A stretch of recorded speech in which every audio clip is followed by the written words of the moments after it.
for the three-cornered contest between the ruling BJP, the Congress and the former Prime Minister H.D. Devegowda's JDS. That will be announced today. So while the exit polls have predicted a hung assembly, the three main parties, the BJP, the Congress and the JDS, are hoping for the best, while also preparing contingency plans if the contest goes down to the wire. Here is a lowdown of how the political action has been shaping in the hours leading to the counting. According to the Election Commission, Karnataka recorded 73.19% voter turnout in the May 10th Assembly Elections. So a day before the counting of the votes of the polling that going to happen in Karnataka elections, both the ruling and the Congress party on Friday went into huddles to hold strategy meeting and on the way to keep their flock together. Meanwhile, even when it comes to the BJP leaders too, who are said to have planned a strategy to keep its newly elected legislators together.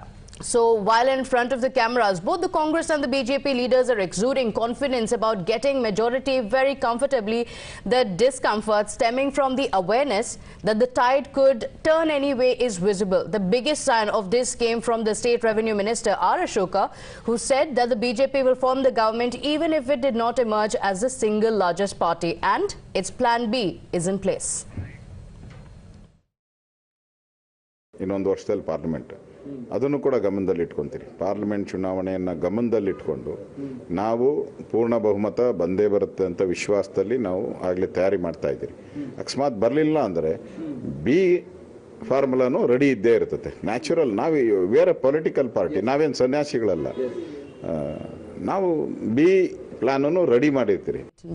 Now, while R. Ashoka did not divulge what really is his party's backup plan or plan B as to retain power, but meanwhile Congress is quick to allude to Operation Kamala and BJP's plan on Operation Kichad, as they have been now calling it.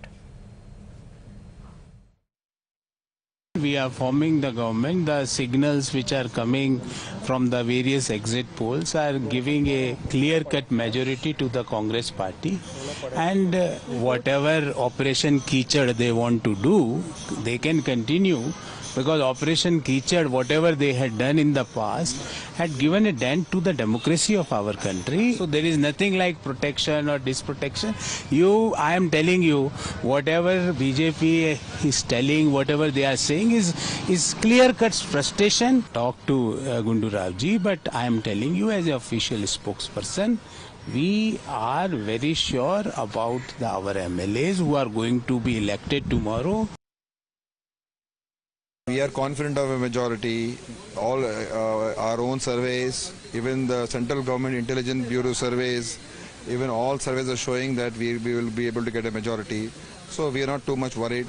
But yes, definitely with this menace that BJP has spread today in India's politics of trying to, because already they are trying. Many of our MLAs, they are contacting and offering them huge amounts of money already. They are trying to say, we'll make you minister, come over to us. Some of our MLAs are being contacted by BJP. Look at the level that they are stooping. And they talk about dharma and all that. So, we are prepared for all eventualities. Well, our reporters have been on ground over the last several weeks, getting you the pulse of the people and also the inside scoop and what's happening within the political parties. Pragya and Deepak joining us on the broadcast. Pragya, today is the big day, but it looks like even before the results, a lot of hectic parleys have been going on within the parties, whether it is the Congress, the JDS or even the BJP. A lot of meetings that have been taking place to discuss all the eventualities that can happen today.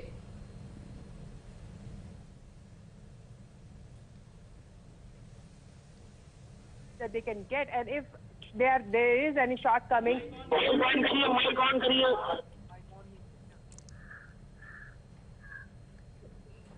Right, as Pragya is going to get us those live updates that we are also picking up right now, because it seems that there has been a lot of hectic parleys that has been happening as far as even the talks and the meetings that seems to be as far as the BJP going ahead to strategize, because there could be any eventualities. We've seen that, Pragya, coming in from the exit polls, but Deepa, good morning to you as well, as you're reporting live right outside Mallikarjun Kharge's residence. Now, of course, he too has been exuding confidence. His own leader, D.K. Shivakumar, has been saying that he will not go back on his words.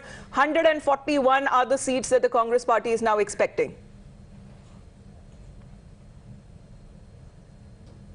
Well, it's the D-Day, isn't it? The Congress, the BJP, the JDS, everyone has had what they thought is going to be their number. But of course, finally, of course, on the 10th, the people of Karnataka voted. 73% of the eligible voters cast their vote, and today is the day where the decision, of course, will be made. Extensive, planning, strategizing, campaigning has gone about from each of the parties. They've been exhausted, but the game isn't over. Especially if you go by the kind of statements that are coming in from most of our politicians. They do understand that it's going to be a neck-to-neck fight. JDS, of course, is going to once again be looked at very, very keenly, because the numbers that they get in could even be crucial to form a government. The Congress is very hopeful that they will be able to get the numbers to not depend on anyone. The BJP, on the other hand, is saying, well, you can make your guesses, the exit polls can make their guesses, but it is the Saffron Party that the people will repose their faith in. This is what is being said by all of these political parties, but what do the people have to say? That's the decision that we are waiting for. By about 1 or 3 p.m. this afternoon, we will of course have clarity as to what the people's mandate is. So that, of course, is going to be very, very vital. As far as Karnataka is concerned, we've seen year after year, a lot of questions being raised about the political scenario. Now, last time around in 2018, the BJP, of course, managed just about 104 seats. We should remember the kind of drama that ensued. People running towards the Raj Bhavan, trying to take oath, matters being taken up in the Supreme Court. So probably for this time around, for the people of Karnataka, it would be better if there is stable governance, if there is a majority government, whichever political party it is. But this time around, of course, once again, if you go by the exit polls, it is looking neck to neck. We'll really have to see what the people of the state have decided.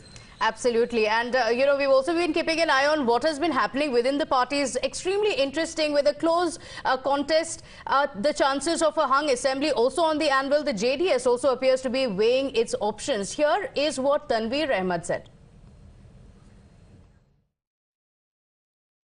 Is in Singapore. What back channel talks are happening, and which political party? Have both political parties approached you? I can tell you for sure that both the political parties have really approached us, and the decision is really taken, and the decision will be announced at the appropriate time. We are going to go with the party which is going to stand for betterment of Karnataka and Kannadigas. That's an appropriate decision which we have taken, and we will definitely announce it to the people at the right time. It is not important which political party. It is an important thing, what are our programs. Now, that very sensational claim by Tanveer Ahmed were followed by a slew of denials from all of the sides, including that of the JDS itself, which has dismissed the statement that came in from Tanveer Ahmed, even though their leader is not in the country. But they have been exuding confidence, saying that this time around too, the JDS may play the role of a kingmaker. He is not our spokesperson. First, I have clarified you. Somebody will sit there, he says, we will have a coalition. No, he is not in our party. I am the party president. I am clarified it already in the morning. Now again through ENI I am clarifying. So you haven't decided that you will go for the coalition? No, we will wait for the election results and we will take the decision. What about Mr. Tanveer Ahmed, sir? No, he is not on our party. He is nothing. Don't have any issues. JDS has not approached us, or I don't know from my party. Still I have not spoken to anyone. That situation will not arise. We will have an absolute majority. God willingly, people of Karnataka are highly matured. They will not go for any fracture mandate. Tanveer Ahmed is daydreaming about the future government, which the JDS will be part of it. The Karnataka people will be giving absolute majority to Bharatiya Janata Party. On 15th, a BJP government will be in Karnataka with absolute majority. It will be a disappointing day for JDS and its leaders. It is the desire of JDS to a fractured mandate, which will not be materialized. All right, going back to Pragya on that. Pragya, looking at what the exit polls have been predicting, yes, the Congress, the BJP and even the JDS have been saying that they are very confident of a good victory this time around in the election, saying they are going to dismiss the exit polls completely because today is going to be a completely different story. But clearly the hectic meetings that were taking place in each of the camps belie what they were saying to the camera, saying that we are going to be extremely confident. Take us to what has been happening, because within the BJP, in the Congress as well, there have been a lot of meetings. The Congress also reaching out to all the candidates, asking them to be ready. The moment the results are out, there's going to be a meeting as well. So what's expected? Well, absolutely, it's very natural for both the parties to exude confidence, saying that they will have majority and the fractured mandate will not be repeated in the state. The people of Karnataka are very wise. They will give a majority government to the state. But what we have seen yesterday, we have seen how BJP leaders got together in a huddle at B.S. Yediyurappa's house, and that included Chief Minister Mr. Bommai as well. So there was a stock taking, as in how many seats. The conservative estimate that they came up with was 106 seats. However, there are sections on the party who believe that this may be not a conservative estimate, but they may be overshooting what they will get eventually. However, Congress also, we have seen that once bitten, twice shy. They are also taking all the precautions. They are very cautious this time, ensuring that no member of their party who win the elections jump the ship, or there is no repetition of Operation Kamla, as they have called it. However, what we have gathered from the sources in the party is that there are steps taken at the individual level, not at the party level, to earmark people who may win election, and if there is any shortcoming in the majority mark, they may be approached later and see how the things can be worked out to form a government. So this is a normal procedure that every party do, irrespective of whether it is Congress, JDS, or for that matter BJP. It is a very crucial day for many of the stalwarts in the state as well, be it Mr. Bommai or DK Shiv Kumar Siddaramaiah or HD Kumaraswamy. For BJP, this is the only state that they have right now, and also they are trying to expand their footprint in South India. So losing it would not be augur well for the party. When it comes to the only southern state that BJP seems to be ruling is that of Karnataka. Remains to be seen, because it will also have a lot of bearing, Deepak, when it comes to next year's general elections. Of course, there are other important assembly elections that will be taking place before that. But if we talk about the Congress party alone, because several of those issues, as you're reporting, right in front of Mallikarjun Kharge's residence, whether be it Operation Kamla, we have seen the kind of political posturing, the political discourse, the line of language that is being used, and even the recently EVM ka bahana, all of those questions that in particular have been raised by the Congress. Yes, when it comes to this particular campaign that they've carried out, of course, it's been quite extensive. They've raised every issue that they've thought will give them political dividends. We've seen them having a hectic planned campaign for the last 6 months or so. It started, of course, somewhere in the month of October or even a little earlier, because the Meke Datu drinking water project meant for Bengaluru, of course, was a major talking point. The Congress, of course, has been time and again raising this. Mr. DK Shivakumar led that Padayatra in different parts of, southern Karnataka. After that, of course, came the Bharat Jodo Yatra. That too gave a little bit of a push, especially around the old Mysuru region, the Tumkur region, and later towards the North Karnataka region where it passed through. So they did, of course, milk Rahul Gandhi's, somewhere his image as well in different parts of, especially rural Karnataka. Then came several campaigns that they carried out, be it the 40% Sarkara issue, be it the Nandini versus Amul issue, and various other aspects, of course, through the poll promises that they came out with. So they believe that, all of this, of course, will work towards them. Towards the end, of course, as far as, the Congress being able to set the narrative kind of changed with the manifesto talking about a ban on Bajrang Dal. Then the Congress seemed to be on the back foot because they got into an ideological Hindutva game with BJP, which, of course, we've seen how the BJP, of course, has triumphed over the Congress party in the past. So it all boils down to all of these strategies. How does it really reflect on the minds of the voters? And that's, of course, already happened. Today is the day the counting happens. So in a short while from now, of course, we'll know what the people have decided. But more importantly for the Congress party, its relevance, of course, this election is all about relevance of the Congress party, because when you look at it nationally, of course, yes, Lok Sabha is coming up in about a year's time from now. They do not, of course, have too many states where they are in charge or control of. Karnataka, of course, is one of the wealthiest states in the country. Being, of course, in control of Karnataka puts them in a good position, especially in southern India. For the BJP as well, if they lose Karnataka, that would mean their exit from southern India. We've already seen somewhere, be it the debate on Hindi imposition or several other issues. For the BJP, of course, southern India has been tricky. So for them to retain Karnataka, of course, will be on their mind. We'll really have to see whether for both these parties, their destinies, what do they have in for come, this evening. Absolutely. If, Karnataka is the gateway to the south for the BJP, currently the Congress also does not have any government in southern India. So ahead of the Lok Sabha elections, this is going to be a crucial victory for whichever party, or of course, will it be a hung house? The numbers are going to be trickling in just a short while from now. We'll be back after a very quick break. Do stay with us.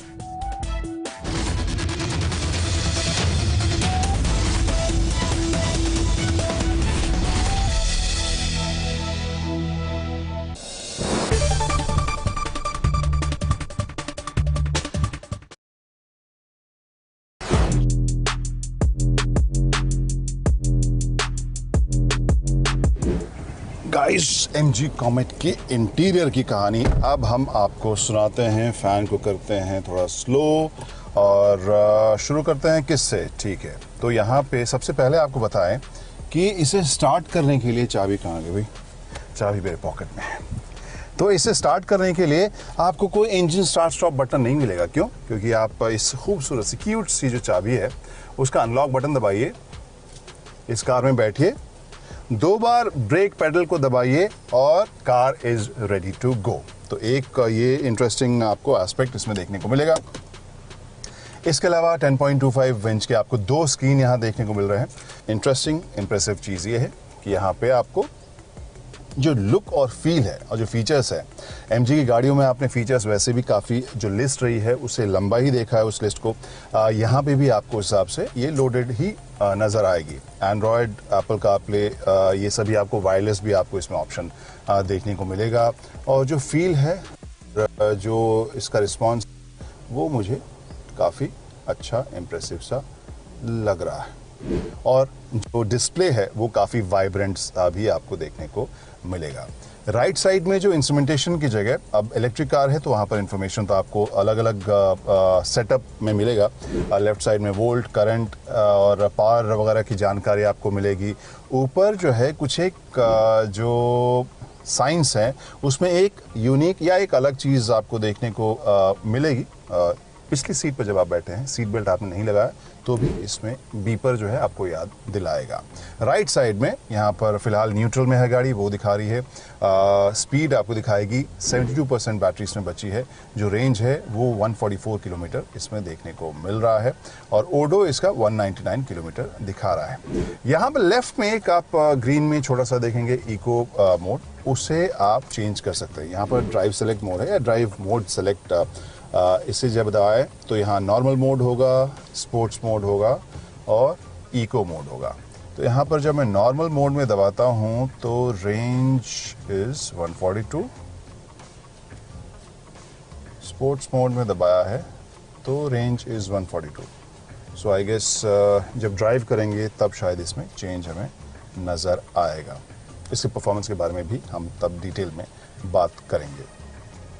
Finish है, जो colours हैं, जो यहाँ पर fabric जैसा material है, जो plastic है, उसकी क्वालिटी मुझे प्रीमियम लग रही है। Light grey, off white, cream, इन सब के इस्तेमाल के साथ ज़्यादा स्पेशियस और ज़्यादा प्रीमियम फील आपको नज़र इसमें आ रही है। बहुत ही मिनिमल है, तो ढेर सारे बटन्स और कंट्रोल्स इसमें नहीं हैं। और इसके अलावा सिंस दिस इज़ इलेक्ट्रिक तो यहाँ पर भी आपको पूरी जगह मिल रही है। गियर शिफ्ट यहाँ पर आपको यहाँ वो पैनल नहीं देखने को मिल रहा है। स्टीयरिंग व्हील की बात करें तो अच्छे से प्रीमियम फील के साथ ये आपको कवर्ड मिल रहा है और परफोरेटेड पैटर्न वाला यहाँ पर कवर है। जो मटेरियल इसके सेंटर में यूज़ हुआ है वो भी मुझे अच्छा लग रहा है और जो ये ऑफ वाइट या आइवरी कलर जो फिनिश इसमें दी गई ग्लॉसी सी, वो भी मुझे अच्छी लग रही है। सो हाल फिलहाल में कुछ एक गाड़ियों में हमने ये लाइट थीम देखा है and I really like it. जो सीट है उसमें आप देख सकते हैं फिक्स्ड आपको हेडरेस्ट है, लेकिन ओवरऑल जो फिनिश है वो मुझे फैब्रिक में भी कलर के हिसाब से आई रियली लाइक इट। इसके अलावा यहाँ पर नीचे में आप देखें तो यहाँ ड्राइव सेलेक्ट है, reverse charging, neutral, drive mode ये आपको देखने को मिलेगा। जो विंडो के कंट्रोल हैं वो आप यहाँ पे देख सकते हैं। ये ऑटो है, यानी मैंने बटन दबाया और शीशा पूरा खुद ब खुद नीचे या ऊपर गया है। यहाँ पर आप हैंड ब्रेक देख सकते हैं। कुछ एक क्लेवर चीज़ें हैं, जैसे यहाँ पर आप देखें तो ये जो बटन है या सॉकेट है, उसमें आप जब उसको दबाएं तो नीचे हुक निकल कर आ जाता है, जिससे कि आप शॉपिंग बैग्स जो छोटे मोटे हैं वो आप इसमें रख सकते हैं। यहाँ एक चीज़ जो मुझे कभी नज़र आई वो ये है कि अगर आपके पास बड़ा फ़ोन है तो आप या तो किनारे रखें या यहाँ इस कप होल्डर में आएगा इस रखें जहाँ आप चाबी भी रखते हैं। ये जो जगह है मेरे ख्याल से बहुत प्रैक्टिकल नहीं होगी बड़े फ़ोन्स के।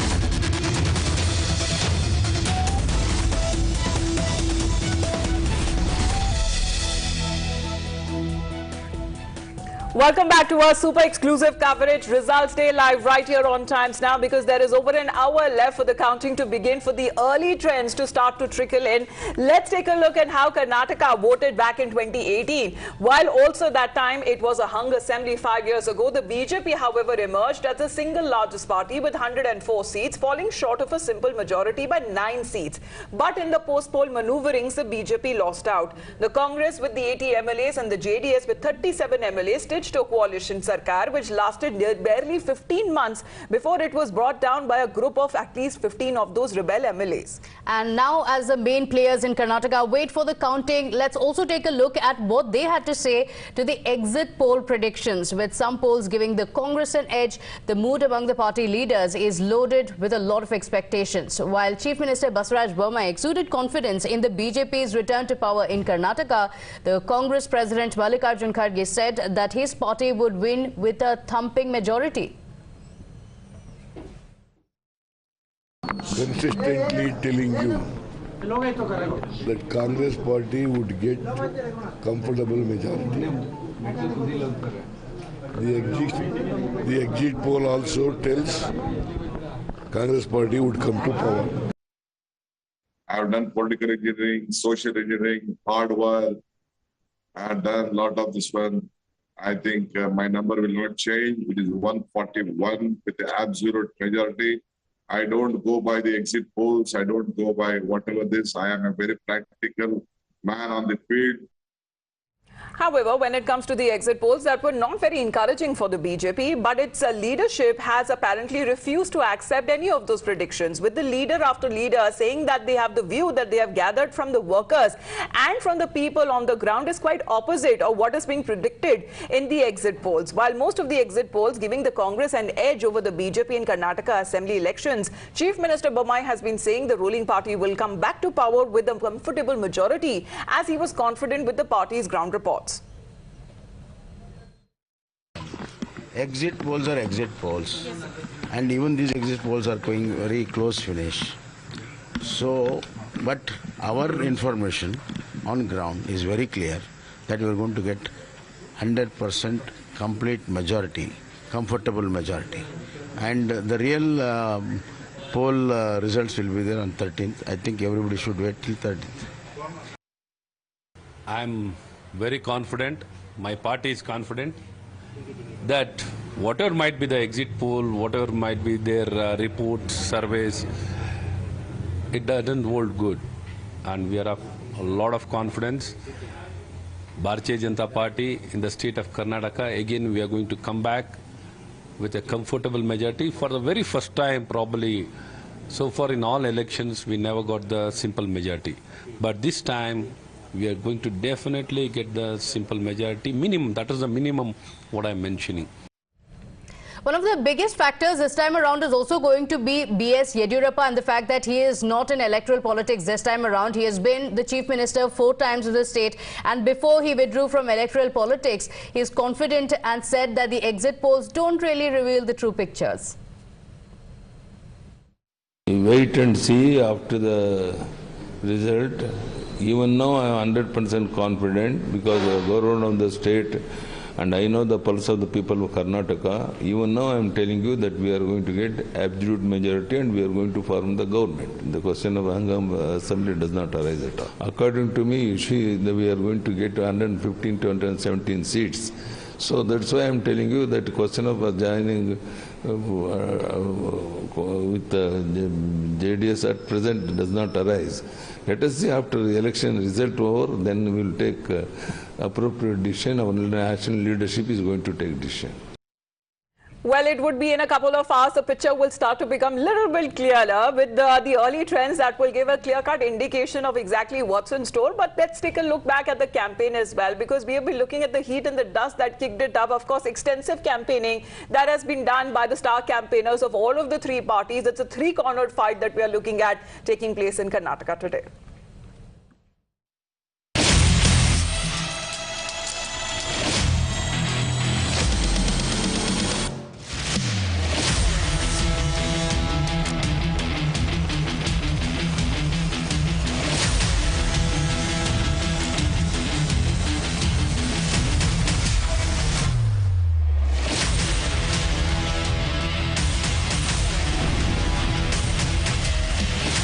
प्रधानमंत्री यहाँ आते हैं, प्रधानमंत्री को सबसे पहले कर्नाटक की जनता को समझाना चाहिए कि उन्होंने ये जो 40% भ्रष्ट सरकार है इसके बारे में क्या किया। क्या 85% कमीशन खाने वाली कांग्रेस कर्नाटका के नौजवानों का भविष्य बना सकती है? कभी नहीं बना सकती दोस्तों। पहले प्रभु श्री राम को ताले में बंद किया और अब जय बजरंगबली बोलने वालों को ताले में बंद करने का संकल्प लिया है। महाभारत में जब अर्जुन को तीर मारनी थी तो सिर्फ मछली की आंख देखता था, उसको और कुछ नहीं दिखता था। तो मेरी बहनों और मेरे भाइयों, कर्नाटका के अर्जुन बन जाओ। मुस्लिम रिजर्वेशन गैर संवैधानिक है, कभी हो ही नहीं सकता धर्म के आधार पर reservation. As soon as our government comes, we will cancel that reservation issue, and we will protect the minority interest. उन्होंने कहा है कि कर्नाटका की सॉवरेनिटी की रक्षा करना चाहते हैं।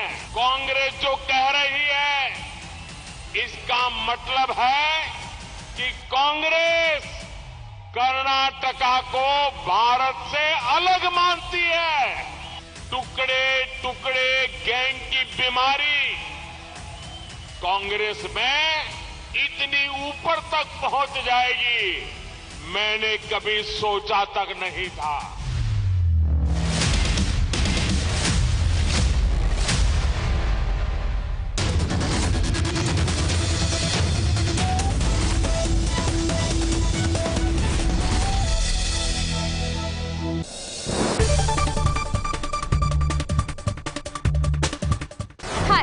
वंशिका और मैं आज अनबॉक्स करने वाली हूँ ये वाला फ़ोन। ये है टेक्नो फैंटम V फोल्ड। ये इंडिया का करंटली चीपेस्ट फोल्डेबल फ़ोन है। चलिए अनबॉक्स करते हैं। We have this cool box here और I am super excited to unbox it. And यहाँ पे they have given their tag line beyond the extraordinary. देखते हैं इसके अंदर फ़ोन एक्स्ट्राऑर्डिनरी है कि नहीं। Here is the phone. इसके बारे में हम थोड़ा बाद में बात करेंगे. Let's see what's there further. We get this packet kind of a thing. We have SIM ejector tool here, and we have some usual paperwork here, warranty cards, and some user manual. We get the cover also. बहुत ही cool सा matte finish वाला इसका cover यहाँ पे available है. And then we have जिसमें हमारे पास charging cable available है, 45 वॉट का चार्जर अवेलेबल है, and that's it. These were all the things that were available inside this box. I'm sweating guys, मतलब अनबॉक्स करने के चक्कर में इस फ़ोन को मेरे पसीने छूट रहे हैं. But I'm excited. So, and here is the phone, guys. Look at this beast. इसका जो मेन स्क्रीन है वो 7.85 इंचेस का है. मतलब अगर आप स्ट्रीम करना चाहते हो, गेम खेलना चाहते हो, बढ़िया फोन है आपके लिए. इसका जो सब स्क्रीन है वो 6.42 इंचेस का है. कटआउट पंच होल अवेलेबल है. इसमें 50 मेगापिक्सल्स का रेयर ट्रिपल कैमरा इसमें अवेलेबल है. इसका जो बैक पैनल है वो टेक्सचर्ड है, बहुत ही प्रीमियम फील है. इसका जो वेट है वो 2.99 ग्राम्स है, जिसमें मतलब मुझे थोड़ा सा भारी लग रहा है, बट इट्स फाइन, राइट. इसकी जो बैटरी है वो 5000 mAh की है. और इसकी कूल चीज़ ये है कि इसमें 2 बैटरीज हैं. मतलब 5000 mAh है, 2 स्क्रीन हैं, तो 2 जगह बैटरी अवेलेबल है. Apart from that, what do we get in this phone? Usual है जो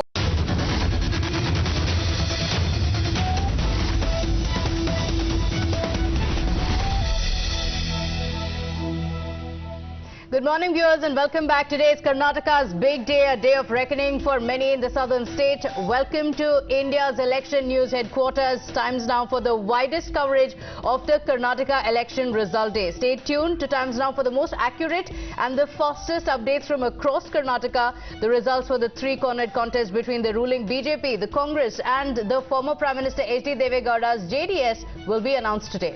Now, while the exit polls have predicted a hung assembly, the three main parties, the BJP, the Congress and the JDS, are now hoping for the best, while also preparing contingency plans if the contest goes down the wire. We get you the lowdown of how the political action has now been shaping up in the hours that lead up to the counting that will begin in a few hours from now. But according to the Election Commission of India, Karnataka, that recorded around 73.19% voter turnout that happened on the 10th of May Assembly Elections. A day before the counting of the votes, polling that happened in Karnataka Assembly Elections, both the ruling BJP and the Congress on Friday went into a huddle, and the strategy sessions were on to keep the flock together. So the BJP leaders have also said that they have planned a strategy to keep its newly elected legislators together. While in front of the cameras, both the Congress and the BJP leaders have been exuding confidence about getting majority very comfortably. The discomfort stemming from awareness that the tide could turn anyway is also visible. And the biggest sign of this came from the State Revenue Minister R. Ashoka, who said that the BJP will form the government even if it did not emerge as the single largest party, and its plan B is in place. ಇನ್ನೊಂದು ವರ್ಷದಲ್ಲಿ parliament ಅದನ್ನು ಕೂಡ ಗಮನದಲ್ಲಿ ಇಟ್ಕೊಂತೀರಿ. Parliament ಚುನಾವಣೆಯನ್ನು ಗಮನದಲ್ಲಿ ಇಟ್ಕೊಂಡು ನಾವು ಪೂರ್ಣ ಬಹುಮತ ಬಂದೇ ಬರುತ್ತೆ ಅಂತ ವಿಶ್ವಾಸದಲ್ಲಿ ನಾವು ಆಗಲೇ ತಯಾರಿ ಮಾಡ್ತಾ ಇದ್ದೀರಿ. ಅಕಸ್ಮಾತ್ ಬರಲಿಲ್ಲ ಅಂದರೆ ಬಿ ಫಾರ್ಮುಲಾನು ರೆಡಿ ಇದ್ದೇ ಇರ್ತದೆ. ನ್ಯಾಚುರಲ್, ನಾವು ವೇರ್ ಎ ಪೊಲಿಟಿಕಲ್ ಪಾರ್ಟಿ, ನಾವೇನು ಸನ್ಯಾಸಿಗಳಲ್ಲ. ನಾವು ಬಿ ಪ್ಲಾನನ್ನು ರೆಡಿ ಮಾಡಿರ್ತೀರಿ. Now, while R. Ashok, who might be saying, and he is not divulging really what his party is up to and what would be the party's backup plan to retain power, however, the Congress party is quick to allude to Operation Kamala, calling it BJP's plan on Operation Kichad, as the Congress party seems to be now calling it. We are forming the government. The signals which are coming from the various exit polls are giving a clear-cut majority to the Congress party, and whatever Operation Kichad they want to do, they can continue, because Operation Kichad, whatever they had done in the past, had given a dent to the democracy of our country. So there is nothing like protection or disprotection. I am telling you, whatever BJP is telling, whatever they are saying is clear-cut frustration. Talk to Gundu Ravji, but I am telling you as an official spokesperson, we are very sure about our MLAs who are going to be elected tomorrow. We are confident of a majority. All our own surveys, even the central government intelligence bureau surveys, even all surveys are showing that we will be able to get a majority. So we are not too much worried. But yes, definitely with this menace that BJP has spread today in India's politics of trying to, because already they are trying. Many of our MLAs, they are contacting and offering them huge amounts of money already. They are trying to say, we'll make you minister, come over to us. Some of our MLAs have been contacted by BJP. You know, look at the level that they are stooping. And they talk about dharma and all that. So, we are prepared for all eventualities. Our reporters on ground getting us the pulse of the people and what's happening within the parties. Deepak, Pragya and Niyamika on the broadcast with us. Niyamika, over the last few weeks we've seen meetings that have been taking place within the Congress, the BJP and the JDS. The parties have been exuding confidence of coming to power, but they're also keeping a look at which are the regions where they're going to gain prominence this time around. What are the factors that are going to be in play? And it clearly looks like the parties are not just keeping plan A or B, but also plan C in place in case of any eventuality.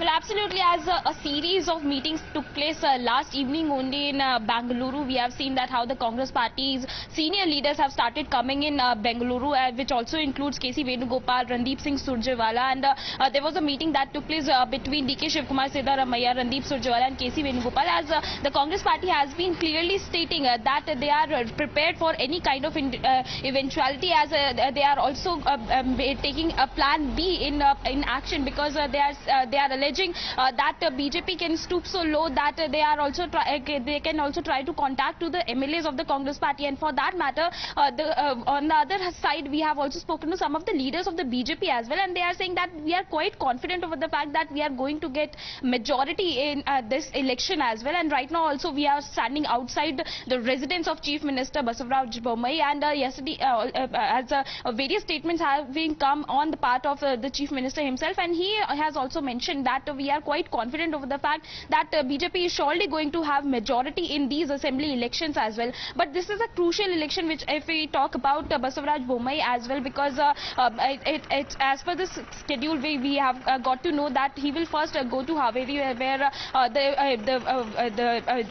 the voting counting is going to be done, and after that it is being expected that he, along with Prahlad Joshi, who is the Union Minister, they both are going to be in Bangalore in the afternoon, because BJP has also started preparing for a plan B, as it is being stated by Ashoka in a statement recently which he had given, because he has also mentioned that even if BJP is not going to get the majority, even if it will not emerge as the single largest party in Karnataka, there is a plan B which is already being ready by the BJP, and he hasn't mentioned that what is going to be that plan B, but he has clearly stated that we are surely going to come into power, we are going to form a government. Well, of course, all of the political parties will never say that, you know, they will be falling short of a certain number. All of them will be saying, Pragya, that they are ready to form the government in the state of Karnataka, but nobody really divulging the details if there is actually a plan B, or so to say even a plan C, when it comes to retaining power or coming back to power in Karnataka.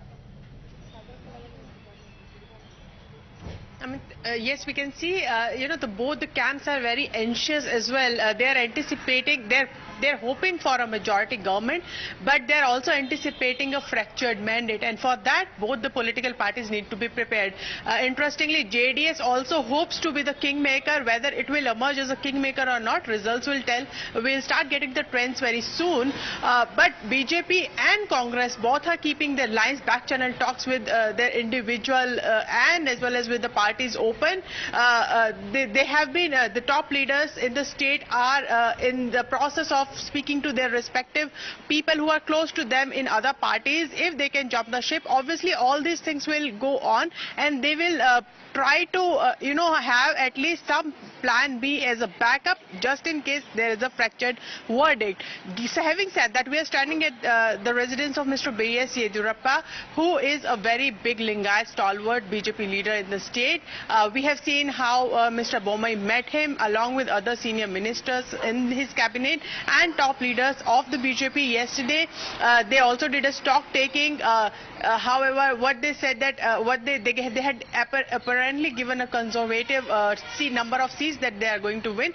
But having said that, officially no party will say that they will not come out with majority just ahead of counting. They are exuding confidence, and the sources in the party, despite all of this, say that we should be ready for any kind of eventuality. If that happens, there are people in place who are in the talking terms, who have opened up back channel talks with other winnable candidates, or the candidates they win, they will open a back channel talks with them to ensure that at least they come to power. They'll stitch some kind of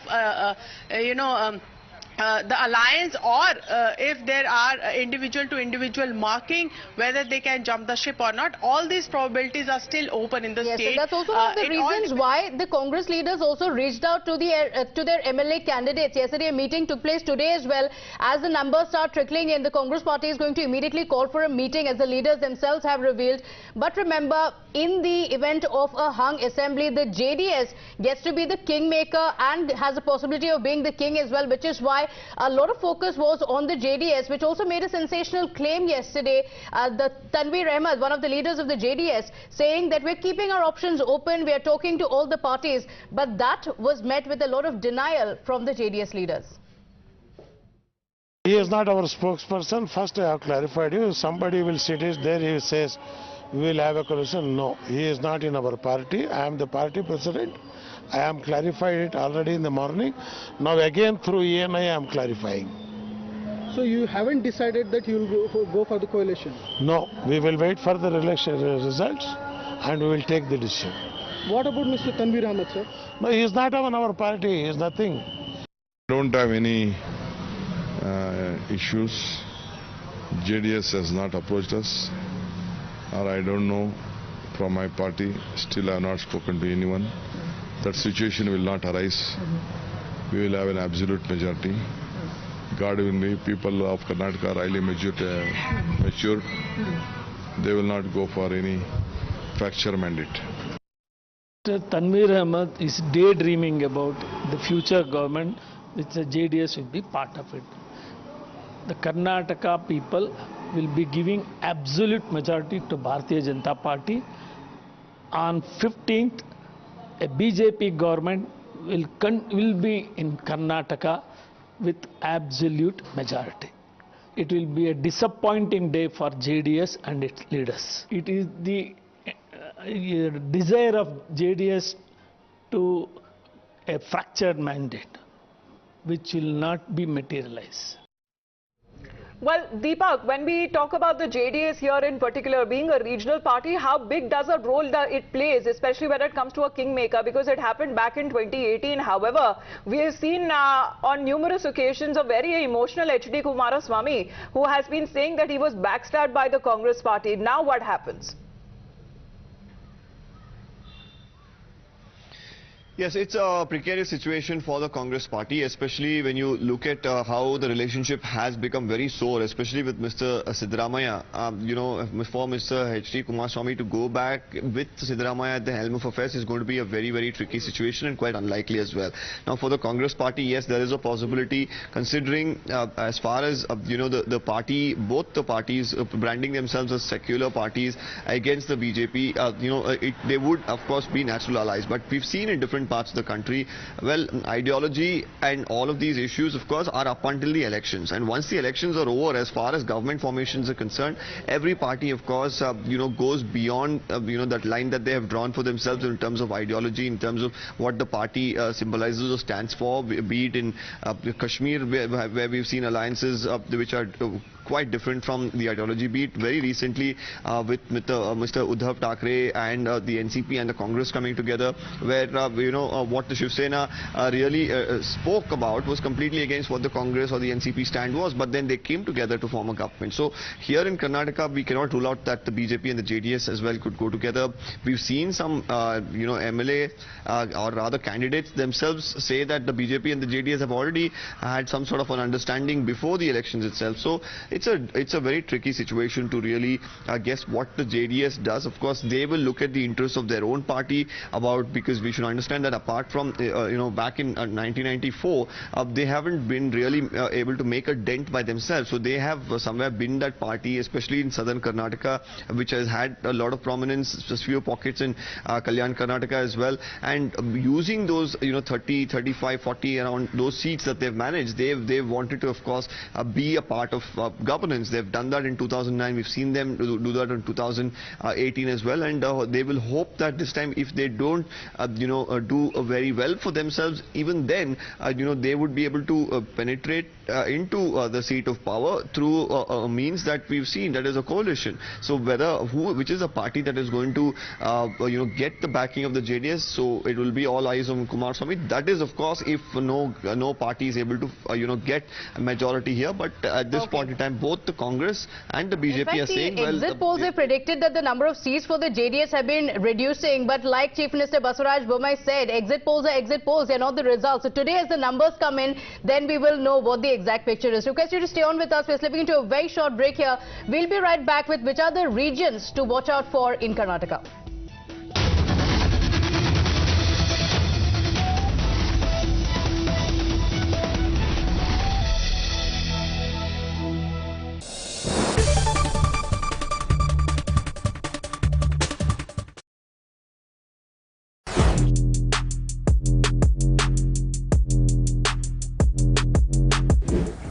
guys, MG comet की interior की कहानी अब हम आपको सुनाते हैं। Fan को करते हैं थोड़ा स्लो और शुरू करते हैं किससे। ठीक है, तो यहाँ पे सबसे पहले आपको बताएं कि इसे स्टार्ट करने के लिए चाबी कहाँ गई भाई?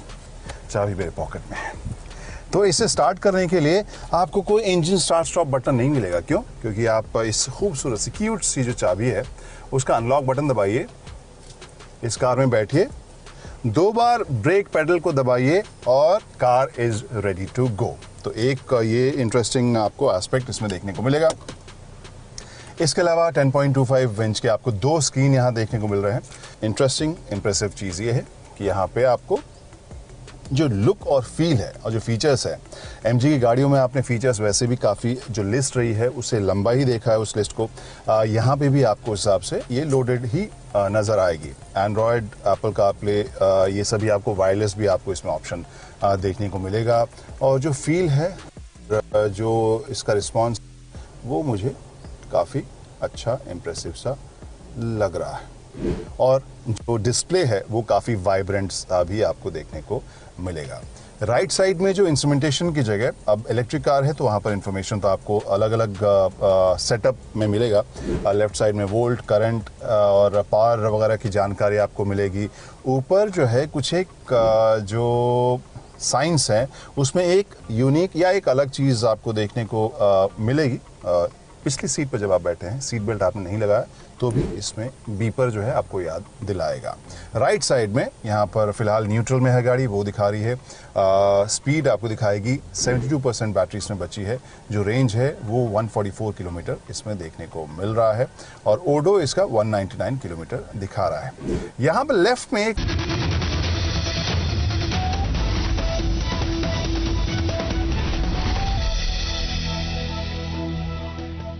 Welcome back. We're just standing by for the first numbers to start coming in as far as the early trends are concerned, but also that will give an indication exactly what's going to happen, because there is over an hour left before the counting rather, that will begin. We'll take a look exactly how Karnataka voted back in 2018 when it was a hung assembly 5 years ago. Now the BJP, which emerged as the single largest party with 104 seats, however falling short of a simple majority by 9 seats.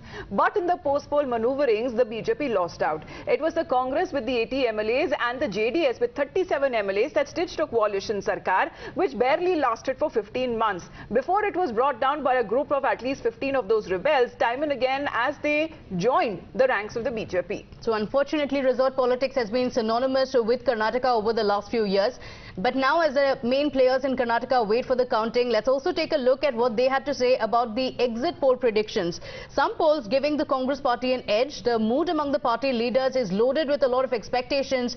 But if we talk about the BJP, Chief Minister Basuraj Bommai also exuded confidence in BJP's return to power in Karnataka. Similarly, the same line being taken by the Congress party, which is also confident of a thumping majority in the polls.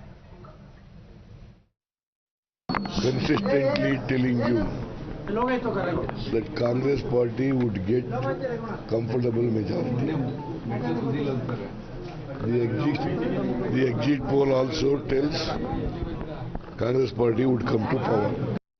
I have done political engineering, social engineering, hard work. I have done a lot of this one.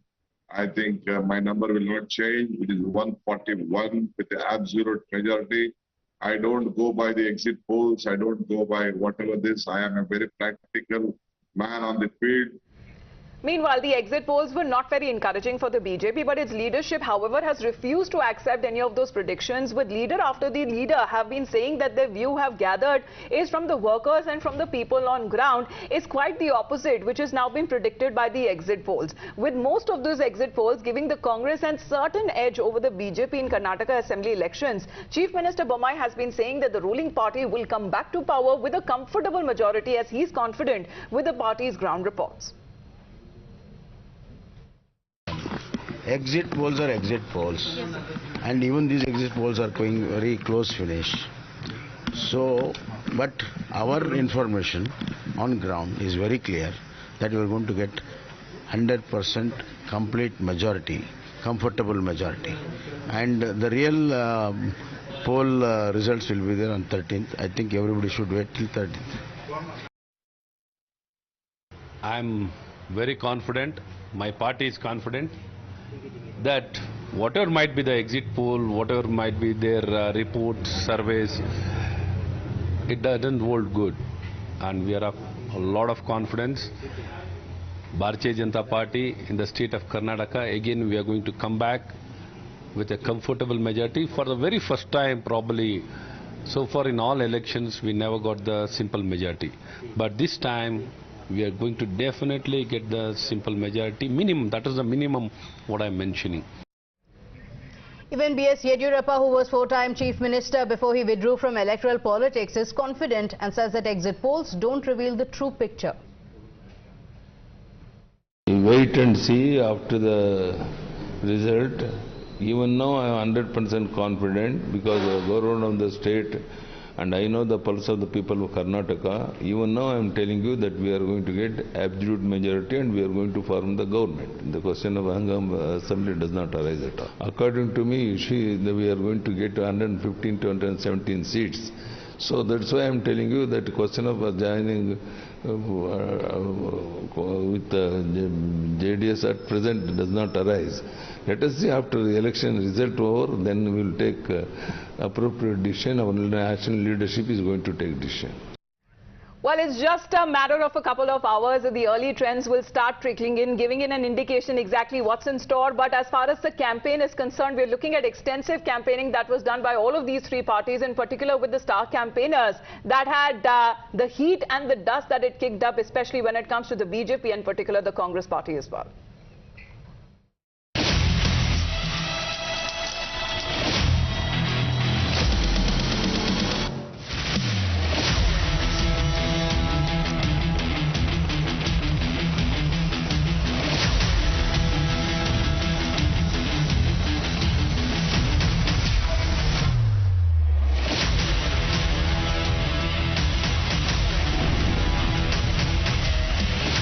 प्रधानमंत्री यहां आते हैं, प्रधानमंत्री को सबसे पहले कर्नाटक की जनता को समझाना चाहिए कि उन्होंने ये जो 40% भ्रष्ट सरकार है इसके बारे में क्या किया।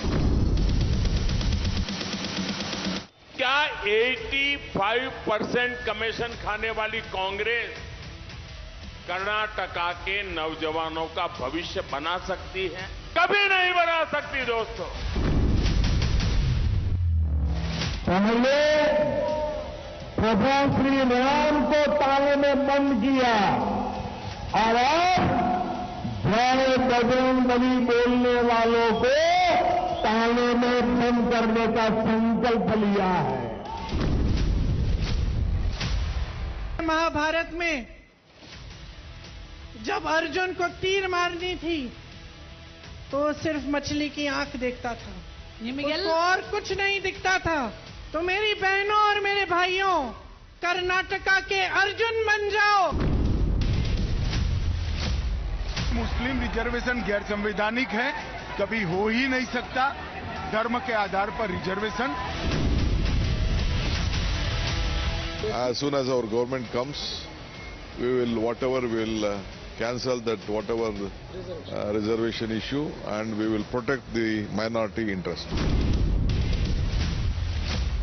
उन्होंने कहा है कि कर्नाटका की सॉवरेनिटी की रक्षा करना चाहते हैं।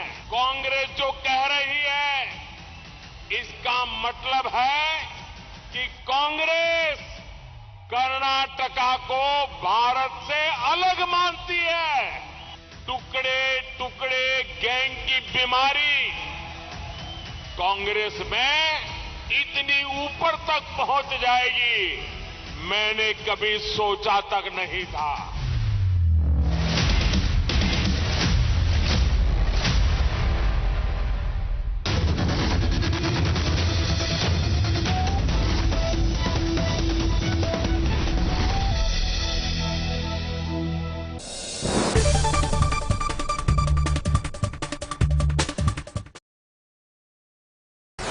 Whether you're an aspiring influencer or just want to create memories using your mobile phone cameras, I am here to share some really amazing 10 mobile photography tips that can actually turn your ordinary photos into some really good Instagram-worthy photos. मतलब आपका photo game एकदम next level amazing होने वाला है after knowing all my tips. But before I share these tips with you, allow me to introduce myself. You're already watching Gadget Times. This is me, Pavni Jain, and now it's time to count on the 10 amazing mobile photography tips that I have listed for you guys. Let's begin. So tip number 1, lock focus. So as soon as you open your camera software, जो आपका subject है उसके ऊपर you just have to tap and hold it until this yellow box appears. ऊपर आपको दिखाई देगा एक छोटा सा tag saying AFAE log. Now what this means is कि जो अगर आपका सब्जेक्ट मूव भी कर रहा है, you'll get really sharp photos as well as the well balanced exposure. Tip number 2, rule of thirds. Now try to not position your subject in center. Maybe just position them on one of the grid lines. This makes for a visually appealing photos as well as videos. Tip number 3, use full megapixels. क्या मतलब है इसका? The smartphones these days boast 48 megapixel sensor, 50, 64 and sometimes 108 megapixel sensor as well. इस case में क्या होता है? Whenever you click any picture, the smartphone by default clicks your photo at 12 megapixel using the pixel binning technology. अब इसका क्या इलाज है? You have to go to the camera settings. वहाँ पर जाकर आपको high resolution photos पर select करना होगा ताकि जो आपकी फोटोज हैं वो सेंसर का फुल मेगापिक्सल इस्तेमाल करें और आपको ज्यादा से ज्यादा डिटेल्स अपने फोटोज में दिखाई दे. Tip number 4, shoot during the golden hour. Oops, वैसे तो ये भी नहीं है. That is the hour 1 hour after the sunrise and 1 hour before the sunset. The light at that point of time is absolutely perfect. आपको warm light मिलता है, soft light मिलता है और आपकी photos come out really very excellent in terms of colors. Or I think I should also own my photography tip and start shooting in the golden hour and not in the harsh light maybe. Okay. Tip number 5, use burst mode. This is the most underused feature on all smartphones. Android पे भी मिलता है और iPhone पे भी मिलता है. Very simple to use. You just have to tap and hold the shutter button on your camera software and the camera will click multiple photos in just a few seconds. This is a really great feature just in case you want to capture any movement, dogs, birds या फिर अगर आपको candid shots चाहिए तो उसके लिए भी इस्तेमाल किया जा सकता है. Tip number 6, just like burst mode, you can also make use of the portrait mode. This will help in creating a differentiation between background and the foreground. जो subject है वो एकदम focus में रहेगा और background blur हो जाएगा. To make the most of this feature आप क्या कर सकते हैं? आप थोड़ा सा डिस्टेंस मेंटेन करके खड़े रह सकते हैं ताकि जो सब्जेक्ट है उस पर ज्यादा से ज्यादा फोकस आपको दिखाई दे. Tip number 7, edit your photos. You do not have to be afraid of retouching your photos once you have clicked them. This can actually enhance the colors, the sharpness, the contrast in all the pictures and can actually make them look professional. बहुत सारे mobile friendly apps आते हैं, editing apps. For example PicsArt, Photoshop, Lightroom or Canva. You can go and try these out as per the level of your editing skills maybe. Now let's move on to the next tip. Tip number 8, use filters. Just in case you are a little bit lazy like me and do not want to touch your photos once they are clicked, then what you can do is use the built-in filters that are available in most of the smartphones. Black and white, cinematic mode, blue, warm, colour tone, इस तरीके के बहुत सारे filters available होते हैं. उनको इस्तेमाल करके देख सकते हो. बट यहाँ पर एक छोटी सी प्रॉब्लम है, वो ये कि आपको फोटोज की क्वालिटी के साथ थोड़ा सा कॉम्प्रोमाइज करना पड़ेगा. Because when you use the filters तो वो फोटो की क्वालिटी को थोड़ा सा डिग्रेड कर देता है. So if you're fine with that, in that case, you can actually try these filters in your phone. Tip number 9, play with reflections. Reflections can actually add an interesting element to your photos. Maybe before start clicking photos, look for reflective surfaces like water.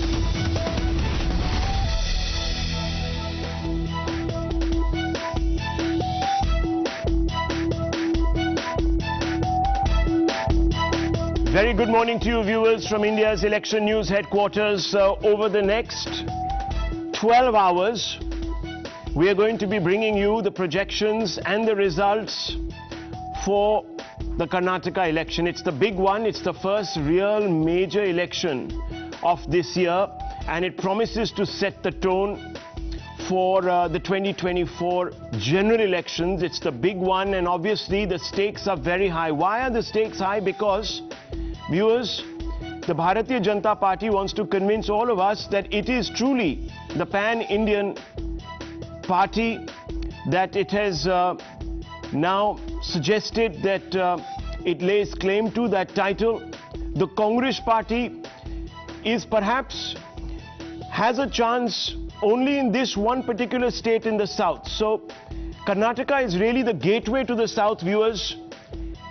And unfortunately, none of us can tell you, neither could the exit polls, which way this race is going. And I want to quickly introduce Jay, as well as Madhav Das, Gopala Krishnan, and our reporters. We've been on the ground for the last 2 months, especially Madhav, who has sort of coursed through the entire length and breadth of Karnataka. We have Deepak, Imran and Pragya also with us. They've been regular features on our broadcast. Niyamika, who has also positioned herself today in Bengaluru. Viewers, let me tell you, no one quite knows which way this election is going, and that's what makes it so very enigmatic. We are also here, of course, with our entire panel of experts, and they've been covering elections, closely watching events for the last 25-30 years. There's a lot of experience in this room, as you would expect with India's #1 news brand. We will bring you the analysis, we'll get to the results fast, as well as the most accurately. But remember also, viewers, there is another election, another pan-state election, though at the municipal level, at the local level, happening in Uttar Pradesh, and counting there has already begun for the municipalities. And that's also going to give you a bit of an idea, because if the BJP doesn't do tremendously well in Karnataka, then, viewers, the criticality of the Hindi belt for the Bharatiya Janata Party ahead of 2024 will be absolutely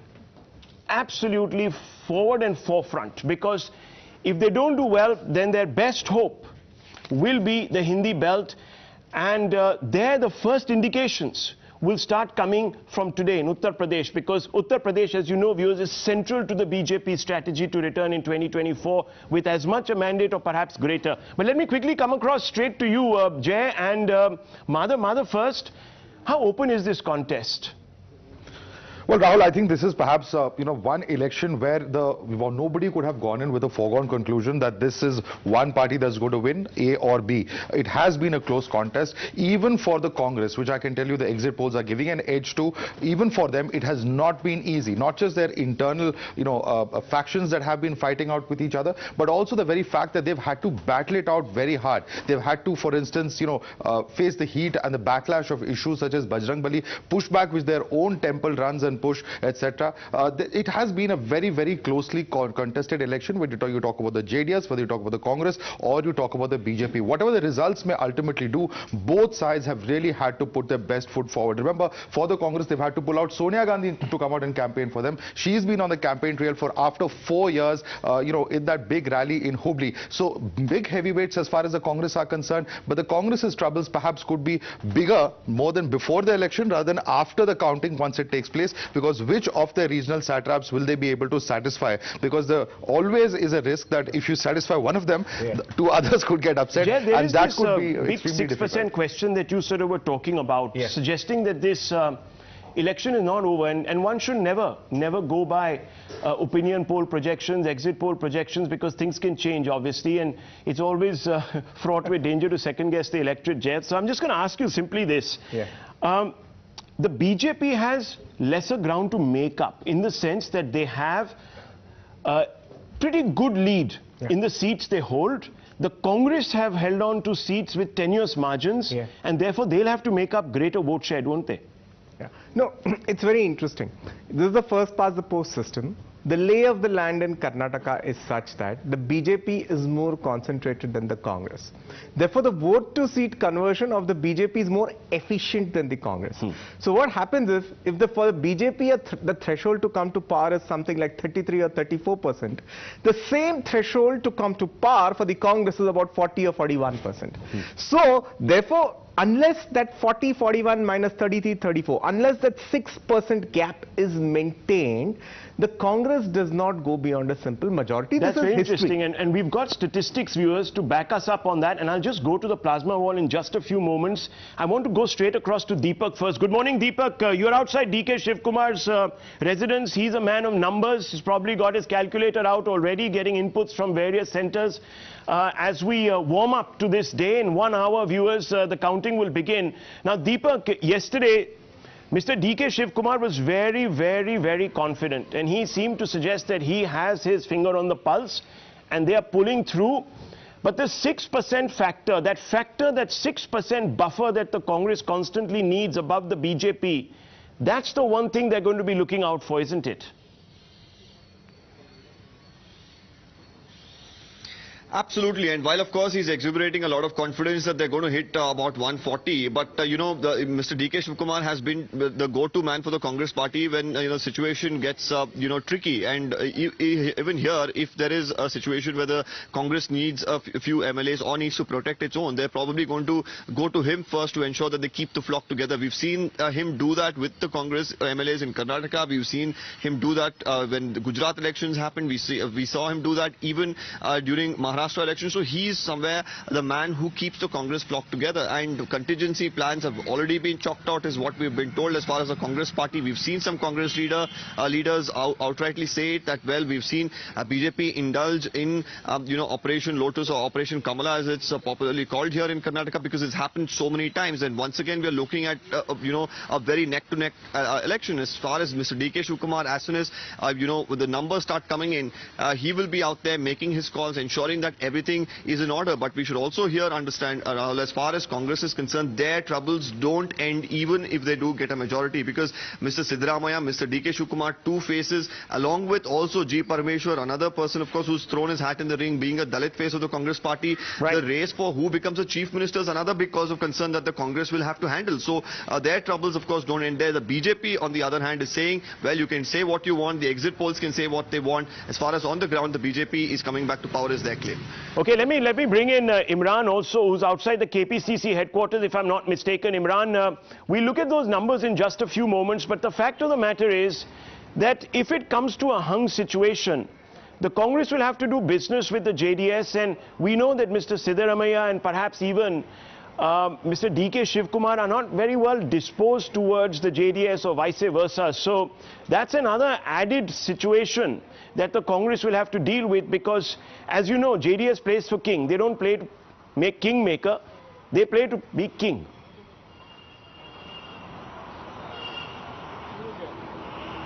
Well, absolutely, Rahul. As you rightly pointed out, Siddaramaiah, of course, among the two, Siddaramaiah is the one who's been completely against having coalition with JDS. Last time, he, in fact, in an interview with me, clearly said that he grudgingly accepted the fact that he has to go with alliance with JDS, and he said that he did it only because Rahul called him and Rahul Gandhi called him and asked him to accept the proposal of making JDS Kumaraswamy as a chief minister. In fact, in the interview to me, he also said that this time he won't let that happen, but we might have to, because politics is it's about hanging on to power, and if it means that another coalition, they will have, most probably Siddaramaiah has to accept, as the High Command is desperate to ensure that Congress comes back to power. This is one of the elections where the Congress, at least in campaign wise, has put their best foot forward in Karnataka with making all the right noises, except at the end the few self-goals they had.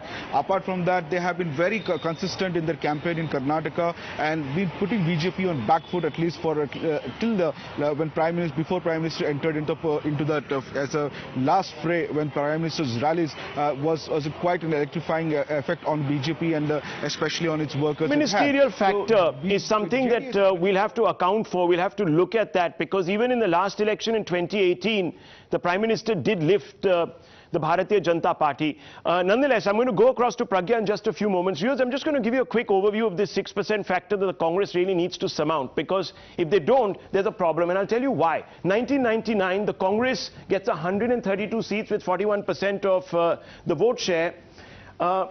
Look down at the bottom. The margin of victory is about 6.5%. The BJP got about 21% of the vote, 44 seats, but it was because of this difference.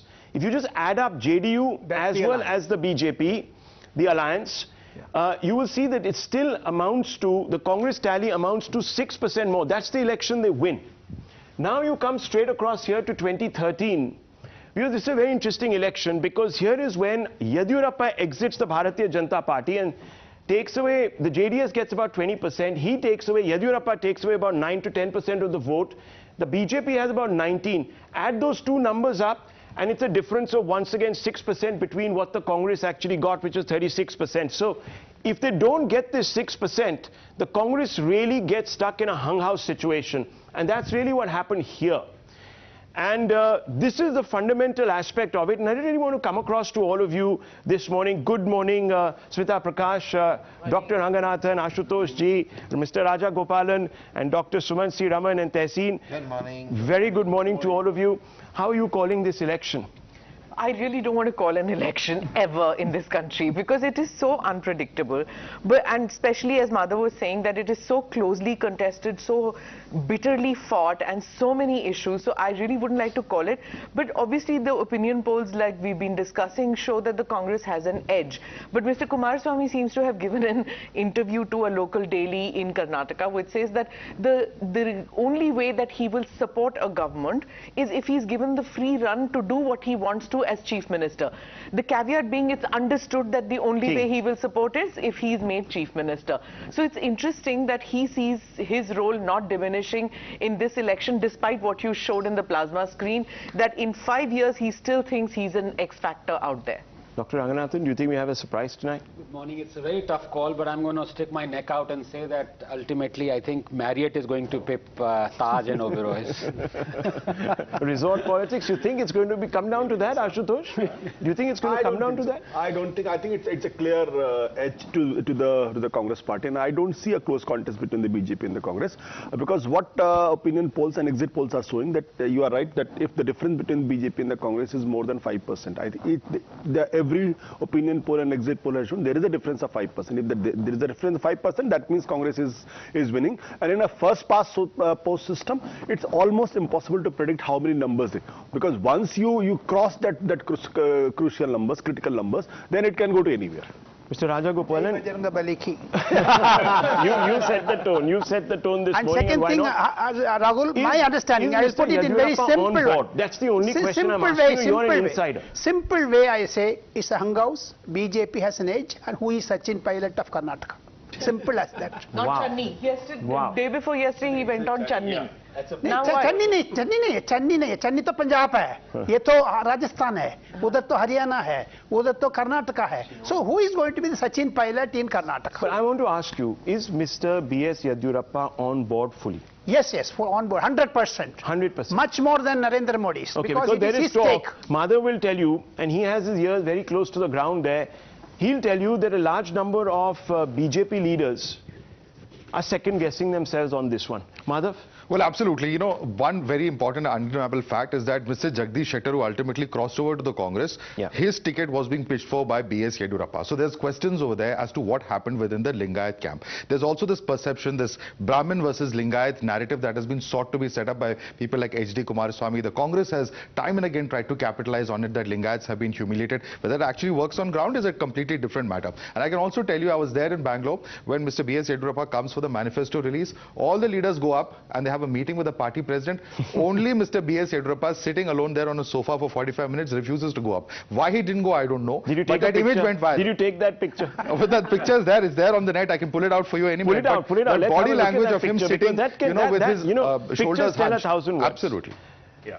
Dr. Raman? Yeah, is it actually about that at the end of the day? The ticket management, the caste management, or is there really an issue-based election? Rahul, I look at it very simply. Karnataka does not have a tendency to vote incumbent governments back to power. Point number one. Point number two, last time, close to 70 seats were decided by less than 10,000 margin. So you don't need a huge... See, this whole issue of vote share is across the state. But I'm saying, in these 71 seats, if the Congress swings 2/3 of them, then that's their majority. But the margin matters, Dr. Raman, because if you really look at the numbers in at least 32 seats, Jay, the Congress, the BJP has won quite handsomely by 8 to 10%. Most of those seats... So, no, wait, I'll actually demystify this a little bit for you. Okay, if you take a threshold of about 4% of the votes, okay, there are about 50 seats in that. Now, of those 50, or even if you say, let's go a little down, 3%, 35 seats. Now, of those 35 actually, 27, okay, were won by the Congress. That means the slipperiest seats were won by the Congress. Therefore, actually, that's where the Achilles heel for the Congress is. Because the BJP has more concentrated votes, the Congress has had shallower margins. Shallower margins, that's right. So this but when you go up that scale, it sort of evens out. If you take a number of 10,000, as the difference between the two parties, but the thing is, then it tends to even out. Okay, tends to, well, look, second-guessing numbers is also not an easy thing because, look, let's face it, historical data remains history on a day when history could be made, re-scripted, etc. So let's put that aside. My expectation is of a Congress majority, a reasonably comfortable majority. Okay, Tehseen Poonawalla, I'll just come to you. I'm going to go straight across to Shehzad Poonawalla this morning, your brother in the BJP camp. Shehzad Poonawalla, the national spokesperson, very good morning to you. Is it going to be a good morning for the Bharatiya Janata Party? If so, why? Number one. Number two, fundamental question, if it comes down to a hung situation, will the BJP prefer to sit in opposition and respect the mandate? First of all, every morning is a good morning if it begins with insightful analysts like you, Smita, and all the bright faces, including Dr. Ranganathan, in your panel. So every morning is a good morning if it begins like this. And having your second question, Rahul, we are fighting this election to win it. And as far as I can tell you, that we are not only going to win this election in the assembly, but we are also going to sweep the local elections in Uttar Pradesh, and we are going to do very well in the bipole elections in various states. So I think it's going to be a very good day for us, and it's going to be a day when people are going to reimpose their faith in the pro-incumbency narrative. After 2014, the election dialect has changed from anti-incumbency to pro-incumbency. Whether it's Uttarakhand, whether it's Uttar Pradesh, Goa, Gujarat, governments are being repeated because the Prime Minister has now come up with a model of governance that's etched in pro-incumbency, a Labharthi Varg, which benefits from the social welfare. I like the way Shehzad Poonawalla is emphasizing the Prime Minister's role, isn't it? I mean, and this is actually fraught with implications, isn't it? Because the Prime Minister investing so much of his political capital, people say... But that's in every election. For Mr. Modi, every election, see, this is what it is very difficult for non-BJP to understand, that you have a political prime minister. You have a prime minister who cannot be separated from his political persona. And the BJP knows that and uses that to the hilt. And this is what I think many people in the Congress still cannot fathom, even after 2 terms, when the second term is concluding, that he is not going to stop being a political persona. He 50 elections have come and gone. Yes, and he has played it the same way. Yeah. Even if they don't do well, he has the confidence that it will not rub off on him. And I think that that's why he goes flat out, election after election, irrespective of the result. Why doesn't it rub off on him, Tehseen Poonawalla? You see it from the other side. Tell me. It rubs off on Rahul Gandhi, it rubs off on Priyanka Vadra, it rubs off on Sonia Gandhi, it rubs off on the Congress High Command, it rubs off on Mr. Kumaraswamy, but not the Prime Minister. Why? Perhaps because he wins more elections than he loses. So that's one reason. Perhaps because he is the most popular leader and the tallest leader, so there's no doubting it. But I want to take what Smita ji said further. It's not that the Congress doesn't recognize it, that he's political. I think it's the account that the country suffers. For example, if Manipur is burning and the Prime Minister is making speeches about a double-engine Sarkar maintaining law and order, I feel whoever is the Prime Minister, whichever political party, there must now be a law for a top constitutional post to campaign a limited number of days, especially in an assembly election. Why should there Not be any? Why should there be a cap? I mean, that's fundamentally undemocratic. I'll explain to you. Here is the Prime Minister and the Home Minister campaigning and promising law and order in Karnataka when Manipur is burning. Can anyone on this panel tell me another instance in the history of India since independence 355 was put in without 356? They had to put in 355 without 356. Give me another instance. He's politicizing it straight off the He's morning. unnecessarily talking about Manipur. Why should Rahul Gandhi come to Delhi University when peak of election is there in Karnataka? What is that election duty? That kya lunch kar rahe there? What is that? Is he politics serious? But Narendra Modi, 70 or 75 was the number for BJP. He lifted it to 100, 110. Sir, you're comparing. Whereas 140 Congress, he brought it down. That is Narendra Modi. Okay, that is Narendra Modi. 1 second. Shahzad Poonawalla, let me bring you in on this. 1 second, 1 second. You are talking about Manipur. Okay, Manipur, what does it do with Karnataka? You're comparing it to 20,000 people displaced? Is that what they compare? Lunch क्यों कर रहे Rahul Gandhi? Prime Minister, I will ask him why. Poonawalla, 1 second, 1 second. Delhi में क्यों कर रहे? कर्नाटका में election है. Okay, let me go across to, very quickly, I want to go across to Pragya as well as Shahzad Poonawalla. Shahzad Poonawalla, first to you, because a doubt has been raised about the priorities of the government. Very quick response on that, and I want to go straight across to Pragya right there. You know, unfortunately for Tehseen Poonawalla, his opinion and his certificates on how the Prime Minister is discharging his public duties is irrelevant. It's as irrelevant as maybe a piece of paper that nobody uses. So, frankly, it's the people of the country who vote on the fact that he is delivering on his priorities. So that's point number one. Point number two, we could also ask, what is Mr. Gehlot doing when his state, his own people are protesting against him? What is Mr. Baghel doing when there's a 2,000 crore scam happening? Both ways. Fair enough. Let me go across to Pragya. Pragya, you're there outside Mr. Yadurappa's home, if I'm not mistaken, and I want to ask you straight off the bat. The Lingayat vote is critical to the BJP. It gets a bulk of its votes from the upper caste and the Lingayats.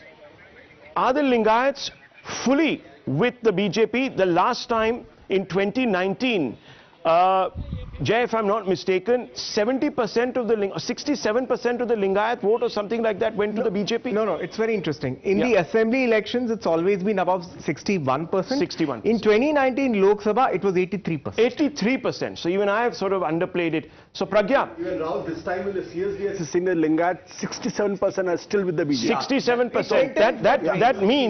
That means Pragya that Mr. B.S. Yadurappa has gone out there and appealed and appealed and appealed. I just want to quickly come out to you. Yes, Pragya. Absolutely, Rahul, and this is the first, it is very important to note that this is the first time that Mr. Yadurappa is not contesting election. He is not the chief ministerial. Okay, 1 second. HDK Kumaraswamy speaking. Let's quickly listen in and I'll come straight out to you. My expectation is ನನ್ನ expectation ಹೇಳೋದು ಬೇರೆ. ಈಗಾಗಲೇ ಅದು ಯಾವುದು exit ಪೋಲ್ಗಳು ಇವೆಲ್ಲ ಈಗಾಗಲೇ ನೀವು ಕೊಟ್ಟುಬಿಟ್ಟಿದ್ದೀರಲ್ಲ. JDSಗೆ ಇಂತಿಷ್ಟೇ ಸ್ಥಾನ, ಕಾಂಗ್ರೆಸ್ಗೆ ಕ್ಲಿಯರ್ ಮೇಲೆ 140ವರೆಗೂ ಕೆಲವರು ಕೊಟ್ಟಿದ್ದಾರೆ, ಕೆಲವರು 116 ಕೊಟ್ಟವ್ರೆ, ಕೆಲವರು 106 ಕೊಟ್ಟವ್ರೆ, BJPಗೂ ಕೊಟ್ಟಿದ್ದಾರೆ. ಈಗಾಗಲೇ ಎಕ್ಸಿಟ್ ಪೋಲ್ನಲ್ಲಿ ಈಗಾಗಲೇ ನೀವು ಜನಗಳ ತೀರ್ಪೇನಿದೆ ಅಂತ ನೀವೇ ಕೊಟ್ಟುಬಿಟ್ಟಿದ್ದೀರಲ್ಲ. ಅದರಿಂದ ನಾನು ಏನು ಈಗ ನಿಮ್ಮ ಎಕ್ಸಿಟ್ ಪೋಲ್ ಸರ್ವೆ ನೋಡಿದ ಮೇಲೆ ನಾನು ನಿರೀಕ್ಷೆ ಇಟ್ಕೊಳ್ಳೋದ್ರಲ್ಲಿ ಅರ್ಥವೇ ಇಲ್ವೇನೋ ಅಂತ ನಾನು ನಿರೀಕ್ಷೆನೇ ಇಟ್ಕೊಳ್ಳೋಕೆ ಹೋಗಿಲ್ಲ. ಜನತೆಗೆ ಬಿಟ್ಟಿದ್ದೀನಿ, ದೇವರಿಗೆ ಬಿಟ್ಟಿದ್ದೀನಿ.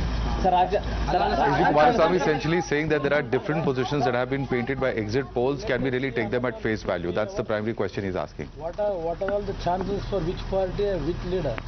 You can see. We can wait for another 2-3 hours. Wait another 2-3 hours. Now my expectation is not necessary because already exit poll, 2 people already shown that 2 national parties will going to score in a big way. There is no third alternate about your exit poll. JDS you people have given us actually 12 seats to 30 or 32. You have given maximum poll from 12 seats. Let us see. Sir, also predicting that you will be crossing around 38 to 40, sir. Pardon? Sir, ಅಸ್ಥಿರತೆ ಉಂಟಾದರೆ ತಮ್ಮ ಬೆಂಬಲ ಯಾರಿಗಿರುತ್ತೆ sir? ನೋಡ ಜನ ಅಸ್ಥಿರತೆ ಬಯಸ್ತಾರಲ್ಲ. ಬಹುಶಃ Congress ನಾಯಕರಿಗಾಗಲೇ suit ಬೂಟುಗಳೆಲ್ಲ ಹೊಲಿಸಿದ್ದಾರೆ. ಅವರಾಗಲೇ ಓದಿರೋದು ಒಂದೇ ಉಳಿದಿರೋದು ಬಾಕಿ ಅಲ್ವೇ, ಅವರಿಗಾಗಲೇ ಬಹಳ ಮೇಲಿದ್ದಾರೆ. ನೋಡೋಣ ಫಲಿತಾಂಶ ಏನು ಬರುತ್ತೆ ನೋಡೋಣ. ನನಗೆ ಯಾವ ನಾಯಕರು ಸಂಪರ್ಕದಲ್ಲಿಲ್ಲ, ನಾನು ಜೊತೆ ಸಂಪರ್ಕದಲ್ಲಿಲ್ಲ. ನಾನು ನನ್ನ ಪಾಡಲ್ಲಿ ನಾನು 2 ದಿನ ರೆಸ್ಟ್ ತಗೋಬೇಕಾಗಿತ್ತು, ಚೆಕಪ್ ಮಾಡಿಸ್ಬೇಕಾಗಿತ್ತು, ಚೆಕಪ್ ಮಾಡಿಸಿ ರೆಸ್ಟ್ ತಗೊಂಡೆ. ಇವತ್ತಿನ ಶೆಡ್ಯೂಲು ಚುನಾವಣಾ ಫಲಿತಾಂಶ ಅದು ಕಾಯ್ಬೇಕಷ್ಟೇ ಎಲ್ಲರೂ. ಅದು ಬಂದ ಮೇಲಿಂದ ಏನಿದ್ರು ಆಕ್ಟಿವಿಟೀಸ್ ಪ್ರಾರಂಭ For our decision, if the JDS gets between 18 to 22% of the vote in Karnataka, viewers, the Congress will have to get more than 40%, Jay, isn't it? Absolutely. I mean, there is no other way of looking at this election. The Congress needs to breach the 40% Rubicon, otherwise the majority is not easy. Okay, Pragya, I'm coming back to you on the BSY question as we listen in to Mr. HDK Kumaraswamy saying that the Congress has already got new clothes stitched for itself, but the BSY question is the largest question, the elephant in the room, isn't it, Pragya? How invested was he in the campaign? Absolutely. Well, he tried to get a ticket for Jagdish Shettar, that is for sure, but the party did not oblige. That we all know, and this is what Congress also capitalized on. They said that Lingayats have been insulted, and you know, Rahul, there is a lot of politics, in fact, within the Lingayat as well. There are 2 sacks, Vishavya and also Pancham Shali. So there is, while we can say Vishavya have always been in power, this time they feel that they have been dished, they have been defeated by the party, as Jagdish Shettar and Lakshman Sawadi both have to quit the party and join some other party. They have not got tickets from the party. So this is why they think that their influence in the party is on the winner side. But how much did Mr. Yediyurappa be able to influence Lingayat vote in favor of BJP is yet to be seen, because the fact that Mr. Yediyurappa is not contesting, he is not the face, he cannot rely. The party is also need to rely on Lingayat leaders in the party to ensure that it will get 61%. Okay, Smita Prakash, the question for you, Pragya. In between of that, there have been some Lingayat forums. Did the offer of giving reservations to the Panchamashali sect, did that come too late for it to have an effect on the results? And what about his son, Mr. Yediyurappa's son? The fact that he has stepped aside for his son, is that not a factor? Well, what the sense we have got from the BJP leaders and from the voters as well, that no one can replace Mr. Yediyurappa as of now. His son might, it's his maiden election. He must have passed on mental to his son, but it's still a maiden election for his son. Secondly, Pancham Chali came too late. This message that BJP should have got to Pancham Chali, 50% of it is the Lingayat. I think that did not go appropriately well down to the voters, and that BJP also feels it. But however, when it comes to, we also spoke about few leaders in the party on that. They said that, you know, Pancham Shali needs to be told that they are getting prominence in the party, be it Morgan Nirani for that matter or someone else. But that also upset the Veer Shavyas who were in the influential position in the party. Very interesting. So there is obviously a politics in the Lingayat sect as well. But party also feels that when it comes to Lok Sabha election and voters also, there is no bigger leader than Prime Minister Narendra Modi, and Lingayat voters are backing Prime Minister. Go back to history. Before the last assembly election, we must remember that the Congress government offered minority status to the Lingayats. That did not alter their loyalty to the BJP. They still stood behind the BJP. They still stood behind Yediyurappa and gave them 104 seats. So that's the fact that, you know, they got a home in the BJP is the thing. It's actually backfired. Rahul, I just want to add one quick point. The point that he made, it actually backfired. And you know, the politics of the subsects within the caste are far more complex than one can imagine. You cannot look at Vokaligas and Lingayats as a whole, as a monolith. It backfired. The last time round, the Sidramaya attempt, actually, you look at the vote share, the percentage of the Lingayats who voted for the BJP was perhaps the highest ever in the recent elections. It backfired spectacularly on Sidramaya, it backfired spectacularly on the Congress, and that's why this time around they are very sure that they wanted to do something for the Lingayats Lingayat community. Whether this has come too late in the day, as Pragya said, is certainly a very big question. And how effective Mr. B.S. Yediyurappa is a question. Some have called him a non-playing captain. There are others who believe that no, he has campaigned throughout the length and breadth of the state. So there are differing views on that. On and the his son also campaigned quite extensively, projected, etc. So there should be no real reason for him to feel slighted in that sense. The baton has been passed forward. Yes, you were making a quick point. I was just making a very quick point on the fact that for the last 5 minutes, and this is news channel agnostic, we're discussing about Lingayats and castes. This is one of the most prosperous states in India. It's almost as if you're talking about, you know, a state where the GDP per capita is 20,000 rupees. Out here, Karnataka is 3 lakhs. It's one of the most progressive, industry-friendly states, and yet we are talking about an election that is going to be decided on the basis of caste. Yeah, but you know, historical reasons for that. Progress can't be measured, and you can't sort of remove identity from politics anywhere in the world. I mean, even Americans, you know, have sort of been split down identity lines, etc. One second, I'm taking a very short break, viewers. When we come back, we ask about this Lingayat factor because it's really the elephant in the room. If the BJP holds on to that and adds a few more subsections, it's through. So we come right back to this.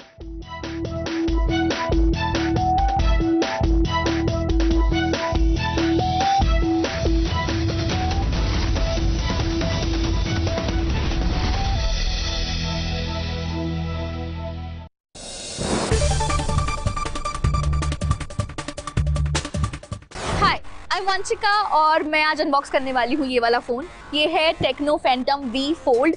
ये India का currently cheapest foldable phone है। चलिए unbox करते हैं। We have this cool box here और I'm super excited to unbox it.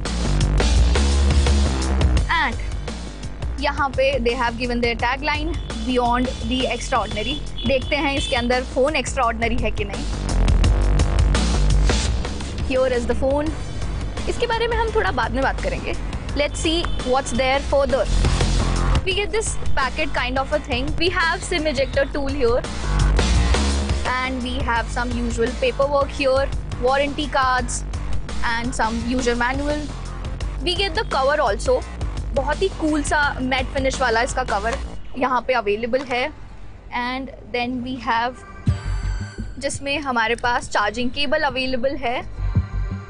45 watt का charger available है and that's it. These were all the things that were available inside this box.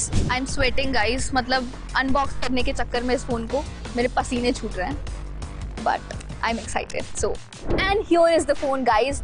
Look at this beast. इसका जो main screen है वो 7.85 inches का है। मतलब अगर आप स्ट्रीम करना चाहते हो, गेम खेलना चाहते हो, बढ़िया फ़ोन है आपके लिए। इसका जो सब स्क्रीन है वो 6.42 इंचेस का है। कटआउट पंच होल अवेलेबल है। इसमें 50 मेगापिक्सल्स का रेयर ट्रिपल कैमरा इसमें अवेलेबल है। इसका जो बैक पैनल है वो टेक्सचर्ड है, बहुत ही प्रीमियम फील है। इसका जो वेट है वो 2.99 ग्राम्स है, जिसमें मतलब मुझे थोड़ा सा भारी लग रहा है, बट इट्स फाइन राइट। इसकी जो बैटरी है वो 5000 mAh की है और इसकी कूल चीज़ ये है कि इसमें 2 बैटरीज हैं। मतलब 5000 mAh है, 2 स्क्रीन्स हैं, तो 2 जगह बैटरी अवेलेबल है। Apart from that what do we get in this phone? Usual है जो पावर बटन होता है, वॉल्यूम बटन होता है। इसका जो फ्रेम है बहुत ही क्लासी फ्रेम है। ये रोज गोल्ड कलर का है। इसमें 2 वेरिएंट अवेलेबल हैं, एक black and the other one is white. We got the white one क्योंकि वाइट वाला ज़्यादा प्रिटी लगता है। दैट्स माई ओपिनियन, बाकी इट्स सब्जेक्टिव। इसको ऑन करके देख लेते हैं and will talk about the phone further. इसमें एमोलेड डिस्प्ले अवेलेबल है। इसमें 120 हर्ट्ज का रिफ्रेश रेट अवेलेबल है। 12 GB का रैम अवेलेबल है। 256 GB का स्टोरेज है जिसको आप एक्सटेंड भी करा सकते हो। Do you love the air that you breathe? Well, I don't, because it has got lot of pollutants, harmful toxins, dust, pollen and whatnot. Well, to curb that situation, Xiaomi has come up with a new product which is called Xiaomi Air Purifier 4.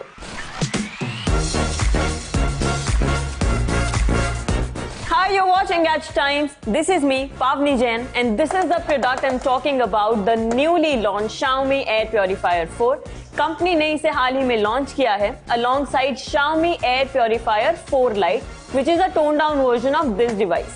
पर आज के इस video में हम बात करेंगे air purifier 4 की, जानेंगे इसके फिजिकल लुक्स के बारे में, all the buttons that it comes with and all the sensors और the qualities that this air purifier offers. This is the front side of the air purifier, जहां पर आपको मिलता है OLED डिस्प्ले। इसको जल्दी से पील ऑफ करते हैं इसका कवर। अब इसको ऑन कहां से करना है, let me show you. This is the back side of the air purifier और यहाँ पर जो आपको बटन दिखाई दे रहे हैं, this is the physical button to turn the display on and off. इस फिजिकल बटन के साइड में एक सेंसर दिया गया है which is temperature and humidity sensor. वहीं पर just right below it you will get to see the laser particle sensor. यहाँ पर इसको फिल्टर को अनकवर करने के लिए बटन दिया गया है जिस पर लिखा हुआ है remove the filter packaging before turning on the purifier. Now how do I remove it? Let me try. Let's remove the tapes first. I think I did it the wrong way in the first place.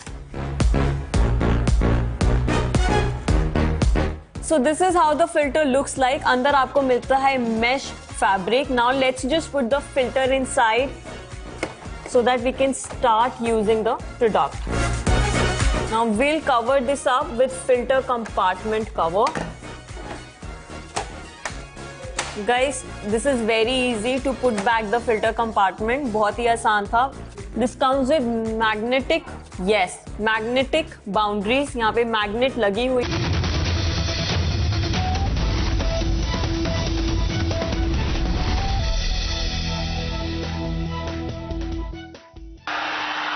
Bharat माता की, भारत माता की, बजरंग बली की, बजरंग बली की, बजरंग बली की।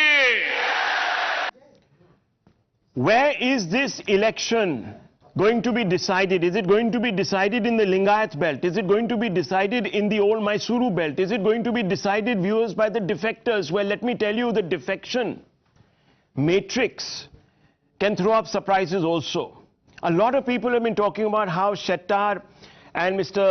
Savadi of the Bharatiya Janata Party, after leaving, have taken a sizable chunk of the Lingayat vote along with them. Is that really true? We're going to go up to the plasma wall and we're going to try and figure that out for you. It may not be exactly as it's being projected, but the Congress says 120 seats, Jay. Yeah. 120 seats says the Congress. The Congress says we're getting 120 seats. What does that mean? What is their vote share that they need to actually score? What's the run rate? See, they would certainly need to cross the 40% Rubicon. Yeah. Because in the last election itself, when it was hung, they were 78, they were still having 37% votes. Now, as I was telling Dr. Raman, that 35 seats were the ones which are really slender, 3%, which is also the margin of error in a poll, by the way. Now, of that, if they can get 27, 30, then they are through to a number like 108, 110. So really, take that 3% margin of error, add it to 37 what they had last time, so 40% is the Rubicon. Okay, I'm going to come to you in just a few seconds as we go to the plasma wall, viewers, to have a look at this late Lingayat factor and the emphasis that many people are putting on Shettar, etc. Let's have a look if that really is bearing out on this entire map here. So what do we have? In 2019, as we said, 87% of the Lingayats voted for the Bharatiya Janata Party. But just go down these numbers. 2013, that's when Mr. B.S. Yediyurappa leaves the Bharatiya Janata Party to form the KJP. That number comes down to 43%. 43%. So if you really look at it, in about 5 years, half of that vote. But in all the other assembly elections, this one, which is in 2008 as well as in 2018, the BJP gets more than 55% of that vote, sometimes even 60%. In 2014, also about 60% plus. So that number remains very high and very crucial to the Bharatiya Janata Party. But it's interesting because who was left in the party when Mr. Yediyurappa left? It was Mr. Shettar. Absolutely. Wasn't it? He was the tallest leader. Madhav, he was the tallest leader. Chief Minister. He could have actually, and let me just go up to Jay there, he could have been one of those who could have easily stepped in and made way really for a second generation. He could have led that second generation, but he couldn't really do that. Yeah. And Madhav, that's really fundamental, isn't it? Because Mr. Shettar, we think, is going to really take this election. I mean, Mr. B.S. Yediyurappa, you yourself are saying, was right, sort of so keen that he gets a ticket, but he didn't really help retain that Lingayat vote. Absolutely, because, you know, when it comes to Lingayat leaders, there's no one taller than B.S. Yediyurappa, and I think he's head and shoulders above any other Lingayat leader in the state of Karnataka. His entire politics has been focused in north of Karnataka. In fact, one of the BJP leaders I spoke to said that B.S. Yediyurappa starts his campaigning from Tumkur onwards, the entire Hubli highway which leads up to the northern part of Karnataka. That's really where Yediyurappa has focused his politics for the last 4 decades. Shettar was not as successful, as you rightly put it, in past elections, particularly in 2013. Other leaders like Lakshman Savdi, who were trying to groom by giving a deputy chief ministerial post, also eventually have left. So the larger question is, you know, with this Lingayat vote of 43%, if it retains, and if it has retained that in 2013, in this election with Yediyurappa campaigning, you know, are we going to see somewhere between the 62 to 43% is perhaps a very important question to ask. And what does this mean? What does that translate? You were making a point on this entire issue just before we went into the break, Smita Prakash. I mean, I get what you're saying, that Yediyurappa is the tallest leader. But also, you know, there are many factors which come into play. The sects within the Lingayat sect, you know, the bifurcations, those will make an effect. For example, the Panchamashali, you know, when your reporter said that it came too late, and for them not to believe that they will get the benefit because it's after the election that they're going to get the benefits. So and Yediyurappa did not campaign this time so much. Plus, when you have a whole bunch of new faces, why do you think that the BJP High Command would have taken this decision that they will not agree to all the seat allocation which would have been suggested by the Lingayat leaders in the BJP, the new faces? Could it be because the Lingayat top leaders have not groomed the new generation of leaders who should have taken over? You get the same bunch of leaders who for 3 or 4 elections have been the same ones, and then after that it's their sons. No which were coming up. So they've taken a very bold decision. There's some big breaking news coming in. I'm going to go straight across to Imran. Imran, last evening, Siddaramaiah and Randeep Surjewala, we are being told, contacted 10 independent candidates and asked them to support the Congress party. What's happening? What is this big news that you're sort of breaking here this morning, Imran?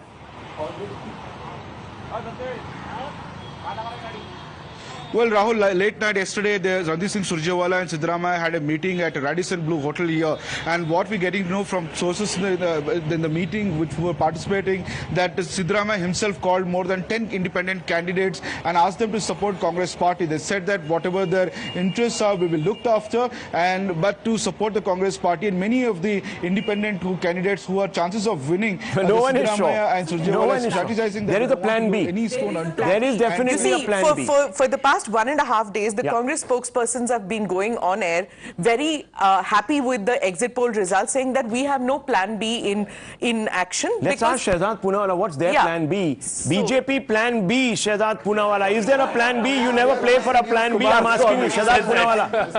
Is there one second, please. Plan B. Because yesterday, one of your top leaders, a minister, made a remark that actually set the cat amongst the political pigeons. That was a big one. He said there was a plan B. Rahul, even if there was a plan B, I am far too old for this business to reveal it to you on candid camera. But let me assure you that there is only one plan. The plan is to serve the people of Karnataka, for which we are getting an opportunity. But you can also serve them by, noted by Imran today. By persuading independents or others to join you. That's an admission by the BJP spokesperson that whether they are in opposition or in the government, they'll serve the people. Okay, on a more serious note. He's on a more serious note. Okay, serious note. Yeah.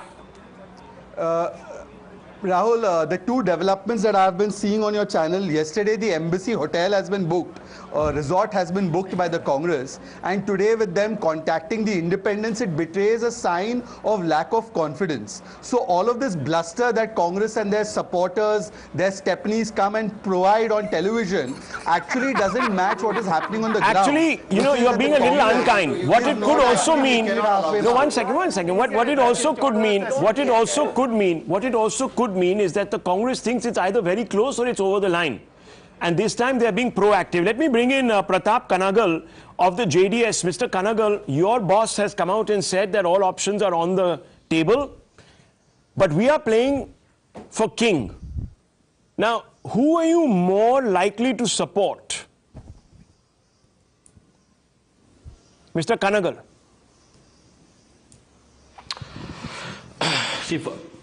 First, we, as Mr. HDK said, we will wait till the result before we react on any of this, and after that we will take a decision what has to be done. And for us, it's BJP, Congress doesn't. It's both are both are national parties, and it's both are, whatever based on the results, we will take a decision on that. To give support, or are you going to take support to be Chief Minister? It's very simple. It's a very simple question. I'm sure there's clarity on that point. Because Mr. HDK Kumaraswamy seemed to suggest that, look, we don't play it for second place. There's nothing, Rahul, there is nothing, there's nothing, there's no discussion as such has happened, what Smith, as a CM or giving support or anything. As I said, no, but one of your spokespeople came out yesterday and said everything, every decision has been taken. There's nothing left to the imagination anymore. We will take it. No, he is not our spokesperson. He has been thrown out of almost 6 months back. Poor gentleman, he comes every evening on the channel and he's, they can dump anytime anyone. JDS spokesperson, what's going on here? Yeah, I'll come to you guys. Mr. Yes. CM Ibrahim has clearly thrown his weight, and he has very clearly ensured that Tanvi does not, continue to speak for the party, because the very fact that a decision has been made means that JDS's own bargaining power then comes down. So effectively, that's what happened yesterday. Mr. Tanveer Ahmed perhaps went a little beyond his brief, and he got the perhaps just desserts, many would say, for that. But the point is this, that JDS always keeps its cards open till the last minute. He's been with Mr. Kumaraswamy longer, with due respects to Mr. Ibrahim. He's been with Mr. Kumaraswamy longer than Mr. Ibrahim has been. So he would know the pulse of the Ibrahim has been longer with his father, Devegowda. That's perhaps the thing that evens it out. Ibrahim went with Siddaramaiah to Congress, Siddaramaiah to Congress. He came with Siddaramaiah to Congress. Congress made him MLC, Siddaramaiah made him MLC. Yeah, and then he's gone back. Yeah, let's open the studio. Let's get these people in. Come on, let's open the studio. Yes. The Prime Minister. But Tanveer has been articulate. Tanveer has been articulate. I think that is unfair. In the last 10 years, when was the last time Congress had a plan A and it worked? Congress always has a plan B and plan C. Yeah. But I want to ask, my good friend Tehseen here, who, by the way, didn't compliment Smita and me, but Shahzad did, so I always do so. Will you respect the verdict, come what may, or will you blame the EVMs? No, there's no question of blaming the EVMs at all. The verdict has to be respected. Africa. They went to South Africa for EVM. He's saying that. South Africa, EVM, South Africa. Why did you bring South Africa here? EVM. Congress said that. Yes. You said that the EVMs that have been used in Karnataka were used in South Africa. Were used in South Africa. The Election Commission. And the Election Commission gave a bang on Congress. Yeah. Congress. Oh, South Africa वाला था ही नहीं EVM. Well, Mr. Surjewala wrote. I'll tell you. You must tell Mr. Congress leaders. Mr. Surjewala wrote 2 days before the count. Like JDS ran down that spokesperson. Like JDS ran down that. How South Africa say EVM will come? Kapil Sibal was there, sitting in the back row. You did a press conference in London where you opened the EVMs and said that they didn't work. So the point is, respect the verdict one way or the other. So one second. Now, I don't want to get into this EVM thing because Why? But one second. I'm because that matters sub judice and it's my matter. That matters sub judice and it's my matter. Anand, it's disrespectful. That's why I didn't compliment you. The EVM matter is sub judice. I am the thing. I don't want to talk about it. There are certain issues that must be fine-tuned. Nobody is blaming EVM. Wow. Yeah, but there are certain things that must be fine-tuned. Like you give everyone the VPAT. For everyone, you count all the VPAT. Count all the VPAT. Don't forget there are certain issues. EVM issue was raised by BJP. Now there's fine-tuning that should happen. But is that now behind us? Yes. Is that now behind us? And Advaniji came forward. South Africa, what happened to South Africa? Okay, one second. Now look, at the end of the day, viewers, at the end of the day, I think that issue has been pretty well settled. The Election Commission even invited political parties to come. No, that's a lie. And test, of course. That's a lie. I was invited for that meeting. Please. But you're not any politician. But you're not a politician. You're not a politician. You're an analyst. You don't belong to any political party. I was a part of that meeting. I was the only non-politician. One second. Let me just. No, it's a lie. Let's split our screens. And they did a press release. Let's also split our screen and let's open this up further. Let's just go into some of the issues. The most substantial one. What do we know, viewers? We know for sure that the Prime Minister threw in a lot of his political capital towards the end of the election, especially in the Bengaluru region. Now, why did he do that? He went on to the road there, Jay. What is so special about the Bengaluru region? Why is it so central to the BJP's strategy? Well, when the BJP rode to power for the first time in 2008, that time out of the 28 seats in the Bengaluru city, the BJP won 17. Yeah. Now, the BJP never repeated that stupendous performance in 13 or 18. In fact, in 18, many of the leaders of the BJP say that one of the reasons for missing the majority mark was not performing well in Greater Bangalore. So one is that reason. The second reason is, down if you start from Bangalore, you do a roadshow in Bangalore, you go toward the southern part of the state, you go to Nanjangud, where he finally concluded his roadshow. That is the almost southernmost tip of the old Mysore region. You pass by Mandya. This is the entire Vokkaliga belt where the party needs to consolidate. In fact, a lot of the post-2019 defectors to the BJP come from in and around Bangalore and the old Mysore region. The BJP needs to organically grow its base there. So, first, getting the urban voter back. Second, adding the Vokkaliga push. Both of them happen in and around Bangalore. Many people have said corruption is an issue that is really talked about in the urban areas. And that's where the Prime Minister went out and talked about 80% commissions, Congress party, to sort of blunt that 40% Sarkara slogan that the Congress had coined. Do you think it's working? Well, one will have to see. The results will have to tell, because there are two important points of Bangalore I just want to add. You rightly said the Prime Minister tried to blunt the 40% Sarkara, which, mind you, the Congress has been harping on for about 8 to 12 months before this entire election. Whether it has stuck with voters, has not stuck with voters, perhaps we'll only know in a few hours from now. But yes, the Prime Minister was one of those who tried to blunt that particular campaign, because clearly the messaging coming in from the local level leaders was not working. There was that sense within the BJP. The PM's definitely sticking his neck out would make a difference. Urban voters, upper class voters, their concentration in Bengaluru is certainly much higher than the rest of the state, and that will also make a difference. The third point that I want to make is that when it comes to Bengaluru, at least 4 or 5 of the defectors in 2019 are from Bengaluru itself. Will they be re-elected this time around will also be very crucial in talking about the Operation Kamala, whether they've actually worked, whether those leaders are recognized as full-time BJP leaders or not, and whether they are acceptable. How do you fight anti-incumbency? Learn from the Bharatiya Janata Party. 103, if I'm not mistaken, new ticket bearers. Yeah. So they removed a large number of their, and we're going to talk a little bit about that. Smita Prakash has some views on that, but very quickly, lots of little breaking inputs. The Bharatiya Janata Party, Bhaskar Rao, the first real big reaction coming in from the BJP. Our expectation, the BJP will garner enough number of seats to form its own government. That's the first emphatic declaration in the last 12 hours by a Bharatiya Janata Party leader. We're also getting news that hectic parleys with High Command over CM issue between DK and Siddaramaiah camp. So that's also happening. Imran, what can you tell us about these backroom negotiations now with the High Command? The Congress feels that it's ahead. It's pretty clear about this now.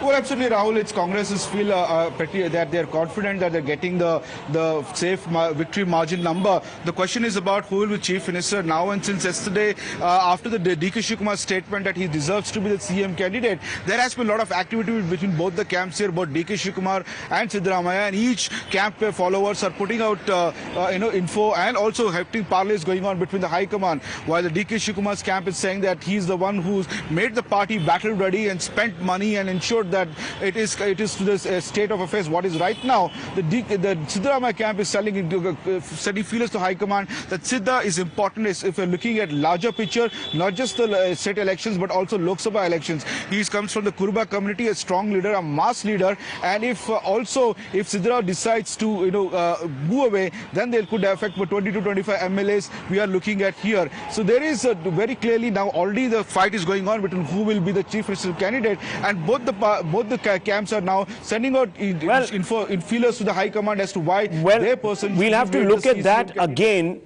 when we have the numbers. So right now, let me just come out to all of you.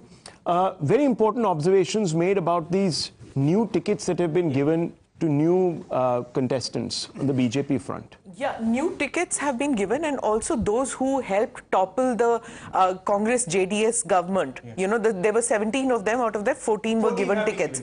Have been given tickets, right? That is also significant, that you will be rewarded for political machinations that you do. So that is also a point. Two, a new breed of leaders to be groomed so that 2024 is secured.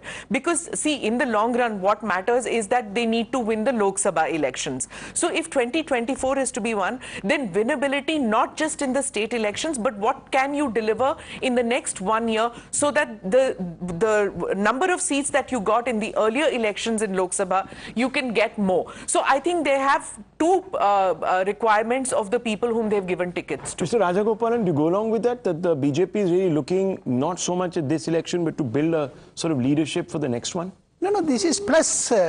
Always BJP goes for plus. Yedurappa plus. So therefore, my understanding, as Smita has mentioned, 103 new candidates, the decision was taken by RSS, including Mr. B.L. Santosh. We have not mentioned Karnataka means B.L. Santosh. Smita may agree with me, because RSS has put at least 100% efforts in Karnataka. Backed on that, backed by RSS, Narendra Modi went far ahead. Otherwise, it would have stayed with 80. Narendra Modi pushed it to 100 and brought Congress down from 140 to 100. So that is what Narendra Modi's push. Narendra Modi's push. Okay, so yes. Rahul, the fact is, you accuse a party of corruption, and then the option you have is Congress. I mean, it's like saying that Nawaz Sharif is corrupt, so Shahbaz Sharif should replace him. I mean, it's ridiculous. Which party is not corrupt? Let's not get into that route. So see, the fact of the matter is, one second. The 103 seats given now the new candidates, and that's basically to defy anti-incumbency against the MLAs. It's as simple. What did Congress do for that? 1 minute. Can I say good morning to all of you? Such heated discussions, even before the counting of the first vote. Filter coffee, Mysore Pak. What is it? What is it? We're going to have Nandini Mysore. And dosa. No, and only Nandini milk, no Amul milk. Why not Amul? Mysore Pak, Ragi Mudde, and Benne dosa. I object. Okay. Oh my God, that's like death by calories. Nandini milk has already been promised by in the manifesto of Bharatiya Janata Party. I want Amul. Yes, you want Amul. Well, you'll have to cross boundaries, and perhaps you are crossing boundaries. Yes. One point. See, this 103 candidates being replaced, in some 2 or 3 constituencies, the candidates were actually driven out. So they had to replace, they had surveys done. That's a statistical point. Yeah. Okay. Now, if we look at the 103 seats, where they have actually given new faces. Okay, we've done an apple-to-apple comparison. Names in 2018, names in 2013, minus the family names. Okay, we've gone down to that level. If you look at the 103, in those seats in 2018, the BJP had a vote share of only 24%. So it's not a question of tiding over anti-incumbency. They genuinely did not have good candidates there. Oh. And they now want to scale that up to 40, 42. If you look at even the old Mysore region, we've done a push how they've gone for.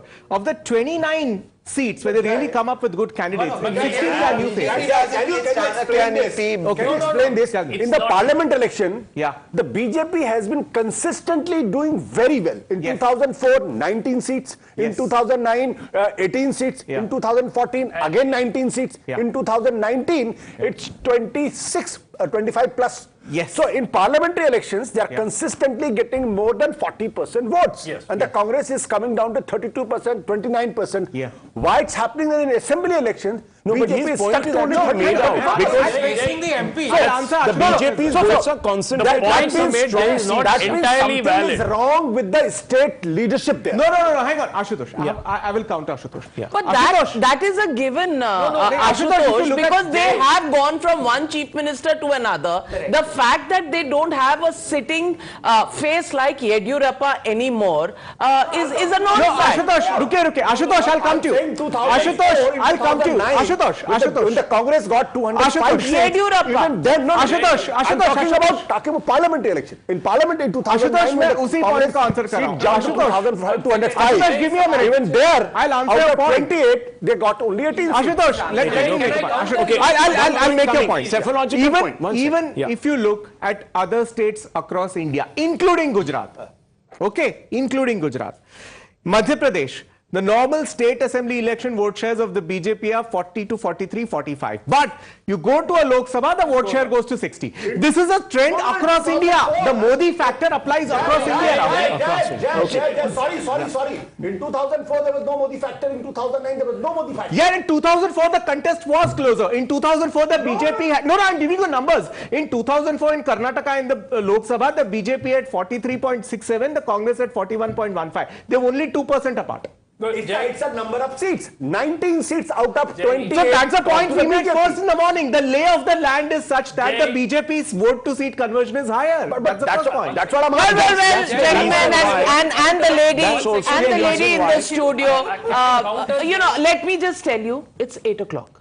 Okay, we're waiting for the numbers. 2 minutes just about 120 seconds to go. You're ahead of time as usual. As usual. We are a news channel which breaks the news and is the election news headquarters. Absolutely. So we have to be ahead of everybody. So in about 100 seconds from now, the first vote will be counted. Yeah. Or at least the boxes will be opened up. But there's also another election, isn't there? Which is again another election which is very important in the scheme of things, and we're not talking about it too much, which is the Uttar Pradesh one. It is the biggest election if, if you look at the Hindi heartland. It's the biggest election, and Yogi Adityanath has fought it as if it was a Lok Sabha election. And what I find surprising also is that Bangalore's got Section 144 slapped on the city and in the 36 counting centers. So I would wonder that what are they expecting? Did they expect that there will be trouble? It clearly shows that they are expecting a lot of horses. They are expecting a lot of horses on the streets of Bangalore, and then will begin the stock exchange of horses, and the trading will begin after that. So let's keep our eyes on that. But Jay, my question to you is, we are looking at the big picture. People want to know whether they are in Karnataka or they are looking at these elections from anywhere else in the country. They want to know, bhai, aaj chances kya hai? What are the chances that we will have a majority government, a stable government that will be voted to power, or is it going to be a close call? Is it going to be resort politics? First, that is the biggest question. Answer that. Well, before we come to you, Bommai, Chief Minister speaking there. ಚುನಾವಣೆಯಲ್ಲಿ ಮೇ 10ರಂದು ನಡೆದಂಥ ಮತದಾನದ ಫಲಿತಾಂಶದ ದಿನ ಫಲಿತಾಂಶ ಬಹಳ ಪ್ರಮುಖವಾಗಿರುವಂಥದ್ದು ರಾಜ್ಯದ ದೃಷ್ಟಿಯಿಂದ ರಾಜ್ಯದ very important results from the perspective of the state, how the voters have expressed themselves. ಕರ್ನಾಟಕವನ್ನು ಒಂದು ಸಮೃದ್ಧ ಸುರಕ್ಷಿತ a prosperous, secure Karnataka for the next 5 years is what the people have voted for, is what I believe in. ನಮ್ಮ ಬಿಜೆಪಿಗೆ ಸಂಪೂರ್ಣವಾದಂಥ ಬಹುಮತ ಬರುವಂಥ I believe we'll get a clear majority. ಕೂಡ ನನಗಿದೆ. ಇನ್ನು ಕೆಲವೇ ತಾಸುಗಳಲ್ಲಿ ಹಲವಾರು ಟ್ರೆಂಡ್ಗಳು ಗೊತ್ತಾಗ್ತದೆ. There are several trends that have been expressed. ಫಲಿತಾಂಶ ಯಾವ ದಿಕ್ಕಿನಲ್ಲಿ ಹೋಗ್ತದೆ ಅನ್ನೋದು ಕೂಡ ಗೊತ್ತಾಗ್ತದೆ. ಜನ ಅತ್ಯಂತ ಶಾಂತದಿಂದ ಮತದಾನ ಮಾಡಿದ್ದಾರೆ. ಇದೊಂದು ವೈಶಿಷ್ಟ್ಯ Karnataka. Voting has been very peacefully ಕೂಡ ಶಾಂತಿಯಿಂದ ಮತದಾನ ಮಾಡಿದ್ದಾರೆ. completed in Karnataka. ಈ ಚುನಾವಣೆ ಎಣಿಕೆಯ ಸಂದರ್ಭದಲ್ಲೂ ಕೂಡ ಶಾಂತಿ ಸುವ್ಯವಸ್ಥೆ ಎಲ್ಲರೂ ಕೂಡ ಎಲ್ಲ ರಾಜಕೀಯ ಪಕ್ಷಗಳು ಕೂಡ ಕಾಪಾಡ್ಕೋಬೇಕನ್ನುವಂಥ Peace and good development is what we are working on. Bommai, they're saying that they're prepared to get a majority. Body language, completely the opposite. What do you think? Well, I think two things, Navika. The very fact that Mr. Bommai is not in Bengaluru, the fact that Mr. Dharmendra Pradhan, who's headed this entire election, is not in Bengaluru, I think that speaks volumes. But he's a picture of modesty. Why do you always look at body language and infer negativity? That's the way you read. He's just understated and cool. Yeah. Understated. Anybody in India? I have some trivia. Hang on. Some updates coming on the numbers, viewers. Initial trends, let's not get excited. 8 for the BJP, 5 trends for the Congress, 1 for the JDS, others 1. Now, JDS will be hoping that they'll get about 18 to 19 to 20% of the vote, because if they do, then viewers... Congress is in trouble. Congress is in trouble, and JDS gets the vocalica vote. Absolutely, and that's what vote. is the Congress's strong point. Yeah. So, Jay, just tell me, given the close calls and the low margins in the last election, how many seats do you think are going to swing this way or that, and therefore suspense continues as far as Karnataka elections? About 27 seats, as I said, out of 35, 8 with the BJP, 27-ish with the Congress. Those 27 seats are going to be the suspense seats. I'll get back to the trivia, but Bangalore, because of its climate, is Bengaluru, sorry. Bengaluru, I correct myself. Bengaluru, because of its climate, is one of the only cities in India जहाँ पे जो actual horse racing घोड़े का race होता है ना, उसका जो अस्तबल है underground है. But let me give you some statistics on this, Navika. Less than 5%. If the BJP manages to win seats with less than 5%, they'll get 57 of those seats. That's what. They'll get 57 out of 126. The point I want to counter, and that's Mr. really where the story morning is. It's in the details. The Congress less than 5% will get 51. So the race actually becomes tougher for the Congress as the margins. That's the point I made in the morning. Dip below 5%. Seats with Absolutely. The so the and bigger. And I want to ask you, Dr. Suman Siraman. Siddaramaiah, tall leader in Karnataka, DK Shiv Kumar, everybody knows him, and he's the mover and shaker. Bommai may not be as big in terms of his profile, but how much do you think will the Modi factor swing it around, especially in some of these marginal seats? I think two areas we can look at, and one certainly is Bangalore, because of this spectacular 2-day road show and all that. So if the BJP is going to make big gains in Bangalore, which most of the exit polls do not indicate that. They either expect them to hold what they had or maybe marginally drop. But that would be one area where I'd be interested in seeing the Modi impact on this election. Because if that is not significantly impacted, then 2 days, okay, we could always argue, had he not done the roadshow, they would have lost more seats in Bangalore. That's also a possible way of looking at it. I'm just reading the ticker and getting some initial ideas of what's happening. The 28, BJP is doing well in Ballari region. 28 seats in Bangalore. And 15 that Mr. Modi drew. Now, but low percentage of voters. Very few people came out compared to the percentage of voters who came out. Overall. 53%, because Bangaloreans by nature are very lazy when it comes to polling. All urban centers, but Bangalore especially. And they're the ones who whinge and whine all the time about roads being bad, not having enough. They're all the time complaining, but when it comes to doing their duty, which is casting the vote, I'm sorry to say Bangaloreans don't measure. Sriram, this time record polling. 73.3% or something like that. Broken last time. 0.7 more. So what does that tell us? So it just tells us that particularly in the last few hours of the polling. So how it has come. So what we are hearing is that the minorities have voted right early in the morning. It is probably the Karyakartas of BJP on the ground level, which is probably pushed, because Karnataka, as far as RSS Karyakartas are concerned, there have been a disappointed lot from the beginning of the year because of the kind of Hindutva up they made last year. From there, it was a dip. But then I guess that what we are hearing is there's been a last-minute push, and that has not been captured in the exit poll, because most of the exit poll agencies concluded their polling by around 3 p.m.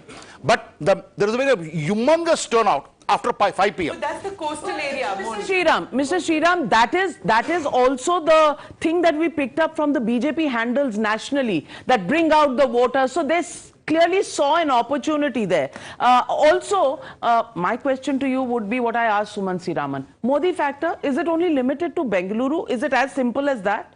No, I think Modi factor is going to be spread across the state. I think what he had tried to do is, as far as Kittur Karnataka is concerned, he has tried to consolidate there. In Kalyana Karnataka, there was a damaging effect for BJP. He has tried to contain there by going to Kalburgi. Look at the leaderboard here, very quickly, viewers. These numbers in blue are what the parties got last election. So we are talking about 2018. The numbers up here are the trends that are coming in right now. So the BJP 26, little ahead of the Congress by 10 there, 16. These are initial trends, viewers, postal ballots and the like. These can change at any given moment, because these are the initial trends. Last time the BJP had 104 and couldn't form the government. So it's almost become. And it's going to be even more difficult this time if they want to do business with the JDS, because as you know, the Congress party, for instance, has a few problems with the JDS leadership. So last time with all the Rona Dhona that happened, clearly the Congress and the JDS will have a problem. 104 is the final tally, or was it on that no, election? This is a final tally. That's not. That's a That's said the devil is always. So let me tell you, Anand Ranganathan, this is the 2018 tally. These are the leads as of now, what we are seeing. 26. Oh, and our friend Mrityunjay is here. Mrityunjay, who's just back from Punjab, from the jail. He's our camera person. And welcome to the studio, Mrityunjay. This is the BJP leads at the moment. This was the final number of 2018. Congress, 20 leads, 80 last time. But many people, Tehseen, are saying that if the Congress is short of 120, it's not going to be a stable majority and anything can happen. I'm hearing this from Congress leaders themselves. Okay, boss, there is a problem. We'll have to hang in together in various resorts. I have to admit to that if the Congress does not cross 115, it is the governor, the ED, and the BJP will form the government, and JDS will be chief minister. But JDS will be chief minister. Breaking news, and this is interesting. Imran has been telling us that within the Congress, different camps have started contacting the High Command already. DK Shiv Kumar, when he spoke to me on the exit poll day, said 141, but I am the party president and I have led this victory. I will speak about it. But why is that wrong? Why is that considered bad? Did Himanta Biswa Sharma and Sonowal have a problem? My friend, it's not wrong. I'm not giving a value judgment. I'm just saying that you will have more than one problem at hand. Siddaramaiah will be chief minister if Congress crosses a majority. Make no mistake about it. Believe him. Okay, the numbers changing. Numbers changing. 1,000%. Let's see. 40 leads there for the BJP. And 28 for the Congress. The JDS at 5. This number we have to watch very closely in this race. It's the third horse. Viewers, that can upset everyone's calculations. As I was telling you, the vote share, if that starts peaking beyond 20%, problem for the Congress party.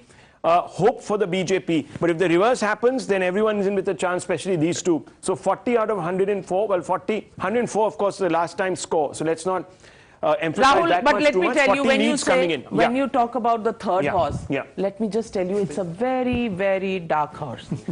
Because this dark horse will know what's going to happen in Karnataka, who's going to form the government. Maybe the largest party, like last time, may not form the government. So this third and dark horse has to be watched very carefully, because if they are decimated, because their vote bank is also the Vokalika vote bank, which is the Congress's strong point. So if they are decimated, it shows Congress has got the consolidation of those votes and can possibly be in the question I want to come to you with, Smitaji, is a simple, straightforward one. If the BJP doesn't get the number, should they sit in opposition? Yes, they should. I think it is necessary, and I don't think the BJP will have a problem about sitting in the opposition if they don't have the numbers and if they're not able to cobble together something along with the JDS. I think sitting in the opposition makes sense, because I think they have to focus all their energy for 2024. And if they're sitting in the opposition, what is the harm? If one state, because they have Rajasthan to concentrate, they have Chhattisgarh after that, it's all right to lose an election. Because I don't think so, Anand Ranganathan. Do you think they're going to be so magnanimous? Anand Ranganathan is shifting in his seat. Yes. 2024, they would want to be in power to control the state there. Governor will come into play. He won't answer Congress phones. To lose an election. I think at some point you're in time, at a moral level, your argument is perfect. They have taken, we just discussed this, that they have taken a very bold step in taking together a new generation of leaders and who Mr. Ashok said yesterday, we are not sannyasis, we are politicians. When they bring a new crop of leaders, it requires sacrifices, and I think they were ready to do that if their numbers come down despite that. Congress is single largest party, Anand, just 1 second, if Congress is single largest party and it's very close, governor will suddenly fall sick, he'll go to Tamil Nadu for treatment, he won't answer till the majority is done by BJP. Yeah. Anand Mark my words. Anand Ranganathan. No, I think I humbly disagree with Smita. I think BJP's motto ever since Modi came into the fray is you have to win at all costs. I mean, if you look at 104 seats out here and what happened ultimately, they actually literally broke the Congress, the idea and they got is it. To So win, right? But if you do not win,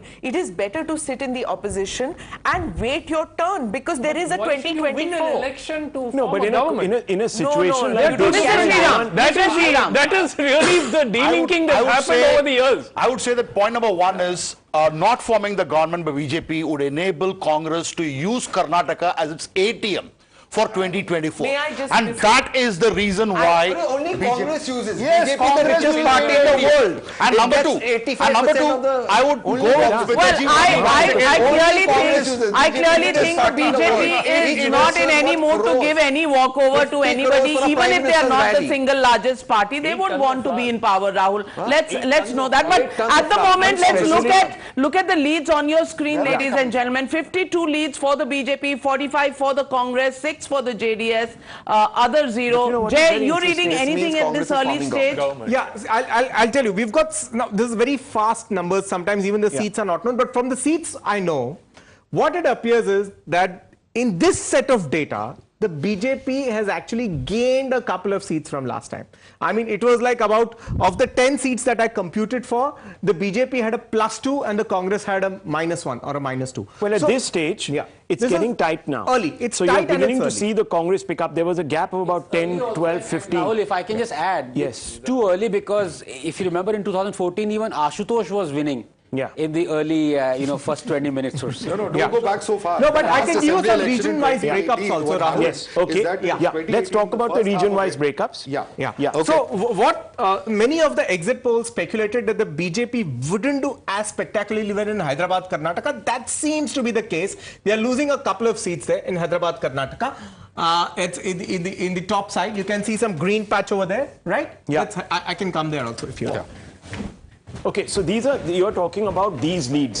Yeah, these are the early leads, and these are the areas. So this is, of course, the Hyderabad, Karnataka. So, Rahul, let's just... This is central, and the BJP... So in these leads, we are seeing 4 for the Congress, 2 for the BJP. Yeah, because these are not postal ballots. Stabilized. So we are seeing stabilized now, counting, going through different other rounds. But it's very interesting, Navika, if you look at these two areas, this is central Karnataka. This is the Lingayat belt. Yeah. So is this. The Mumbai, Karnataka, this is the area where the BJP will look to do well, because if you see, if you look at this map from 2018, if they carry this through, and the coastal, of course, belt, they are home. They are home. And as of now, if Jay is to be believed, what are we seeing here, Jay? Yeah. We are seeing Mysuru region. So this is actually JDS. a reaffirmation of the old trend. This is Mr. H.D. Kumaraswamy himself. So he's leading. But this is Harpanahalli, which Mr. Karnakar Reddy of the BJP is leading. This is Afzalpur, where the Congress Let me go across to Madhav. Let me go across to Madhav. Madhav, you have these up there. Let's have a quick look at this, as well as, of course, our map here. Let's just quickly glance our eye over this. Here we are talking about 9 trends coming in from these particular regions. If you could also come in a little bit. Here the Congress picking up something in the Hyderabad, Karnataka. I'll just demystify. This is Hyderabad, Karnataka. Yes. This is Chikkodi, which is a part, which Ganesh Hukkeri of the Congress is leading. It's an old, sugar cooperative sort of seat. Let's go with the comparison. So that's this is 2023 and that's 2018. Now you can already begin to see the Congress hitting 2 in the Lingayat belt. And one over here in Bellary. And yes, this is the Bellary. Yes. So we already have it's very interesting. Things changing. We also have a lead coming in from... Actually, it's the core Bangalore city itself. Okay. We'll figure it's a little hard to read that because it's very small. It's very small. We'll come out to that. Yes. So in the old Mysuru belt, the Congress and the JDS sort of looking to retain the duopoly that they have. The Congress picking up in Hyderabad, Karnataka. This is Afzalpur, where M.Y. Patil. Let me just. And Central Karnataka is important. Things changing a little Central bit. Karnataka is important. Yeah. Things are changing. This is the area of Yediyurappa's but influence. BJP has slim leads at the moment, and to me that is winning. This means Congress is winning. So Honali is where Renukacharya. Now this is. I'll tell you about this particular. Yeah. So let me just tell you. BJP is always ahead. If Congress is neck and neck, believe me, it means Congress. This person is leading over here. You're almost saying the Congress is home, Mr. Sriram.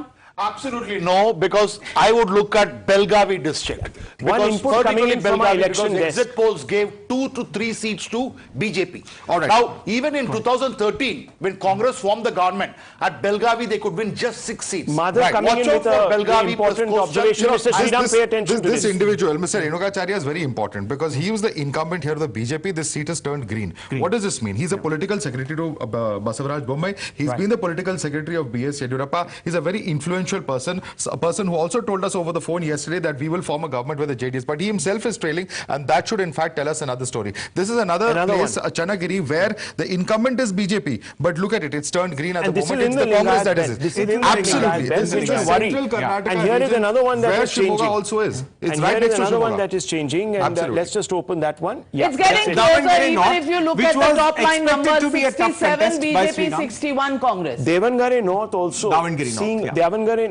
also seeing a bit of a change. So this is not good news coming in from the Bharatiya Janata Party right now. And there are 4 such seats here now. 4 such seats here. Mr. Rahul, Mr. Sudhakar was there a couple of days back in our program, and he said Madhya Karnataka is one place where he said there is going to be some kind of a setback, particularly in Davangere.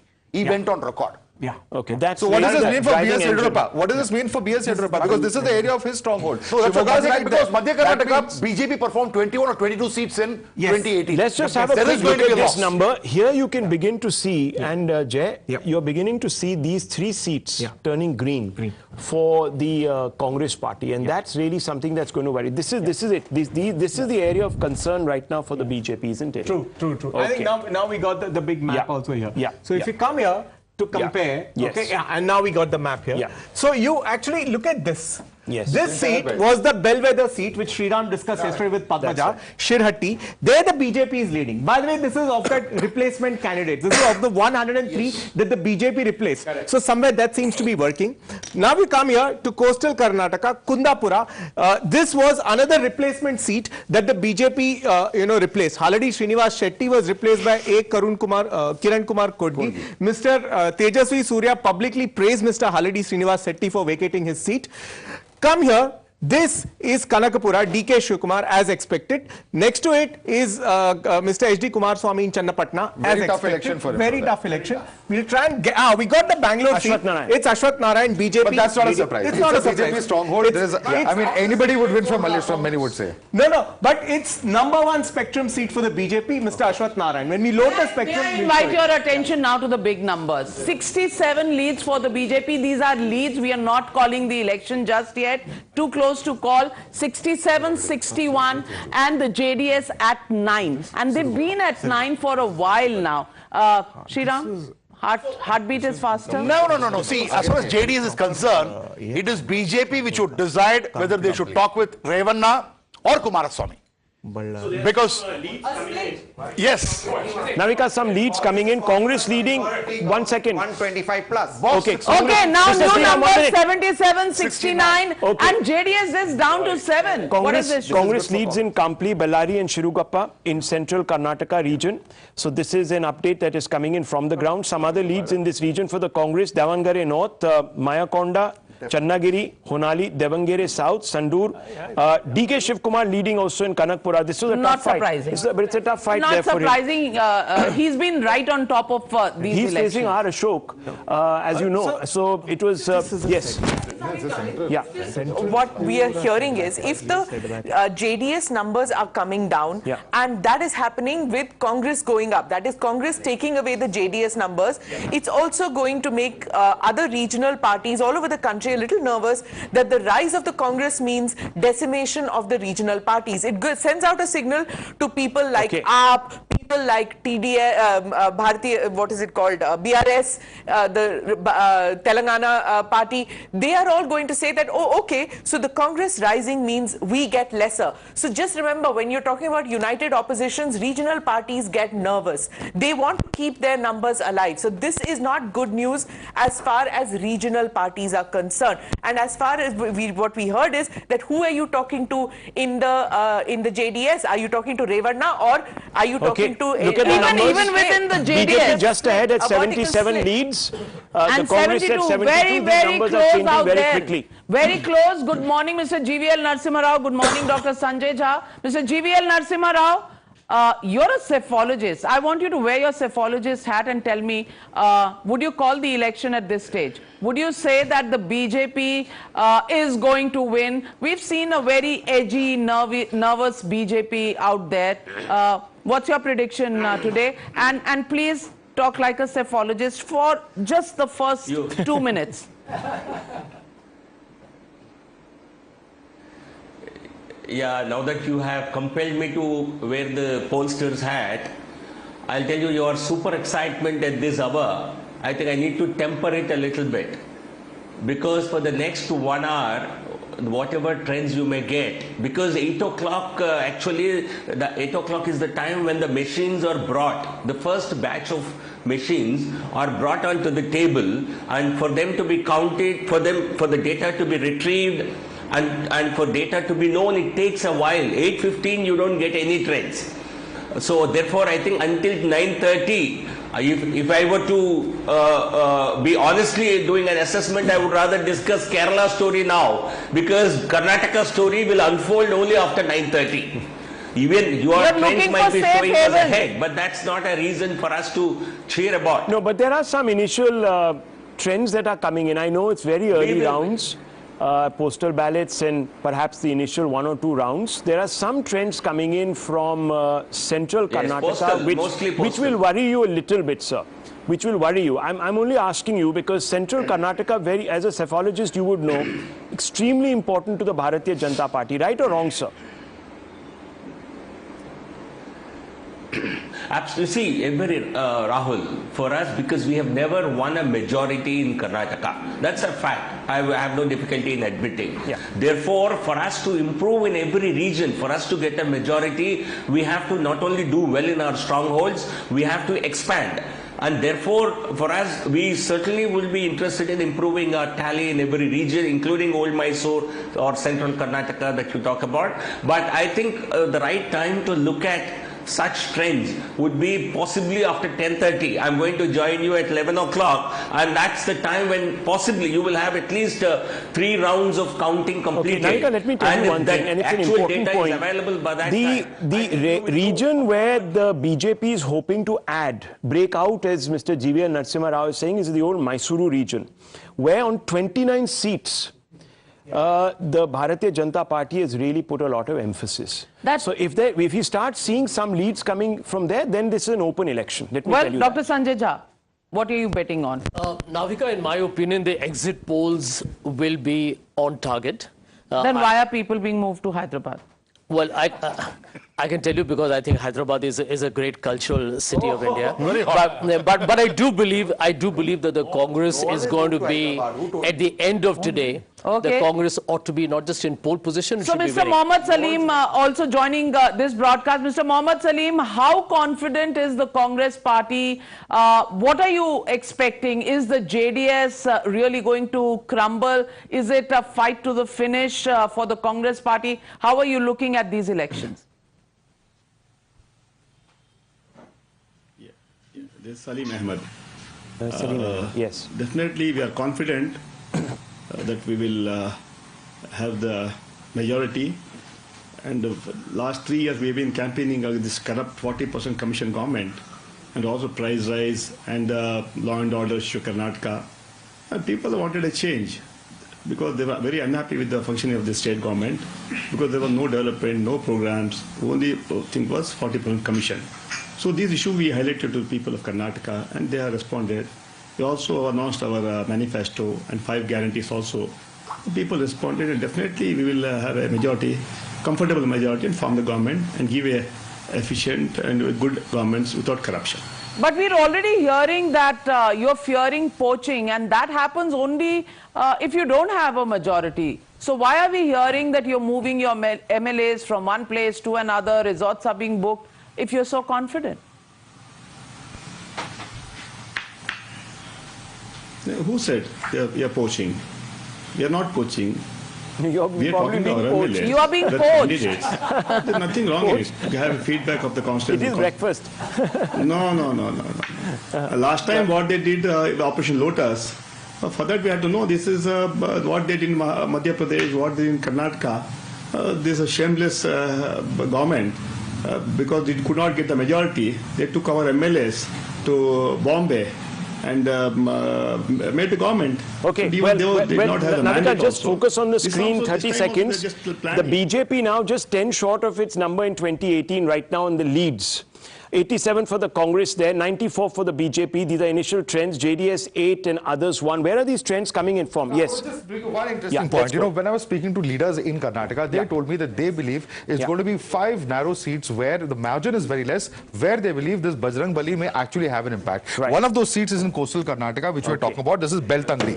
Look at Beltangadi, where you have Harsh Pooja, who has been repeated. Here, the BJP is leading, along with neighboring Moodbidri, along with Virajpet and Kurg. These are some of the seats where, in fact, Congress leaders believed this Bajrang Bali slogan would actually hurt them. It seems to be working on ground for them. And here, Madhav, we are beginning to see seats changing hands also now. Absolutely. Absolutely. So if you look at here, you come down to this seat, Hiriyur, okay, last time it was K. Purnima, she continues to lead, but you come to this center here, Davangere South. Now this is for the Congress, but this is 92-year-old person, Mr. Shamanur Shivshankarappa, who continues to lead there. We have some changes, you know, as we said, the JDS there are does changes have here. pockets. The JDS does BJP have gaining pockets. this one here. Yeah. This is again in This central. is the Congress This is game. the Congress Karnataka. game. Let's take these seats. This is a JDS game. Yadgir. Yes. Okay. It is the BJP retaining Yadgir. Okay. This is Devar Hippargi, where last time it was the BJP, this time it's the JDS. Come up here again, Chincholi. This is very important, Rahul. This is the son of the gentleman who defeated Mr. Khadge in the Lok Sabha election. Right. So that's why the BJP had played the inter-SC sort of rivalry between the SC groups. He is a Lambani.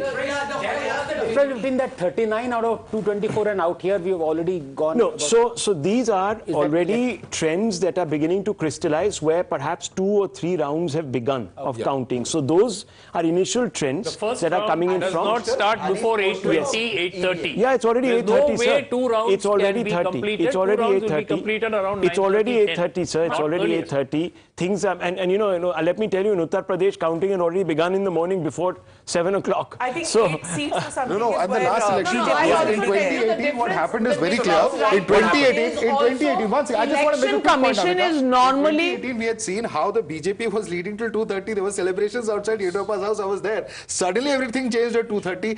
Everyone rushed to Mr. Devgowda's house in Padmanabh Nagar, and they became kingmakers all of a sudden. So, well, 200 seats trends are out there, and in those 200, it is a close call. 96 BJP leads, 90 Congress is leading, 13 for the JDS, 1 for the others. So for 200, we have the leads. And let me just tell you, Dr. Suman Siraman, the Election Commission website is what this shows. And that is normally behind the other inputs that we get from counting The Election Commission centers. website is currently showing 0. I'm right now looking at it, and it does not have a single lead for Karnataka. Okay, Mr. Raman, let me demystify the process she's alluding to. The process, the way it works is, there is one set of manual feedback that our Times Now team receives when it's on the call with reporters. Okay, that's punched in ASAP. Okay, there is one set which comes in automated through the official data collection agency. Please bear me out. The data collection agency has a lag, feeding this. It punches things on their own server, and then that comes here. That also has a lag. I just tell you how a polling booth works. And that's why we constantly say. I'll clarify. I'll tell you how a polling booth works. Polling booth में अंदर counting होता है. बाहर एक media का मंडप लगता है. Okay. In that media mandap, our poor journalists are sitting, or the agency's fellow is sitting and waiting when the next round is announced. Then he punches in something. So there's a lag. Please understand, these are quick results. And they come out and announce some of these things before it goes. But why are we getting into this long technical? No, one second. The point is. Siddaramaiah leading. That's the latest information coming in. Big news. Siddaramaiah leading. So anybody who was looking at any kind of sabotage activity, well, it's not happening. There it is. That is why you're still expecting a sabotage. Definitely. His son waited for him, right? Minister Karnataka. Okay, very quickly, 1 second, very quickly, let's have a quick look at the map once again. Wins is important. BJP inches closer to its 2018 mark. Navika, can we just quickly focus on the map once? Gentlemen, just to get a sense of where the leads are coming in from. Yes, Jay. So we have leads from Hyderabad, Karnataka, yes. The northern portion of the state. Okay, this is where a lot of counting is obviously. It's also slow. Yeah. It's also one of the slowest regions to give the final results. Exactly. Currently, it looks like a melange, Rahul. We have all the colors there. Yes. Okay. All so the colors. It's a mix over there. And if you look at the numbers, they're not very different. In fact, they were 27 and 22 a few moments ago. They're just 31 and 22. Yes. So the numbers can change. They're a little here and there because these are early trends, and we just have to wait for another 2 hours for this to solidify a bit. It suggests that 10 seats the Congress is gaining. Yes. And BJP is actually losing on 6 seats that it had won. And this is the interesting one. So 3 seats down. This is not good news for Kumaraswamy. Absolutely. Because he was upset with the media for predicting low numbers for him. Low numbers. But all right, big breaking news. HD Kumaraswamy takes the lead in Channapatna. So that is also, many people were saying that he's trailing. It's a big contest for him and a tough one. Mr. Gautam Gowda, the chairman of the Karnataka Slip Development Corporation, on the other side. But yeah, he's leading. He's leading. Yes. I'll come to that. And once again, let's focus on this area. Let's just focus on the screen here very quickly. This particular green patch. This is one corridor for the Congress that is opening up. Can you just break this down for us quickly? Okay. So this is where the 11 gains, it seems, are coming for the Congress party. Absolutely, Rahul. Look at this. You narrowed it down perfectly. These are the gains. So these are seats like Kampli, Siruguppa. We'll have to go top angle on this. Yeah. So here it is. Siruguppa. This is the corridor that we are talking about. This is 2023. These are the current trends that are coming in. Green belt. And if you look at this particular corridor, this is where the BJP had a lot of seats last time. This is where things are changing, isn't it? And this will worry. Absolutely. So these are seats like Siruguppa, Kampli, Ballari, where we have to remember one thing. The BJP is battling a splinter faction, which is the faction of Mr. Gali Janardhan Reddy. That's right. And they seem to have cut into the woods. This is exactly the mining belt, Rahul. This is exactly the mining belt. Karnataka right down here is Harpanhalli, Channagiri. The mining belt ends here. This mining belt, it seems, he has impacted his parent party. Jack, that's the point. That's the point. On the same screen, you have 208 out of 224, BJP 101. But on the same screen, you're showing 66 out of 224. Can you explain this discrepancy? No, as I said, see, I told 15 minutes earlier also, these are leads which our people on the ground are even giving manually to get it fast to you. These are coming through the automated server of the data collection agency. There is a difference in the speed. There's a difference, but at the end of the day, it's all going to come together very seamlessly. So what we are doing here through our data collection, our own reporters, our own network, is to get you the data very quickly. As we said, we'd be fast, but we'll also be accurate. And then you're going to have the data collection agency, which is going to obviously put another layer to that particular Absolutely. data. And at this moment, I want to get in Mr. M. Arivalagan, spokesperson of the JDS. I want to ask you, what is the JDS looking at? 37 last time, 9 leads at this point. Of course, things can change. But do you sense that somewhere you're giving way to the Congress party? The Congress party's leads are up from 80 seats last time to about 98 leads at this moment. How is the JDS looking at things? Madam, the initial lead, as you told, as you are saying, changing also. So definitely we have done very well in Mysore region. When the result comes out by 11 o'clock, it will be an exact picture. And moreover, whatever the lead which is showing now, it is almost all postal votes.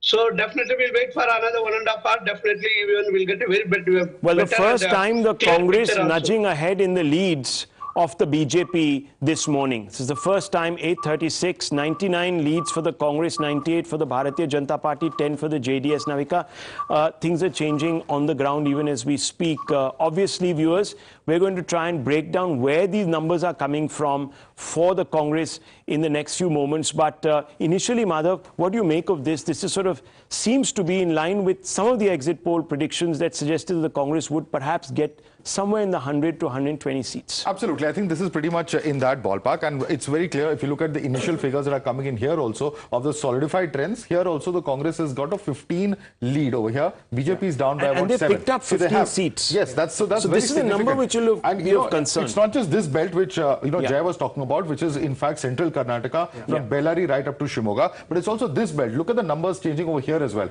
This number also of course is seeing a huge patch of green over here as well that's coming in, along with a few splashes of blue, which is the JDS. And this is interesting for the JDS. If they actually manage to convert more seats in Kittur and in Kalyan, Karnataka, then they perhaps could come better. Absolutely. The numbers, of course, here are only 6. There's 7 down from the last time, so perhaps JDS would not be able to hit that kind of 25 big people, you know, the key fighters. C.T. Ravi of the BJP leading in Chikmagalur, Priyank Kharge leading in Chittapur, Rudresh, who is a Yediyurappa follower, has arrived at his house. Nikhil Kumaraswamy is trailing in Ramanagaram. That's big. That's big because that's a seat where his father has won 4 times, and that is pretty much a family pocketborough. It's also very important for the future of Nikhil Kumaraswamy because he's lost his last election in Mandya, and this is the second successive election that the JDS's future leader could be losing. And that is a serious question whether he or his cousin Prajwal will actually end up leading JDS in years to come. Let me also tell you, Madhav, Basaveshwara temple is where H.D. Kumaraswamy is right now. We've got some visuals from there. So ultimately, everything is up to God. Green even in Old Mysuru region, which means the Congress is doing well in Old Mysuru region. Absolutely. And that means they are eating into the JDS. And that was, But they're already quite strong here. If you compare this and this, isn't it, Jay? They're already pretty strong here. The focus just converted a few, about 2 or 3 of these JDS seats, this belt here has got turned green. Well, you know, I just want to take 1 minute to update our viewers on what's happening in the local body polls in Uttar Pradesh, because 17 mayoral seats there up for grabs. BJP leading in 14 out of those 17. And you can look at those numbers on your screen as well. 14 leads for the BJP, 3 to the Samajwadi Party. The other parties are at a 0. Those are the Uttar Pradesh local body polls. Important polls because that's the way the BJP has made them.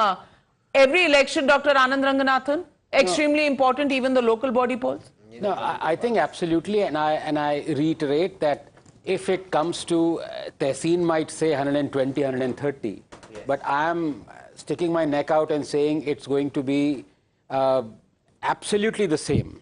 And if it is 110, 105, both Congress and the thing, and JDS is reduced, you are looking at a BJP government.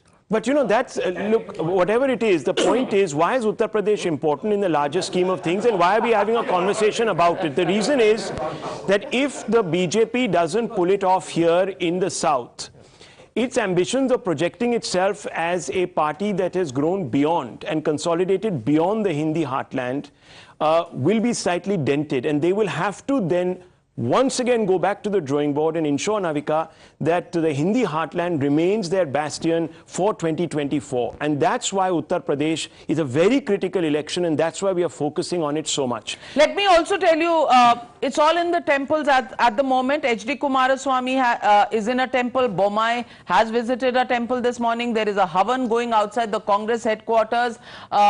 You know, some of those visuals are just coming in, and I'm looking at those visuals on my phone. Also, early Bhangra celebrations at the AICC office. Dr. Sanjay Jha, that confident? Yeah, now look at the numbers from the point of view. It's equal. 98, 98. Yeah, but look at the numbers from the point of view of the outgoing assembly. The Congress was at 69, the BJP at 117. So that's your last benchmark of comparison.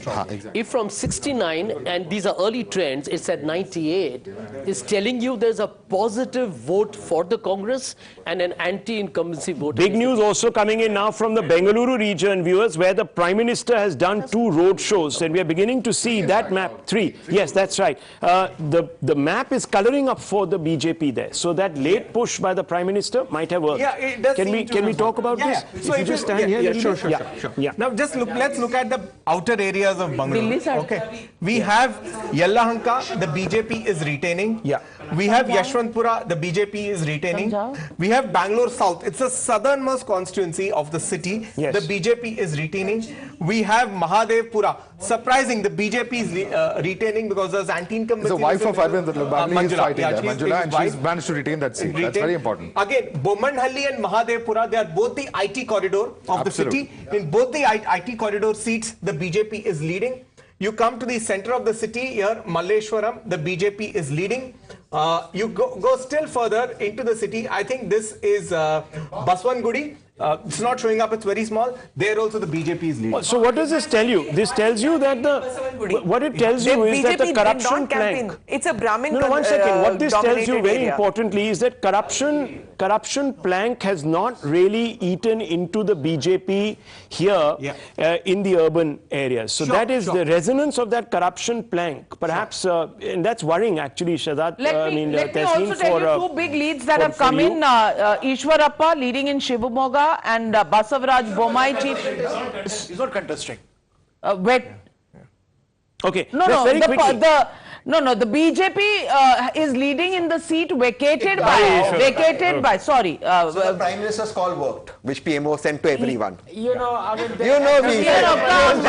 Come on, Tesi. Let me also tell you, Mr. Basavaraj Bommai is also leading from Shiggaon.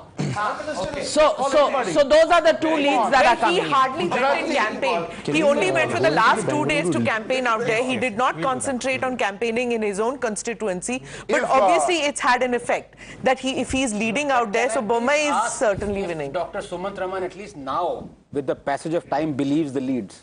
No, I don't. I think what we will see as a trend is what comes around 9:30, 9:20. That's really when the first round is. Okay, 1 second. I need to call everyone's attention here. We are looking at the Greater Bengaluru region. Let's have a look at this. Let's zoom on this picture here. What do we see? The BJP's pie is much bigger.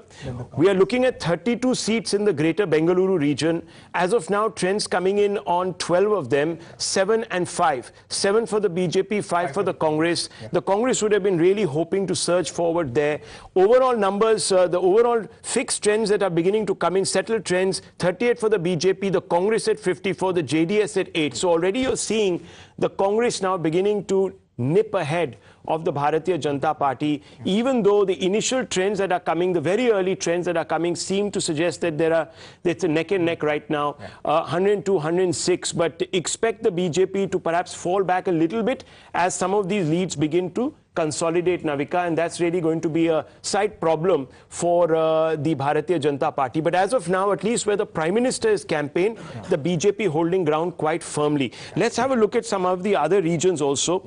Let's go back to the zoomable parking. Yes, exactly. Jagdish Shettar leading from Hubli Dharwad Central. That's the latest. That's a significant lead that has another important area is the Kittur Karnataka area, viewers. The Kittur Karnataka area is very, very significant. This is the Mumbai Karnataka area. The BJP would have expected to do well, but here the Congress has got 3 more seats, which is sort of 12.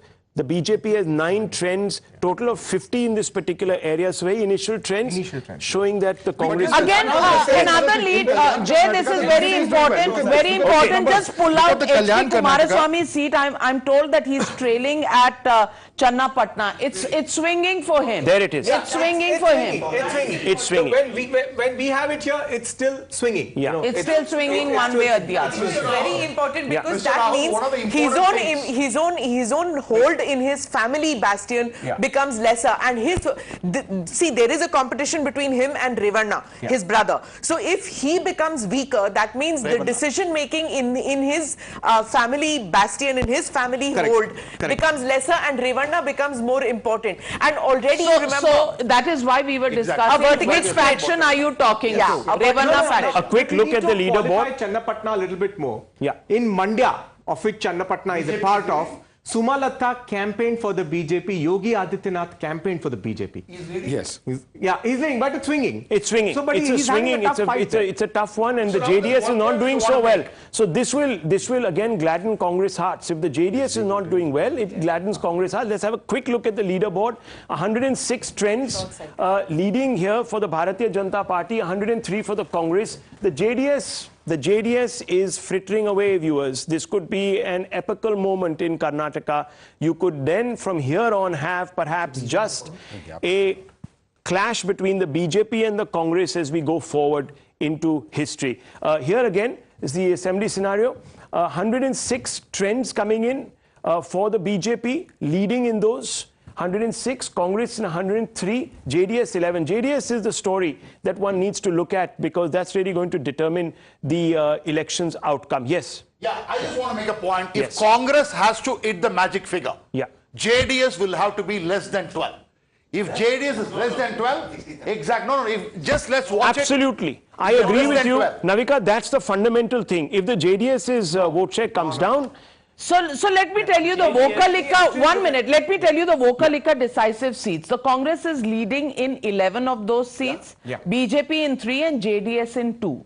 So somewhere the JDS is... Now we're just going to the region, zoomable parking of Old Mysore. That is exactly the problem which is coming up. Even in the Old Mysore region, which is actually the stronghold of the Vokalika belt, you see the BJP, while the Congress has taken a lead, the BJP has taken a lead over the JDS, which means the South Karnataka Vokalika push and their new candidates seem to be working. That's the reason they've been able to blunt that anti-incumbency. Does that mean that the Muslim vote has consolidated for the Congress over the JDS? Does that also It could have been, and that could be the reason why the Bajrang Dal card was played. Many people see that as a master stroke. A large number of Congress leaders became defensive about it, but many people say that that was deliberately done so that the Muslim support of the JDS would move to the Congress. So if the BJP and Congress both are doing well in that region and there's JDS polarization. There's polarization. Bipolar as we move. Absolutely. I think that's the fundamental point that one must look at, Navika. This could become a bipolar polarity in Karnataka after about 35 years. That is remarkable. That's remarkable, but let me also tell you, already in the Congress camp, Siddaramaia's son has come out. Yatindra Siddaramayya has said, my father deserves to be the chief minister, and supporters of DK Shiv Kumar, including Mr. Salim Ahmed, who was on our show, has just spoken outside and said that DK Shiv Kumar should become the pie chief is not out of the oven and already they've started slicing. Do I'm a Congress supporter, can I crack a joke? बच्चा पैदा नहीं हुआ मुंडन की तैयारी शुरू हो गई है Home Minister of Karnataka trailing Madhav. Look at this region. We're talking about this part. Once again, this is very important. This is very important because here's Araga Janendra, someone you see every time. You know, there have been very many law and order issues in Karnataka the last 2 years. You've been seeing his face at that time. He is trailing at this point of time from the constituency of Tirthali. It is Kimmane Ratnakar, who's a very well-known supporter of Siddaramaiah, who's actually leading in that important seat of Tirthali. And just look at these two areas. These two areas have turned totally green from saffron. Just look at the kind of belt from Bellary right up till central, very close to coastal, as you rightly put it. That in fact these changes have happened, and if there are these kind of inroads that are being made by Congress in coastal Karnataka, then this is going to raise some very serious questions. This is where the BJP is supposed to do well. Congress gaining 17 seats from 2018. The BJP trailing in 11 seats that it held previously in 2018. So Navika, over to you on the leaderboard. Absolutely, on the leaderboard now the gap is increasing. The BJP now at 98 leads, the Congress party at 106 leads. That has reversed in the last few minutes. 17 leads for the JDS. Now, Tehseen Poonawalla, take a deep breath. What does this mean? This means Congress 125 plus. Mark my words. No, one very important point. Jay, and then, who worked for that 125 plus? Who has to be the Chief Minister? Siddaramaiah ji, Chief Minister, Rahul ji, Priyanka ji, Kharge ji, credit. Jay? DK Shivkumar. And DK Shivkumar? GK will get, DK should get revenue, urban development and energy. He allocated the portfolio. Micro numbers. Micro data, viewers, just have a look at this. BJP new faces. Very important. BJP new faces that you were looking at, Smita Prakash, not doing too well right now. Yeah. Out of 103 new faces, only 10 right now leading. Congress, in fact, leading on 38, JDS on 4 there. BJP, old Mysuru push is really redeemed it. So JDS is going out of the equation in this particular election. In fact, the BJP has succeeded in making old Mysuru a perfectly triangular fight. That's what it initially So there are two experiments, right? Seat which we can identify, like Srirangapatna or Mandia or Bagepuri. Yes. Or We'll give you the seat names. Like, for example, right now, the most interesting seat is Ramnagaram. Yeah. Okay, where Mr. Gautam Marlenge Gowda is taking a lead. Yeah. And if you look at the rural cluster. Arkalgud is one area which you were talking about. But Madhav, if you look at this area, this area is Belur again, which has turned saffron. Belur is the third one, which is Chikmagalur. CT Ravi, of course, is a sitting person over there. But just look at this entire belt. You can see, how this entire JDS belt over here, the BJP is becoming a bipolar fight. Absolutely, it's becoming a three-way fight. Over the Congress and JDS was strong. Now the BJP is entered that location. If we look at this, one second. If you really look at this spread, the spider here, and look at the way the leads are coming in for the Congress. So BJP new faces, the Congress has really dented those. These have not been good picks for the Bharatiya Janata Party. And if you look here in the rural cluster, the Congress really surging in the rural cluster. The BJP's graph here in the rural sector is lesser. So they're only... The vote share here is only about 30%. Respectable in the Lingayat belt, something respectable. And it's, the new push, the old Mysore push, that's where the BJP has managed to gather something respectable. No, the coastal, can I just come to this part? Now the southern coastal Karnataka belt was supposed to be this Hindutva laboratory of the BJP. This is where all the concentration of the BJP has been for decades together. Well, let me tell you, if the Congress is making headway out here, that is important. It's too premature right now to say that because the BJP money bags, Mr. Jatki Holi, may I tell you, is trailing at the moment. And that is the big headline news that's coming in. Now we can just go behind here for the Jarkioli thing. This is the entire, this is Belgaum district. So this is the entire Jarkioli belt, actually, where Jarkiolis and the Kattis are expected to show their power to the BJP, for the BJP. That somehow seems to have got restricted. So what's happened? Lakshman Savdi, has it worked for Congress? Lakshman Savdi is leading. Lakshman Savdi has been leading. We were all talking about whether Lakshman Savdi is going to work or not. Lakshman Savdi leading. That defector costing the BJP, the Lingayat vote up for grabs. But also, very importantly, Navika, 22 seats the Congress has picked up. 22 seats over last time. It's leading in those. Yeah, absolutely. Last time's number was about 80, and you can see some of those reflecting in the overall tally there also. The Congress definitely now inching ahead. The BJP falling behind, losing some of its so-called strongholds. Jarkiholi, trailing at this moment can be a big upset, including even the Home Minister trailing can be a big upset for the BJP. Let's see if we can get the seats from Hyderabad, Karnataka, where we don't have the trends yet, which is where the Congress is really expected to do well. Congress is that big area on the map, Jay, is sort of blank, Madhav. And let me now go across to the UP local body. 16 out of the 17 mayoral seats. The BJP is leading, and that is the news coming in from there. So it's a complete sweep. Navika, just very quickly, I want to point out certain things. You were talking about the quality of this particular election and the performance of the various parties. Very important. Let's have a look at the spectrum here. The spectrum, Sharif, if we can just focus on this table. Let's have a look at the spectrum. There you see. Now, what are these seats? These are BJP strong seats. Yeah. And look at the number of inroads that the Congress has begun to make here. Yeah. This will worry the BJP. These were seats that it won by more than 15% of the vote. And thrice in a row. Thrice in a row. So you have a problem here for the BJP. Here, which was really the JDS Cong duopoly seats. Here, this score is pretty much the same. The Cong has still taken more than the JDS. Yes. BJP, for their efforts, they have pulled in something here, a couple of seats. Yes. They have done well. I'm going to stop you for a minute, Jay, Rahul and Madhav, because we must hear the voices on the ground because the rumblings have begun. Let's listen in to Siddaramaia's son as well as Sadanand Gowda, big faces from Karnataka, and what they have to say at the moment. Reports that is given by my cadre, certainly it will prevail. But still the exit poll and the coming trends also. Sir, I don't want to make any comments about the exit poll because certain occasions exit polls are not correct. In so many occasions you have seen, not only this time, even earlier also. Is it a tight fight? Sir, do you think this trend will change? Or easy fight? For us, it is an easy fight. Sir, what is the reason why you are so confident that exit poll, you are denying all the exit poll? No, I don't deny it. No, I don't deny the exit poll. I don't want to make any comments, that's all.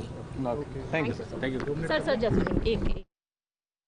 With a huge margin, and all over the state, Congress will do good. It will we will get an absolute majority, and we will come to power on our own. Already told, we are very confident that we will make government on our own. We will get an absolute majority. So we will see.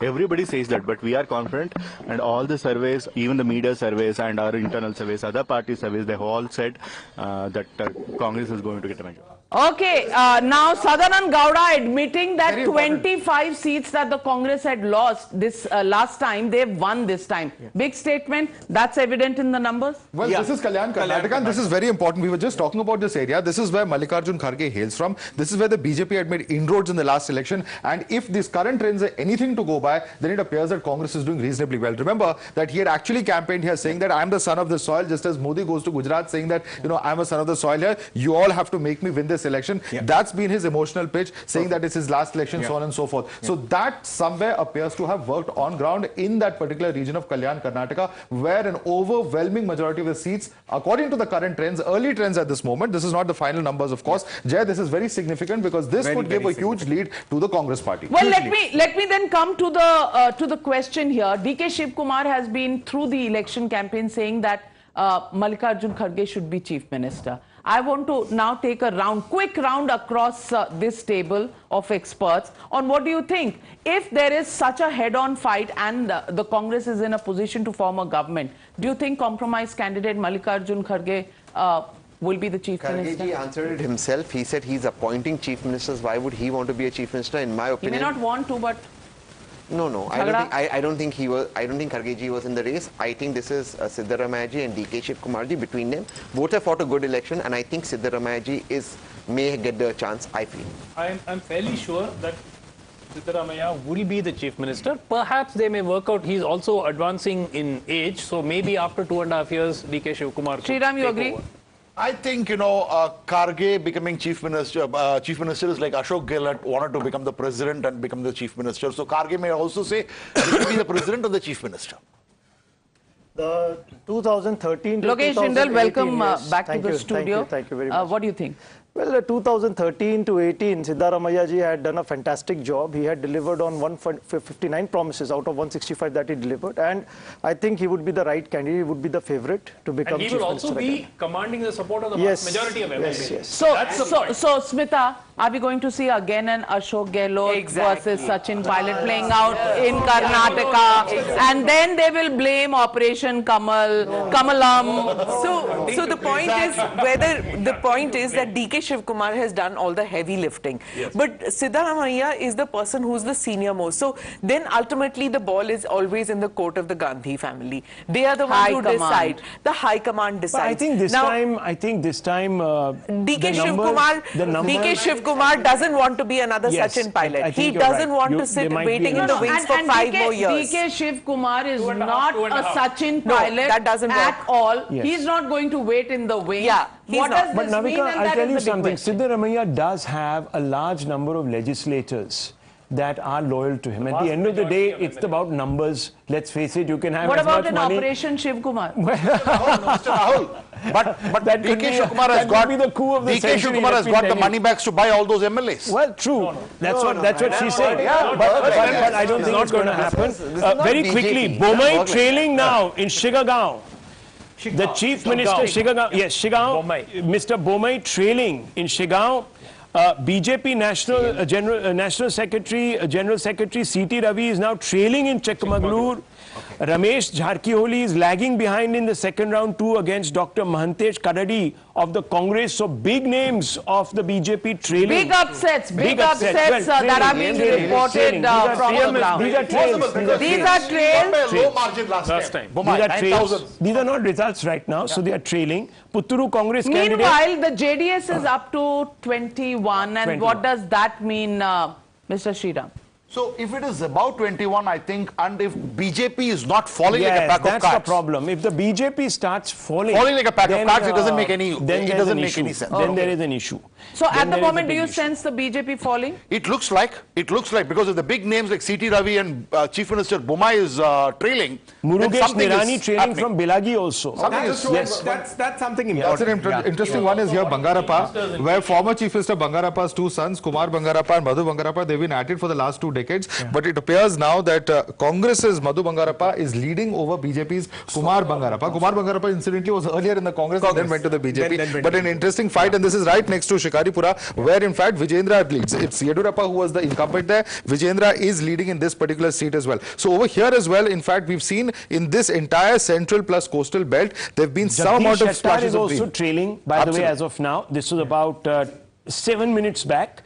And let me tell you, Putturu, the Congress candidate here, Ashok Rai, leading by about 1,000 votes. And it's important because the Income Tax Department raided his brother's house a week ago. Yet, despite he's leading by 1,000 votes. No, Puttur had a Hindutva rebel. A rebel from the Hindutva cadre went and contested the election. So you're saying the Income Tax Department has not won, it is the Hindu rebel. There's also that area, the Hindutva cadres are quite angry that the BJP did not deliver on many of its promises. When their cadres were being killed, they took a long time to react, and that is probably reacting like this.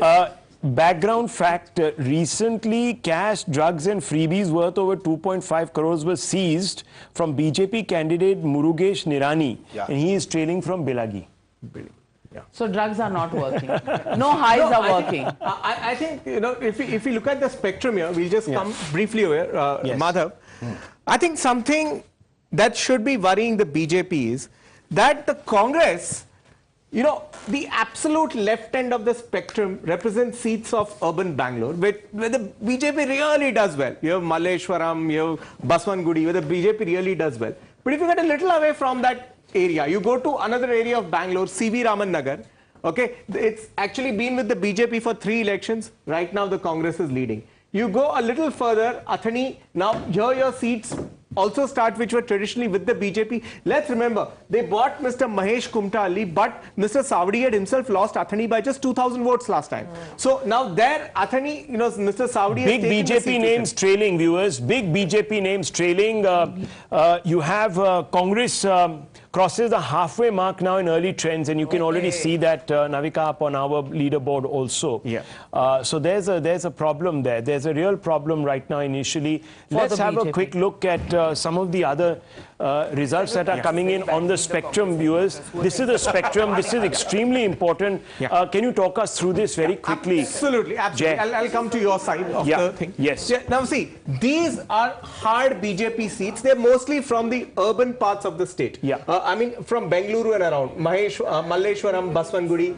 Now, as you move a little away, you have seats like Athani, which have been taken away by the Congress. These are the leads for the Congress. Look at the number of hard BJP seats that are being dented by the Congress. So really 1, 2, 3, 4, 5, 6 seats already there dented by the Congress.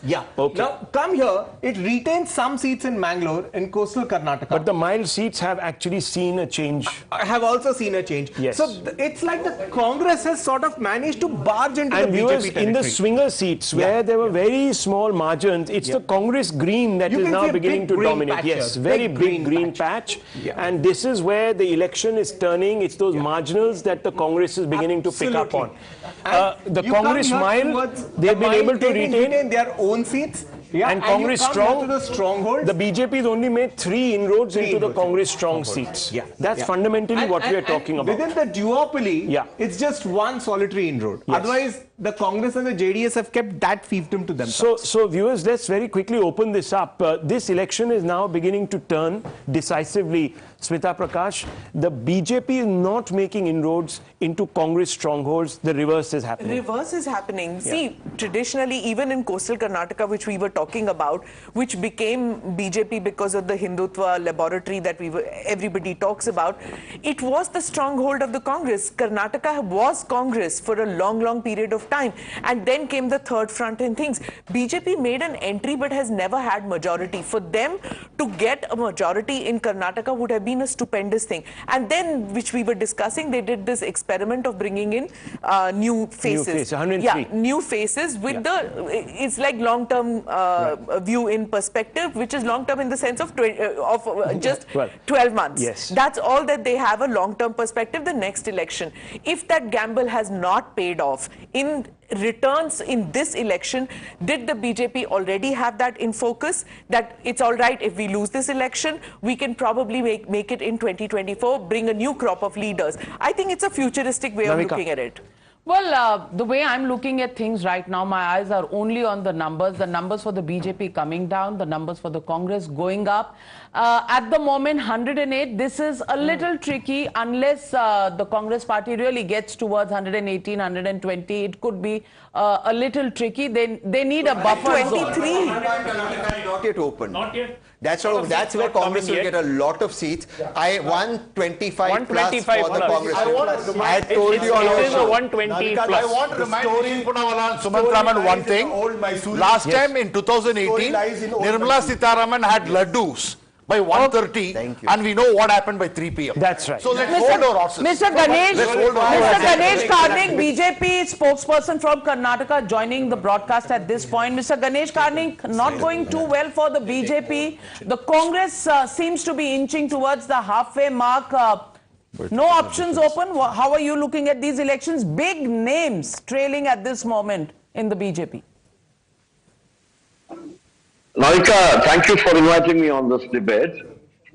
See, in a democracy, the results have to be accepted respectfully. If this is to be seen as an initial trend, yes, I totally agree with you. But, having our booth workers' feedback after the election day, we are still confident that at the end of the day, BJP is going to form the government on its own, on its strength, on its majority. But if the trends are indicating that there is going to be a surprise, then I think we must accept it respectfully. After all, it is democracy. Mr. Ganesh Karnik, take a position. You know BJP leaders have been less than confident, as far as the numbers are concerned. And many of your senior leaders are not even present in Karnataka at the moment. Bommai's body language doesn't look very positive. Just don't say it for the cameras. Tell me what the reality is on the ground. Navika, I have taken a stand. I'm telling you, this is an indication, and it's an indication, we accept it respectfully.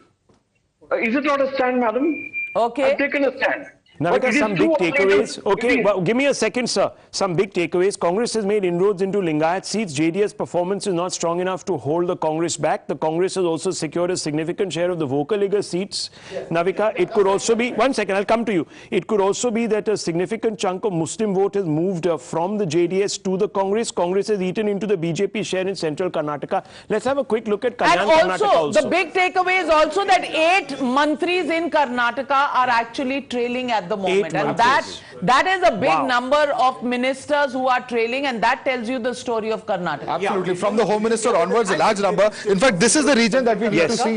This is where everything's at play. This is the old Mysore region. Let's have a quick look at that over here. Just look at this. Just look at these seats over here. Please. Look at this particular. Just compare these two regions. This splash of blue is the JDS strongholds, and just look at it. They've been completely dented. The JDS appears to have been hugely eroded in the old Mysore region. If these trends are anything to go by, this splash of green is where Congress has made a mark. It's these constituencies over here.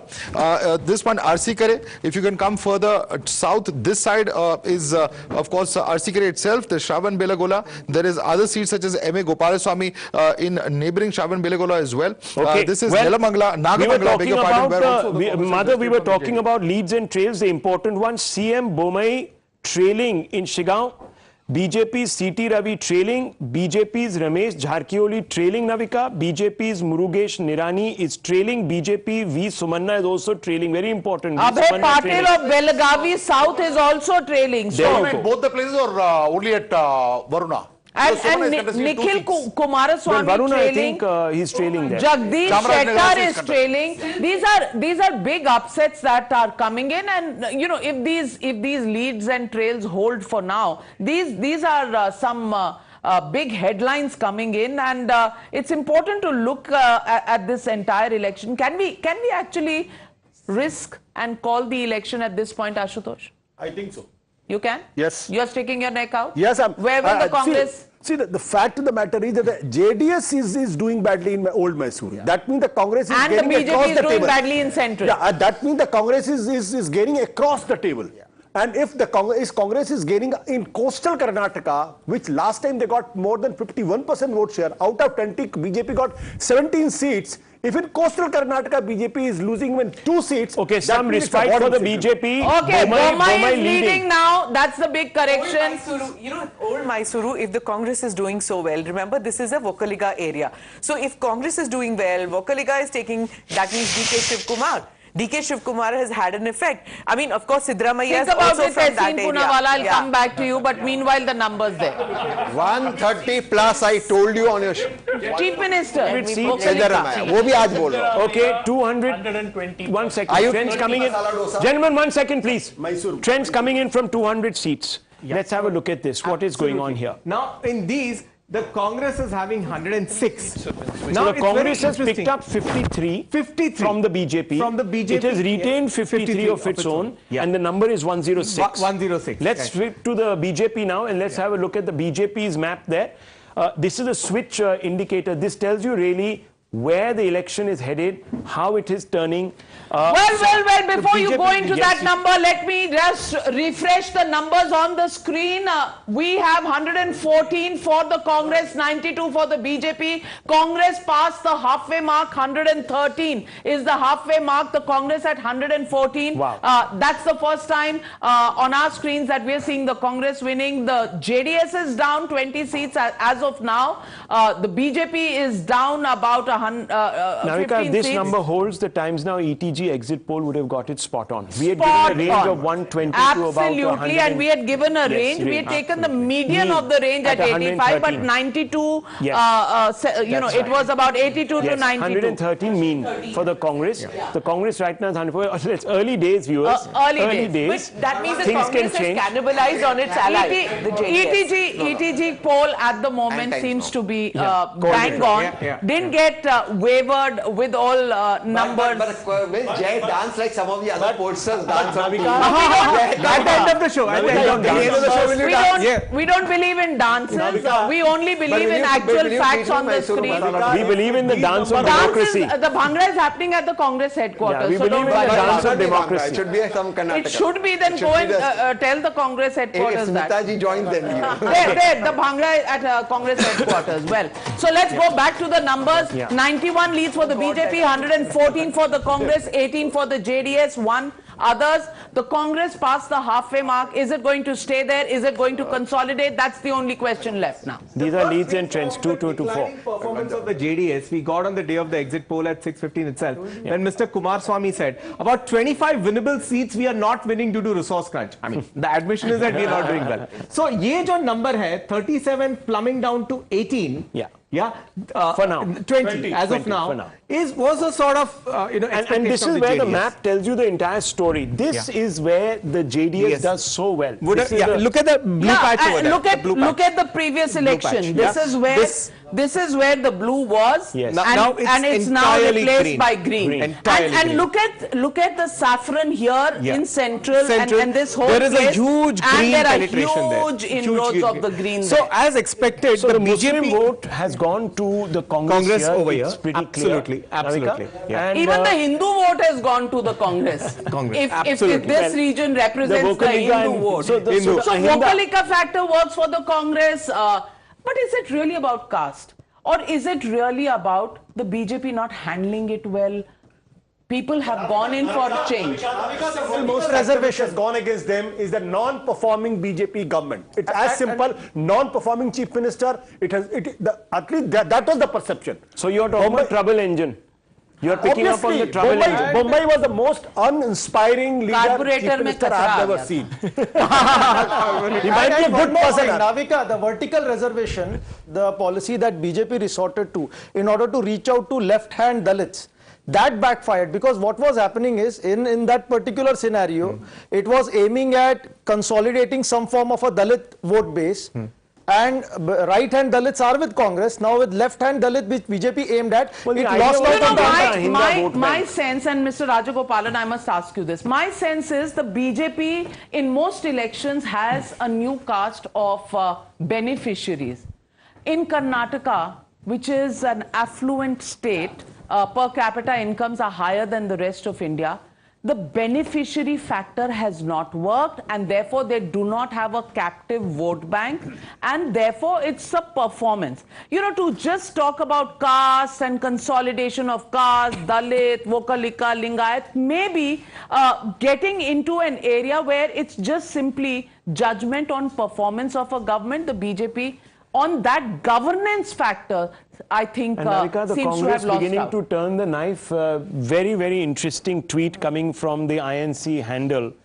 I'm invincible. I'm so confident. Yeah, I'm unstoppable today. That's a song by Sia, by the way. That is a very popular song by Sia. That's a song by Sia. This election was well, between there you Rahul go. Gandhi and Narendra Modi. It's also trending on Instagram. That's the effect of Bharat Jodo Yatra that you see. This Karnataka election is the outcome of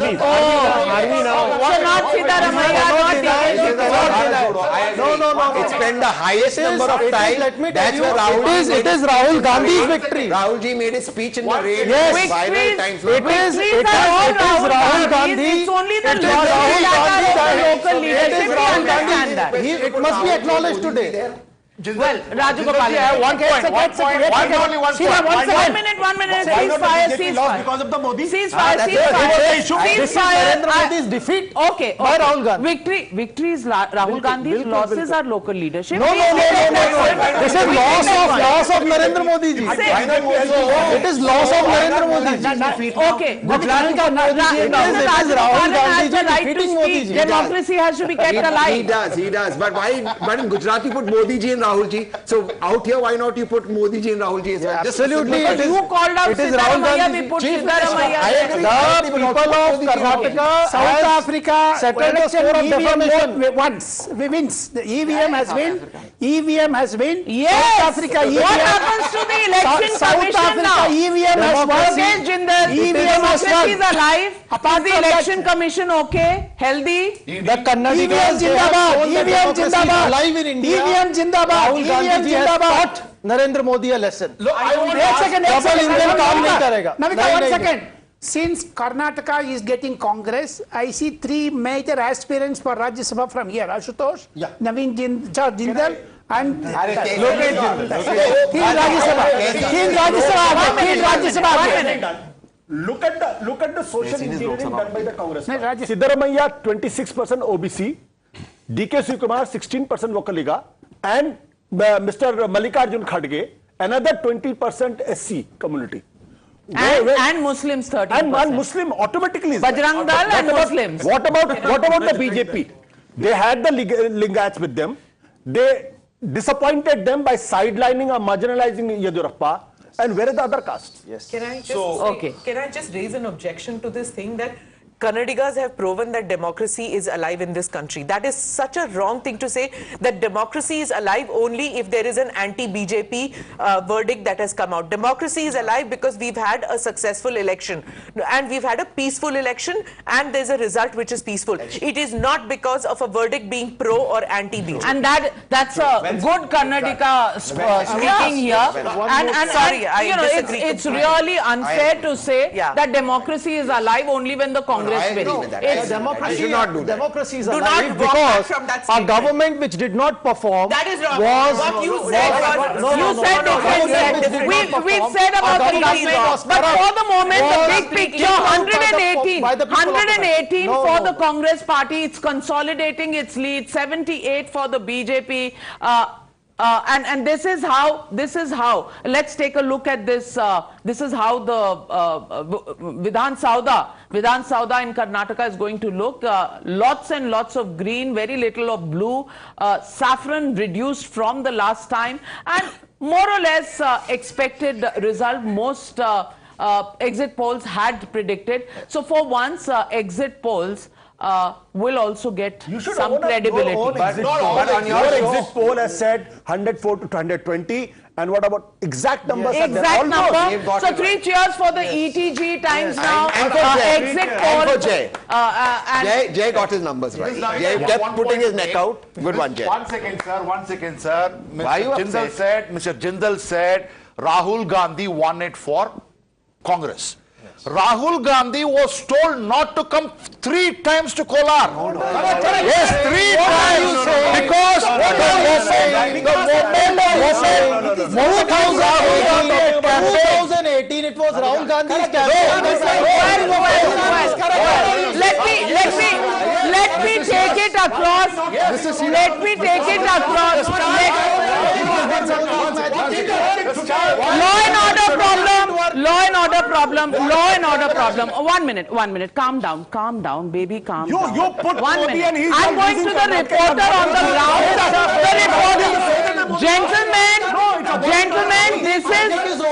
Gentlemen, this is the house of the elders. Let's go to the young reporter who spent last 1 month in Karnataka. Yeah. So what the hell? I don't want to be. No, I want to settle this question of Rahul Gandhi. Yeah. There are 2 points. It is a fact. 1 second. Look at Jindal. It is a fact. Your party state leaders and top leaders at that have told me that we have decided that we will be the face of this campaign, unlike the BJP, which is banking on its national faces. That happened on ground, and it is a fact. Mr. Kharge, Mr. Siddaramaiya, DK Shivakumar, their campaigns were far more extensive than any of your national leaders. Yes, Rahul and Priyanka did campaign. 1 second. Let me complete my point. Allow me to complete my point. I'm telling you that they have focused on the state leadership, and this is what they have told me, sir. This is what they have told me. I'm quoting what they are saying.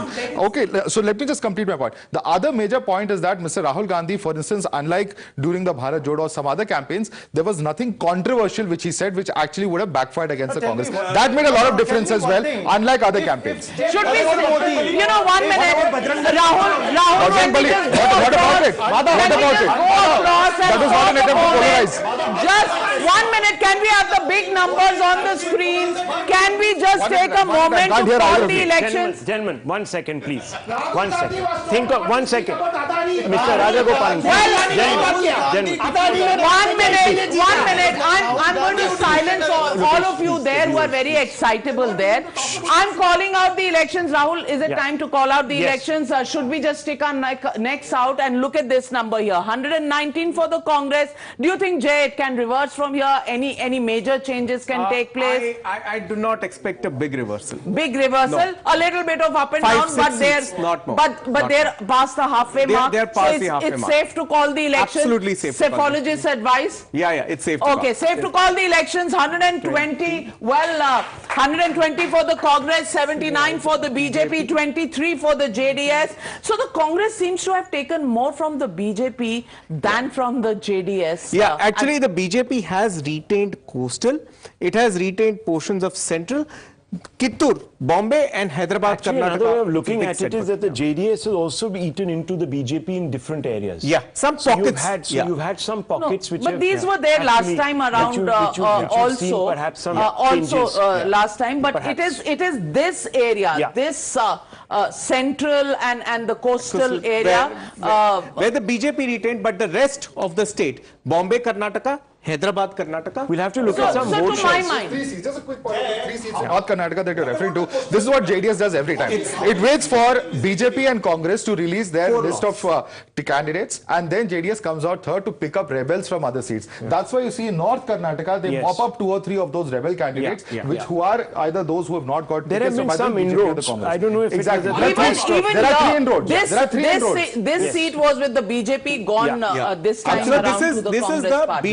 These are the 3 seats in North Karnataka. You can see over here where the JDS has made a little bit of a correction, but not enough to make up for the loss. Let's take a look at the overall takeaway, viewers, is that central Karnataka, which is where the BJP gets bulk of its seats from, has actually moved and to the let's Congress look at party. the bigger map of central Karnataka. 35 seats in this area. Just see how in central Karnataka the Congress party, large parts of it have been taken over. Absolutely green here. The saffron has been broken. And the question this is is central then, Karnataka. Navika, does the BSY factor, did it not really kick in? He did not campaign enough. didn't campaign. He focused a lot on There his is son's something wrong. constituency. He was even fighting for till the last minute for Jagdish Shettar. He was fighting. And he was not getting an audience and a ear of. Yeah, always beware of a sulking senior party leader. And here there were a few of them. Mr. Mallikarjun Kharge wins. It's a major victory for Mallikarjun Kharge because he got Mr. in Sauku in Himachal Pradesh first, and now second thing in Karnataka. And then therefore Rahul Gandhi failed. Then look at it from the JP Nadda point of view. He lost his home state. He lost his home state of Himachal. And then you can start extrapolating so many things. Mallikarjun Kharge's win. I have a point here. Region-wise, region-wise. My question moves on from Karnataka. What does this mean for the 2024 elections? And I want a quick round on that. Smita, I'll begin with you. Yeah. So like I said, that in 2024, people of Karnataka have voted very systematically that they want a certain dispensation for their state and a certain dispensation for the center. There is no denying that in Karnataka, across the board, other than the 14%, they think that it is Modi and BJP who will deliver as far as the center is concerned. The state is a different ballgame.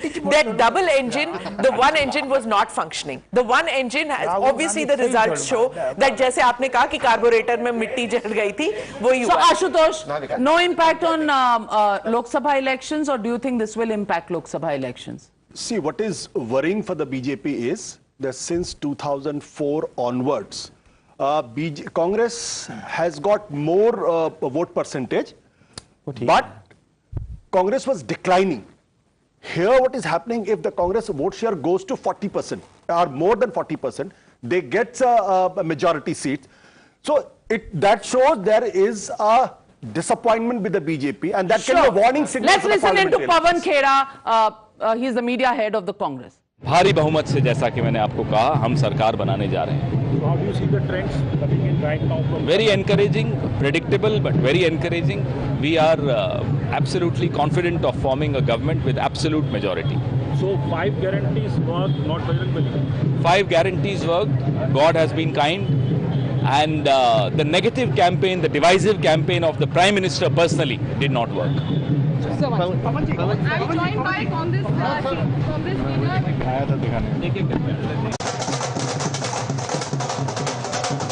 Look, viewers, let's have a quick look at this plasma wall where we are on the touch screen. We're going to tell you, viewers, how seats have changed hands. And this will tell you really where the BJP is losing this election, where the Congress is picking up.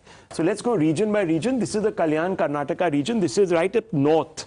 Viewers, on a map, it's right up north. It used to be known as the Hyderabad Karnataka region. Let's have a look there. Here, the BJP has only retained 5 of its seats. Only 5. Yeah. It has gained 5. It's picked up 10 out of a total of about 30.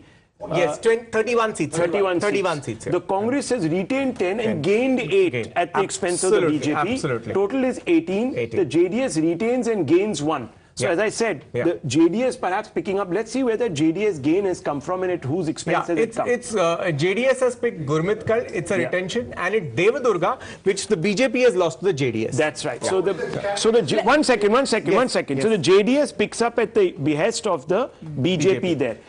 So this is Kalyan Karnataka. Now let's have a look at Kittur Karnataka, which is your Mumbai Karnataka region, Bombay Karnataka region. And again here, the BJP has retained 30. Now this is a very important area, because this is also Lingayat stronghold, viewers. BJP retains 13, gains 4. So it's done better over last time, 17. But look at the Congress gains. 18 Congress gains. This is important, Rahul. This is important because this means Shettar. One second. This means Shettar and Savdi have worked for the Congress party. Whether the BJP likes to admit it or not, it has hurt them where it hurts the most. And this is the region of Bombay, Karnataka, so where both of them you're have saying some BJP messed up its Lingayat game. Absolutely. Completely messed up its Lingayat game. Allowed Savdi to walk away. The JDS has also gained 1. Again, I think it's a switch from... this one. It's a BJP to JDS. So again, the JDS picking up at the behest of the BJP. So that proves what we were saying earlier, that it's the JDS gaining at the behest of the... Now this is old Mysuru, viewers. This is really critical. Had the BJP been winning this election, you would have seen the BJP making big inroads in a new area, which would have been this area, but it hasn't quite happened. Gaining 6 only, retaining 2, but look at the Congress. The JDS has lost a lot to the Congress here. Like Kolar, for example. This is a seat which Mr. even Siddaramaiah wanted to contest from. The Congress High Command restrained him. However, the Congress has won that seat. The Congress has won that seat. So let me tell you some big takeaways which are very interesting at this moment. Out of the 70 Lingayat decisive seats, the Congress is leading in 44. BJP at its best led only in 38 out of this. So if you're saying Lingayat is the BJP stronghold, then that's been proven wrong by the Congress party. So it's an across the state, across caste lines, which means it's a governance vote. The Vokalika belt, the Congress is now leading in 17 seats, the JDS in 15 and the BJP in 7. So the JDS somewhere giving the Congress a fight. The BJP is this is the Lingayat belt that you're talking very about. Important point. And the BJP is enjoying a little bit of an edge in urban clusters. 28 seats is where it is leading. The Congress is leading at 25. So the BJP urban clusters, Lingayats, the Congress has made a huge dent to the BJP's vote bank. And Navika, the other point, the other big takeaway, the new faces of the BJP really not kicking in. Only 21 have led, 65 have lost to the Congress. So that is a very important, and in fact even the JDS picking up on those, 15 of those. So that's really where the BJP has been exposed. Again, big news coming in. DK Shiv Kumar leading in Kanakpura after second round. BJP's Dr. K. Sudhakar, Health Minister of Karnataka, is trailing in Chikkabalapura. And the BJP candidate leads by 1 vote in Priya Krishna, is leading by 1 vote to the Congress's Priya Krishna. That is also another trivia coming in. Here is central Karnataka, what Navika was just referring to, the Lingayat heartland. And that's where the problem has begun. The BJP retaining only 8 of these seats. 8. The gain of 4, but retain only 8. Congress has picked up 13 here. But I want to cut across to celebrations after a long time at the Congress headquarters in Delhi, and those celebrations, our reporter Sabyasachi is live from there. Bhangra, for the victory in Karnataka, Sabyasachi, the Congress really in celebration mode already, even though the leads are swinging from 120 coming down to 115. It seems to be celebration time in 24 Akbar Road.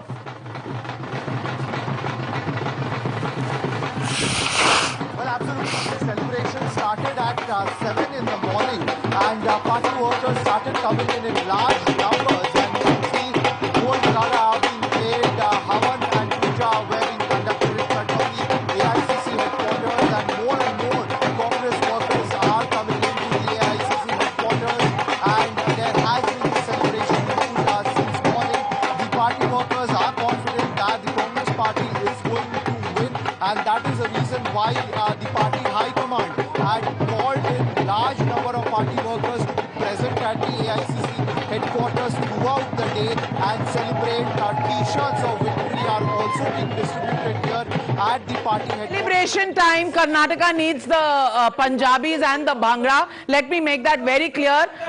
Being the only Punjabi that they want to go beyond the Mysore Pak and Shrikhand debate. So they go up. Yeah, absolutely. It's Chole Bhature time. And let's take a look at the big. Let's take a look at the big takeaways. Congress leading in 44.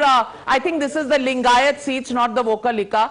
This is the Congress leading in 44 Lingayat seats. Let's take the second takeaway. And can we please correct this graphic? BJP has had won 38 of these Lingayat seats. Please correct the graphic. Not quite correct here. Congress leading 17 seats in the Vokalika area. So 17 seats, that's the correct one. That was the Lingayat seats. Congress has eaten into the JDS stronghold, very clear. But the BJP leads 28 seats in the urban clusters. That is also a big takeaway. The Lingayat vote, which the BJP was depending on. Smita? In the Lingayat vote, obviously Yediyurappa not campaigning, just sitting and sulking in one area because Shettar didn't get it. Shettar didn't get it, but Savadi is not winning, I think, right now. But the Lingayat vote, yes, it makes, because you see the BJP has banked on this Libra phenomenon, which is that Lingayat and Brahmin. They thought they're going to get that. Whereas what has happened is that the Vokaligas have voted away from the JDS, gone into the Congress camp. The Lingayat disgruntled have gone, and even in coastal Karnataka, even the Hindutva votes seem to have to some extent gone towards the Congress because they felt that the BJP has not delivered. All in all, if you see, it's not just the sectarian vote which has gone against the BJP, it is non-governance or not believing in the double engine model that they gave. See, even the Congress even went, the BJP even went and put the Kempegowda statue out there. They tried everything. They brought in that reservation issue. They tried everything that they could in the slog overs, but it was too late by then. Bommai has not delivered on what people expected him to do.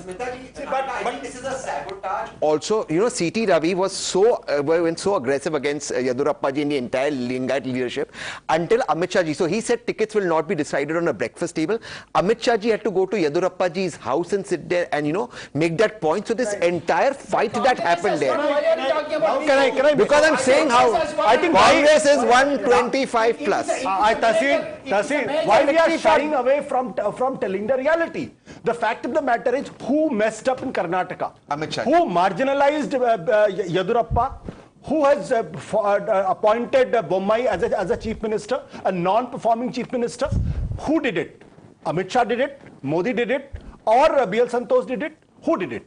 So I think the fact of the matter is, if Yediyurappa was on board, if Bommai was not made chief minister, if in place of Bommai some dynamic leader had been given to the Karnataka, maybe the result would have been different. But I think so being a bit I don't carry a brief for anyone. I'm just saying. No, I'm not talking about you. I think there comes a time in the evolution of a party when it has to also look to the future. Yes. So it has to begin to groom future leaders. Yes, because why, Rahul, winning Karnataka with a larger picture in mind. Why I'm saying so? Because in Karnataka, the Congress decline started when they lose the started lose the battle to perhaps win the war. And since then they couldn't gain. I think there's a long-term focus here, and I don't think anyone will deny that, given the new number of leaders from also the Lingayat belt that were given tickets. Maybe it hasn't clicked this time. It doesn't always have to click. No one has a magic wand, and Indian democracy is ridiculously unpredictable. So if it has not, but they should also take the credit for all of us. And the So one big news that is coming in: B.Y. Vijendra Yediyurappa's son is also trailing from Shikaripura. So this Yediyurappa factor, you know, has it lived past its shelf life? I think is a question many people will ask now. If his own son is trailing, it's a question that's out there in the open. One second, I just want to make a point that from 1985, ever since 1985, we haven't seen an incumbent getting re-elected in Karnataka. That's true. And the only time, 2004, Congress came second. Single largest party was BJP. So it is a very natural phenomena. I think we are reading too much into it. That would have been true also. I think there's a genuine concern over the leadership quality. One minute. In Uttar Pradesh, one minute, gentlemen. See, we can't scream over each other, gentlemen. In Uttar Pradesh, you also had historic mandate. After 35-40 years, you had a party coming back in, which was the BJP, because you had a very strong face in Mr. Yogi Adityanath, who has won the electorate's confidence by actually delivering on the promises that were made. The problem here in Karnataka is that you don't have a second round. To my mind, and let me get in Mr. Zafar Islam of the BJP at this point, joining us on this broadcast. Mr. Zafar Islam, good morning and not so good morning for the BJP. I want to ask you, is this a complete referendum on the lack of governance or the quality of governance of the BJP? Because none of the factors, Lingayat, Vokalika, reservations, Bajrang Bali, nothing seems to have prevented the BJP slide. So is it really a governance failure that has got this result on the board for the BJP, number one? And number two, for a party that is against family and, dynasty politics, now B.S. Yediyurappa's son trailing, is that a message that practice what you speak for the BJP here? Well, Navika, I mean, if the result remains the way it is showing on your screen, and if it is the final outcome, then perhaps we will have to introspect where we have gone wrong. There are many issues which you have raised. There are many issues perhaps we would be also raising internally, and introspect why we had to do this or why we have not been able to live up to expectation of the people of Karnataka. But as far as we are concerned at this point in time, I think even though Congress is leading ahead of us, but we are still very hopeful that maybe in an hour or two, we will have a much clearer picture, and perhaps maybe the contest will be much closer than what it is appearing on the screen. Hoping against hope, Madhav, and you also cover the Election Commission. Tell me, it's 114-80. From 120, we are back to Congress at 114, 115. Do you think it can go up or down like the last election? What's your bet? Well, my guess would be that it's going to stay pretty much on the similar trend, simply because of the huge gap that we're looking at. It's at least 34 seats. If you remember last election, the gap was much less. Congress is winning. That's the problem here. The problem, see, Navika... No, but is the Congress safe? No, my question is different. My question is the Congress safe to form a government at 113, 114? Because that question comes up at this number. But I think the Congress forms a government. I agree. Anything below 110, the Congress it will be BJP, but 115 plus Congress forms, it has the momentum. I have a point. So one second, Congress forms, 1 second. Absolutely safe. Ashutosh, you nailed it.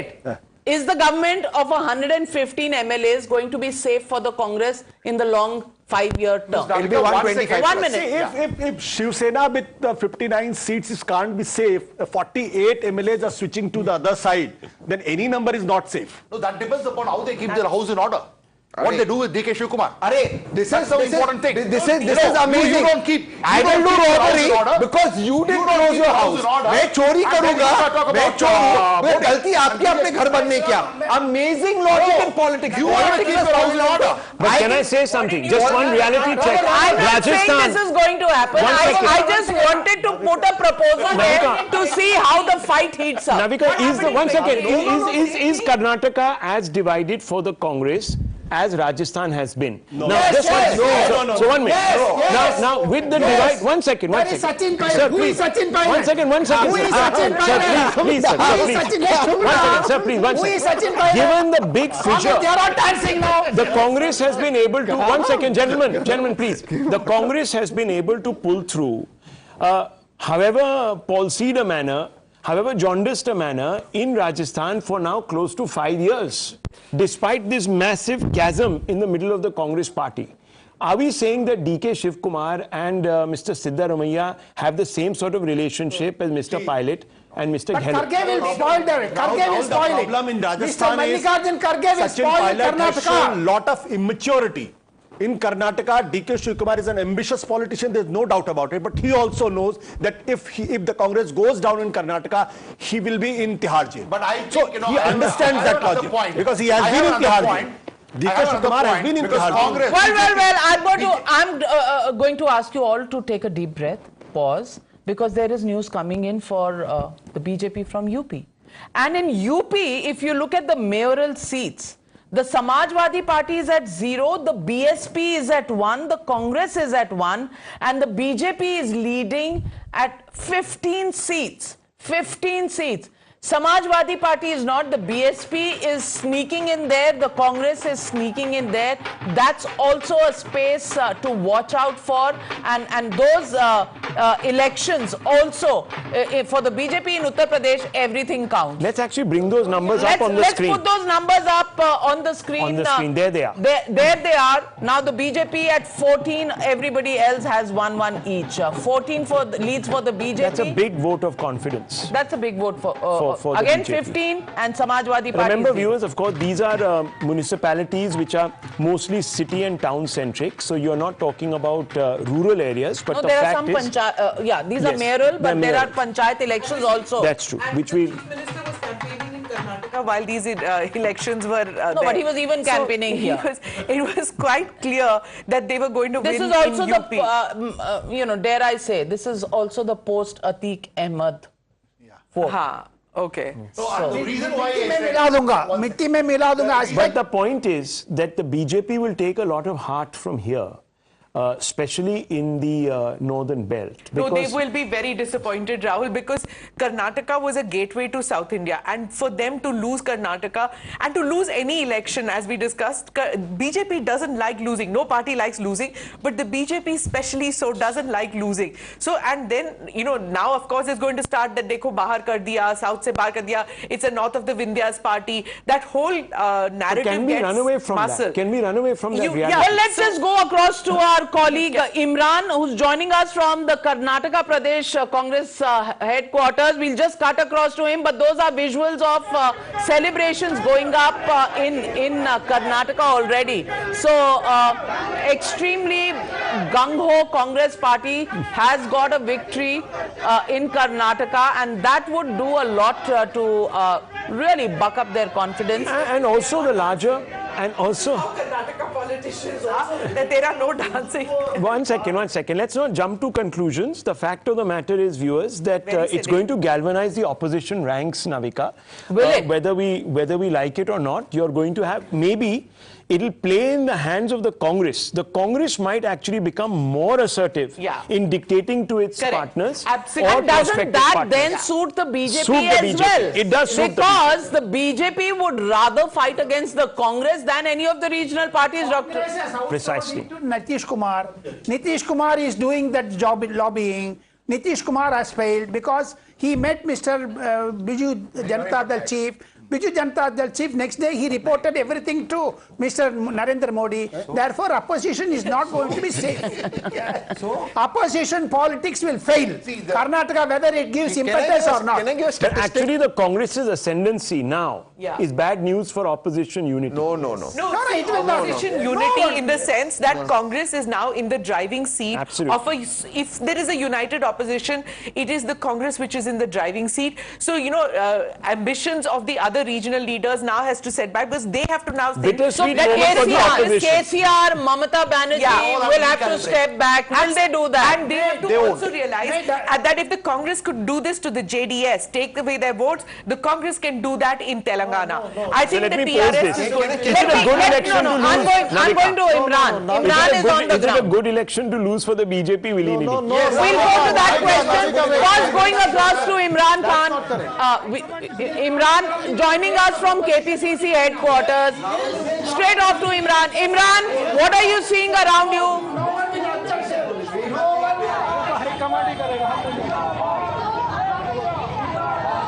Well, you can see that people have already started gathering here. Celebration moment has started here. Sir, अभी एक results आने वाला बाकी है, लेकिन early trends दिखा रहा है. आपको खुशी है? क्या कहना चाहेंगे?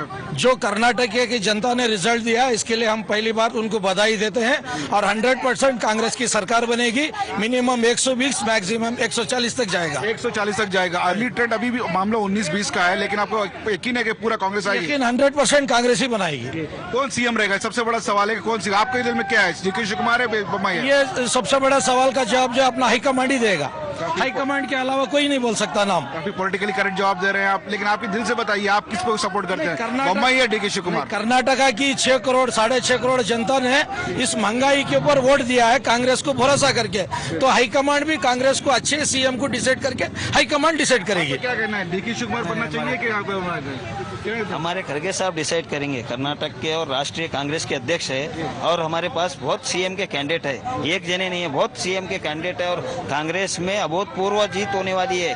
140 से ज्यादा सीट हम जीतने वाले हैं और ये सब राहुल गांधी, प्रियंका गांधी जी, सोनिया गांधी मैडम, ये मल्लिकार्जुन खड़गे साहब, डीके शिव कुमार साहब, सिद्धरामैया साहब, सब.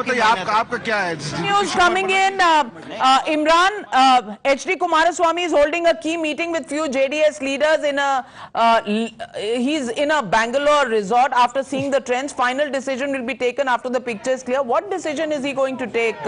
I want to ask Tehseen, what is the decision that you've asked Mr. Kumaraswamy to take? No, Mr. Kumaraswamy, had this been close, would have gone with the BJP. I'm sticking by it, but this is a Congress victory, 125 plus it will end. But I want to give one news where the BJP will look at this positively. I'm just saying, playing the devil's advocate. In 1999, the Congress won, BJP formed the government in the center.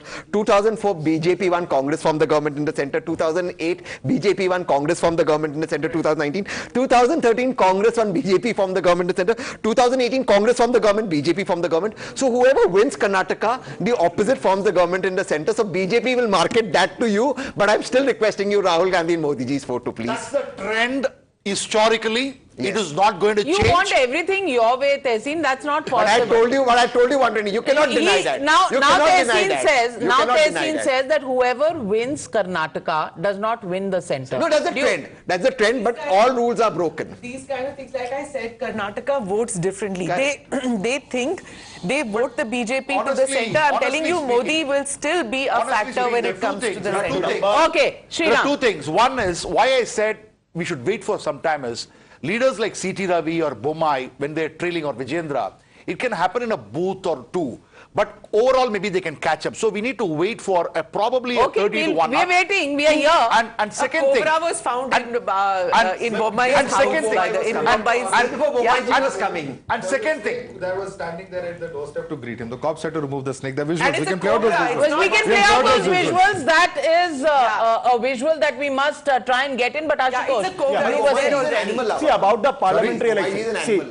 So you're saying that Navika? He's a pet lover. Yeah, and if the I'll go by.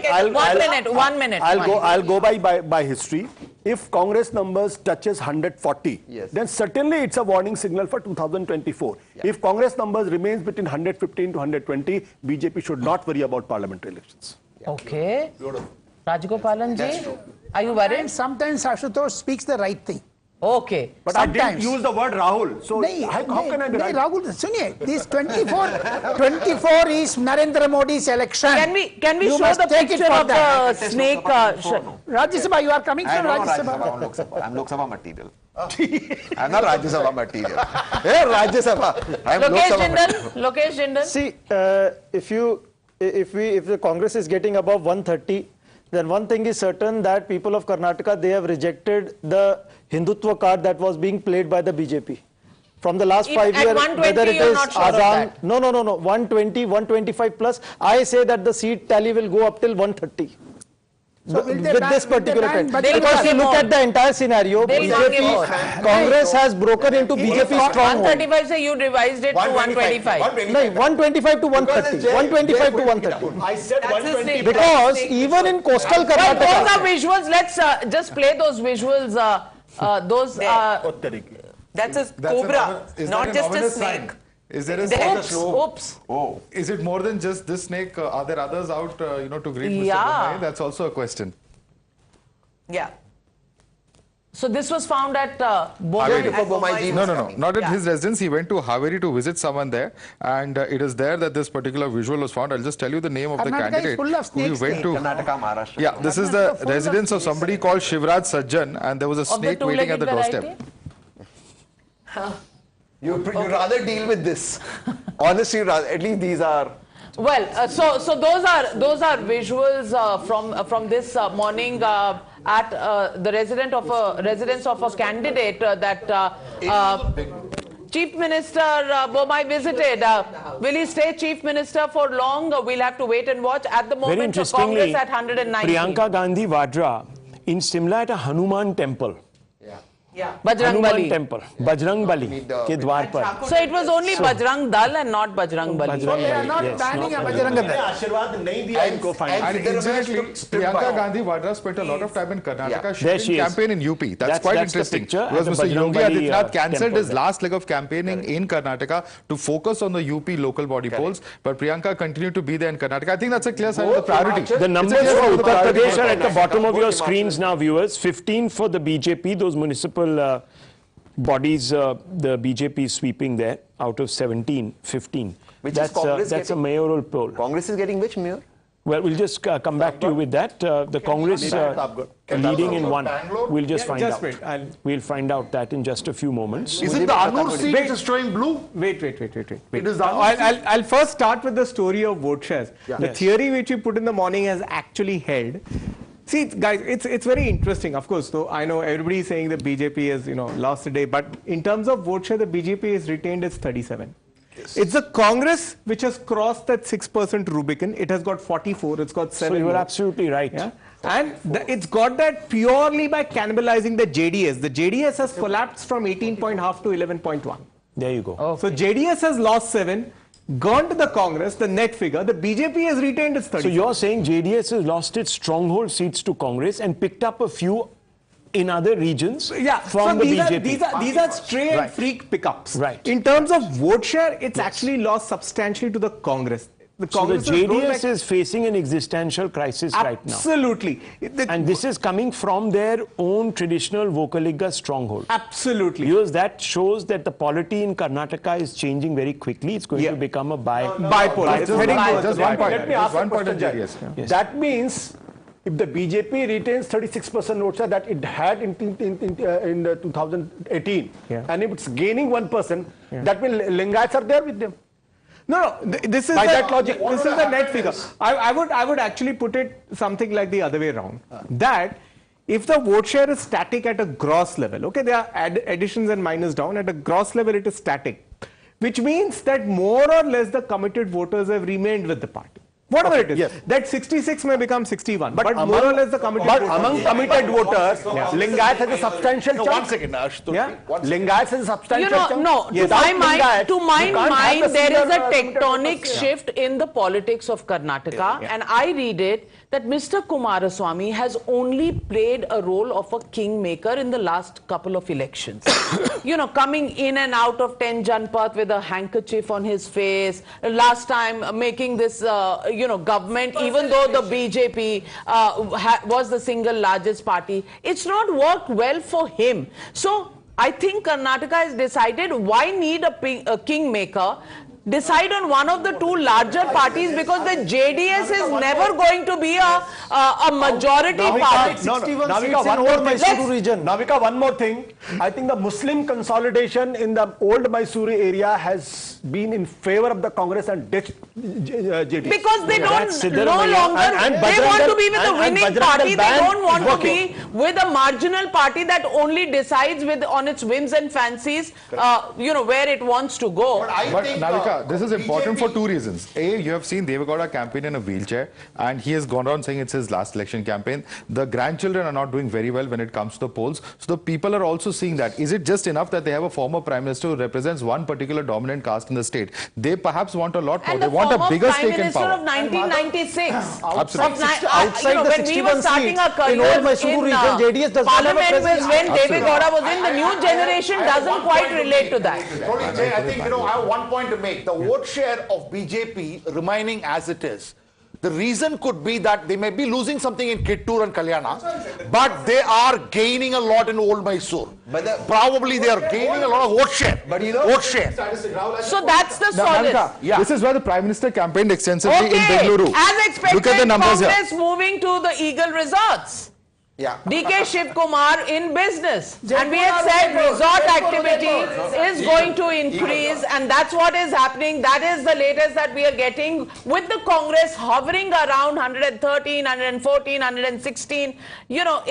It's touching 120 and coming back. The strategy is, as soon as you get your certificate, which they've not got, you move straight to the resort, you go there. From there, the idea is, if it's close, move to Shimla. The reason is, there's a reason for this. The reason is that they don't want the BJP contacting. So the minute you get your certificate, also, I'll tell you one thing on record, both DK Shiv Kumar, Khargeji and Siddaramaiah are in touch with every collector, because what happened in Bihar, certificates were not given, will not happen here. They're in touch that a certificate should be given immediately, because in Bihar, a lot of winning candidates, after being told they won, were not given certificates, and for some reason there was the thing that had changed. So yeah, it also happened. You're again raising questions. I'm not raising questions on the election commission. No. I'm saying they're being very, very careful. They're being very, very careful. Each collector, each magistrate. Let's listen in to the Congress spokesperson, Dr. Ajay Kumar.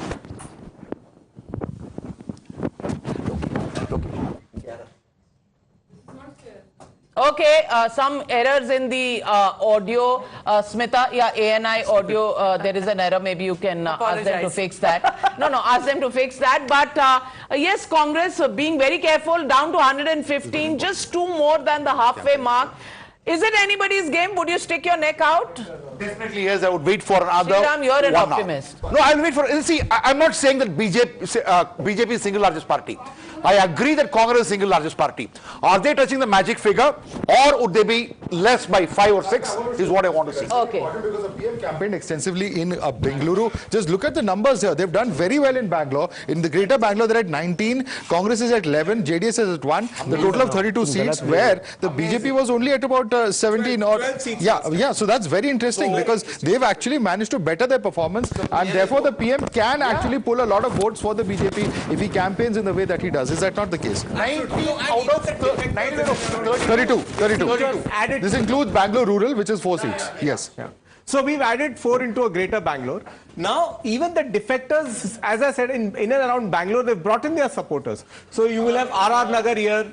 You will have Yashwantpur here, KR Pura here. They've brought in their supporters. So seeing the PM in the flesh, and somehow the issues that he has raised has worked, and it has connected with voters, particularly the urban voters, for whom BJP is a very, very important vote bank and continues to be. Absolutely. I think it is also giving an opportunity for BJP the next 5 years to actually put the house in order in Karnataka. The Karnataka BJP has been another version of Congress. That's what I was asking. Was this actually a good election for the Bharatiya Janata Party? Loose. It is a very good. 1 second. Because of 2 issues, and let me bring you in, Dr. Raman. The fact is that with the Congress ascendant here in Karnataka, the opposition has a problem now, because the Congress is going to dictate terms to the opposition ahead of 2024. It's not going to be happy being pushed to the margins. It's going to say, look, we are big boys. We have proven our credentials in a very big state. We have taken on the BJP and humbled it in a state where the double engine and Modi and everybody was there on the ascendant. So is this actually a good election in the long run for the BJP to lose?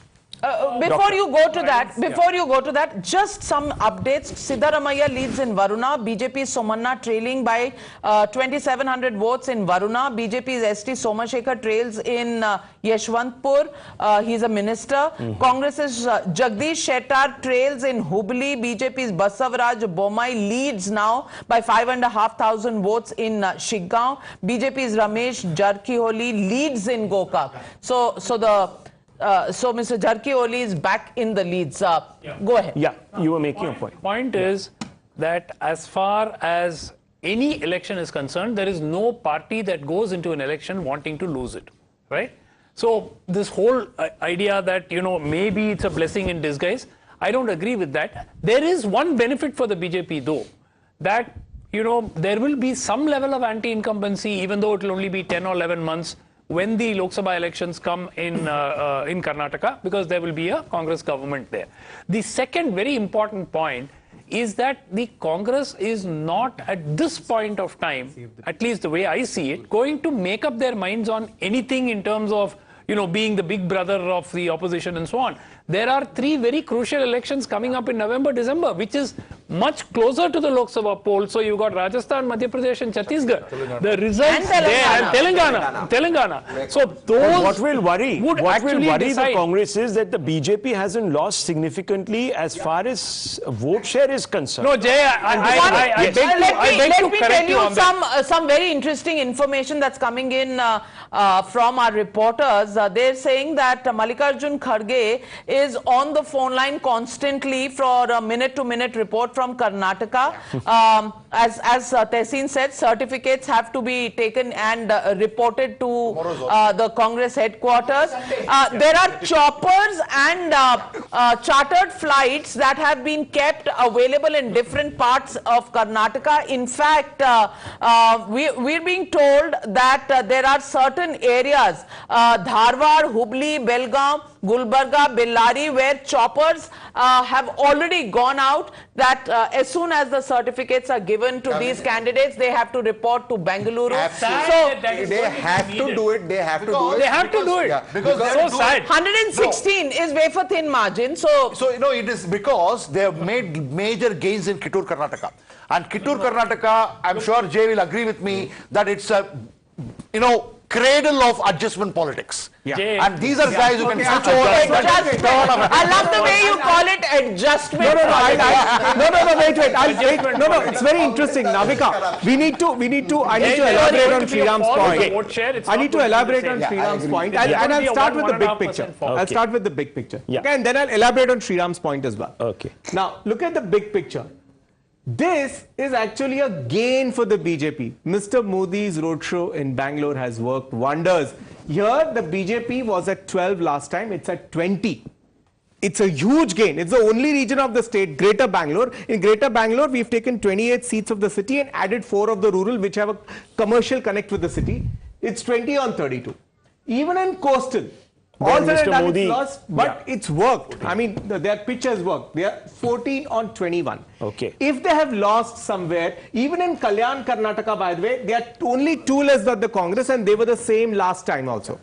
So then, if you look at the arithmetic of the losses, where do they come from? They're coming from Kittur, Karnataka. Old Mysore, they're down from 9 to 6, not big. So it's only Kittur and Central. I would put Central. It's the Lingayat factor, basically. Basically, the Lingayat factor. That's the problem. Now, whether it's an investment in a future leadership, Navika, or it is a decision to sort of marginalize X or Y leader, that of course is a matter. We'll come to that. We'll come to that in a bit. But it's also important to look at the UP local bodies elections. As far as the mayoral elections, which we were saying 15 in favor of the BJP, is now moved to about 17 on 17 for the BJP. Wow. And that is the Yogi impact. 17 on 17 for the BJP, and municipal councils, out of 199, 40 are going to the BJP, 14 to the Samajwadi Party, 12 to the BSP. So the BSP really coming up at the local body level. That seems to be, a little bit of resurgence that the Samajwadi Party would have to worry about unless Bua and Bhatija come together. Do a handshake. Yeah. Do a handshake, so it'll be tricky. Well, they would have done it now. And the Congress getting 4, so they So the handshake is important.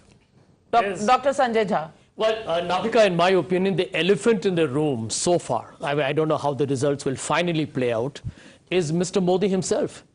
In Himachal Pradesh and now Karnataka, 2 states back to back, held by the BJP, they look like they're being arrested by the Congress. In Himachal, I haven't forgotten what Mr. Modi said during the campaign. When you vote for me, it goes into if you vote for BJP, it goes into Narendra Modi's account. And we all know it's not just his roadshow, but he's put his whole political brand for the Karnataka election. It wasn't about Mr. Bommai. Mr. Bommai was told to go into hibernation, and the entire BJP said, including Mr. Nadda, that we have Mr. Modi, who's our Brahmastra, and he's going to work. Are you oversimplifying? So there is an answer Are you there. oversimplifying it? Because Mr. Modi campaigns extremely hard for every election. He makes it about himself, willy-nilly, puts So himself it's being out rejected by the states. But they could have done worse. I mean, and he's put it up for them, number one. But Navika, and number both states, two, the local he doesn't. leader. No, he's not a defensive player. Yeah. He goes for the kill. Exactly. He goes for the kill. Doesn't care about what Dr. Sanjay Jha is going to say post-election. Navika, I will agree with you, and I have been a critic of Mr. Modi, perhaps one of his most aggressive. But I have also applauded the fact, and I've said it publicly before, that Mr. Modi and Mr. Shah's hunger to win is a lesson for all political parties. But the larger message is, one minute. You are missing out one very important thing. In both Himachal and Karnataka, you've had leadership issues. You've had people being switched mid-course. But that's their problem. I mean, but that's what I'm saying. It is. So it's not the Congress's problem. No, certainly. Congress can get wiped out from state by state by state. Yes, exactly. And when you have a natural anti-incumbency states like Himachal Pradesh and Karnataka, making Modi a reason for this defeat, It's too simple. It's too simple. It's too simple. Probably Mr. It's too simple. It is a diminishing political brand at the state level. I'm not talking about a national level. That might be a big question. Navika, 1 second. I'm still hoping for him. Neha Hebal is trailing Siddaramaiya at the moment. We'll go across to Neha. Neha, what are you hearing?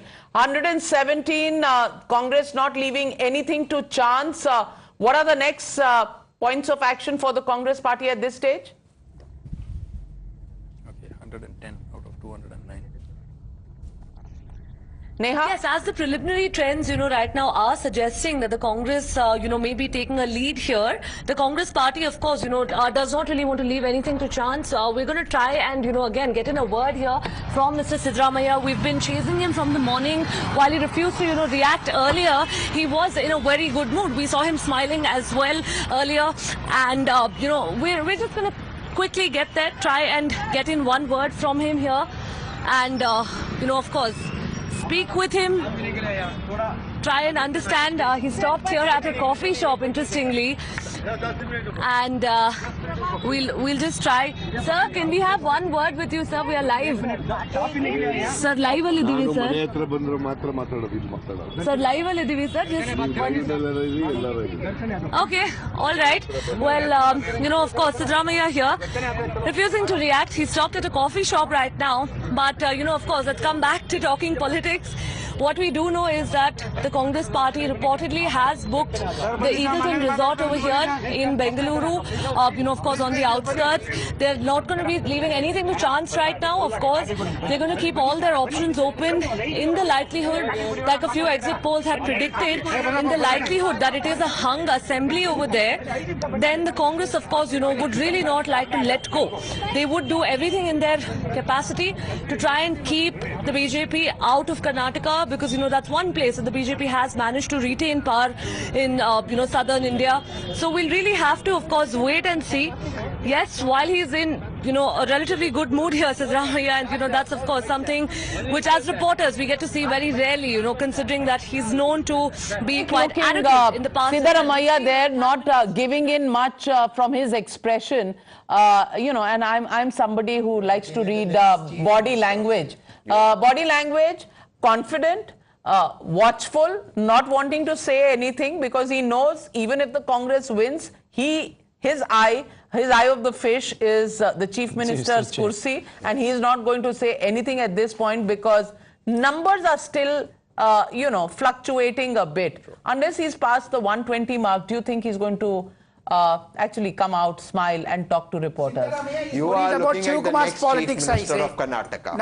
I am telling you this. I told you this that day. I'm telling you, Siddaramaiah the next Chief Minister. But Navika, you have a point. I think the numbers need to stabilize above 120 for the Congress to actually go out on the streets and say we are there. And I suppose what Siddaramaiah would be looking at also is how many of his own loyalists have actually won, because he did have a massive say in the picking of a large number of candidates. Madhav, if you could bear me out on that one. Number of his candidates in the first and second list actually had their way. Then DK Shivkumar had to really sort of push in his people in as far as the third and the last few lists that came out. That's when DK finally had a say. Now, whether that selection has been good or not, the point is that Siddaramaiah has had a huge say in how things function. DK Shivkumar, of course, is somebody who says that he's been burning the midnight oil. He just told us yesterday that he's worked very hard in this election and that his hard work has to actually, you know, reap some kind of benefits. That tussle is something that perhaps Siddaramaiah could be thinking about. I'm not a sannyasi. And what does that tell you, Dr. Sanjay Jha? If he's not a sannyasi, he's not going to do kirtan. Well, let me tell you, I think in politics, I mean, the power is the real glue, right? And I think one has to accept it, that you are in politics because you want to hold the power to influence public, to put your policies through. And I'm glad that even at 75, the ambition is so strong within him. And, you know, I agree with Tehseen there, that although DK has done a phenomenal job as an opposition leader over a considerable period, he's fought it out on the streets, Siddaramaiah remains the most popular leader amongst the Congress legislators. He's the most polarized leader of Karnataka, number one. Number two, he has got maximum number of enemies. He has got a lot of enemies inside.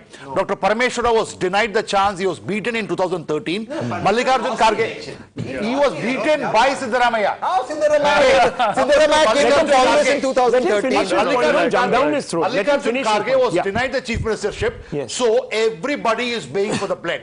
And Siddaramaiah told the High Command in 2013, if I am not the CM, I will split the party, have alliance with JDS and become the CM. And DK Shivkumar knows all these things, and that is the reason why he forged an alliance with HD Kumaraswamy and offered him the chief ministership. Maybe that's why he's not smiling, Navika. Navika, 1 second. Maybe that's why he's not smiling. Since I have little knowledge on Karnataka politics, Mallikarjun Kharge is going to be the chief minister. Simple as okay. I'm Setting glad the you didn't say cat Rahul amongst Gandhi. the pigeons at the moment. It's all happening. Once again, the Congress at 115. Gentlemen, calm down. Congress at 115. Dr. Sumant Siraman. Danger or? Okay. No, I think, I mean, I was just looking at the official Election Commission website. It's 110 out of 212. So they need 3 more out of 12. So I think that they should, and generally there is a effect which we see in election after election. The leader actually pulls away closer to, so it could go up to 120 as well. The one very important point, not Rahul. A sweep. This is certainly not a sweep. Vote of confidence in the Congress. No, this is perhaps a vote against the BJP. If you increase your vote share by 6%, yeah, I don't think that you can call it just an anti-incumbent so where vote, does the vote share come from? Clearly, that is something that we need to ask Dr. Sudhanshu Trivedi of the BJP joining us on this broadcast. And Dr. Sudhanshu Trivedi. Well, look at what Srinivas BV has just put out. Jai Bajrang Bali, tod di bhrashtachar ki nali. Sudhanshu Trivedi ji, Bajrang Bali, Lingayat कुछ काम नहीं किया कर्नाटका में और Congress looks like it's going to form the government, but it's still trying to keep helicopters and chartered planes ready to fly their MLAs. Are you sniffing a chance even at this point with 79 on the board for the BJP? Are you looking at a chance to form the government in Karnataka? Navika ji, up till now, the trends which are coming are not up to our expectations. But let us wait for the final result, then the exact tally will be in front of us. But what is evident is that the Congress seems to be ahead of us. But as far as the election issues are concerned, now the election is over. So it can be objectively analyzed. On the issue of Bajrang Bali and others, I would like to say this is not the issue for us for the election pang. I would like to remind when Bajrang Dal was formed, 1984, when we were 2 seats party. nothing doing with politics. But for them, it was politics. That's why they have brought it into the election manifesto. And as far as the results are concerned, let the final result in the final figure should materialize, then we will be definitely deciding and analyzing that what is the reason of it. That, of course, we will wait for your analysis. But Dr. Trivedi, many people will say, okay, Bajrang Dali and all these polarizing issues were not the issues that you were campaigning on. You were certainly campaigning on governance. The Prime Minister listed a large number of achievements of the Bommai government, the state government. He talked about double-engine Sarkar and how it had sort of brought in new projects, etc. Then why aren't you reaping the rewards, sir? Why aren't you reaping the rewards? Let me give you a couple of statistics here. In the Vocaliga belt, the Congress has swung the election there by 5%. 5% swing in favor of it in the Vocaliga belt. And in the Lingayat belt, the Congress again, 5% swing. So what is the factor that has hit you?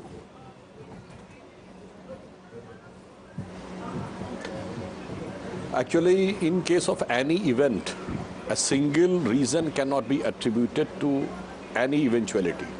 There has to be a proper analysis, then we can say what has happened. If you are saying that in the Vokalinga belt or in the old Mysore belt, Congress is moving ahead, it means they were able to take the vote of JDS, not only with the BJP. And as far as this polarizing issues are concerned, it is very clear that they have brought it in competition with JDS, not in competition with BJP, because they have brought in their manifesto. Their main objective was that the minority vote should not get shifted, even a small part should not get shifted towards JDS. So I think with the JDS dominated areas, they are doing well. It means they seems to be successful in their strategy. But as far as we are concerned, whether it is a development or whether it is the issue of the ideologies, it is our consistent stand since last 70 years, irrespective of political situation, irrespective of the election results. But for them, it is a change. Just I would like to say, this time Kharge ji has given a slogan, Jai Bajrang Bali, Tod Bhrashtachar Ki Nali. D.K. Shivkumar ji has said that I will prepare so many Hanuman temples. I would like to remind that how the paradigm shift in Indian politics has come. In Bengal election, Mamta ji was doing Chandi Path from the election rally. In UP election, Priyanka ji was doing Devi Stuti on election rally. और अखिलेश जी को भगवान दिख गए थे UP में. गुजरात का चुनाव आया, केजरीवाल को नोट पे भगवान दिख गए. कर्नाटक में ये Dr. Trivedi, 40% Sarkara, Commission Sarkara was the constant refrain. I understand. You are saying that, okay, polarization, tactical level, one understands all of that, and it's not as if the BJP is above polarizing also. But I want to ask the bread and butter question and the bread and butter issue. The Congress constantly said sir, that... Let me complete, Rahul. Okay. Yeah, go ahead. My submission was not polarization. My submission was a tectonic shift in the Indian politics. Now all parties have shifted towards what? Towards for which BJP entered into politics 7 decades back or 4 decades back. No. So then, Dr. Trivedi, the challenge increases for you.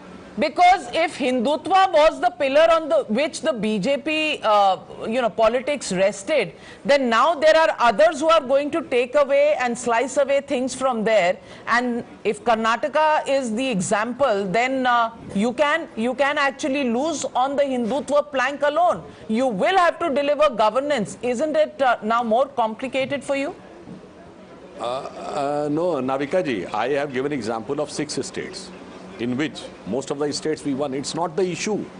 This is not the issue of election winning or losing Hindutva. It is the issue that the core part of Indianness is there, which has to be accepted by all parties, cutting across the line, and now they are accepting.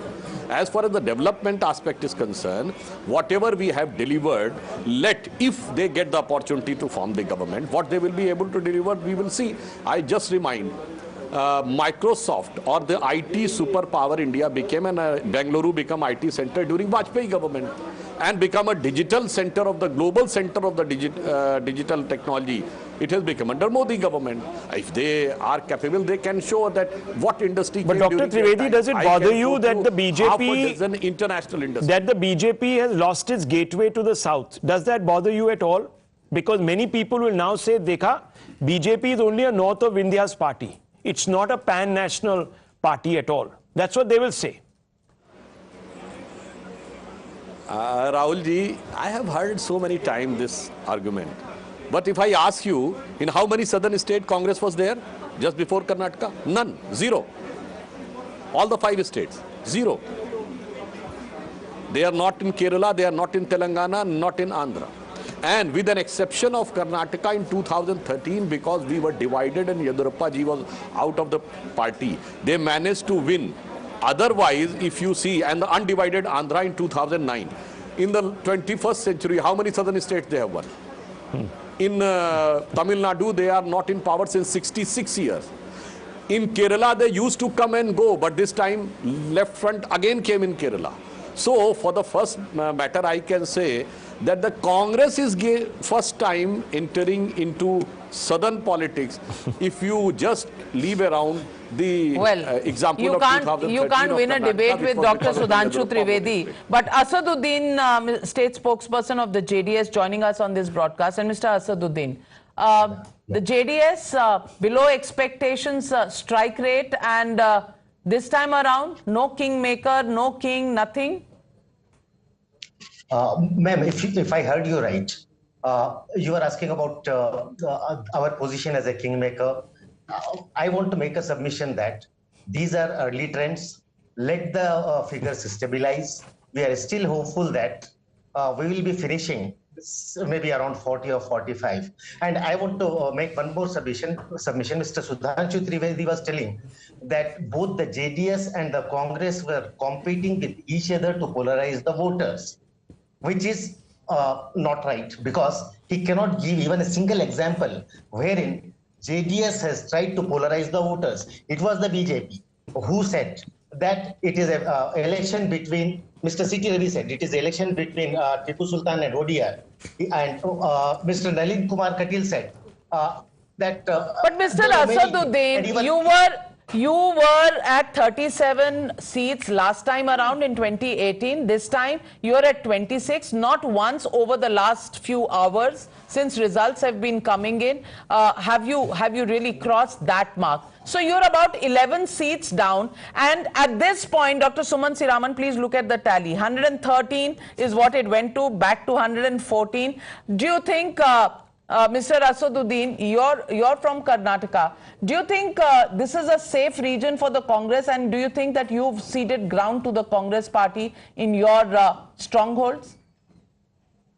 Yeah, ma'am, I still believe that in Vocaliga dominated areas of old Mysore region, our tally will improve. And there is one more thing. Many of the exit polls who were showing us between 12 to 36 or something like that, there was a basic flaw in their assumption, because in their figures. I hail from Hyderabad, Karnataka region, that is Kalyana, Karnataka region. We were being given anything between 1 and 3 seats. I reside here. I am sure that we are going to win at least anywhere between 5 and 8 seats in Kalyana, Karnataka region. It's even early, it is early days, these are early trends. I am sure... Has the minority vote consolidated with the Congress party? I want to ask you this question, and I want to ask Dr. Sudhanshu Trivedi after you. Asaduddin, has the minority vote gone to the Congress and consolidated there? Ma'am, actually, I can't say it right now, because the results have to be analyzed. Only then we can come to a conclusion. Sir. In the Vocaliga dominant seats, the Congress has eaten into you.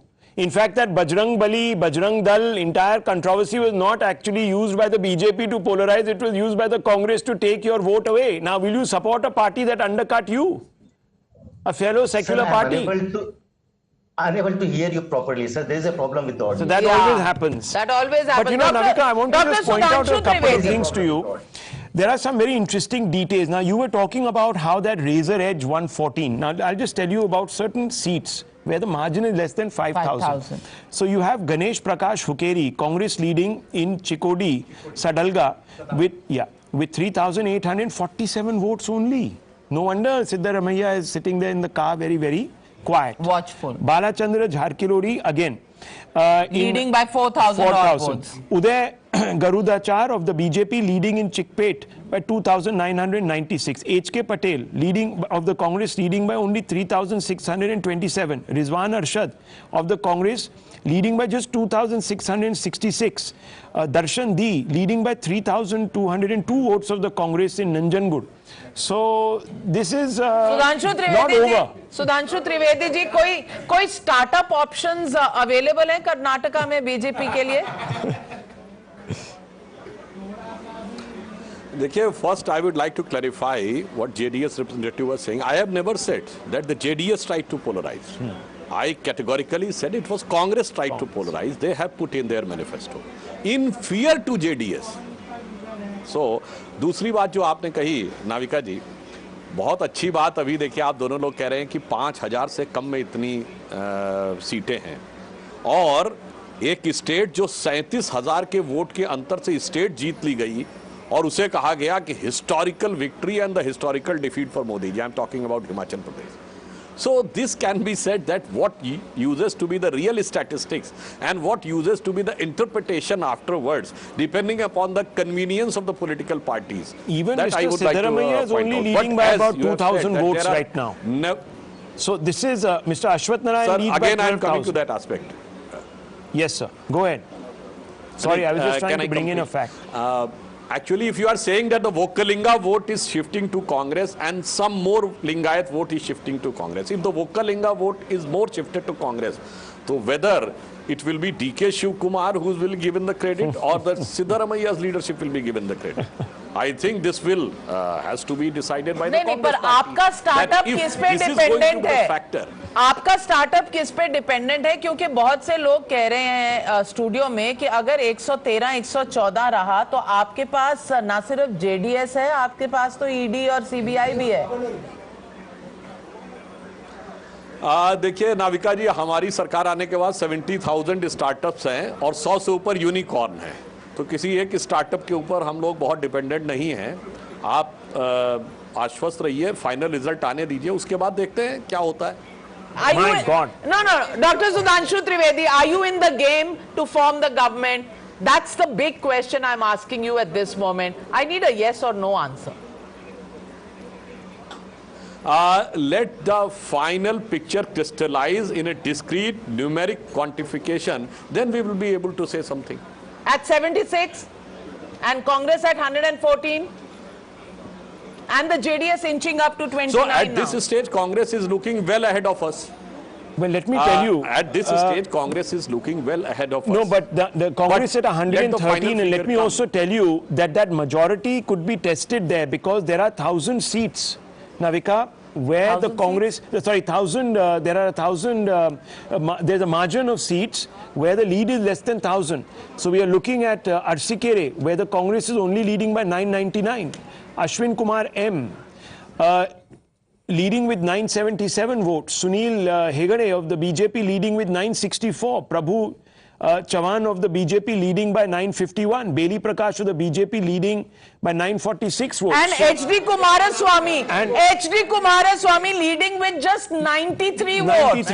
In Channapatna. I can give you one more news to confirm. The Congress at the moment is preparing a letter for the governor so that there is zero delay and governor's fax does not work, email doesn't work. The letter is being prepared. Also, there are two senior leaders. You're at 113. What if you are at 111? Because then the governor will fall sick, he'll go to the hospital. Also, two senior leaders are heading to Bangalore who will wait outside the governor's house. Siddaramaiah is leading by just 1,000 votes, sir. Sir, I am telling you the Congress is keeping it ready.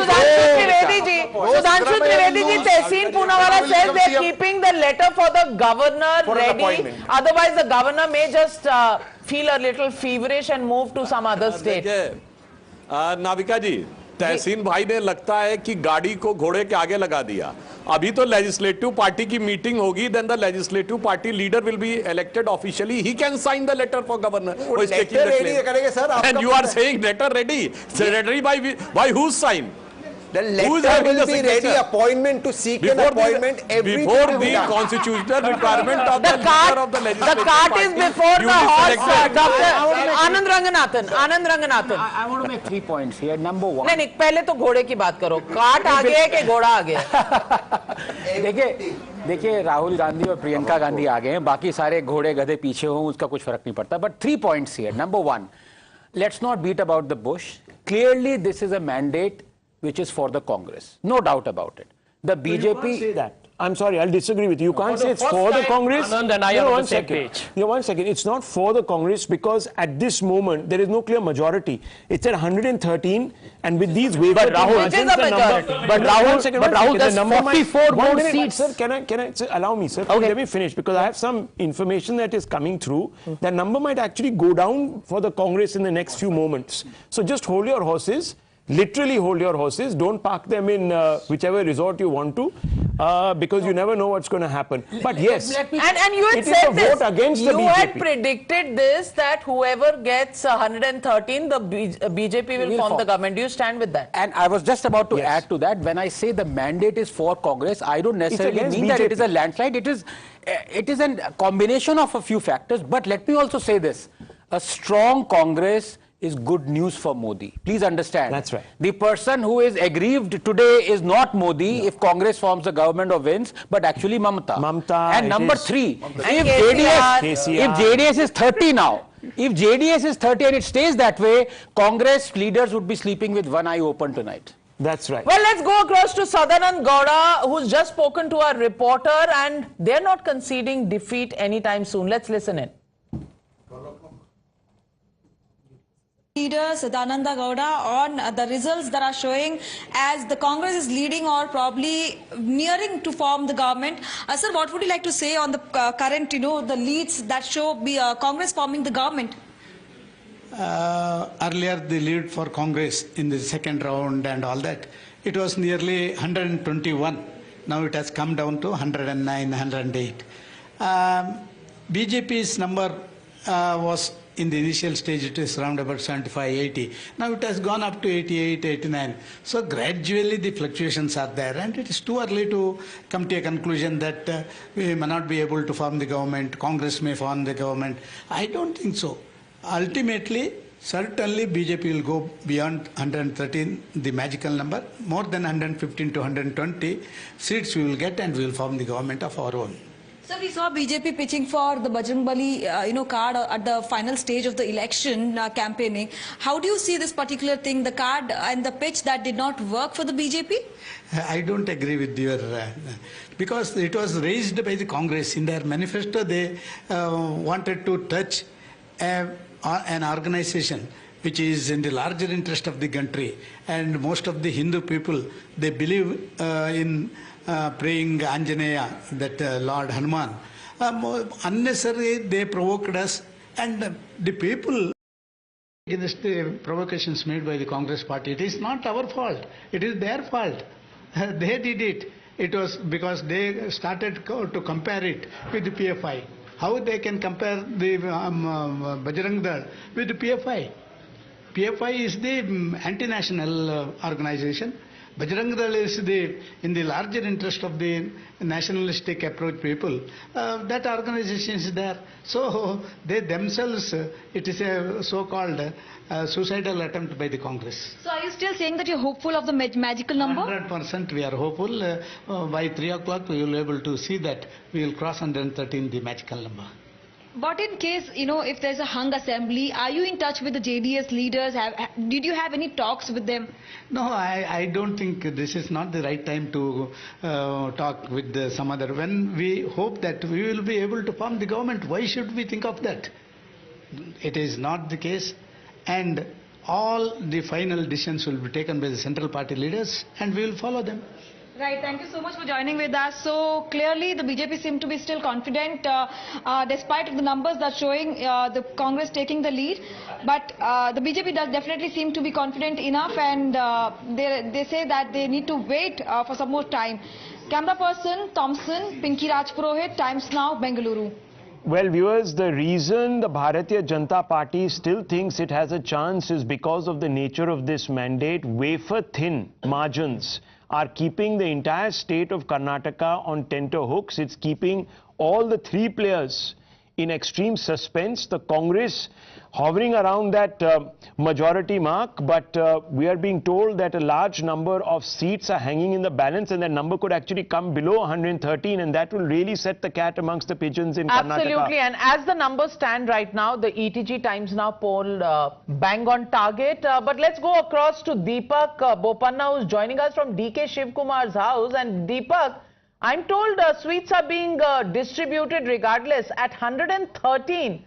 Do you think it's safe to distribute sweets so early?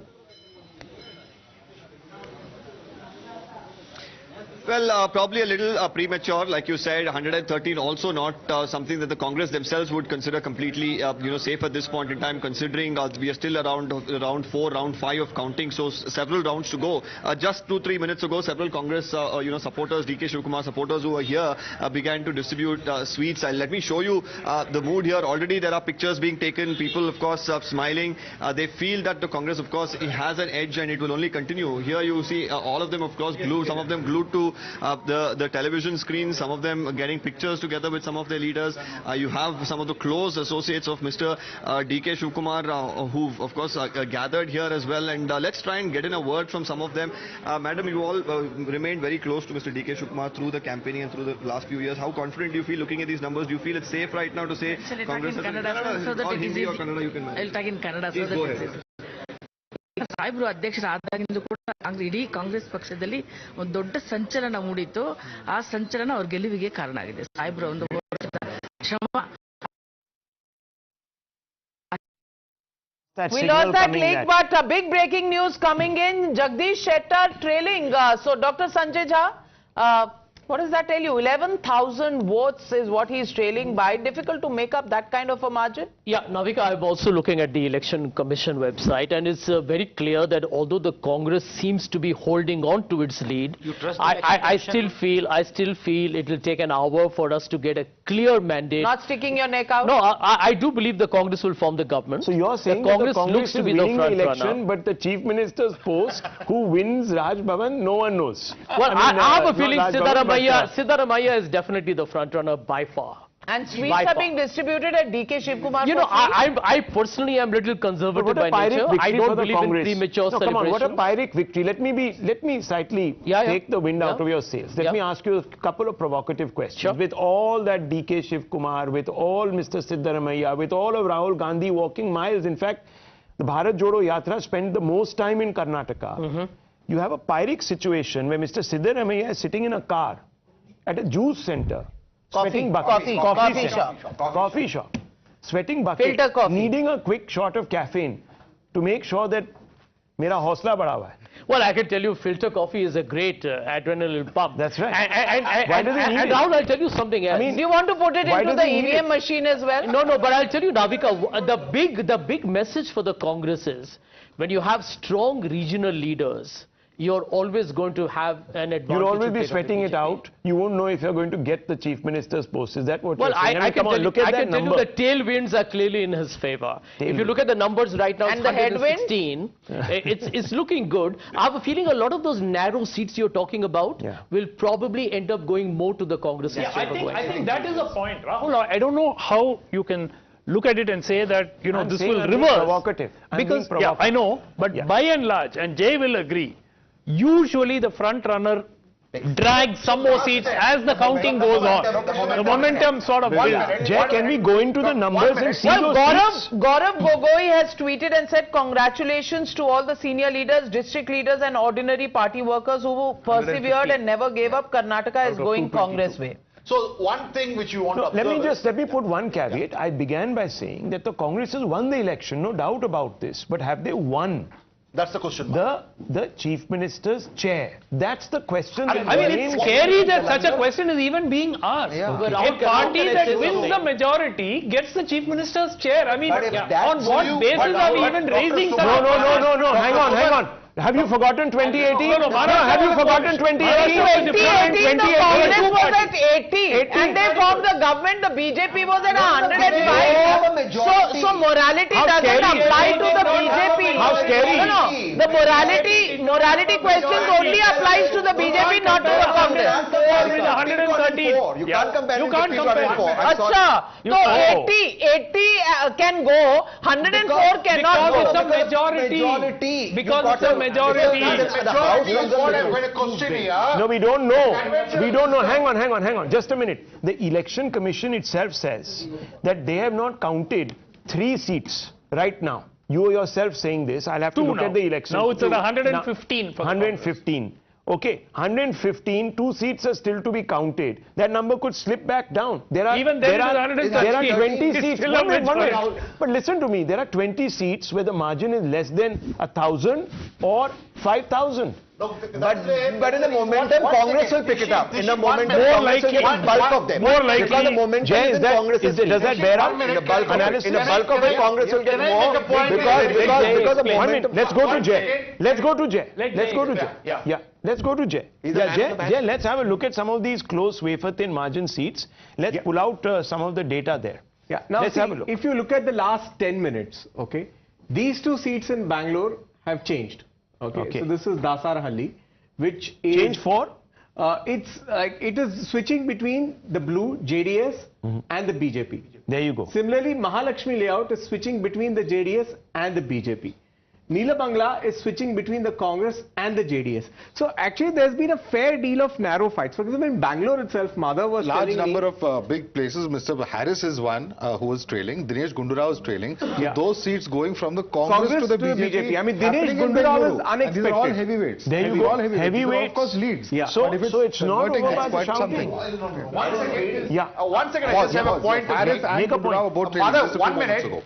The point I want to make to both Tishir and Sumant is, conventional wisdom would say that leading party will carry those low margin seats. Yes. But in Karnataka, it was completely different. We did a program also on that. 31 magic seats where the margin was less than 5,000. Congress won the most of them. In the last election. Because in the one second, Baba. There's a higher vote percentage. You don't get conventional maths. So आपका WhatsApp maths. No. One second. The Congress's peaks. No, 1 second. The Congress's peaks might be on Congress strong. True. So the vote share, don't go by the vote share. It doesn't tell you about even spread. Okay, it doesn't tell you about close contests. True. Okay, it is a general yardstick to say, oh yeah, the Congress is 7% ahead. And yes, conventionally, I told you that if that were the case, and a higher voter turnout, I think. But that doesn't mean that it will cut across all seats. I totally agree. But I'm saying, but what Suman and I think, the Congress will pick up the bulk of the seats in a close contest because the momentum. You hope. It's not hope. That is how you can't. This is the BJP. Okay. Yes. Okay. If at 11 While you guys have because that been was a sweep laboring on that in point, Gujarat, it was a sweep election. The JDS has just touched 30. So out of the remaining 2 seats that you were talking about, 1 has gone to the JDS. And that can happen, Dr. Suman Siraman. Sab kuch aapke paas Please keep saying it till 12:30 or 1:20. I am telling you, last time, we are going. What I was telling you last time, to look at 1:30 p.m. Nirmala Sitharaman had a laddu saying that we are one. Okay, viewers, let me tell you the big takeaway right now. There are 3 big takeaways. The Congress has 1 second, please. The big takeaways. There are 3 basic takeaways, Navika, and let's elaborate on this. The Congress has won this election fair and square, no doubt about it. The BJP certainly not close to the majority mark, but can it actually rest the wafer-thin margin? But can it actually rest the Chief Minister's post? These are even now leads, and some of these leads are extremely wafer-thin leads, and you know it could swing. Though many people here believe that it will go with the party that is showing the winning trend. Secondly, Navika, this is no wave election. This is an election where there has been anger against the BJP. They tried to upstage that anger by changing a large number of their incumbent seat holders. 103 new tickets were given. It hasn't paid off. And thirdly, the JDS has been eaten into by the Congress, which is bad news for opposition unity as we go into 2024. These are three main takeaways. Also, for the BJP, it's important to know that every time the gamble of double engine may not work, especially if it is perceived that the local government or the state level government is not delivering on the promises. And local government was a trouble engine. Yeah, so exactly. So double engine, Modi can come and support, but if the local state government does not perform, then people will have a problem with that government, and we saw that in Himachal, we've seen that in Karnataka. But this is, but had BJP been winning right now, they would have said this is Modi's charisma.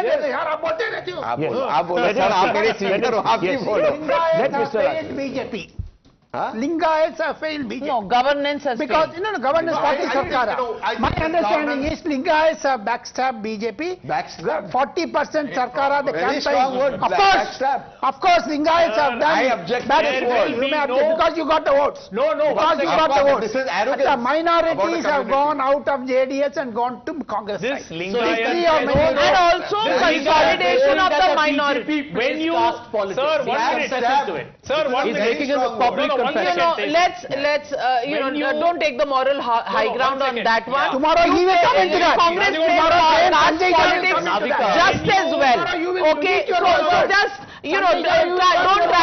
don't try to be morally on the high ground.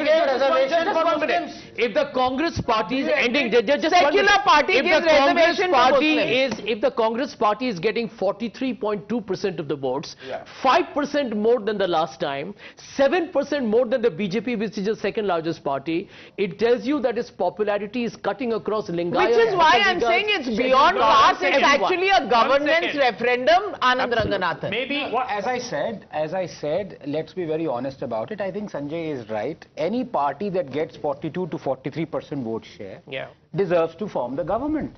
Let's be, there is no doubt about it. I agree. But deserves to form the government versus actually forms the government is a different kettle of fish. That's the point. That's the point. That is the.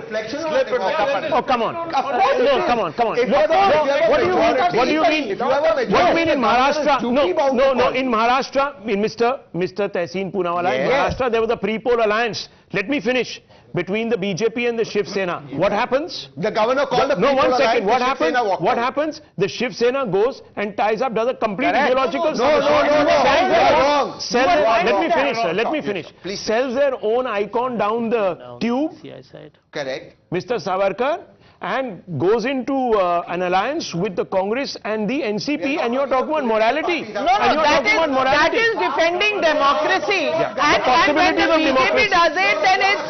apples to oranges. The government is duty bound to call Congress. There's a pre-poll alliance, my dear friend. Pre-poll alliance, my friend. Where is pre-poll alliance in Karnataka, man? My God. We talk about Maharashtra. Maharashtra governor called BJP Shiv Sena. A pre-poll alliance is what you take to the people. Because the Shiv Sena called it off with the BJP because you were waiting in the wings with the NCP. Absolutely. At that time it wasn't unholy. Now it is unholy. We're talking about a constitutional post. Don't give us lessons. I'm talking about Don't give us lessons in morality. Tehseen Poonawala, take a deep breath. Have some cold water. And I'm going to dance with And lessons in morality is something that no Shouldn't political party should moralistic? preach. No political party has lived by that. Now if you do not have majority... RP Singh of the BJP joining. Here Tehseen Poonawala says if the BJP even tries to form a government at this point, it will be unholy. They forget their own strategy in Maharashtra. They forget their own strategy in the last Karnataka elections. RP Singh, how do you see these results? I'll appreciate, just show them what they did last time in Karnataka. I mean, did they get the majority? No. I remember Mr. Ghulam Nabi Azad, although no more with the Congress party, he ran toward Mr. Kumaraswamy's residence, and I don't want to elaborate it further, what all was done, what all was conveyed and what all exchanged, but it happened. We have all seen that. Now, also in Maharashtra, they talk of morality. It was the alliance of BJP and Shiv Sena which won the election, and who formed the government and who lured Mr. Uddhav Thackeray for the CM-ship, and what exactly happened thereafter. The 2 ministers jailed and hafta wasuli government, we got a hafta wasuli government. But that's point aside, but let's accept, I'm accepting the trends which are showing are little difficult for BJP, but as per my assessment, these are little midway trend. I mean, I'll appreciate, wait for another 4 rounds to go and then things probably will change. I'm not saying they will change, but because I've contested elections, I've seen how trends change. Because there are pockets where you are stronghold, there are pockets where the Congress or the other parties are stronghold, and then it depends on that. And then the vote difference is very thin still. My feedback is almost. Can I ask you a question, Mr. R.P. Singh? Will you look towards the JDS for support? The time has come to talk now, practically. The Congress at this moment is at 118. I don't know where those leads have come from. We'll just check that right now. We are being told that that number might slide down. We don't know. But R.P. Singh, let's assume that we are at about 112 for the moment. Let's assume that this is an open race. Will you tie up with the JDS? Simple question. We are a political party, and everything is open in the political domain. I mean, I can't say that, but let our political. This is what Mr. Ashok said yesterday. High command and that we are not sannyasis. Karnataka team decide on it. I can't predict on that. Can I complete? Sanjay Jha. Well, I just spoke to somebody very close to the chief minister, Bommai, and the view from there is we'll have to sit in the opposition. So shenanigans, should we rule it out for now? Even if, and he says the Congress is going to stay around 113, 115. That's exactly what ETG poll has predicted. Rahul, that's what Times Now's ETG poll predicted, yes, Navika. Rahul, let me tell you. Bang on. Yeah. Rahul, let me tell you. ETG, no, ETG. Yeah. ETG polls were, bang on Jay that took target. a private bet with you. That's a different matter. But ETG. Rahul, and we only bet on dosas in case anyone comes raiding us on what are we betting. Only dosas. Rahul, in my opinion, I think the BJP will be taking a huge risk if it were to play the Operation Kamal game in Karnataka. Yeah. People have heard yesterday what the Supreme Court has talked about in terms of the Eknath Shinde government. The whole country has been aware that you have in Maharashtra, where I live, by the way, a government where the governor, about what the BJP. I'm asking you, you are not going to answer the question that I'm going to ask you. Vocaliga votes. Vocaliga votes have gone from the JDS to the Congress. Now you tell me. No, one second. Of course they have. Of course they have. I'm asking you. No, you're just trying to play down Mr. DK Shivkumar's prospects. I'm asking you, sir. Very simple question. They picked them up in other areas. Please, I'll show you the numbers. The Vocaliga belt has moved. The vote has moved. The minority vote there has also moved to the Congress quite squarely. This is DK Shivkumar's area of influence. Does he not deserve to be Chief Minister? This is a winning combination that he's brought. Well, let me tell you. This is a cushion that is a push from 80 to 117. 1 minute. The Congress party, unlike the BJP, which only works on Mr. Modi, Mr. Modi and Mr. Modi, has 3 strong leaders in Karnataka. Yeah, and look why are you ignoring Mr. Kharge? Strong leaders in Rajasthan. Why are you ignoring the role of Mr. Kharge? So, end of day. 2 strong leaders in Rajasthan and in Punjab, there were 3 strong leaders. Amrinder, Channi and Navjot Singh Sindhu. But Anand Ranganath, 1 minute. I want to tell you, Anand Ranganathan, Congress is trying to get in touch with Malur, the independent candidate, Hudi Vijay Kumar.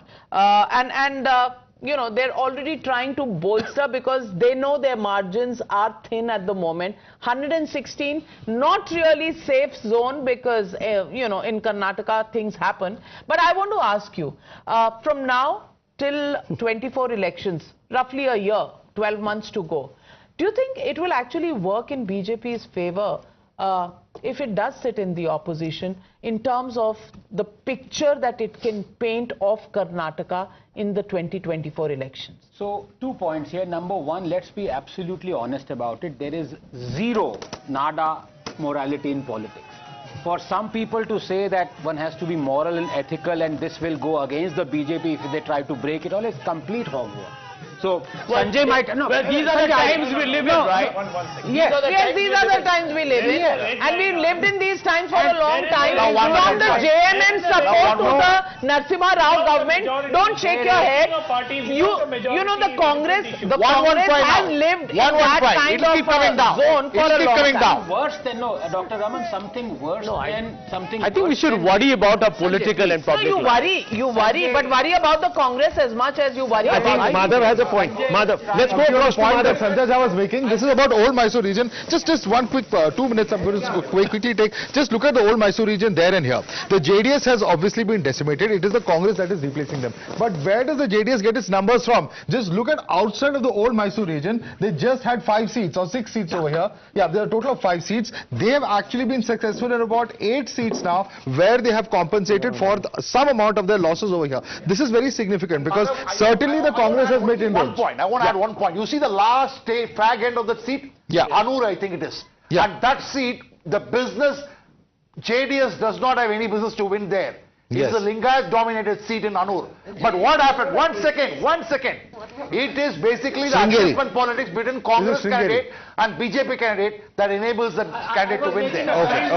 Definitely. Why is BJP supporters Lingayat and backstabbed us? You don't have business to win there. What kind of language on national TV? This is like, how do you talk like this on national TV? Tehsin Punavala is a star. Don't tell him what to say. Tehsin is a star. Tehsin is a star. Okay. Don't tell him this. Lingayat area, you don't have. Okay, hold on a second. Gentlemen, hold on a second. My friend's campaigning is over. Leave this for the assembly. When it is formed, all this will happen in the assembly. For now, let's just make sense out of the numbers. All right, please sit down. All right. Please be seated. Anand Ranganathan wants to make a point. Let the gentleman make a point, and then we'll come to the others. Gentlemen, in the immortal words of Meera Kumarji, Anand Ranganathan.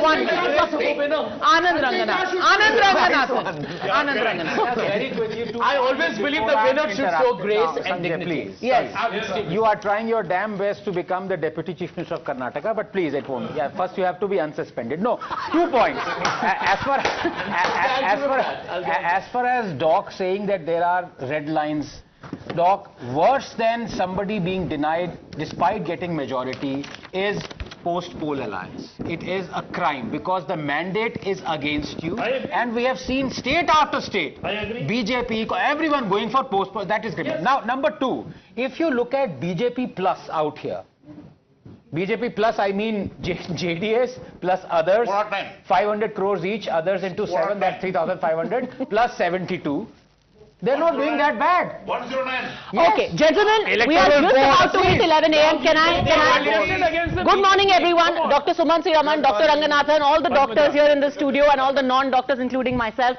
Good morning, everyone. We've had quite an exciting morning, but for anyone who thinks that it is over just as yet, it is not. Let's start right away by getting you the leaderboard first, and at the top, let's get you a recap of the numbers as they stand right now. Out of 224, we've got all the 224 leads.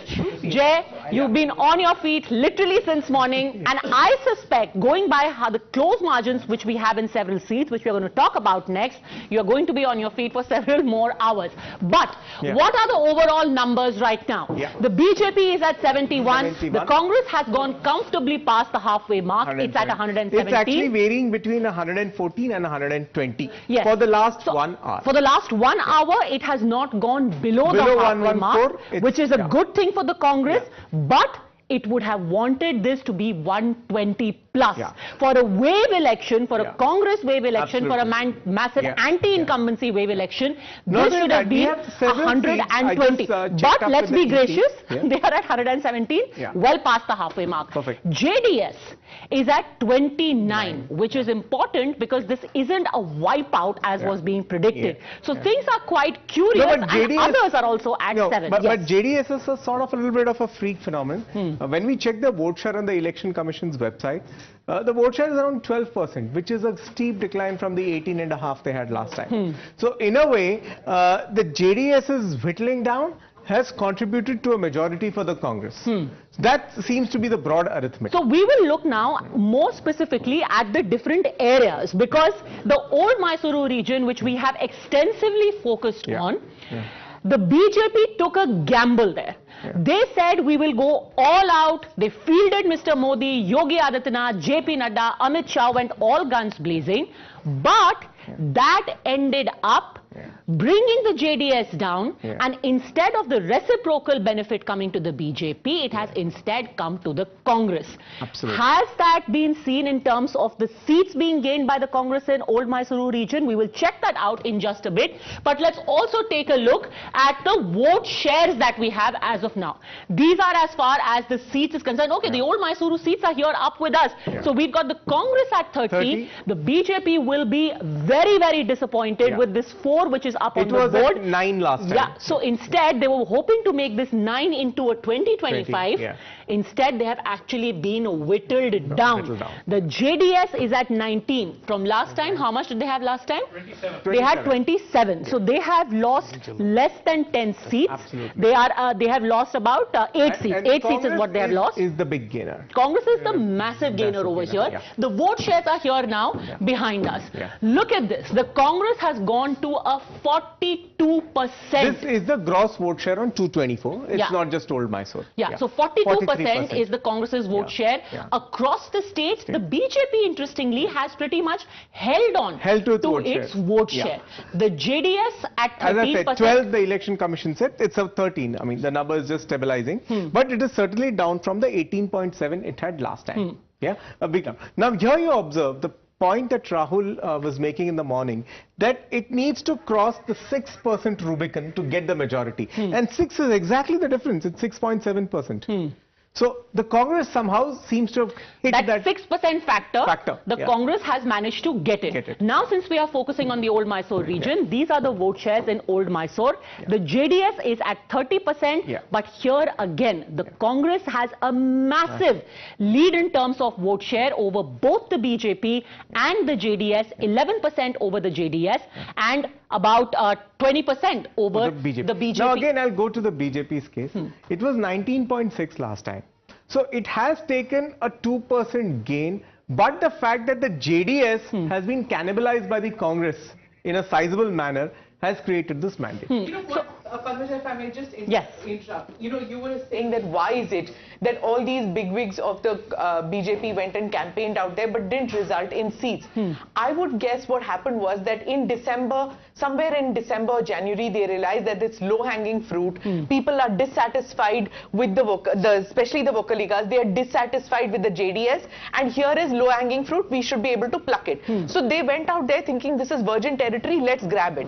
But what has happened then, if they have not managed to get it, that means that the seat distribution, the ticket distribution has not been correct. Because who managed to get that? That votes, the low-hanging fruit has gone to the Congress. They managed to get that because they have two big wigs out there. They have both Siddaramaiah as well as DK Shivkumar, Old Mysuru region. So they have anyway local boys. They managed to get that. So in spite of all these big guys going from the BJP, they could not get that ticket distribution, lack of bench strength. I was actually speaking earlier to somebody in the BJP, and they said that within the party there was a very huge debate, Mr. Rajgopalan, about how to go about the Old Mysuru region. Should we take the gamble and go all guns blazing with the risk that the JDS's loss will be the Congress's gain? And they decided to go with that strategy. Clearly hasn't worked. BJP has taken a gamble. As we discuss now, they foresaw that in December, as Smita is saying, even during December and January, I had a long meeting with the top BJP leader. He apprehended the same situation what we are facing today. Then why did they do it? Because of the natural Congress is getting Muslim votes from JDS. They never envisaged that. Here's what I'm confused about. If the logic was, okay, let me bring in Sanjay Jha. If the logic was, and you can, add to this, Mr. Rajgopalan and Anand, if the logic was that, okay, let's take a gamble, then it will become bipolar. Chalo, JDS ka nuksan hoga, thoda hum, thoda Congress. But neither has it become bipolar. JDS has managed to get a fair share of seats in Old Mysore. Congress has benefited, BJP has actually gone down. So what really was the logic here? Sanjay Jha. Padmaja, let me tell you, we can do the granular arithmetic of the way the caste had to be handled or polarization had to be done by the BJP in Old Mysore, etc. But there's a fundamental point we are missing, which is that when issues like corruption, unemployment, inflation, poor governance are dominating the political narrative, they cut across all these other dynamics that we look at. So I respectfully disagree, because I think it's a little early in the day to start talking about a dominant narrative. We are still in a situation right now where at 11 a.m. we have plenty of close call seats. Let's take a look at some of these seats which are still very, can we take a look at some of those seats perhaps on our election data center. Where do you find, Mother, some of these closest seats coming from? Which region? Well, region-wise, if you look at it, let's quickly go back to the zoomable parking. In fact, a close contest in terms of the total number of seats is what we're looking at region-wise. You were just discussing Old Mysore. Then just look at the numbers over here. Congress is way ahead of the BJP and of the JDS with 31 seats. There's a second region which I want to talk about. Small request. You know, there's a lot of chatter in the studio. It gets picked up. So please, silence in the studio. Yes. Let's go back to the other regions where, in fact, the numbers have just come out. These two areas are where, in fact, the Congress has got its maximum numbers. There's Kittur Karnataka, Old Mysore, and Central Karnataka. These three areas have very clearly driven the win as far as the Congress is concerned. Just between these three areas, close to 86 seats. If you add the few seats in Kalyan Karnataka and Greater Bengaluru, perhaps they could surge past 100 as well. And this is, of course, a huge blow for them. Remember that in coastal, this is an area where the BJP is marginally better. Greater Bengaluru is another area where BJP is marginally better. Apart from that, all the other regions, clearly the Congress has been able to consolidate and do well. Let's talk about these regions and what this means for the Congress. And in the meantime, we will get together that list of the seats which still have a very close margin contest going on and discuss each one of those seats one by one. Now, Kalyan Karnataka would have been very crucial for Mr. Kharge to show that if it comes to that, and if between Mr. Siddaramaiah and DK Shivkumar, the Congress is looking for a third option, he's also in the running. Clearly, that hasn't happened. This particular area should have been about 25 for Mr. Kharge to say, hey, I am also in my area of dominance. What do you have to say, Madhav? Well, there's two ways of looking at it. Because the BJP's numbers appear to have come down here. Jay can give us the exact figure, but I think it was close to about 12 or 14. Last time and it the was BJP 12, the BJP is down to 9. Yes, and therefore, see, he has campaigned very extensively over here. He said that I'm a son of the soil, you know, vote for me, just as Modi goes to Gujarat and says that I'm a son of the soil. Therefore, you have to make me win over here. But so Mr. Kharge and his campaign has to a large extent worked. If you compare the Congress out of 31 getting 18 isn't such a bad record. But yes, probably not as steep as you would have. They're in the lead. There's nothing bad about any Congress numbers right now. By the way, who's leading Shirahatti? Has anyone been keeping track? Who's leading that bellwether seat of Shirahatti? It was in the morning, Dr. Chandru Lamani of the BJP. In the morning. So maybe this time it disqualifies to be a bellwether. All right, we're just getting news right now that the JDS is already in a huddle. HD Kumaraswamy is holding a meet at Taj West End. Good time already for the hotels and the resorts, as Anand Ranganathan, Dr. Ranganathan was saying. Resort owners are the biggest losers of this election. Every time. Really? Resort owners are going to be the biggest losers. They've lost big business. You see, nothing is going to happen. But about Taj West, but Eagleton's been I've gone to that hotel, I've met Kumaraswamy. Every single time he's there. I've never not seen him. Smita is saying because he lives there. He lives there. What? He lives there. He's never, even when he was... Do you also live there, Jesse? Every time you've been to the Chinese embassy, you've met Rahul Gandhi. So that's... I have never been to the Chinese embassy. I've never been to the Chinese embassy. Guess what? Because they operate out of 7 local Kalyan marks. The Prime Minister doesn't take their name. Okay, BJP that was a rough leading shot. in Shirahatti by 14,000 votes. Who's BJP leading? BJP is leading. Chandru Lamani, So it's no longer a Chandru bellwether Lamani is leading by 14. All right, so right now the BJP is leading in Shirahatti. We are being told about this huddle that is happening. We'll go across, in fact, to GVL Narasimha Rao and Mr. Mohandas Pai. All right, let's listen in to Mr. Siddaramaiah.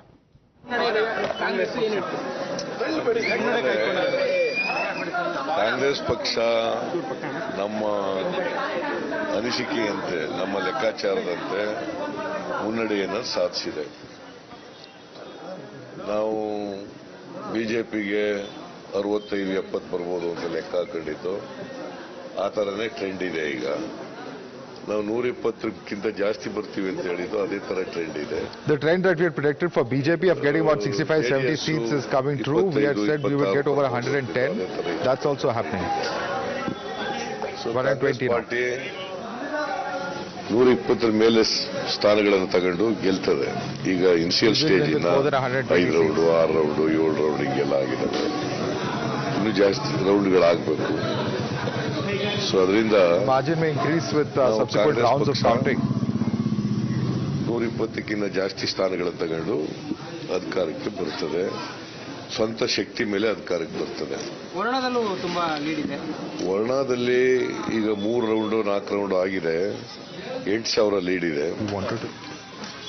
So ಇನ್ನೂ ಜಾಸ್ತಿ lead ಆಗುತ್ತೆ ಅದು.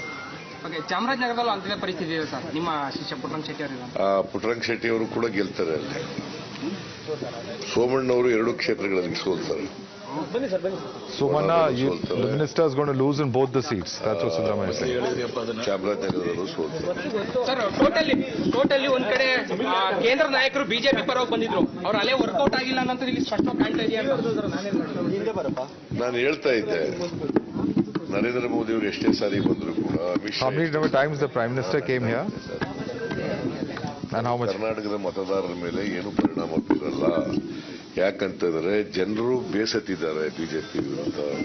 ಅವರ ಭ್ರಷ್ಟಾಚಾರ, ಅವರ ದುರಾಡಳಿತ, ಅವರ ಜನವಿರೋಧಿ ನೀತಿ, ಮತ್ತೆ ಅಭಿವೃದ್ಧಿ ಏನು ಕೆಲಸ ಮಾಡದೆ ಇರ್ತಕ್ಕಂಥದ್ದು, ಇವರಿಂದ ಜನ ಬೇಸತ್ತಿದ್ದಾರೆ. ಜನ ಬದಲಾವಣೆ ಬಯಸ್ತಾ ಇದ್ದಾರೆ ಅಂತೇಳಿ ನಾನು ಹೇಳ್ತಾ ಇದ್ದೆ. ಬಹುಶಃ ಅದು ಅದೇ ರೀತಿ ಜನ ತೀರ್ಪು ಕೊಟ್ಟಿದ್ದಾರೆ ಅಂತ ಹೇಳಿ ನನಗನ್ಸುತ್ತೆ.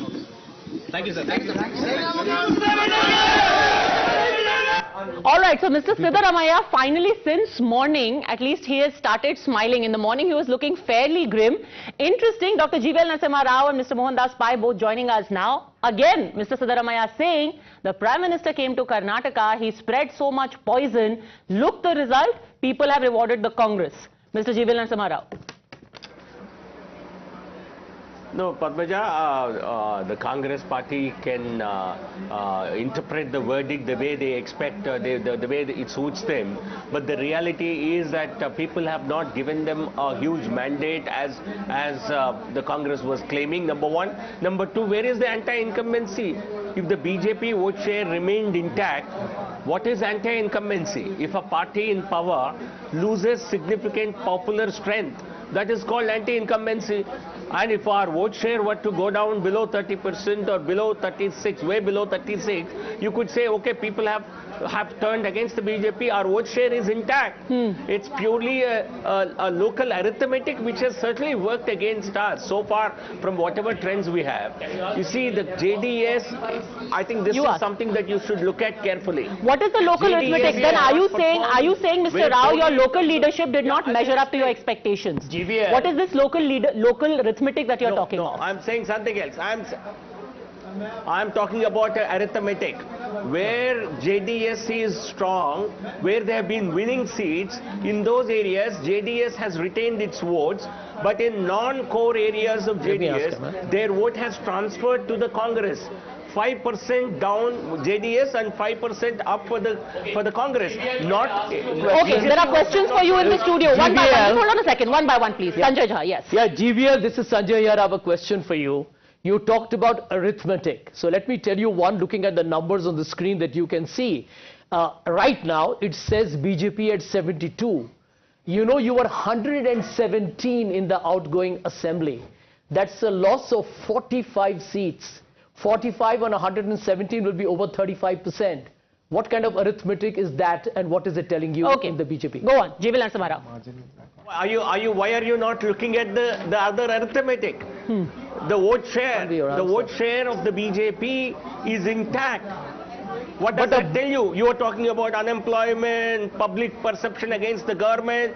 Does that not result in any BJP losing its vote share? Okay, let me tell you, GVL, what has happened. You have to be reasonable. The Congress's vote share is 43.2. You have to be rational in your analysis. But GVL, the Congress's vote share is 43.2. People have gone and voted not for you at all. Where has that come from? That has certainly not gone from the BJP. Sure, okay. Goes on, so this vote share drops. Okay, now I want to know. Hold on a second. Hold on a second. I think we have plenty of time for debate. Just give me 1 second, because finally we have that list of the places which still have very close margins. Jay, if you can explain a few of these seats. We have S. Darshanpur leading right now. The lead over there is a mere 481 votes. Yeah, and the most interesting part is Shahpur is in North Karnataka, Kalyan Karnataka. It's the JDS, okay, which is in second place. Which is in the second position. So, perhaps this is a scenario which will flip quickly to the Congress. Yeah. Now you come to Tumkur city. GP Jyoti Ganesh is the sitting MLA of the BJP from there. And the Congress has taken a lead. It is a narrow lead, and it is. Tumkur city, the lead is of 474. Tumkur city also has a fair deal of Lingayat voters, so I might not be surprised if this one flips back again to the BJP. 474 is the slender lead the JDS has in Tumkur city. Yeah. The next is in Mudol, which is a reserved seat. Yeah, so you got the Congress in a lead of 430. This, remember, are at least 8 seats where the lead is less than 500 right now. Now Mudol, actually, if you just load Mudol again, the BJP is Mr. Govind Karjol. He was actually the deputy CM once of the BJP. So it is again a serious contest, and I expect him to be a heavyweight. It's an SC seat. He has won 3 times, SC reserve seat. He should pull through again. Rahim Khan of the Congress is leading in Bidar with 429 votes. Absolutely. Now Bidar was a contest between Rahim Khan and Ishwar Singh Thakur of the BJP. Mr. Suryakant Nagmarpalli is the son of Mr. Gurupadappa Nagmarpalli. On the JDS ticket, but a very strong leader there. All right, let's go slightly slower on the seats because we are trying to focus. Let's go back again to Bidar because we want to talk about that. In Bidar, yes, go on. So in Bidar, you have the JDS was expected. Can we go to Bidar, please? Yeah. The JDS was expected to play spoiler because they own a lot of local mercantile banking networks like an NBFC, a rural NBFC. The Nagmarpalli family holds those. So the fact that their Scion was on the JDS ticket was expected to create a tough contest. However, let us see, between Rahim Khan and Ishwar Singh Thakur, if there's one thing I'm expecting to go in favor of the Congress, it is the polarization. Padmaja, to actually tell you, across Kalyan Karnataka, be it Bidar, be it Raichur, Gulbarga North, Belgavi North, everywhere it had actually become a Hindu versus Muslim contest. The Congress candidate was from the minority community, the BJP candidate was from the Hindu community. Something interesting could be playing out here. All right, the next one we're looking at is Maski.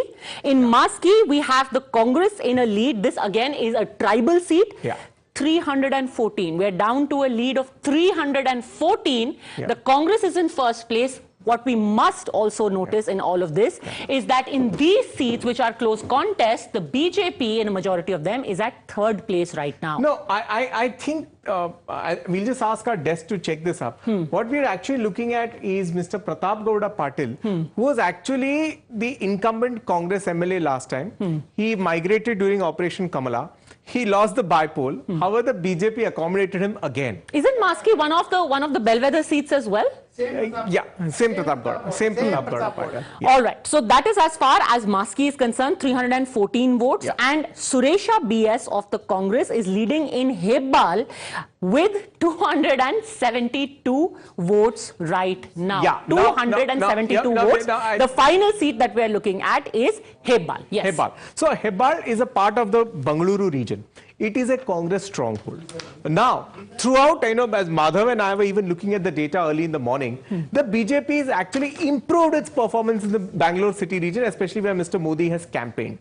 So the fact that the BJP is putting up such a tough contest in Hebbal, which is a Congress stronghold, just leaving it a 200-seat margin right now, is very interesting. Okay, now we'll go to the really interesting part. Hold on a second. Thoughts about the kind of margins we are seeing right now, the fact that H.D. Kumaraswamy, Mr. Mohandas Pai, is already in the Taj West End, sitting there, making phone calls, do you foresee at all any turbulent times for your state? Or with the numbers right now, with the Congress past the 113 mark, all of this is all shadow boxing? Well, I think high turbulence could be a great reality in the future, because please remember the stakes are extremely high. The BJP cannot afford to lose Karnataka, whatever the cost, and the JDS has to align with the party to make sure they survive. Remember that, Kumaranna said very clearly, if he had more money, he probably would have campaigned much better. And I heard on the grapevine that he was supposed to get money from some party outside Karnataka, and that was stopped for other reason, and he had no money. And that's been a concern for him.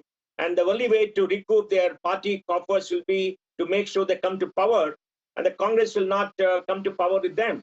So you must have seen R. Ashok talking that they have a plan B, and we could be in for turbulent times unless the Congress gets a substantial majority.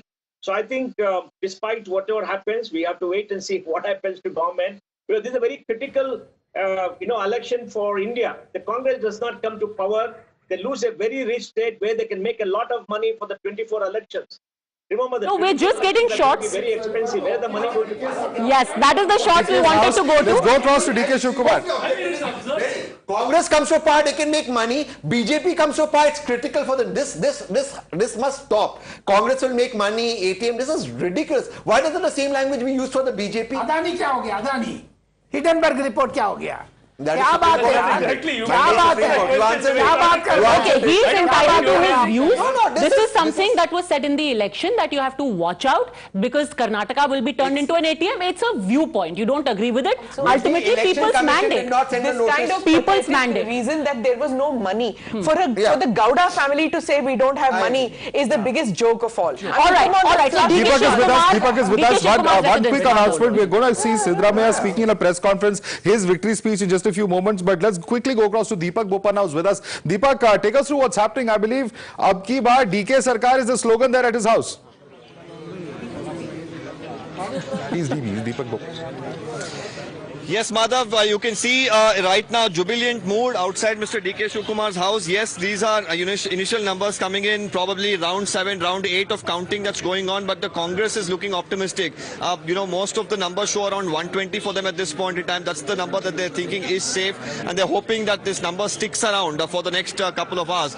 You can see right now Mr. DK Suresh as well, just a while ago, came in here. He's, of course, watching very closely all the developments, because we should understand that the DK brothers play a very significant role if a situation arises where they do not have the numbers that are required. So, of course, a strategy and planning, of course, will happen first among the DK brothers, and then it will, of course, percolate to the other Congress leaders. But more importantly, just a while ago, inside the room where Mr. DK Shivkumar usually addresses the press, there were chants of Ab Ki Baar DK Sarkar that was, of course, being raised, and also Mundina Mukhyamantri, DK Shivkumar. That means that the next Chief Minister is Mr. DK Shivkumar. So for his supporters here and the Congress leaders who've come, who of course been backed by him, who they have been backing, they feel that DK Shivkumar is the man for the post. But of course, if the Congress even manages to secure that magic number and beyond, their troubles don't end there, because they have to choose the CM face. The legislators, of course, will have to sit together. This could be a real headache for the Congress. If DK supporters are aggressive, if they've made inroads in the Vocaliga heartland, and if this is the kind of sentiment that is there on ground, this could really prove to be a big headache, because a split within any party, it's not just about the Congress, even in the BJP, can actually help the other side. I think we are jumping the gun, Madhav. Throughout the campaign, it was said that, DK Shivkumar and Siddaramaiah will have a difference of opinion, they will sabotage each other's candidates. None of that seems to have happened. Okay, so I think hold on a second. I know you're referring to those videos that were released of the two of them talking to each other, discussing the election, saying, oh, Indira canteen pe BJP wale kha rahe hain. But also remember that in the interim, Mr. Shivkumar gave that interview to Barkha Dutt, where he said very clearly that when Mr. Siddaramaiah when Mr. Siddaramaiah was asked to get the numbers on his own, he couldn't get them. I got those numbers, and let me also tell you, when he spoke to Navika Kumar, he said very clearly on the day of the exit poll, I am not a sannyasi, let the results come, I will open my mouth. But we are being told he's going to do that, but tell me this, Madhav. Look, hold on. Let's just analyze this more closely.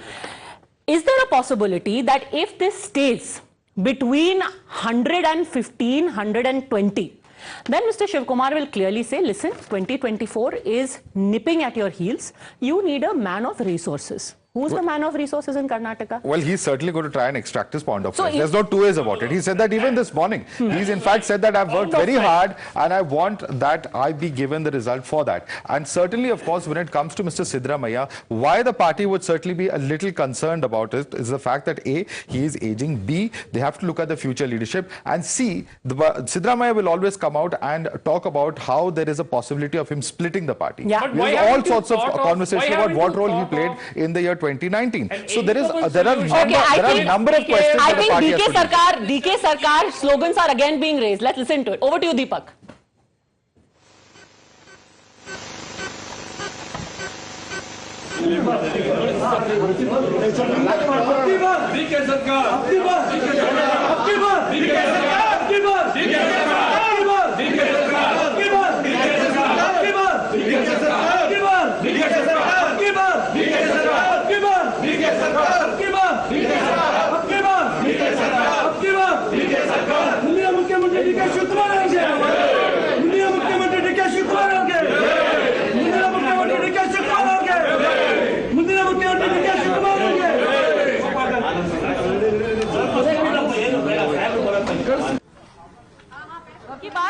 DK Sarkar.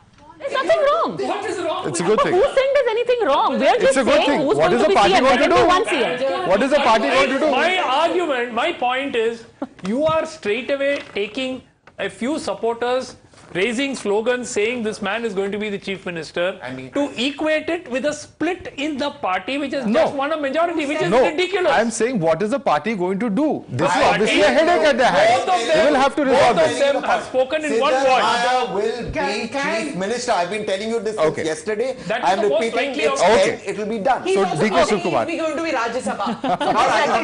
Lok Sabha. You also said Congress is going to win Uttar Pradesh. Okay. Mr. Rajgopal. Will DK Shivkumar work under Siddaramaiah? Simple question. He has already done so for 5 years. No, with this present situation. Yes. Absolutely yes. No. Absolutely DK yes. Shivkumar is Sachin Pilot of Karnataka. Okay, we will. But I think they are going to alternate between chief ministership and that doesn't work. No, that will not work. 2020. Did it work in Rajasthan? It never works anywhere. Because it's doing so beautifully in Chhattisgarh, in Rajasthan, everyone's so pleased. It was supposed to happen in Kashmir also. At one point of time, Omar Abdullah was supposed to get away and Congress was supposed to have a chief minister. 6 years he never moved out. No, and Mr. Kumaraswamy has done it with the BJP in the past. Who steps aside and says, हाँ जी चलिए अब आपकी turn है, आप बन जाइए मुख्यमंत्री. But why is DK Shivkumar supporters so enthusiastic? Let's take a look again, because he can also today say, Madhav, look at the old Mysore region. Absolutely. Had it not been for the gains that you are making in Kittur, Karnataka, and in old Mysore region, you would not have reached this number. Let's go across again to our data intelligence board and see what is the old Mysore region like and who is going to claim credit for it. Over to you, Jay and Madhav. Yeah. Now look at the old Mysore region. Of 55, the BJP has got 4. Last time it had 9. The JDS is down from about 28 to 18. It is the Congress which has picked up in a major way to hit the 31 halfway mark. You look at it vote-wise. We'll stick the seat-wise numbers. Let's go to Kittur, Karnataka. Okay. Yeah. Perfect. Now Kittur, Karnataka. BJP at 17. Last time here it was at 30. Okay. With the defectors, it had probably gone up to 33. The Congress was at 17. Okay, they have actually swapped their numbers, right? Now, also in terms of vote share over here in Kittur, Karnataka, the BJP was 5 percentage points ahead of the Congress. This time the boot, the shoe is on the other foot. The Congress is about 5 percentage points ahead. There you go. These are the Kittur Karnataka vote share. Yeah. So what does that mean? Kittur Karnataka is Bombay Karnataka. So here you see the vote share, right? He's lost there. About 4 percentage points, 44 and 40 and a half. The JDS at 5.45, others at 9.48. But it's very interesting. They're just about 3 points apart. That's in exactly percentage points, but in terms of the seats, there's a massive difference. No, how does that translate? Yeah, so it's a perfect sweet swap. Last time in Kittur, Karnataka, the BJP was at 45, the Congress was at 40. It's just like a perfect swap. All right, so Mr. Bommai is still watching the election results. He's at the house of Shivraj Sajjan in Haveri, looking quite glum at this point. This is definitely a few to do the favorite Was that snake ominous? Was that snake ominous? You know, did it have something to do with what actually is transpiring? Snake is supposed to be a very good omen. No, in South India it's called Sarpadosha. Mr. Rajgopal, would you like to educate them? What is Sarpadosha about? Sorry, not South ka divide ho gaya. Unintentional, please. No. Snake coming to the house, you're absolutely right. It's considered. I mean, I always remember. On Diwali, we always used to have a snake up here at house. Supposed to be very good. It is poisonous cobra. Well, if it is a poisonous snake that was caught in time and could not sting anyone before. On a lighter note, well, Mr. Kharge had said कि poisonous snake hai, usko touch mat karna. And bang, today you had a cobra coming into Mr. Bommai's house. I mean, we'll leave the rest to people's imagination. But the only venom that was spoken about was by Siddaramaiah earlier this morning. So that's also interesting. That's a thing weird that after elections, what was the need to make this dig? Are you suggesting he's trying to sabotage post-result also? All right. Let's get back to Mr. Rajgopalan said if Congress goes to 115, we have a issue. Congress was 120, now it's 117. It will go down to 115. Congress will go to 125. I mean, one second. 122. I don't understand. 1 second, Tessin. I don't understand this. 115 is above the halfway mark. Yes. So logically, there is no issue for the governor to invite the legislature party leader. He is duty bound to. Gehlot is duty bound. I mean, I can understand if Mr. Rajagopalan said if they don't get 113, then all bets are off. The law of the land says I mean, if you're going to has argue, to invite Congress. But let's wait for the numbers to settle down. The discussion here is not even about who's going to be invited. No. Hold on. I will tell you what the logic being given Operation is. Kamal will anyway kick in. Even at 120 it will happen. I am answering you. Even at 130 it will happen. Sir, but the point is nobody is talking about Operation. It's a tragedy for the country. If that is what nobody is talking about Operation. High moral ground. No, it's not high moral ground. It's not high moral ground. It has to end. There are red lines. Dr. Sumansi Raman, Mr. Poonawala, you are getting preemptively outraged. Nobody is talking about Operation Kamal. Nobody is saying the Congress won't be invited. What is instead being discussed is that if the Congress's margin is not very comfortable, people within the party will start jostling to say, and Congress legislature party meeting is going to be called tomorrow. That's the very latest that we are getting. Mr. D.K. Shivkumar is the winner from Kanakpura, R. Ashok of the BJP who had been fielded. The idea was to keep Mr. Shivkumar engaged in his own constituency, but the Kanakpura da Banda, which in Kannada means the boulder of, I thought it was like the guy from Kanakpura, but apparently it means the Kanakpura da Banda.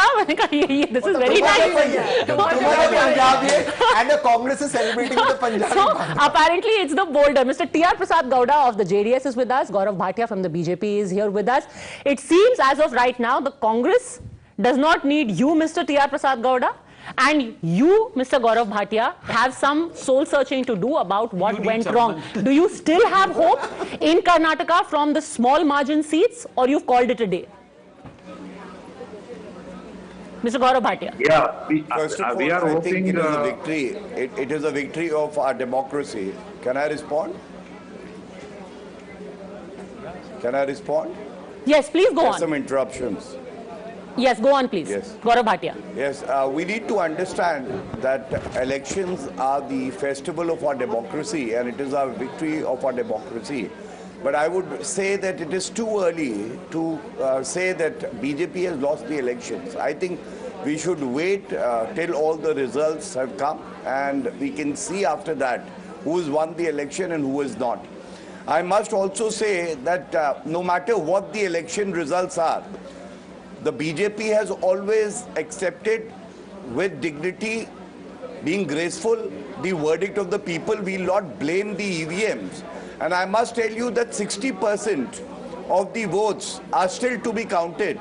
So therefore, I am only requesting that we wait till, 2 o'clock to see whether BJP will emerge as the winner or not. And we are confident that we will emerge as the single largest party who would have majority to form the government. All right, let me go straight across to Times Now's correspondents on the ground, our senior reporters. We've got both Deepak Bopanna and Imran joining us live from the KPCC office. Over to you first, Imran. What's the strategy over the next few hours and the next few days? Imran.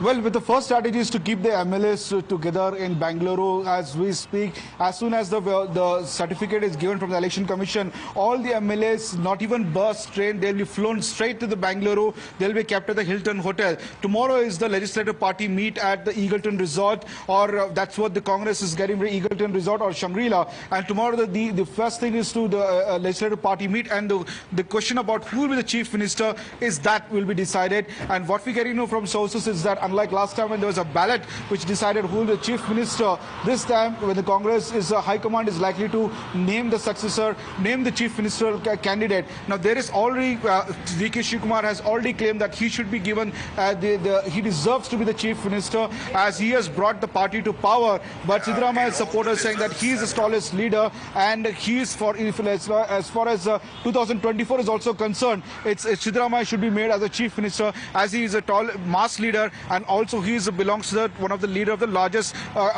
community in Karnataka. So this is a tight battle now between Congress. Who will they decide is what we need to wait and see. But instantly, Imran, supporters of Siddaramaiah are also shouting slogans. It is not just D.K. Shivakumar. They have posters there. Neha Ebale is there at that location. We'll try and connect with her in just a minute. It's very interesting because they are, of course, well, the slogans haven't yet been actually put out over here, but very, very important that they're obviously chanting slogans in his favor. What are they saying? What is Siddaramaiah himself going to say? He's supposed to address a briefing in just a few minutes, but very, very interesting to see how things have panned out. And in fact, Jay can quickly take us through some of these results and trends coming in, because C.T. Ravi is trailing. Central Karnataka is an area where many believed Yediyurappa is going to play a very important role. And in Central Karnataka, so many seats have switched from the BJP to the Congress this time around.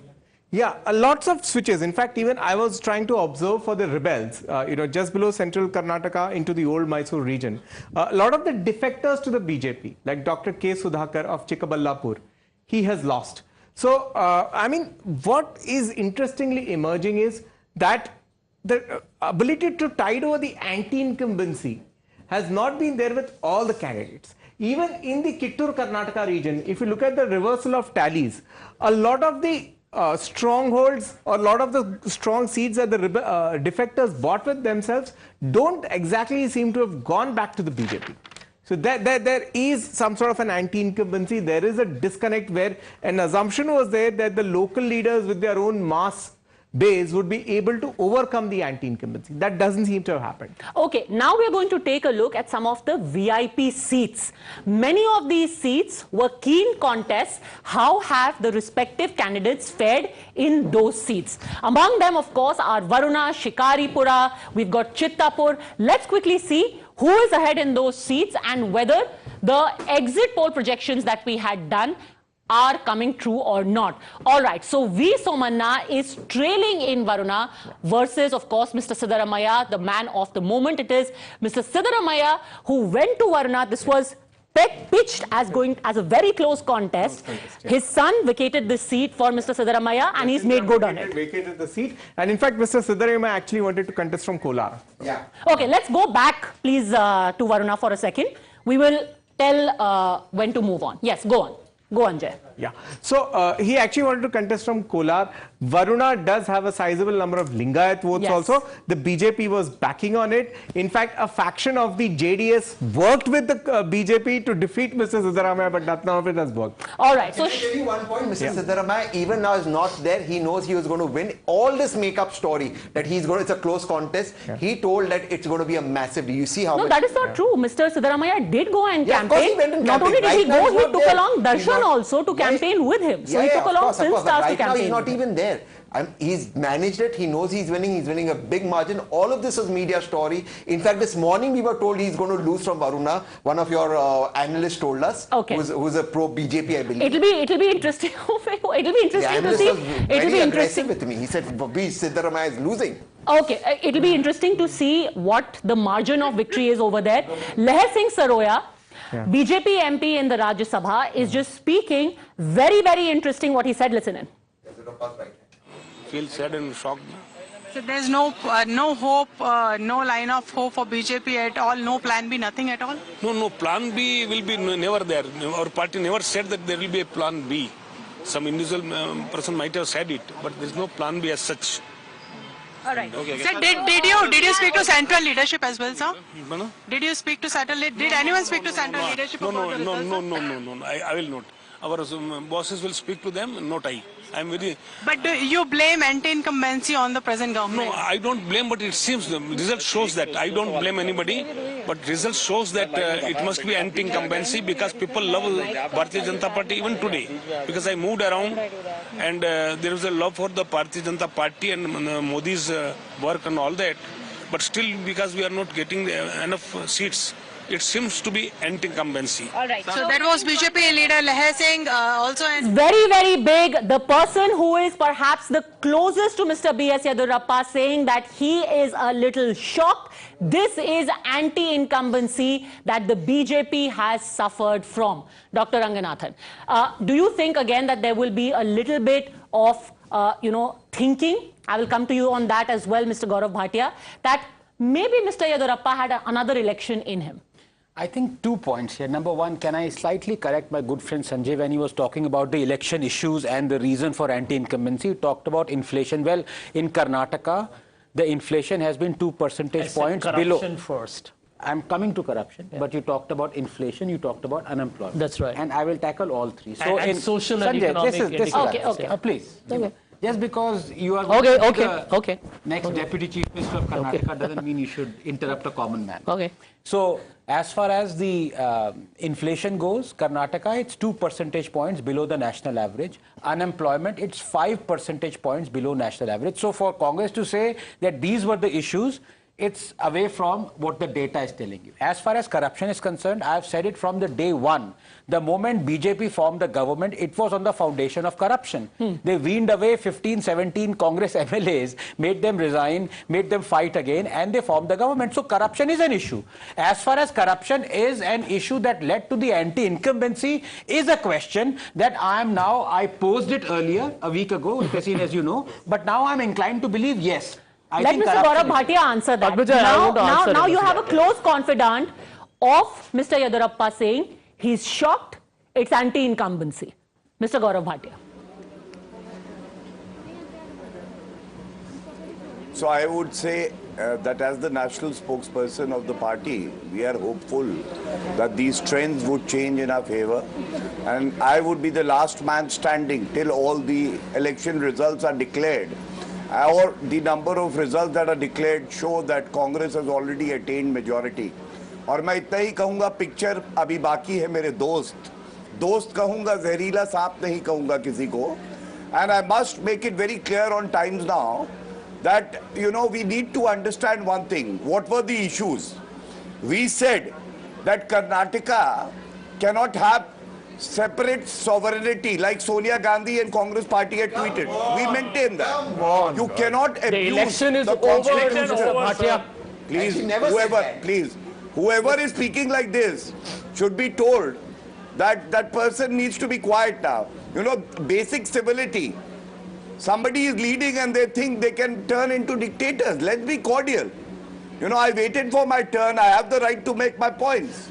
Yes, but Mrs. Gandhi never said Karnataka should have separate sovereignty. That's plain untrue. Okay, I'm just going to have to hold up for a second because we've got slogans again now at Siddha for CM slogans being raised in Mysuru. Yes. Let's go straight across there. So clearly this old Mysore region is going to become a battleground of sorts. Let's listen in actually to what is being said. Neha, over to you.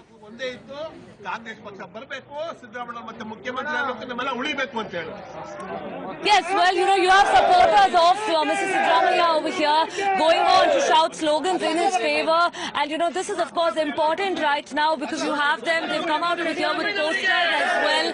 And, even as the initial trends are just coming in right now, they're still saying that, while the numbers are still to trickle in, while the final numbers are still to trickle in, supporters who really gather over here.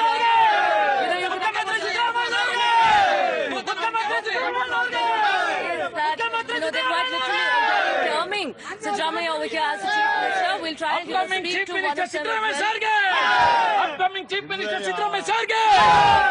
I have to ask you, the numbers are still to finalize. The numbers are still trickling in right now. Celebrations have begun at the Congress headquarters in Delhi, in Karnataka, and now outside Sidramaiah's residence as well. Almost Congress government will reach magic number 313, 113. Almost, we done it. Sidramaiah has become a Chief Minister of Karnataka. I demand, I command, we are supporters, Sidramaiah supporters, is as a Chief Minister of Karnataka, become a Chief Minister. I demand, I command. Okay. Sir, I was speaking to you earlier. I want to ask you, how important is it today for, the Congress party that Sidramaiah be made the Chief Minister? There are many people in the fray. You have Mr. Sidramaiah, you have Mallikarjun Kharge, you have DK Shivkumar, you have G. Parmeshwar also, who said that, even his hard work for the party should be repaid. So, how is the Congress party going to, solve this? You are a supporter of Mr. Sidramaiah, so you are saying he should be made the Chief Minister, but there are many others as well. Definitely, if you see the total number of MLAs who are going to win in the state, and if you take their support, if they raise the hand, definitely it will come for Sidramaiah more than 80 MLAs, and that shows that Sidramaiah is the only mass leader who can become the Chief Minister of the state. Yes, definitely accept that there is DK Shivkumar ji, Parmeshwar ji, and rest other leaders who are capable of becoming a Chief Minister. But it's end of the day, it's MLAs who are going to decide who will be the Chief Minister of the state. And one more thing is that, and Sidramaiah is the only mass leader in the state who can make Congress to come into the power. There are other claimants as well, but he stands tallest. That's the claim being made over here. In fact, on the right side of the screen, you can see supporters of DK Shivkumar as well. In fact, DK Shivkumar putting out that victory sign over there. Smita Prakash, what are we going to see? This is quite interesting. See, what happens is that when it comes to the crux, how many MLA support can you get? But DK's is the backroom thing which got them the victory. So that cannot be quantified in terms of the number of MLAs who can be counted in numbers. So what this guy says is that you should see who brought in more MLAs. Then you can't see the caste factor, you can't see the backroom politics, you can't see the money power that makes you. But I have a question over here, because if Sidramaiah tomorrow comes out and says that all the Ahinda MLAs are mine,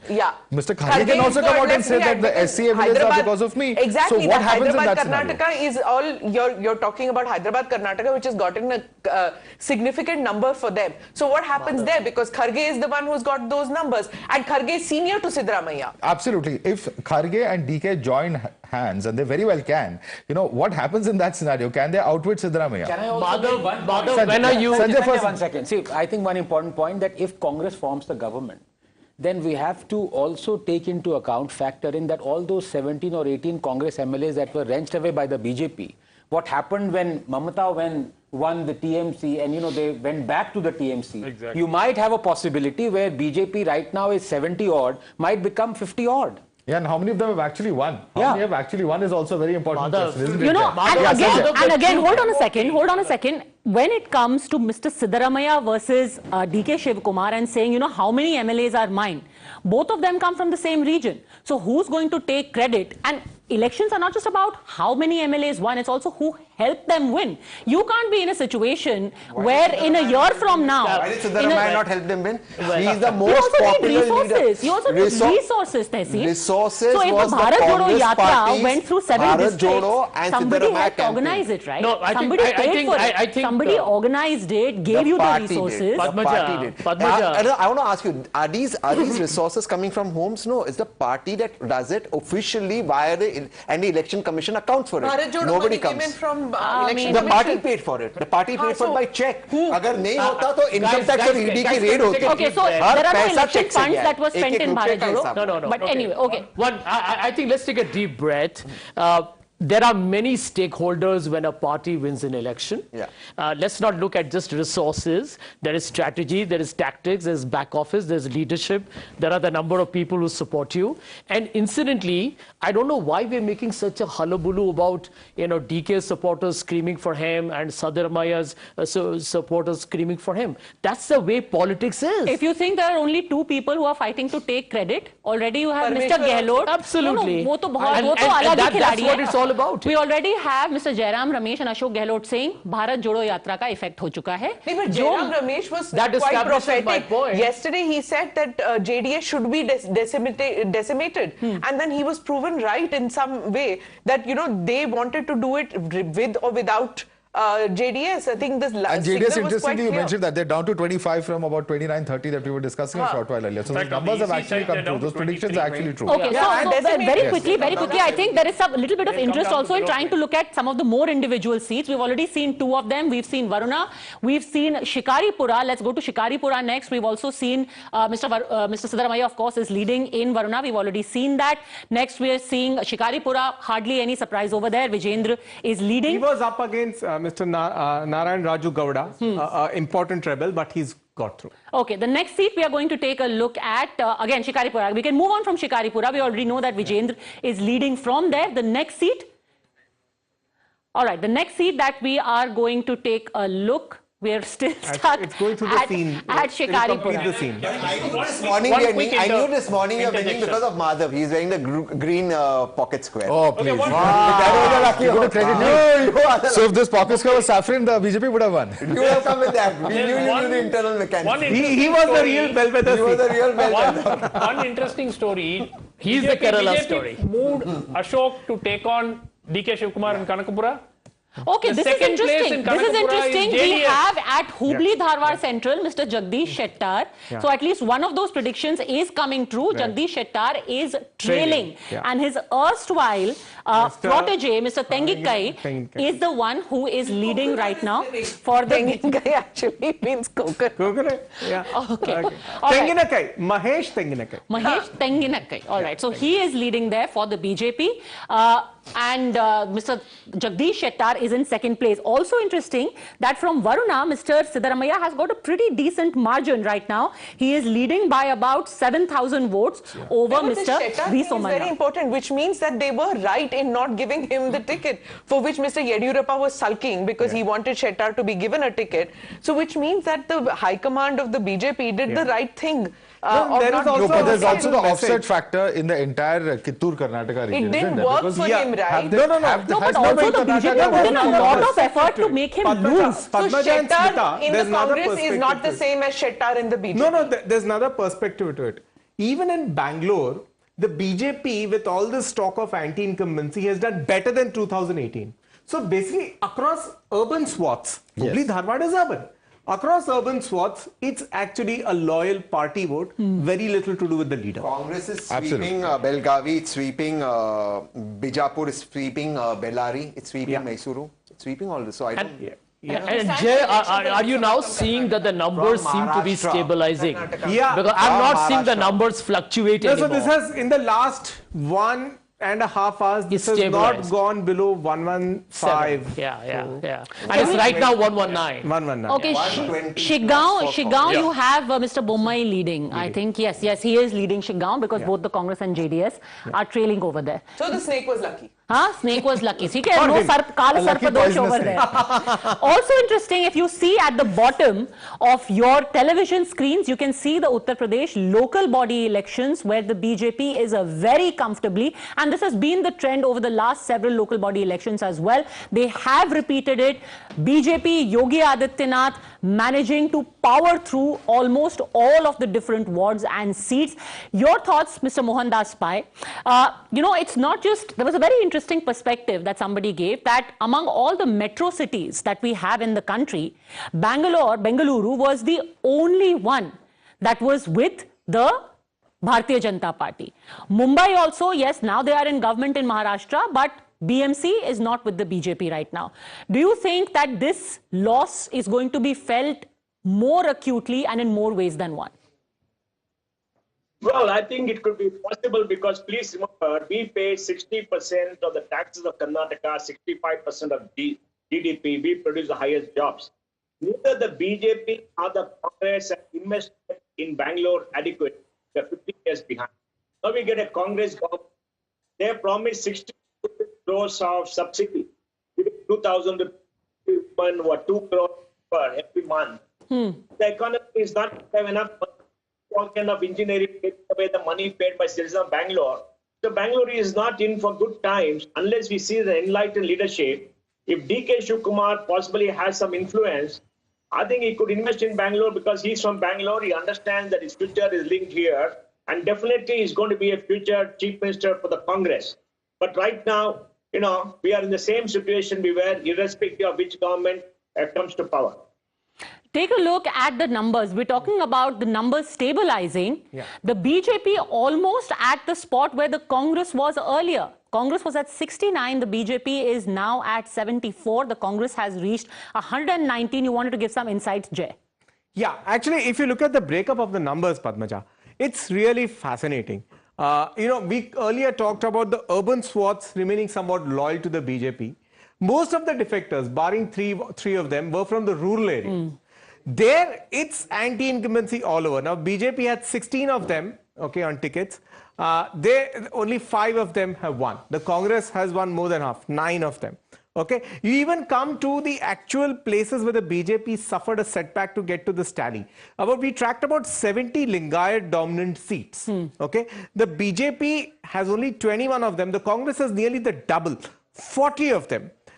We also tracked a lot of the BJP's initiative pushes in the Vocaliga belt, which was based on mobilizing local leaders. Some of those leaders, and of course, Madhav can add, they were local district presidents of the Vokaligara Sangha, means Vocal Association of Vocaligaras.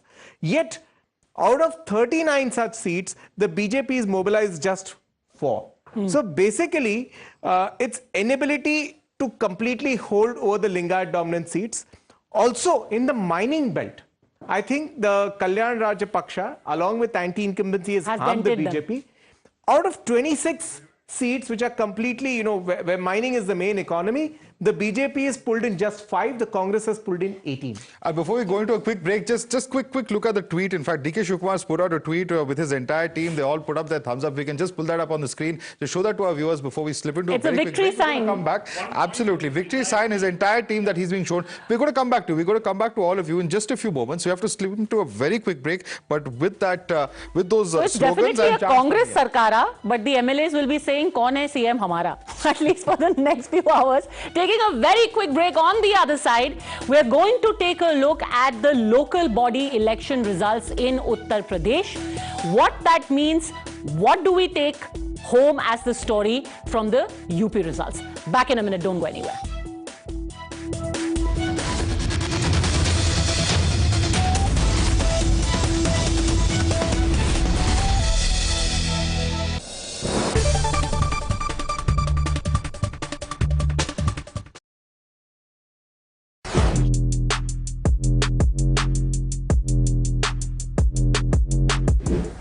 Guys, MG Comet के interior की कहानी अब हम आपको सुनाते हैं। Fan को करते हैं थोड़ा स्लो और शुरू करते हैं किससे? ठीक है, तो यहाँ पे सबसे पहले आपको बताएं कि इसे स्टार्ट करने के लिए चाबी कहाँ गई भाई? चाबी मेरे पॉकेट में है। तो इसे स्टार्ट करने के लिए आपको कोई इंजन स्टार्ट स्टॉप बटन नहीं मिलेगा। क्यों? क्योंकि आप इस खूबसूरत सी क्यूट सी जो चाबी है उसका अनलॉक बटन दबाइए, इस कार में बैठिए, 2 बार ब्रेक पेडल को दबाइए और car is ready to go. तो एक ये इंटरेस्टिंग आपको एस्पेक्ट इसमें देखने को मिलेगा। इसके अलावा 10.25 इंच के आपको 2 स्क्रीन यहाँ देखने को मिल रहे हैं। इंटरेस्टिंग इंप्रेसिव चीज़ ये है कि यहाँ पे आपको जो लुक और फील है और जो फीचर्स है, एमजी की गाड़ियों में आपने फीचर्स वैसे भी काफ़ी जो लिस्ट रही है उससे लंबा ही देखा है उस लिस्ट को। यहाँ पे भी आपको उस हिसाब से ये लोडेड ही नज़र आएगी। एंड्रॉयड, एप्पल कारप्ले, ये सभी आपको वायरलेस भी आपको इसमें ऑप्शन देखने को मिलेगा। और जो फील है, जो इसका रिस्पॉन्स, वो मुझे काफ़ी अच्छा इम्प्रेसिव सा लग रहा है। और जो डिस्प्ले है वो काफ़ी वाइब्रेंट भी आपको देखने को मिलेगा। राइट साइड में जो इंस्ट्रूमेंटेशन की जगह, अब इलेक्ट्रिक कार है तो वहाँ पर इंफॉर्मेशन तो आपको अलग अलग सेटअप में मिलेगा। लेफ्ट साइड में वोल्ट, करंट और पावर वगैरह की जानकारी आपको मिलेगी। ऊपर जो है कुछ एक जो साइंस है उसमें एक यूनिक या एक अलग चीज़ आपको देखने को मिलेगी पिछली सीट पर जब आप बैठे हैं।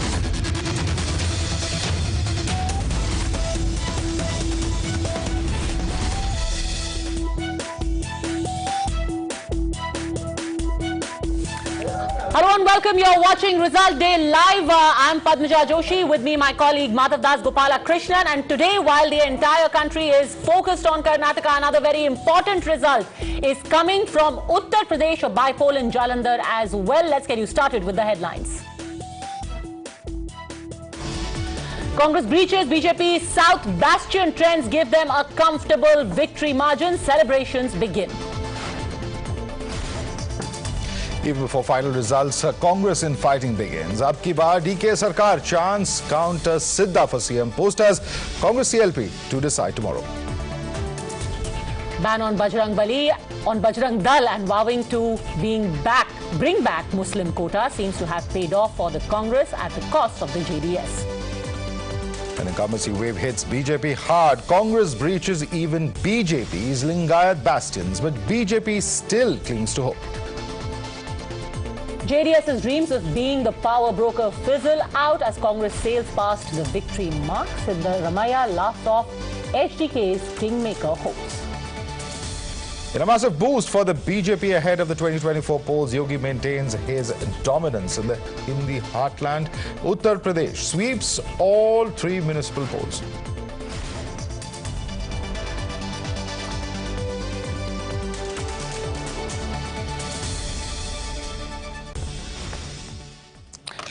Well, the BJP has continued to maintain its dominance in Uttar Pradesh civic elections in all 3 municipal bodies of the state that elects 80 MPs for the Lok Sabha.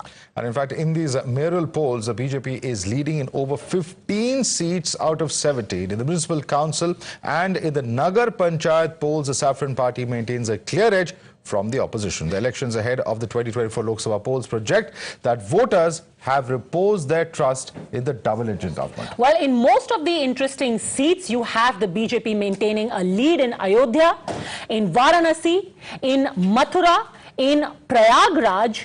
You have the BJP in the lead. Very interestingly, though, that in Chakia, which is the hometown, the bastion, the Garh of Atiq Ahmed. Now remember, the importance of these local body elections is that these are the first ones after that very high profile encounter of Atiq Ahmed's son and his gunman and the subsequent murder of Atiq and his brother. Yogi Adityanath, incidentally, in the course of campaigning for these local body elections, had gone and campaigned at the very spot in Chakia where Atiq Ahmed used to run his empire from, and it is there he had reiterated saying that in Uttar Pradesh, which was known for the mafia, now it is known for Mahotsav. UP mein no danga, sab changa. Let's go across to our reporters. In fact, joining us live at the moment is Amir Haq. I'm going to come to you first. Amir, Ayodhya, Varanasi, Mathura, Prayagraj, overall the BJP is leading. But Chakia, where in fact Padmaja mentioned, is one area where the Samajwadi party is leading. But overall, take us through these results and how BJP's performance has been. Well, Madhav, these local body polls were supposed to be a mandate of the people in favor or against the Yogi Adityanath government, especially with the kind of work that this government has done over the last 1 year. Because remember, this is the second term running that Chief Minister Yogi Adityanath is serving as the Chief Minister, and therefore these results should be something that should enthuse the top brass of the BJP out here in UP, because out of the 17 mayoral seats, BJP is leading on 16 of them. It is only one seat, that of Agra, wherein the BSP is actually leading, and the Samajwadi Party, which was the principal contender against the BJP, has drew a knot so far as trends are concerned. Also, Congress not making any headway as far as mayoral seats are concerned. Apart from that, there are about 544 Nagar Panchayat chairman seats in which BJP seems to be leading on over 50% of them. As far as the Nagar Palika polls are concerned, there are about 199 chairman seats on which the BJP is once again leading in almost 50% of them. So this should be some result that should enthuse the BJP leadership as well as workers out here. But I'm here in the BJP office, UP BJP office right now, and I'll ask the Caro person to show you that not much enthusiasm out here as far as the celebrations for the kind of performance that BJP has shown in the local body polls here is concerned. The workers haven't really congregated here. Very few office bearers have come outside over here. Now we are hearing that perhaps in an hour or so there will be celebrations, but perhaps these celebrations will be muted. So let's go across to Ghaziabad. I believe we already have some reactions coming in from there. Over to you, Tejshri.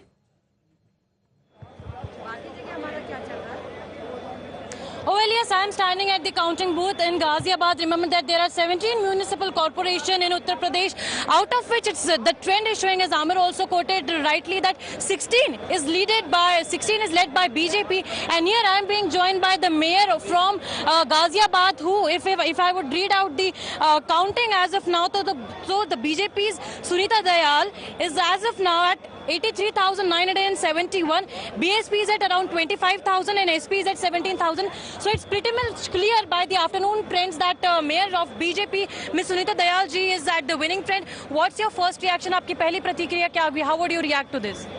हमें पहले ही पता था भारी बहुमत से जीतेंगे. अनुमान यही था 2.5 और 3 के बीच में जीतेंगे. भारतीय जनता पार्टी 40% पोल हुआ था. तो हमारी वोट भी बहुत कटी हुई थी. 3 बड़े मुद्दे जिसको आपको लगता है कि गाजियाबाद की जनता ने आपको वोट दिया, जल्दी से बताइए. मुद्दे तो हर जगह के अलग थे.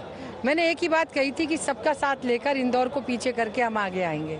सफाई के लिए. और आखिरी सवाल, गाजियाबाद और गौतम बुद्ध नगर ये बड़े फाइनेंशियल कंट्रीब्यूटर्स है पूरे उत्तर प्रदेश में हम देखा जाए तो, इसे अब आगे आप किस तरह से ले जाएंगे बतौर मेयर? गाजियाबाद लगातार बहुत आगे रहा है सफाई में, सब चीज़ों में, किंतु इसको सुंदर भी बनाएं.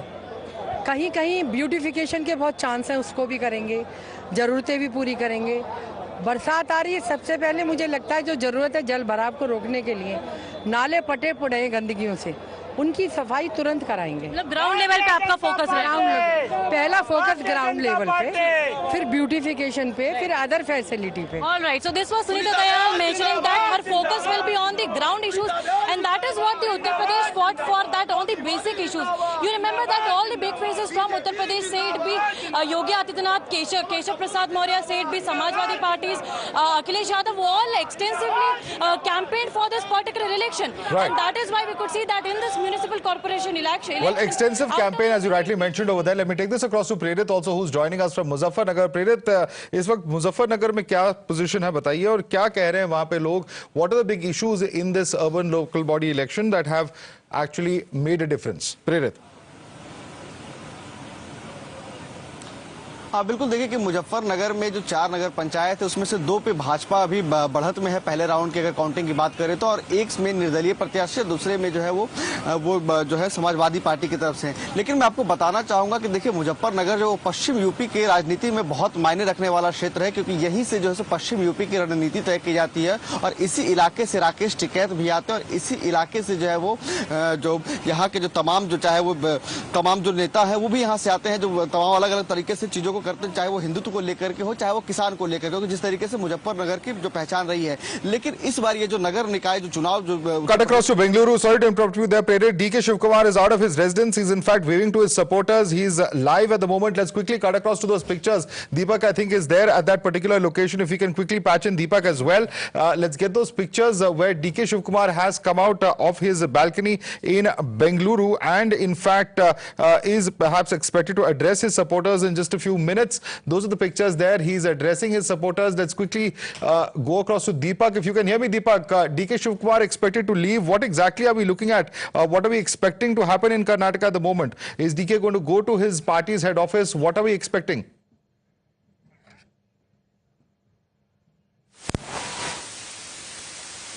All right, so we will... House just at the balcony and, he just waved in the crowd, thanked the crowd for being here, probably waiting for another half an hour. Thank the crowd for being here, probably waiting for another half an hour or so before he actually steps down and speaks to the media. You can see right now the crowds, of course, have come here in large numbers. Probably Mr. DK Shivkumar will decide very soon to move to the KPCC office, considering the sheer number of people who are gathering here. Now we are expecting him to step out. Let's try and see if he actually steps out now. His brothers also with him. We just saw some pictures of Mr. DK Shivkumar watching television together right now. Here you have some Congress leaders, of course, who've come out. We're expecting Mr. DK to come out now. Sweets as well being distributed here.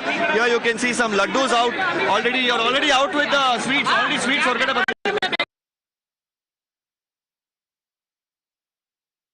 Well, I think you lost that line there. But one update quickly before we go back to UP, Padmaja, and this is a very important one. We were pointing out how Renuka Acharya, the political secretary to the chief minister, was trailing in Honnali. Now he has lost. And he's a very important figure because he's been the political secretary to Yedurappa in the past as well and is a very important figure there. Politically speaking, he's from the central Karnataka region as well. So that entire series of losses.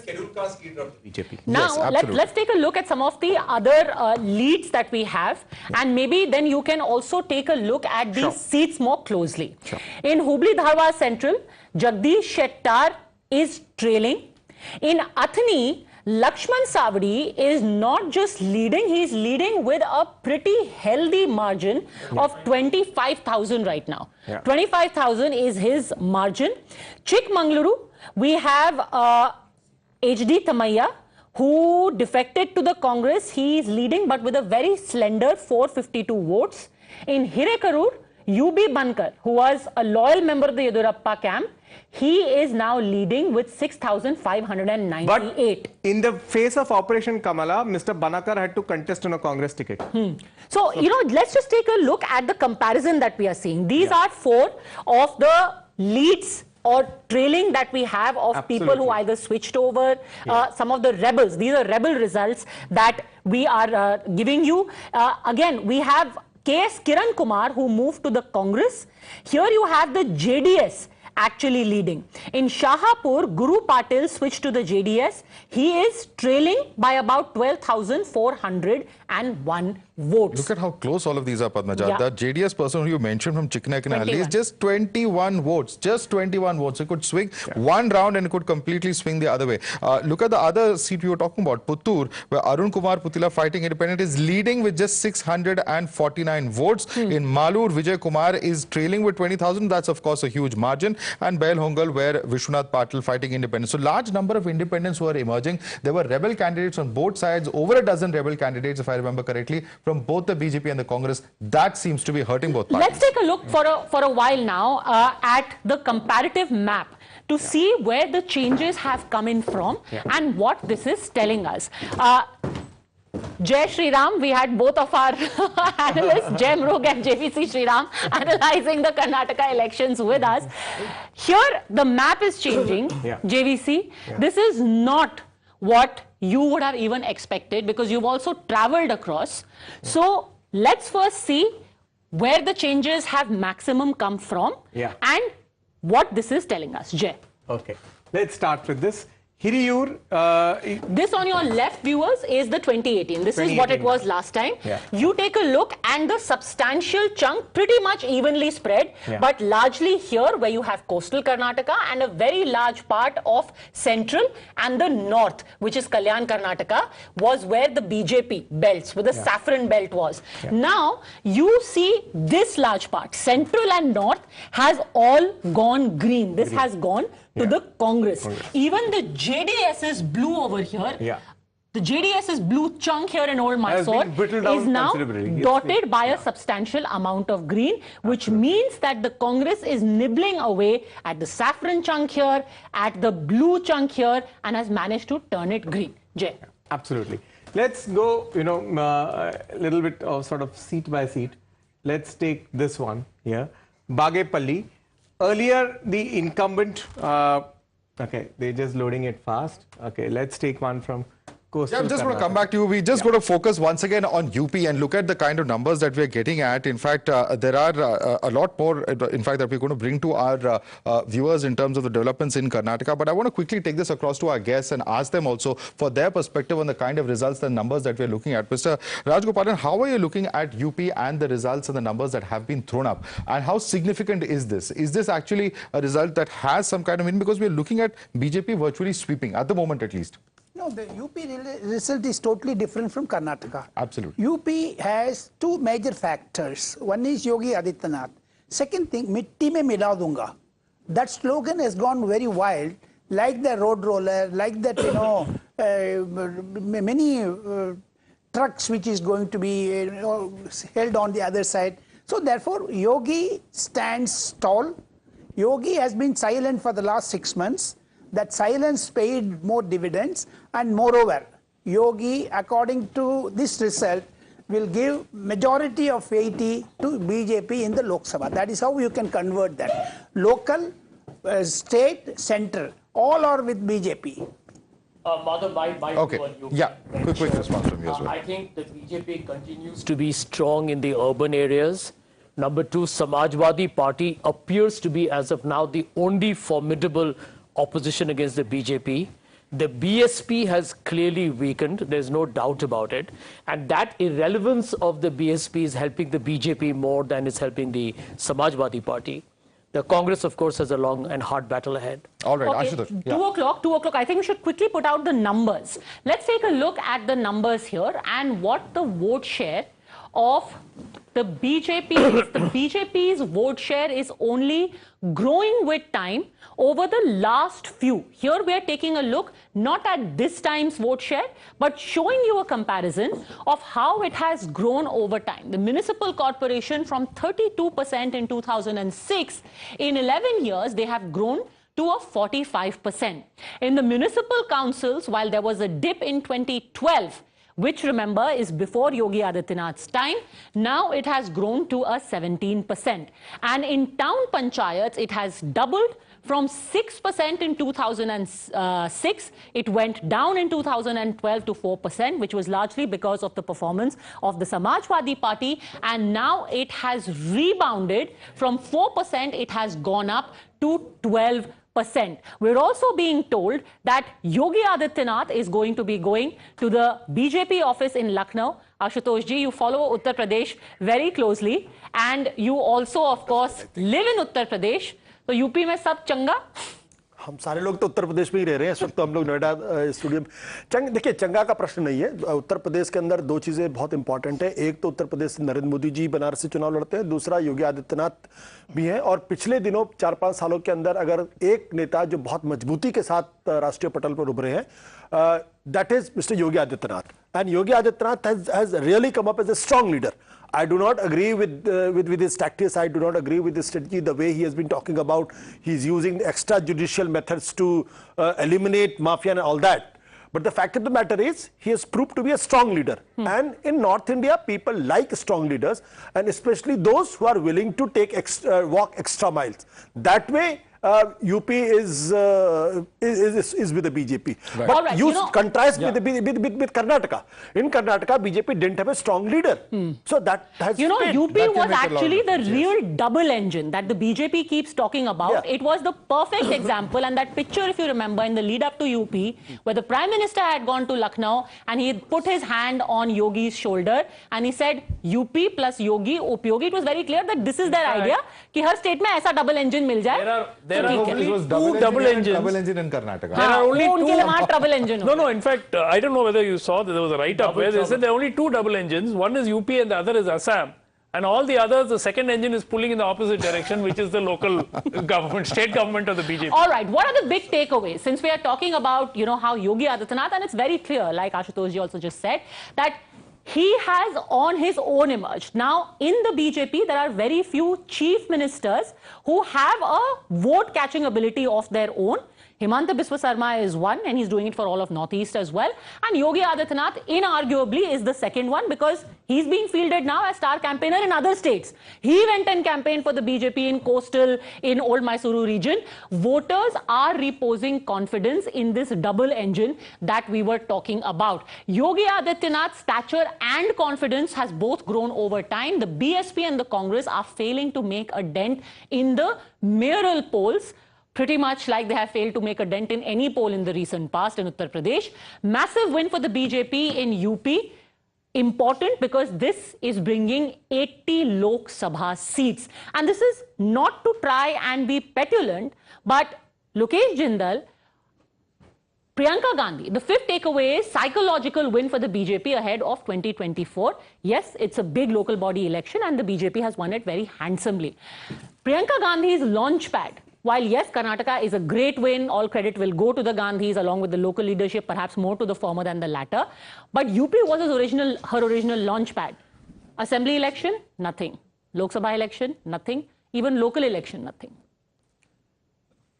See, when we talk about state elections and local body elections, General Secretary East is still there. General Secretary West to ja chuke hain. See, we have to understand the organization, the entire setup within which a political party is functioning. In Uttar Pradesh, as Mr. Ashutosh rightly said, we have a long road ahead. The organization has to be strengthened. The grassroots worker has to be motivated, has to be mobilized. And the Karnataka win is a boost for the worker at the ground level. It will immensely boost the confidence and it will be a positive message sent to all the workers in Uttar Pradesh also. And with this form of motivation and with this form of energy, certainly the party is going to come back. Right now, BJP has an advantage, but Karnataka has set the wheel in motion. We have Mohsin Raza's reaction coming in, where he says that this is a verdict for the Muslim candidates, I believe. Let's listen to that reaction.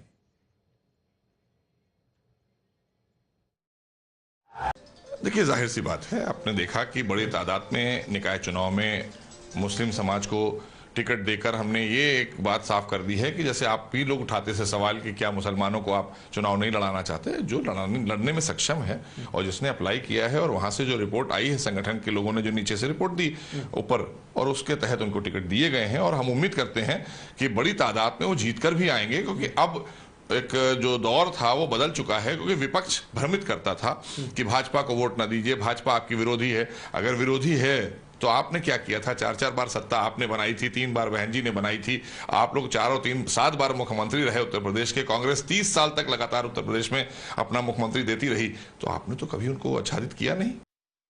Mr. Rajiv Pratap Rudy of the BJP is joining us live now. Encouraging results from Uttar Pradesh.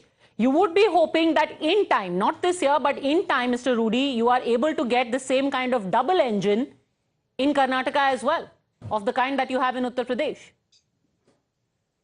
Hi, Madhav, and hi, Padmaja. Yes, politics is all about situations in different places at different times. Some brings us cheer, some brings us sorrow, and it goes on. But at the end of the day, Karnataka is, of course, as it looks from the figure, the regional politics overshadowed anything to do with the BJP at the national level.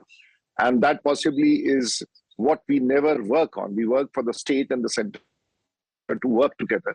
and the national projection goes to the state, and the state projection comes up to the national level. And it's been working fine in many of the states. Wherever this aberration happens, and then there is an issue which comes up because of leadership or certain areas we need to improve, certain areas which you have done extremely well, you tend to lose. All these this will ultimately be analyzed when we come back on the desk to discuss all these things. But on the other hand, if you see that same situation where Mr. Adityanath is there and the central government is there, is doing phenomenally well. So the combination is what matters. And if the combination is in a straight line, it gives a very positive effect. But if there are aberrations in that, there is a problem. So I'm happy that at least at this point of time, you are talking about, none of the channels as of now are talking about the Uttar Pradesh polls. And the phenomenal victory which is predicted and is visible there now is something which is also an eye-opener for all those states which work with the BJP and have the BJP-ruled states. So I think it's this contrast in itself, and education is in itself a great analysis of what is happening in the country as far as politics is concerned. And regionalism, when it has an impact on national politics, the results are very different. And you know, this is also, yes, JVC. So what is going to happen in UP, to what I can see, is the complete meltdown of BSP is going to move certainly Jata voters into BJP. They're not going to go anywhere. And Yadavs also went for Modi ji in 2019. So at the moment, UP, actually more Jatavs than Yadavs. Yeah.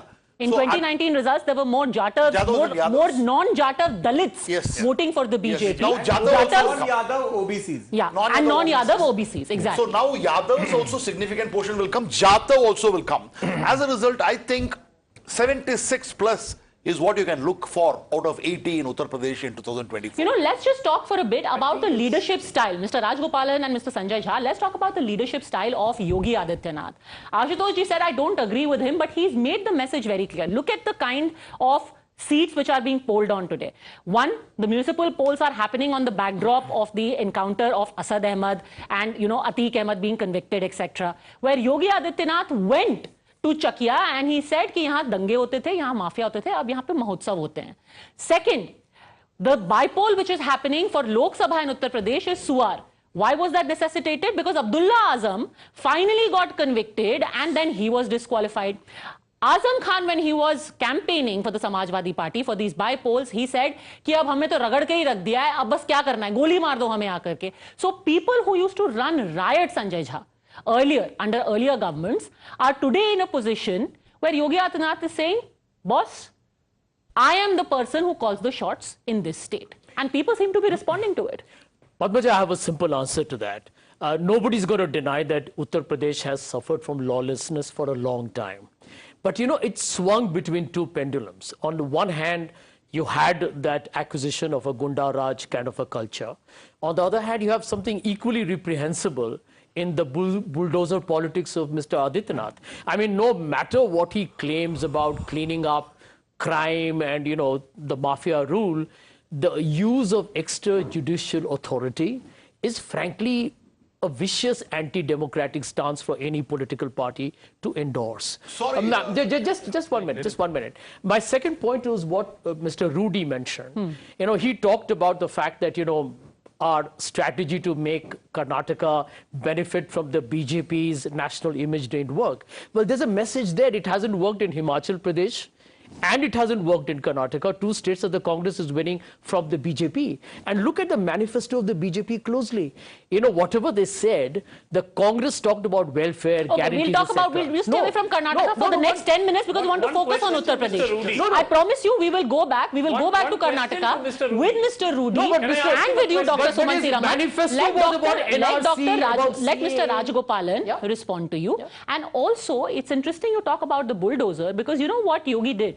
When he went to Prayagraj to campaign, on the day that he went there, on the very spot where Atiq Ahmed's properties were brought down, 75 houses for below poverty line families were made. So he's turned it into a bulldozer Robin Hood. I will bulldoze the rich to give houses to the poor.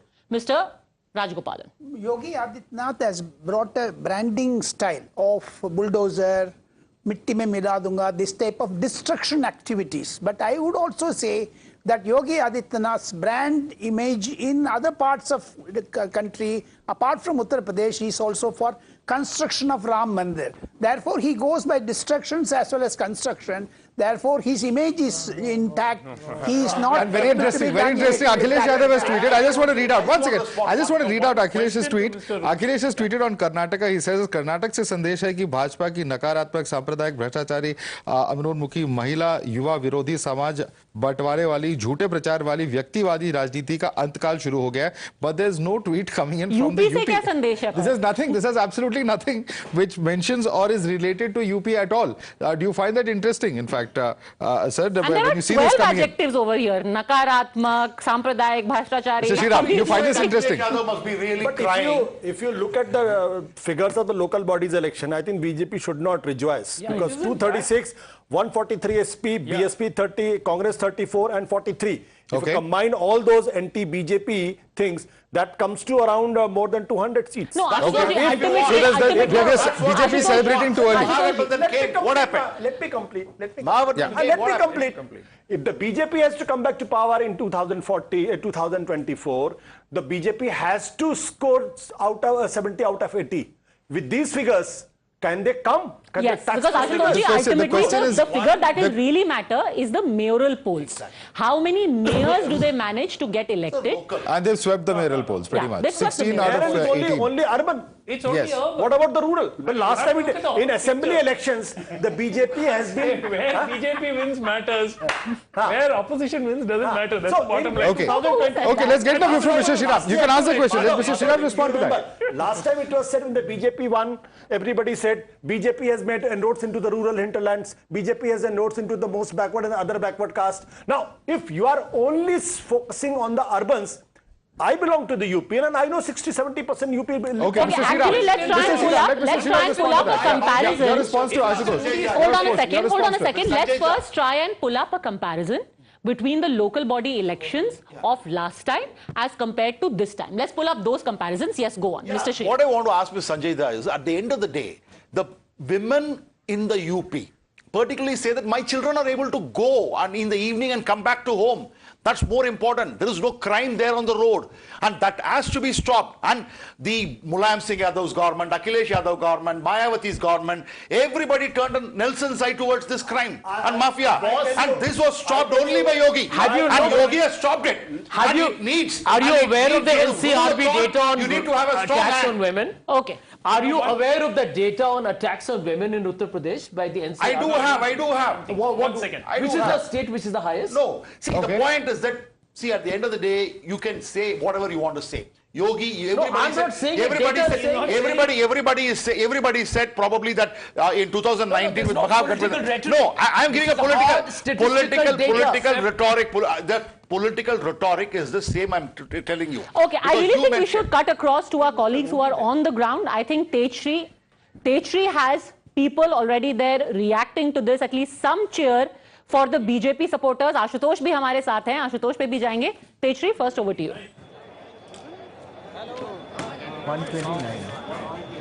Well, this is a very interesting thing when it comes to Uttar Pradesh local body polls, that when you cross these counting booths, you see several different parties changing by within few footsteps. So now there was BJP, I walked few steps over here, and this is the BSP, and I have the winning candidate over here.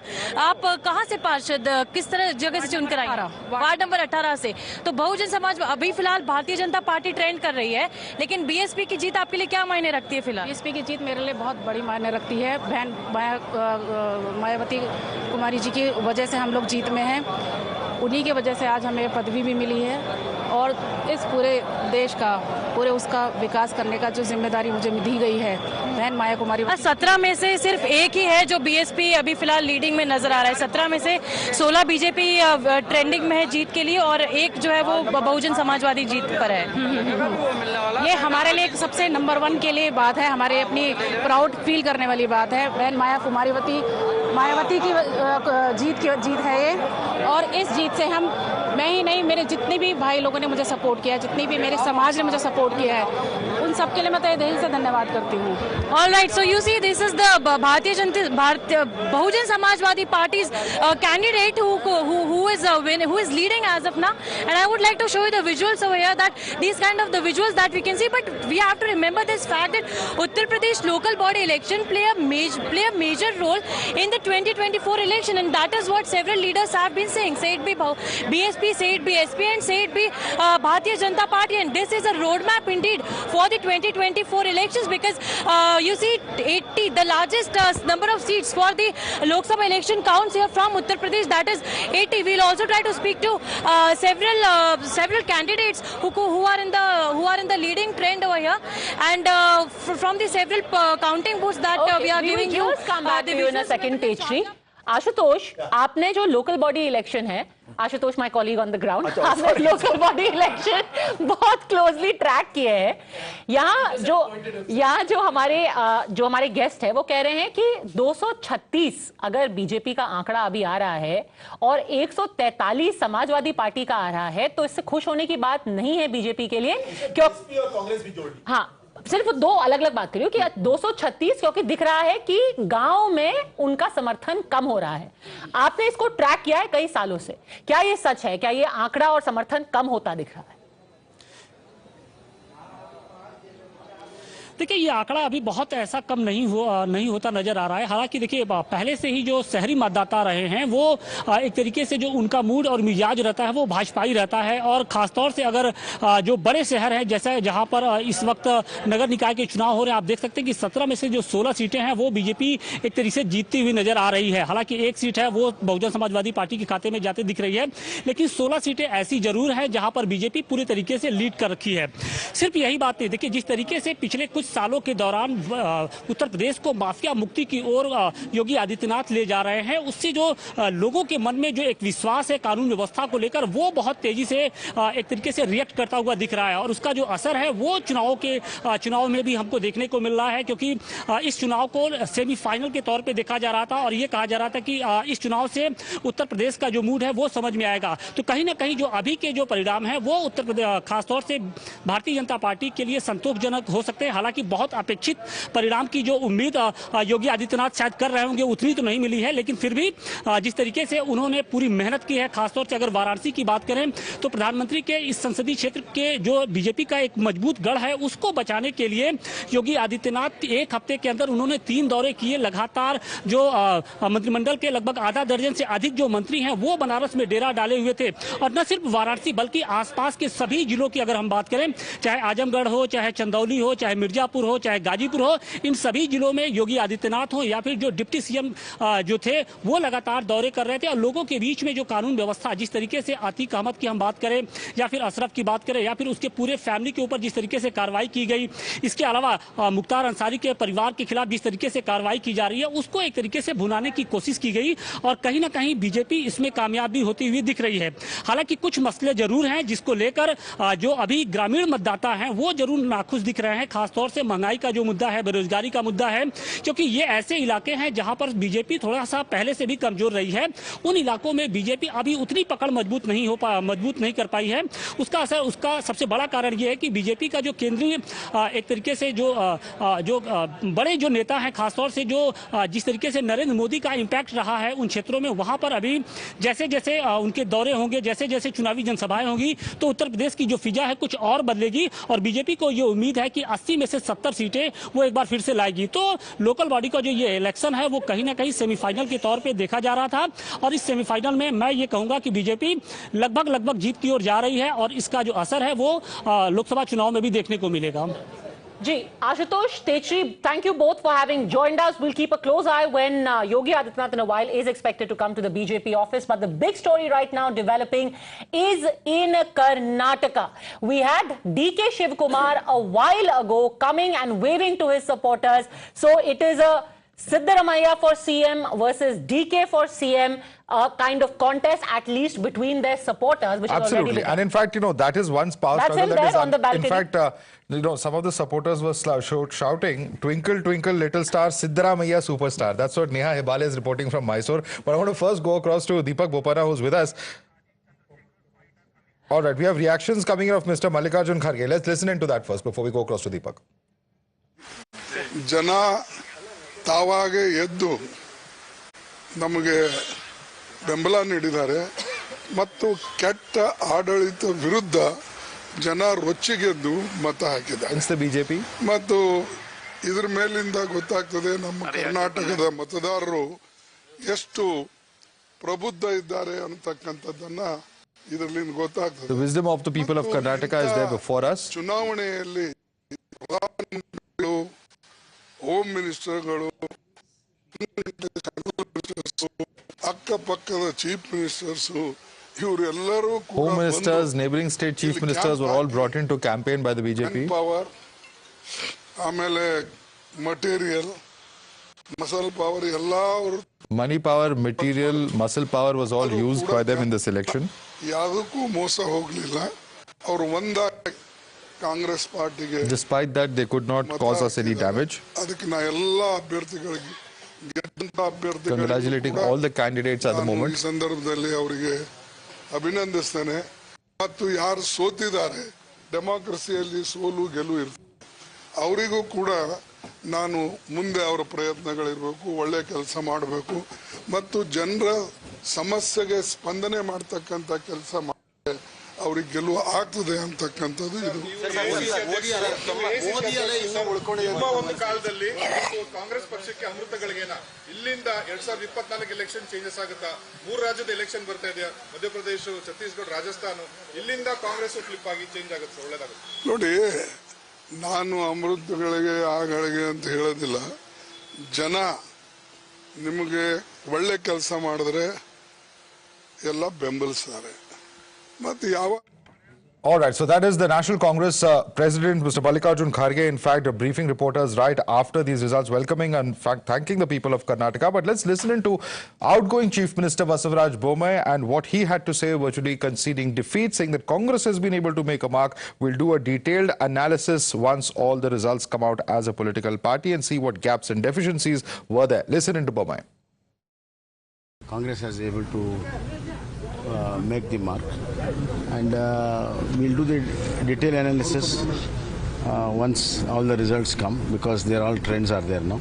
Once the results come, we will do the detailed analysis, and as a political party and as a national political party, we'll not only analyze, and we'll see that what are the gaps and what are the deficiencies were there at different levels.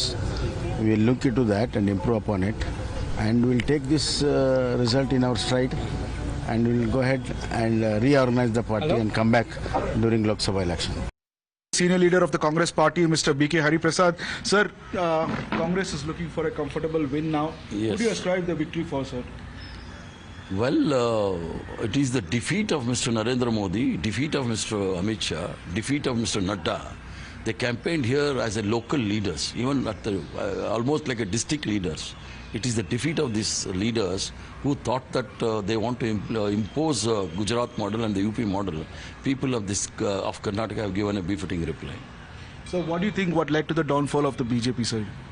Well, campaigning of Mr. Modi, Mr. Amit Shah and Mr. Nadda, that has led to the downfall, plus the 40% commission and the price rise, which is partly the BJP High Command is also responsible for this.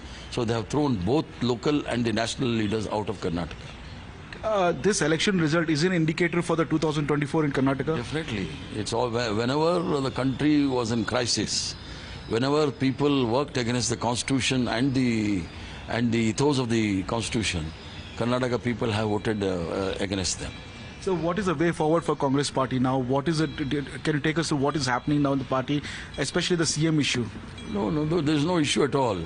The elected MLAs will give their opinion to the High Command. On the advice of the MLAs, High Command will decide who would be the Chief Minister. Well, is that going to happen today or tomorrow, sir? Well, it is for the in-charge General Secretary to decide. Sir, the Congress had also raised about EVM issue. What do you think about elections now, since the EVMs have given you victory? I had not raised that issue. Fine, but the people mandate was so, because with full of confidence, Mr. Chanakya was saying that he will defeat 5 seats, Siddaramaiah, Shivkumar, Jagdish Shettar, Lakshman Saudi and Priyanka. So they have given the replay. So do you think the section of Lingayats has moved away and given to Congress? Is that what is your reading now? Is that what led to that Congress coming to this power? Is that 4 to 5% shift has happened? Well, as I said, whenever the government have worked against the constitution, unconstitutionally they have disqualified Mr. Rahul Gandhi from the parliament for the speech he made during the Lok Sabha election in Karnataka. People don't like all these things. Okay, we are opponents, not enemies. Just to eliminate your enemies, you can do all these things, but you can't eliminate your opponents. In a democratic setup, opposition has got a bigger role than the ruling party. So Shreya, there you heard Mr. B.K. Hariprasad. All right, so we have also with us Imran joining us. Imran, very interestingly, when you spoke to B.K. Hariprasad, he appears to be backing D.K. Shivkumar very strongly. So that's going to play out now. Which leader is going to back whom for the chief ministerial post? That's very interesting. Meanwhile, take us through the supporters. What are they saying? What are their hopes at the moment, even as the numbers are coming in at 130 seats for the Congress party? Well, absolutely, Madhav, victory here for the Congress, and then you can see the celebratory mood in the Congress at the Congress party as expected. Party workers are here, are full upbeat about the victory here, and they're full dancing with Mr. Colors. Holi is being played here at the Congress party.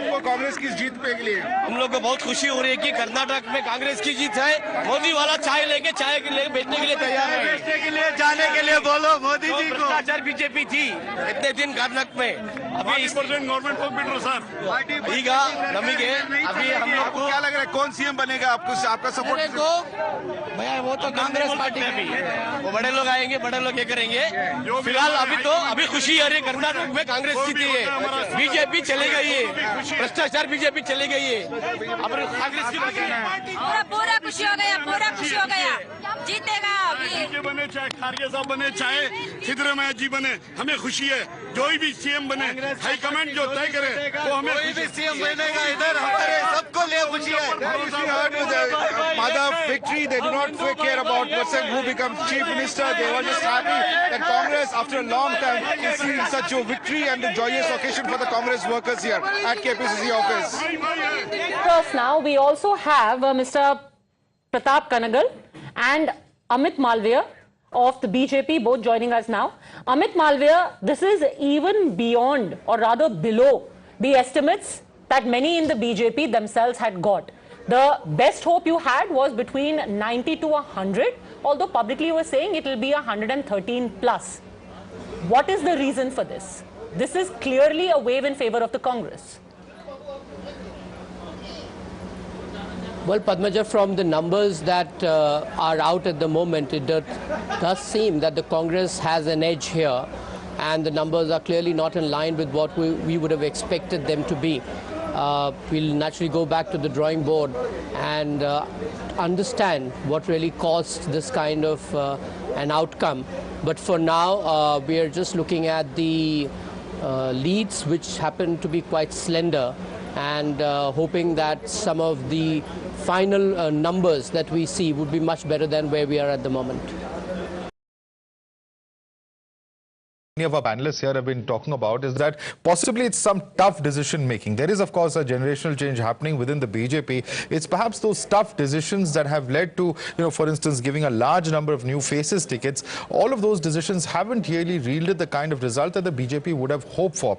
So somewhere in the internal power struggles, in terms of the new faces, the new responsibilities being given, perhaps is it this generational change that has forced out this kind of a result? Look, Madhav, the choice between a cadre-based political party like us is to effect a generational change or see the party wither away or decay over a period of time. We obviously choose the former, and we have effected generational change at the national level quite seamlessly. We've done so in several other states, but it appears that in Karnataka, for the moment, it hasn't worked out the way we would have. But in the medium to long term, it is the strategy to follow. The party has to sort of invest in the future, invest in the future politics of the state. And I think by doing so, we may have come second in this contest, but in the long run, it will definitely put us in good state. Look at the pictures now. Today you had the Youth Congress chief B.V. Srinivas tweeting an old video of Rahul Gandhi with Hanumanji ki gada. Today in the morning, Priyanka Gandhi went to the Jakhu temple in Shimla, incidentally, which is a very, very tall Hanumanji ki murti.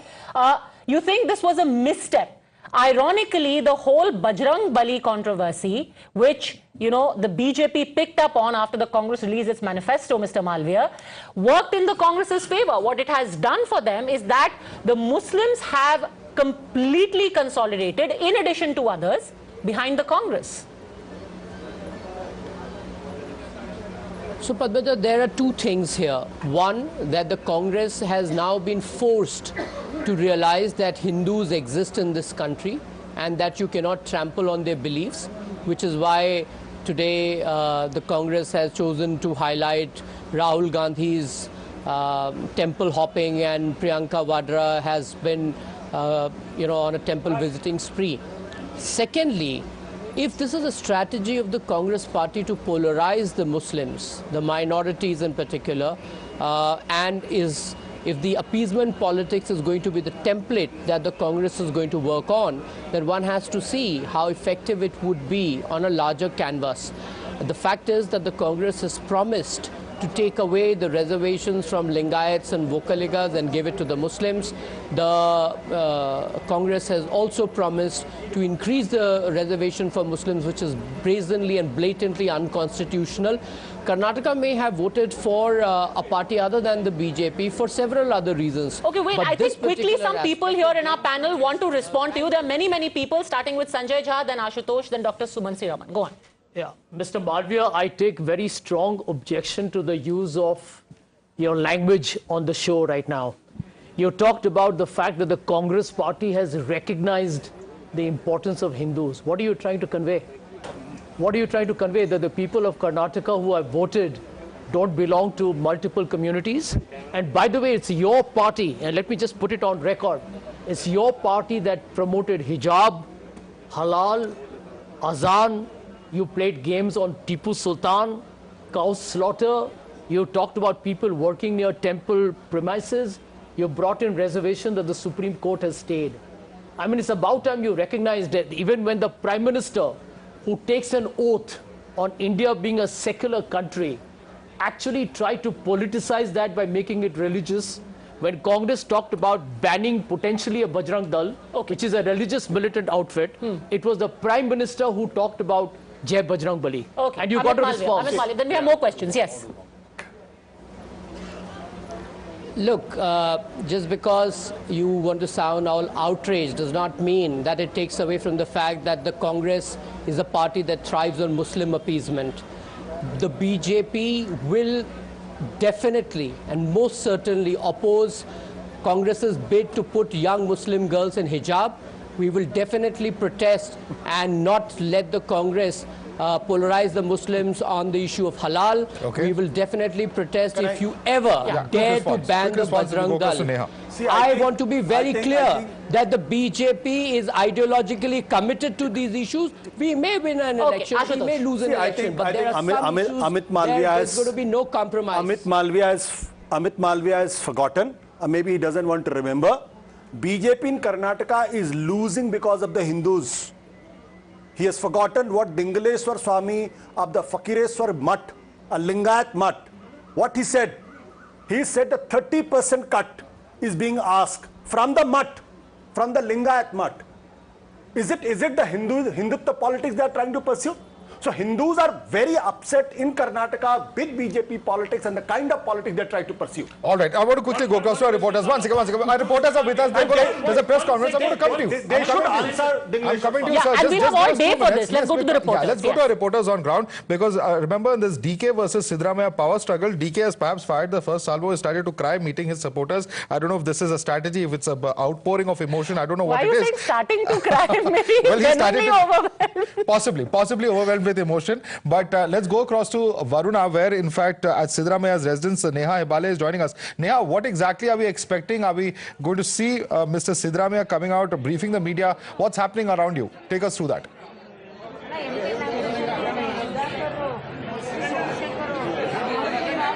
Well, Madhav, yes, in fact, we've been seeing from the morning how Mr. Siddaramaiah has, been rather calm, composed. He's, maintained his composure here.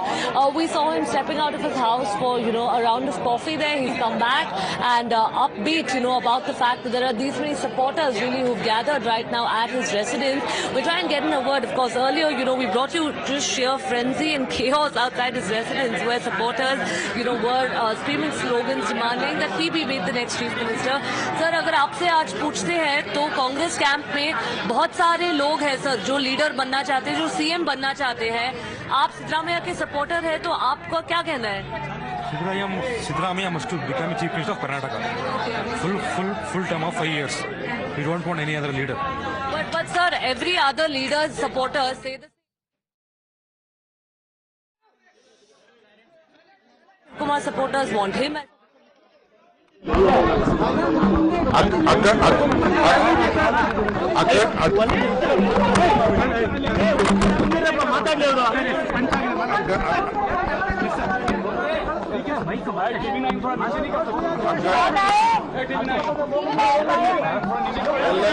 ಎಲ್ಲರಿಗೂ ನಮಸ್ಕಾರ.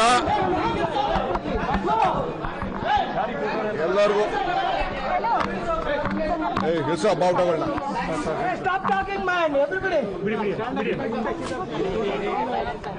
ಅಖಂಡ ಕರ್ನಾಟಕದ ಮಹಾಜನತೆಗೆ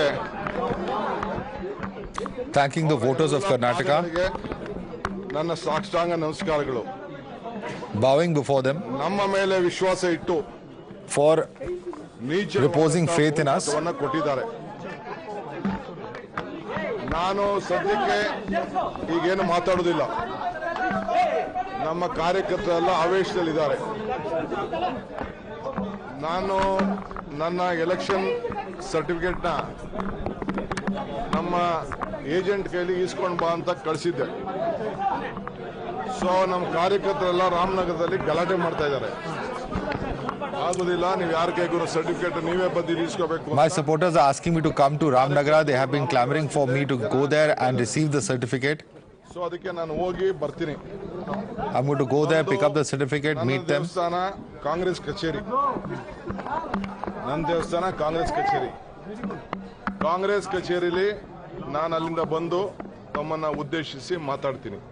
Following that, I will come to the Congress office and brief you. Whom do you credit for this victory, sir? I credit my party cadres and all my leaders. They have worked hard. People have exposed faith in us.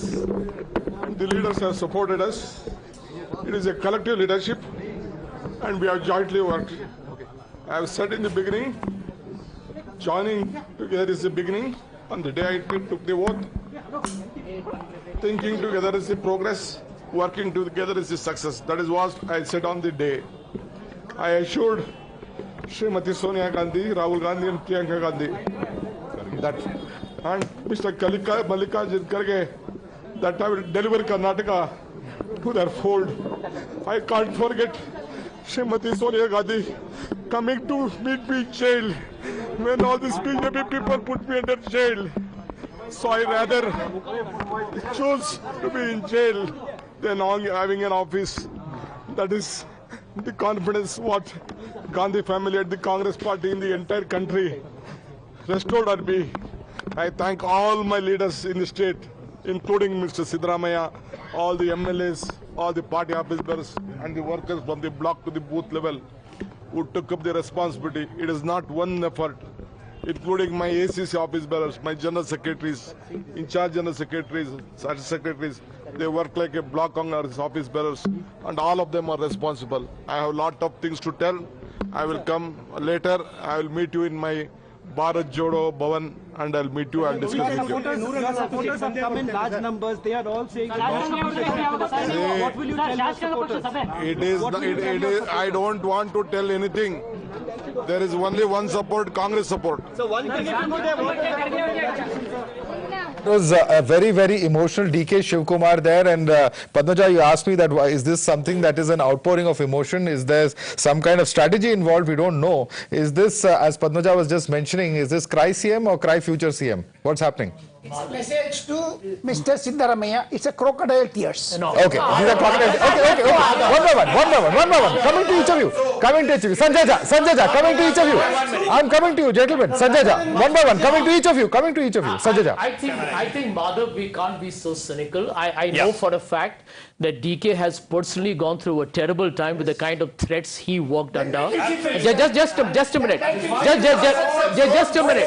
Just a minute. One at a time. Nobody will read. Just a minute. Coming to each of you, gentlemen. Mr. Jago. Just a minute. And it's a hard grind of politics. We all know at the ground level, politics is hard work. I mean, people like DK probably must have slept 3 to 4 hours a day. And I can tell you, to win with the kind of headwinds, Prime Minister Modi, tons of money, an incumbent BJP government, you know, the kind of support they generate for themselves, this is not easy. Pressure of ED and Yeah, IT exactly. on him. Okay. Despite that, we'll stop for a very quick break. You know, we are actually going to, hold on a second. You will have time. We will, after the break, replay what DK Shivkumar said.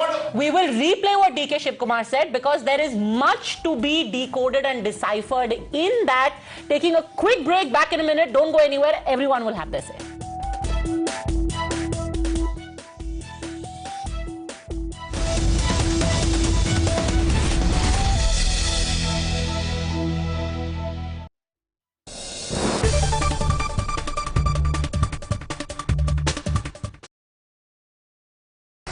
Whether you're an aspiring influencer or just want to create memories using your mobile phone cameras, I am here to share some really amazing 10 mobile photography tips that can actually turn your ordinary photos into some really good Instagram worthy photos. मतलब आपका photo game एकदम next level amazing होने वाला है after knowing all my tips. But before I share these tips with you, allow me to introduce myself. You're already watching Gadget Times. This is me, Pavni Jain, and now it's time to count on the 10 amazing mobile photography tips that I have listed for you guys. Let's begin. So tip number 1, lock focus. So as soon as you open your camera software, जो आपका subject है उसके ऊपर, you just have to tap and hold it until this yellow box appears. ऊपर आपको दिखाई देगा एक छोटा सा tag saying AFAE log. Now what this means is कि जो अगर आपका subject move भी कर रहा है, you'll get really sharp photos as well as the well balanced exposure. Tip number 2, rule of thirds. Now try to not position your subject in center. Maybe just position them on one of the grid lines. This makes for a visually appealing photos as well as videos. Tip number 3, use full megapixels. क्या मतलब है इसका? The smartphones these days boast 48 megapixel sensor, 50, 64 and sometimes 108 megapixel sensor as well. इस case में क्या होता है? Whenever you click any picture, the smartphone by default clicks your photo at 12 megapixel using the pixel binning technology. अब इसका क्या इलाज है? You have to go to the camera settings. वहाँ पर जाकर आपको high resolution photos पर select करना होगा ताकि जो आपकी फोटोज हैं वो सेंसर का फुल मेगापिक्सल इस्तेमाल करें और आपको ज्यादा से ज्यादा डिटेल्स अपने फोटोज में दिखाई दे. Tip number 4, shoot during the golden hour. Oops, वैसे तो ये भी नहीं है. That is the hour 1 hour after the sunrise and 1 hour before the sunset. The light at that point of time is absolutely perfect. आपको warm light मिलता है, soft light मिलता है और आपकी photos come out really very excellent in terms of colors. Or I think I should also own my photography tip and start shooting in the golden hour and not in the harsh light maybe. Okay. Tip number 5, use burst mode. This is the most underused feature on all smartphones, Android.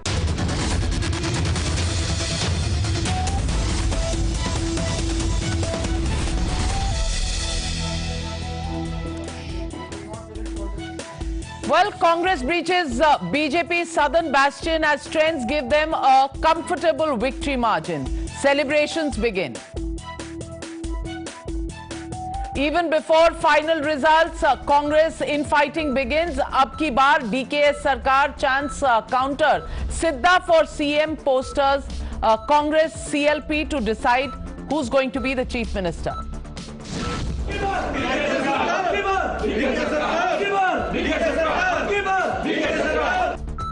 Competing chants between both sides. Who will the Congress choose?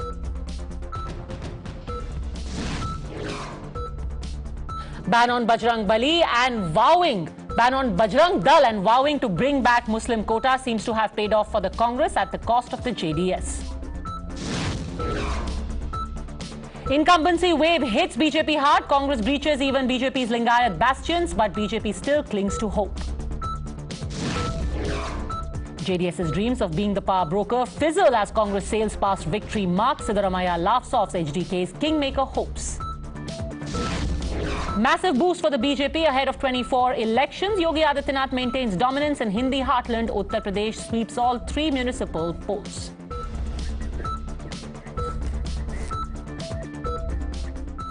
Welcome back, ladies and gentlemen, and we're looking very closely at the Karnataka and the Uttar Pradesh local body election results. Karnataka resounding victory by the Congress party, and just a short while ago, it was one of the chief ministerial hopefuls, DK Shivkumar, who spoke to the waiting media outside his residence, while Siddaramaiah has been maintaining a low profile. Let's listen in to what DK Shivkumar said. ಅಖಂಡ ಕರ್ನಾಟಕದ ಮಹಾಜನತೆಗೆ ಅವರ ಎಲ್ಲ ಪಾದಗಳಿಗೆ ನನ್ನ ಸಾಷ್ಟಾಂಗ ನಮಸ್ಕಾರಗಳು. ನಮ್ಮ ಮೇಲೆ ವಿಶ್ವಾಸ ಇಟ್ಟು ನೀಚಳವಾದಂತ ಬಹುಮತವನ್ನು ಕೊಟ್ಟಿದ್ದಾರೆ. ನಾನು ಸದ್ಯಕ್ಕೆ ಈಗೇನು ಮಾತಾಡೋದಿಲ್ಲ. ನಮ್ಮ ಕಾರ್ಯಕರ್ತರೆಲ್ಲ ಆವೇಶದಲ್ಲಿದ್ದಾರೆ. ನಾನು ನನ್ನ ಎಲೆಕ್ಷನ್ ಸರ್ಟಿಫಿಕೇಟ್ನ ನಮ್ಮ ಏಜೆಂಟ್ ಕೈಲಿ ಈಸ್ಕೊಂಡು ಬಾ ಅಂತ ಕಳಿಸಿದ್ದೆ. ಸೊ ನಮ್ಮ ಕಾರ್ಯಕರ್ತರೆಲ್ಲ ರಾಮನಗರದಲ್ಲಿ ಗಲಾಟೆ ಮಾಡ್ತಾ ಇದ್ದಾರೆ. ಆಗೋದಿಲ್ಲ, ನೀವು ಯಾರ ಕೈಗೂ ಸರ್ಟಿಫಿಕೇಟ್ ನೀವೇ ಬಂದು ಈಸ್ಕೋಬೇಕು ಅಂತ ಕಾರ್ಯಕರ್ತರು ರಾಮನಗರ ಜಿಲ್ಲೆ ಜನ ಕಾಯ್ತಾ ಇದ್ದಾರೆ. ಸೊ ಅದಕ್ಕೆ ನಾನು ಹೋಗಿ ಬರ್ತೀನಿ. ಬಂದು ನನ್ನ ದೇವಸ್ಥಾನ ಕಾಂಗ್ರೆಸ್ ಕಚೇರಿ, ನನ್ನ ದೇವಸ್ಥಾನ ಕಾಂಗ್ರೆಸ್ ಕಚೇರಿಲಿ ನಾನು ಅಲ್ಲಿಂದ ಬಂದು ತಮ್ಮನ್ನ ಉದ್ದೇಶಿಸಿ ಮಾತಾಡ್ತೀನಿ. You seem emotional today. It's a big win for the Congress party. Whom do you credit for this victory, sir? I credit my party cadres and all my leaders. They have worked hard. People have exposed faith in us. The leaders have supported us. It is a collective leadership, and we have jointly worked. I have said in the beginning, joining together is the beginning. On the day I took the oath, thinking together is the progress, working together is the success. That is what I said on the day. I assured Srimati Sonia Gandhi. I credit my party cadres and all my leaders. They have worked hard. People have exposed faith in us. The leaders have supported us. It is a collective leadership, and we have jointly worked. I have said in the beginning, joining together is the beginning. On the day I took the oath, thinking together is the progress, working together is the success. That is what I said on the day. I assured Srimati Sonia Gandhi, Rahul Gandhi and Priyanka Gandhi that, and Mr. Mallikarjun Kharge, that I will deliver Karnataka to their fold. I can't forget Srimati Sonia Gandhi coming to meet me in jail when all these BJP people put me under jail. So I rather choose to be in jail than having an office. That is the confidence what Gandhi family and the Congress party in the entire country restored on me. I thank all my leaders in the state, including Mr. Siddaramaiah, all the MLAs, all the party officers and the workers from the block to the booth level who took up the responsibility. It is not one effort, including my ACC office bearers, my general secretaries, in charge general secretaries. They work like a block Congress office bearers, and all of them are responsible. I have a lot of things to tell. I will come later. I will meet you in my Bharat Jodo Bhavan, and I'll meet you and discuss with you. Your supporters have come in large numbers. They are all saying what will you tell your supporters? It is. I don't want to tell anything.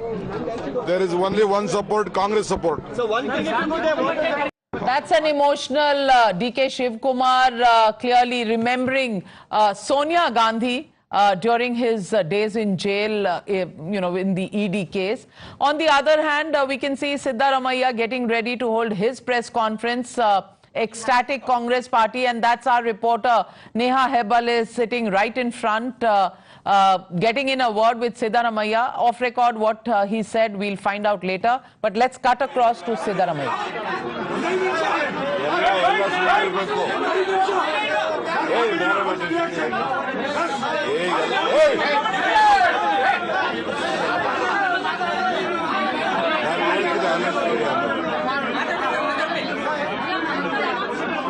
Counting of the votes is not yet completed.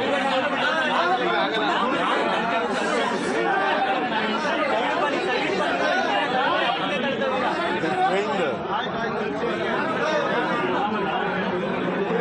clearly shows that Congress party would get comfortable majority. I have been consistently telling during my campaign that Congress party would get around 130 seats.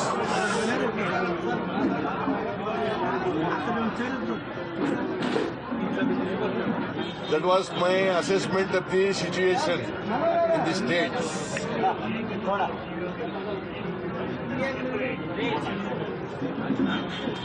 Almost it comes true. You may cross 130 also.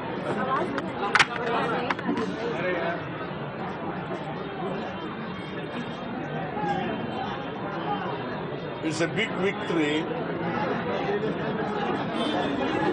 to Congress party. The people of Karnataka wanted a change.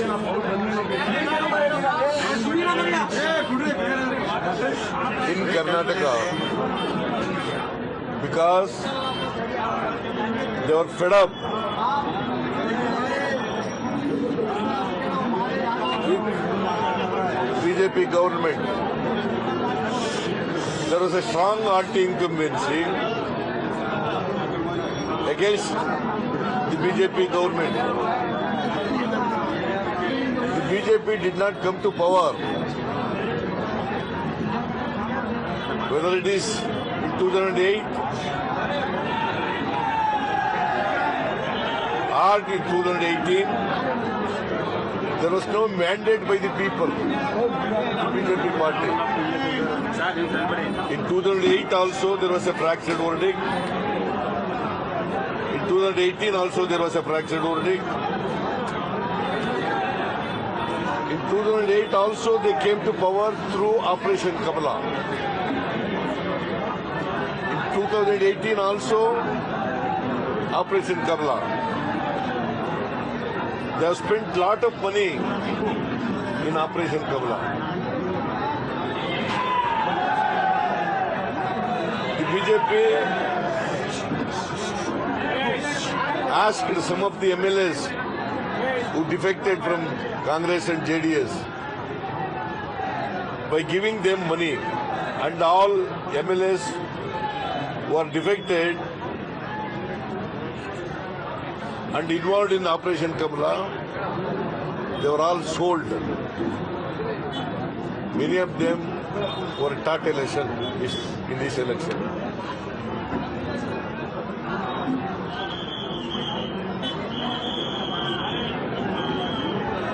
The people of Karnataka are politically very matured people.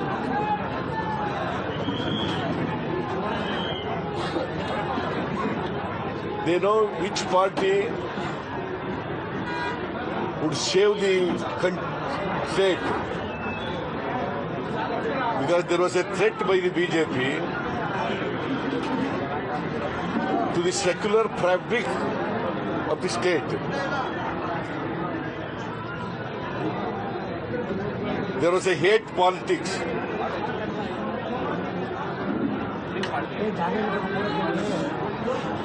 The people of Karnataka are not tolerating hate politics or communal politics. They tried to win this election by money power. They could not succeed with money power. And Rahul Gandhi ji, Priyanka Gandhi ji, Mallikarjun Kharge ji, they also campaigned Congress party aggressively.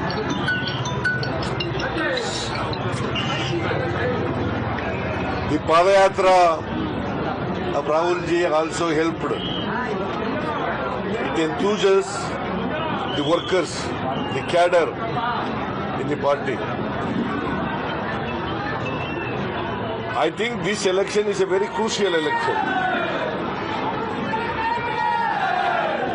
This result of this election will be a stepping stone for the coming Lok Sabha election.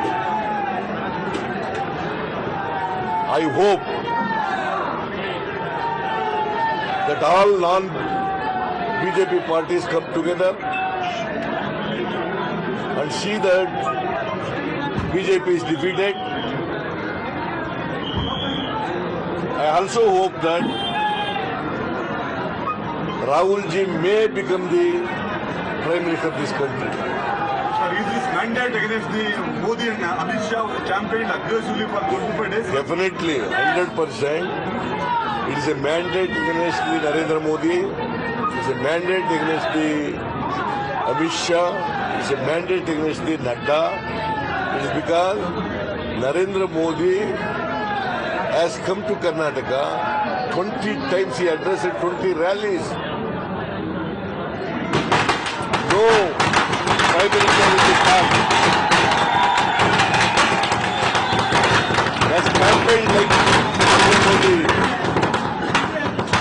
Hey, yaar, discuss karappa.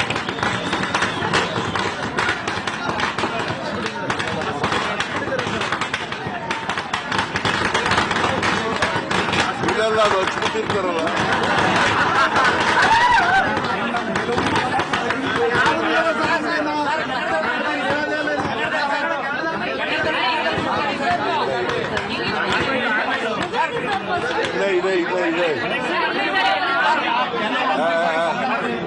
If that is the case, why did Congress not do well in Bangalore and coastal area?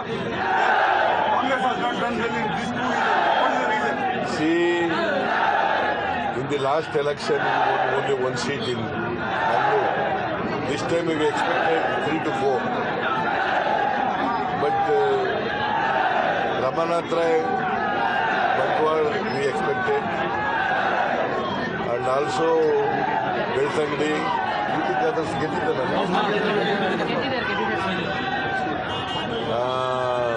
3-4 Puttur we expected.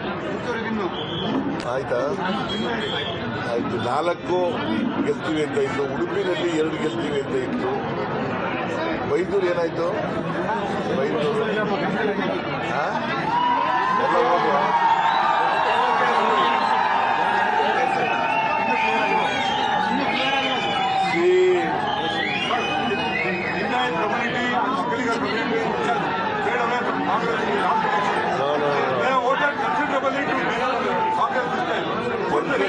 Considerable number of Lingayats also voted Congress party.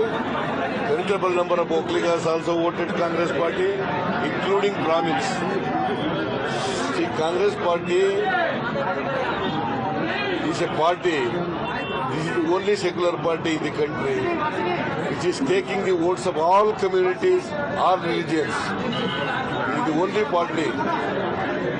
See, as far as BJP is concerned, not a single Muslim was given a ticket out of 224. Not a Christian was given a ticket. Narendra Modi was telling, "Sabka saath, sabka vikas." How false? Hey, how much lie made? See, Narendra Modi could not fulfill in his 9 years tenure the major promises which he has made to the people of the country.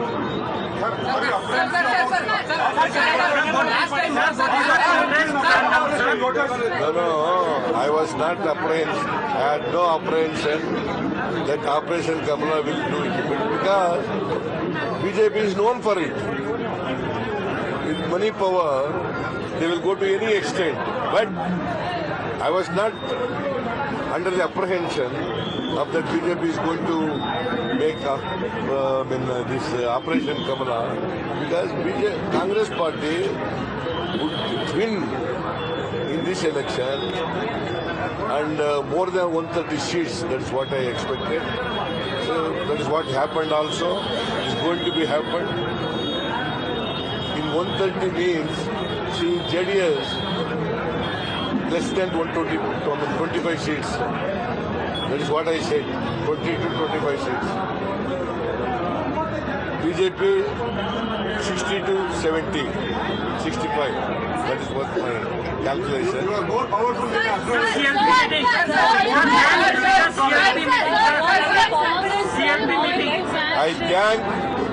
I thank Mallikarjuna ji, Mallikarjun Kharge ji. I thank Rahul ji. I thank Priyanka Gandhi ji for their campaign, aggressive campaign in Karnataka. The Karnataka Assembly Election Results, Sonia Gandhi ji also.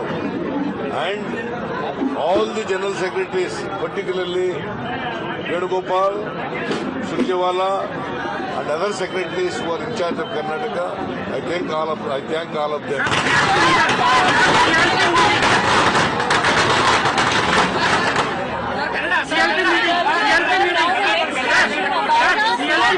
CLP meeting का कब plan किया? When is the CLP meeting? नाळे मारना अंतिम tomorrow we want to have a CLP meeting, but all MLAs may not come.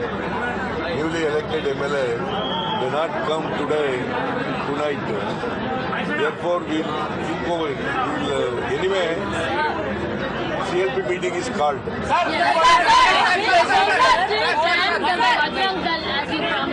Will you still ban the Bajrang Dal as promised? We won't make any effect.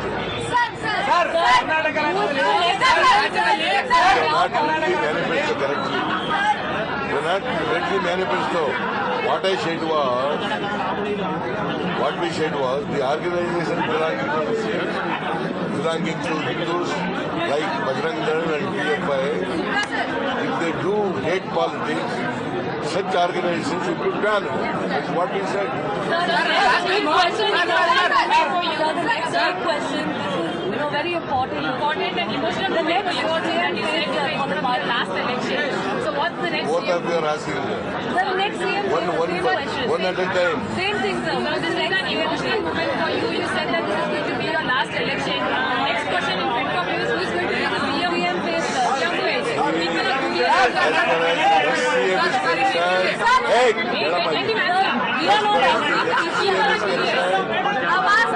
newly elected MLAs, they will give their opinion. On the basis of the opinion given by the newly elected MLAs, the High Command will take a decision. That is number one.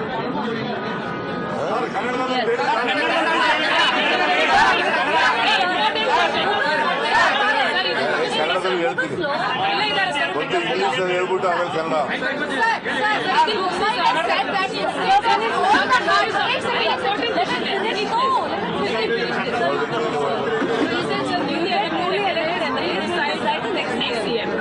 The High Command will take a decision on the opinion given by the newly elected MLAs. Sir, Bommai has said that instead of all the hard work PM can everyone came, but we cannot meet the majority. But we will reorganize the party and come in the Lok Sabha. How do you see it, sir? See what he said before the counting. What he said before the counting? Huh? Tell me. Please show that. Sir, one question, sir. One question.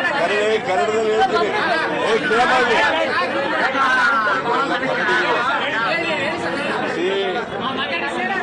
ನಾನು ನನ್ನ ಪ್ರಚಾರ ಸಭೆಗಳಲ್ಲಿ ಹೇಳ್ತಾ ಇದ್ದೆ,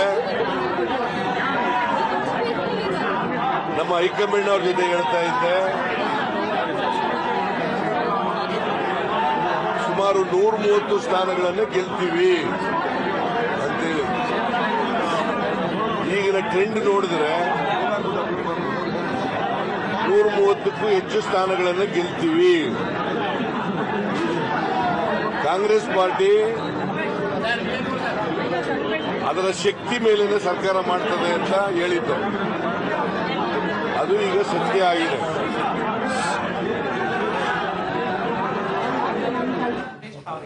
Well, that was Siddaramaiah, popularly expected to be the next chief minister. But on the other window, you can see DK Shivkumar, after his soundbite and a few tears when he got emotional, he is back on his balcony, not leaving the photo op at all. And how do you see this, Padmaja? Very, very interesting. The contrast in the reaction between the two. Siddaramaiah, all smiles, crackers going off. DK Shivkumar and everyone had quite a few things to say about that. The optics of both of the CMs in waiting, very interesting. He's all tears, talking about Sonia Gandhi visiting him in jail. Siddaramaiah saying, I also thank Rahul Gandhi, Sonia Gandhi, but I thank all the Karyakartas. We're also getting breaking news that the Congress is going to send 2 observers, and Kamal Nath is among those observers. Rahul Gandhi has held a key meeting. He's been on the phone with Mr. Kharge and KC Venugopal and Mr. Mallikarjun Kharge. He's spoken to the both of them. We've got Rishabh joining us live. 2 observers going to be sent by the Congress. Quick update from you, Rishabh. So, Padmaja, what we are learning that Congress is sending 2 observers from National Capital to Bangalore to hold the Legislative Assembly Party meeting tomorrow. What we know that Kamal Nath will be one of the observers. The second observer is being talked about between Mr. Kharge, Mr. Rahul Gandhi, KC Venugopal, who is General Secretary Organizations, as well as Randeep Surjewala, who is in charge of Congress Party in Karnataka. As of now, the 2 observers are expected to leave National Capital late tonight and be in Bangalore, where the Legislative Party meeting will take place early tomorrow. This is what we are being told. Apart from that, we also know that after the Legislative Party meeting, a letter will be sent to the governor. Congress do not want to lose any time right now to put stake for forming the government. So the 2 observers are all set to leave the National Capital once a go-ahead we'll wait and from see Mr. Kharge. what the observers do when they reach Karnataka. But for now, Tehseen, we're hearing that Eagleton Resorts, where MLAs were supposed to go, is now shifted to another. Is there a hint in that on who's becoming the chief minister? I've been telling you since morning, Siddaramaiah ji will be chief minister of Karnataka. Eagleton owned by DK Shivkumar. Owned by DK And the new place owned by no, it's not Siddaramaiah? No, it's not owned. It's but neutral, it's a neutral party. It's a neutral place. But Kamal Nath is excellent choice because not only is the senior most leader who's won most elections, not many people know he was in, you know this ma'am, he was in Delhi 2 days ago. He's met the top brass of the Congress and he again commands a lot of respect. So Kamal Nath is a very good choice to go to Karnataka. And maybe it's a practice run for him for Madhya Pradesh. But Tehseen, I also want to ask you, 134, you're closer than any other cephalogist. Do you think you also want to do a number in the studio today? Because you had predicted 135. Yeah. The tally is at 134. You're closer than any pollster. I will because some channels have people who dance whatever they predict. Since we get it right, it's my chance to do You get it right. You get it right. The floor is yours, Tehseen Poonawalla. Can we have some music? Can we just play some music? I'm not going to let go. All these channels that do it, why should I? Do it, music or not. Okay. To the cameras, please. To the cameras, please. Tehseen got it. And we will not do this dance that we will do. So ultimately, even Karnataka election victory is Smita Prakash. Yeah, Bhangra is the national dance. This is Bharat Jodo from north to south, from east to west. But Punjab to हार गए. Punjab to हार गए. It's the national move. It's the national move. You have to concede that. But let me introduce our guests at this point. Joining the broadcast, Shehzad Poonawala, national spokesperson of the BJP, Rabula Sridhar Reddy, senior leader of the BRS, Saeed Aslam Pasha, spokesperson of the JDS, Anurag Bhadoria, national spokesperson of the Samajwadi Party. Shehzad Poonawala, to you first. Karnataka, double engine, trouble engine, and not quite what you expected despite all calls to Bajrang Bali. First of all, Navika, I am so happy that today democracy has been found alive and EVMs have been found to be functioning appropriately. So I think the person who just took the stage... The constitution is also safe. The constitution is safe, courts are working just fine, and the person who broke into a dance, I think he must have broken into the dance simply to celebrate how EVMs are working great. Because today there are no petitions being filed in the courts that the EVMs aren't working. So I hope that such serial offenders against the constitution will now accept in all humility that they were targeting institutions of this country. Secondly, Navika, if you see the outcome of this election, the BJP has managed to retain its vote share at the same level. In fact, by the end of it, it might even increase, and it might be our historic high when it comes to Karnataka. So I would say, in fact, this is our net. We may have numerically, we are behind. There's no denying that, and we have to examine the reasons for that. But on the Naitik Patal, I can say with firmness that we have managed to retain our vote share despite the machinations, despite the open calls for appeasement politics, despite the entire narrative building that took place against the Karnataka government. And therefore, that is a big resounding jolt for them that they have not been able to dent our vote share. This is not the historic high of the Congress. The Congress, I think, in 1989 was at 44 or 45%. So it's not their historic high when it comes to vote share, but it is our historic high when it comes to our vote share. But so Tehseen, now the number is 135. Navika, just last point. Those who are in their excitement to dance on the floor are extrapolating messages from 2024 out of this victory should dance and tread with caution, because in 2019, just like in 2018 when they danced with JDS into power, they lost everything in 2019. In Rajasthan they won, they lost everything in 2019. In Chhattisgarh they won, they lost everything in 2019. So I think they must dance very carefully, and it should only be a dance for celebration of democracy. Well, Anurag Bhadoria, in चुनाव में एक चुनाव UP निकाय का भी था, और UP निकाय में योगी ऑल द वे 17 में से 16 मेयर्स उनके होंगे, और जितने पंचायत हैं, पार्षद हैं वहां पर, वो सारे बीजेपी के रुझान में इस वक्त बहुत बढ़त है. तो मैं अनुराग भदौरिया जी ये पूछना चाहती हूं कि अखिलेश यादव जी को मैसेज ऑफ कर्नाटका नजर आ रहा है, मैसेज ऑफ उत्तर प्रदेश नजर नहीं आ रहा? देखिए, बजरंगबली का भी आशीर्वाद भारतीय जनता पार्टी के ऊपर से गया और प्रभु राम का भी आशीर्वाद उनके ऊपर से चला गया. अगर अयोध्या की बात करेंगे, जहां पे इन्होंने दीप उत्सव किया था और पूरे देश को मैसेज दिया था, वही वार्ड हार गए जिसको स्वर्ग द्वार बोलते हैं अयोध्या का, और बुरी तरह हार गए. वहां समाजवादी पार्टी जीती.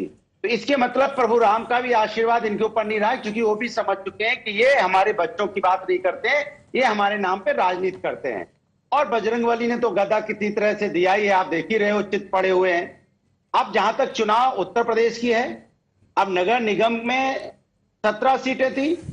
समाजवादी पार्टी, पहले भी समाजवादी पार्टी के पास एक भी सीट नहीं थी, लेकिन समाजवादी पार्टी ने इस बार जिस तरह से अभी चुनाव लड़ रही है समाजवादी पार्टी, कहीं 100 वोट से, कहीं 50 वोट से, कहीं 16 वोट से भारतीय जनता पार्टी लीड ले रही है. इसके मतलब जो पार्टी गांव की मानी जाती थी वो शहर में आके खड़ी हो गई, वो सीना ताने खड़ी है और बीजेपी को बराबर की टक्कर दे रही है. अब जहां तक नगर पालिका की बात है, 2204 सीटों का रुझान है, जिसमें 2004 पे भारतीय जनता पार्टी लीड कर रही है और 190 पे समाजवादी पार्टी लीड कर रही है. अगर इसी तरह नगर पालिका की बात करेंगे तो 98 पे भारतीय जनता पार्टी लीड कर रही है और 72 पे समाजवादी लीड कर रही है.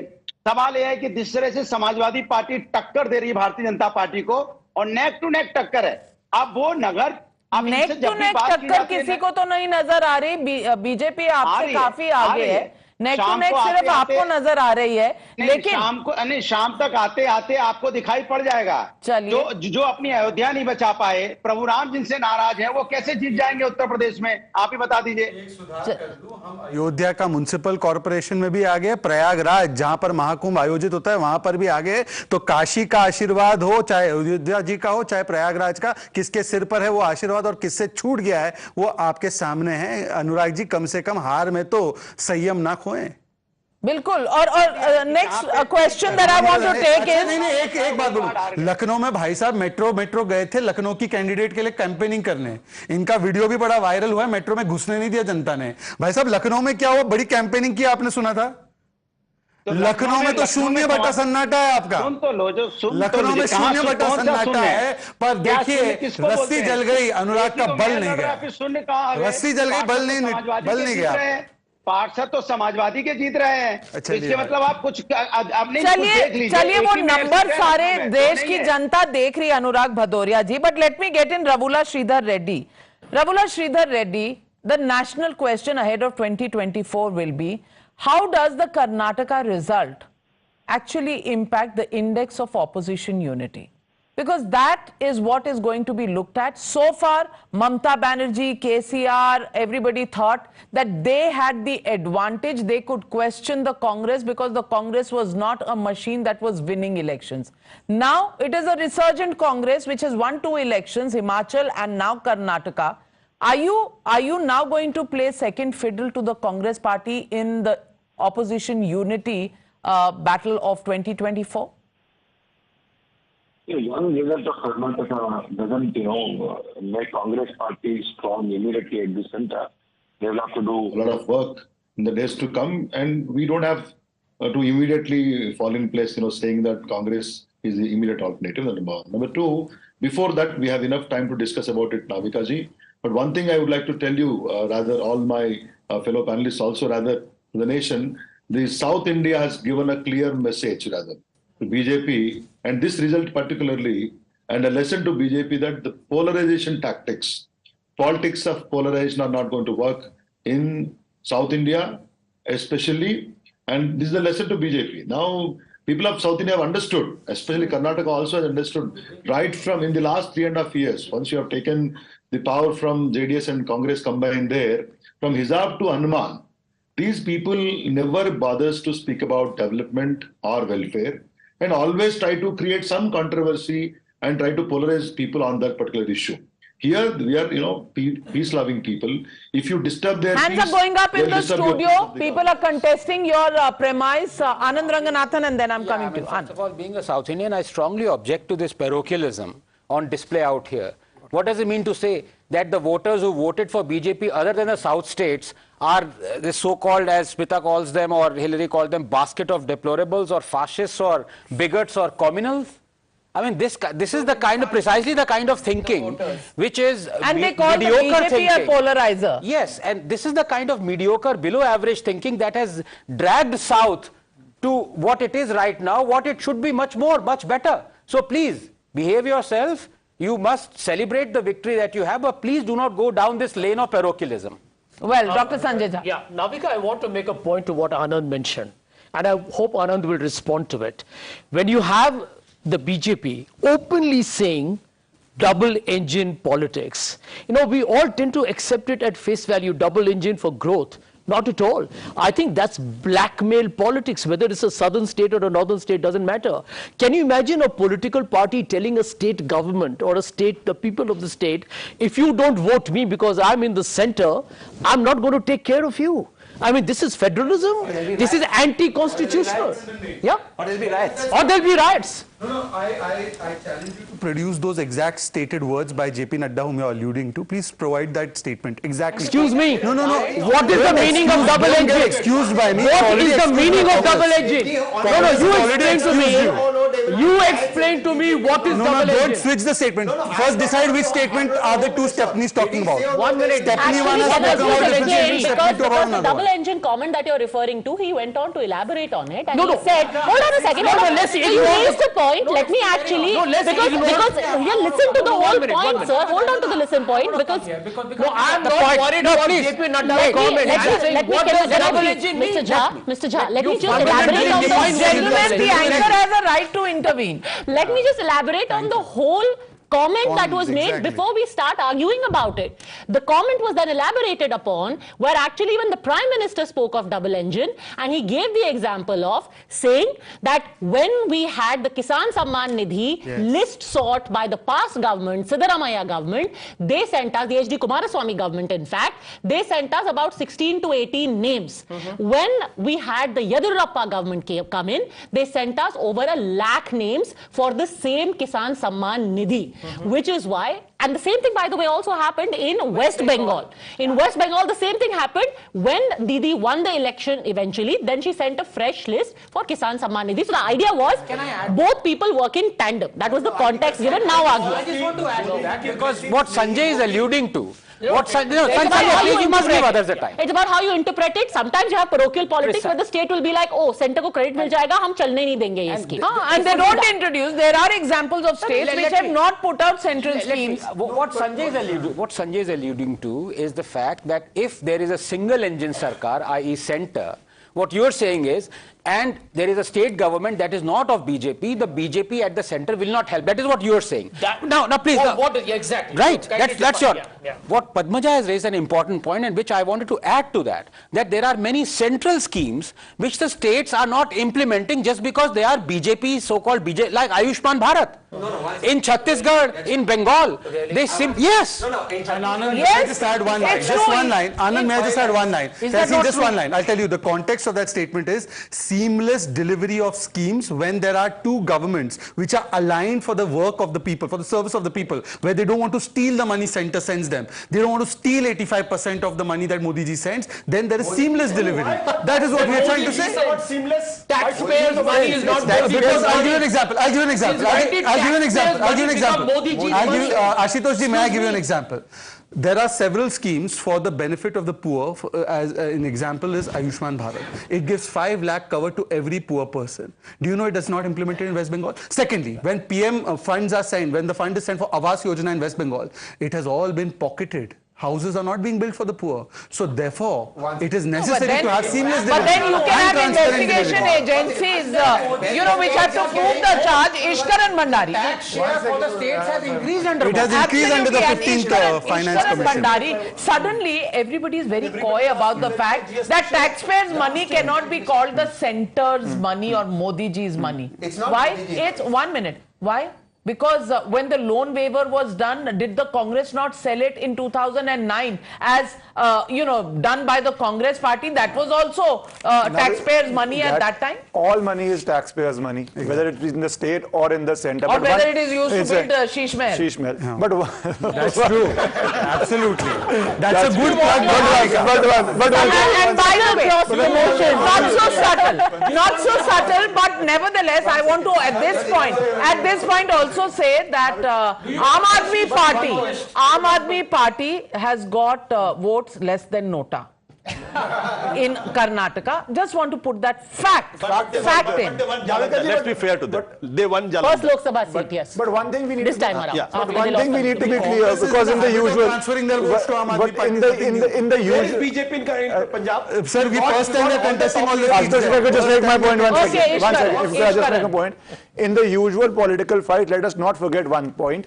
After the victory, it's very unfortunate that a politician from BRS, a TRS becomes a BRS. It's a national party. Wanting to become a national party, as an Indian, as a person, I believe that if you try to create this narrative that one part of India is rejecting another part of India, and I would love you to go to 2024 election with that mandate, every Indian from every part of India will vote decisively for national integration. And if you make it an election of region versus region, let Mr. Reddy respond to this because the question is about him. Mr. Reddy, yes. So what about the sovereignty issue? Let Mr. Reddy respond.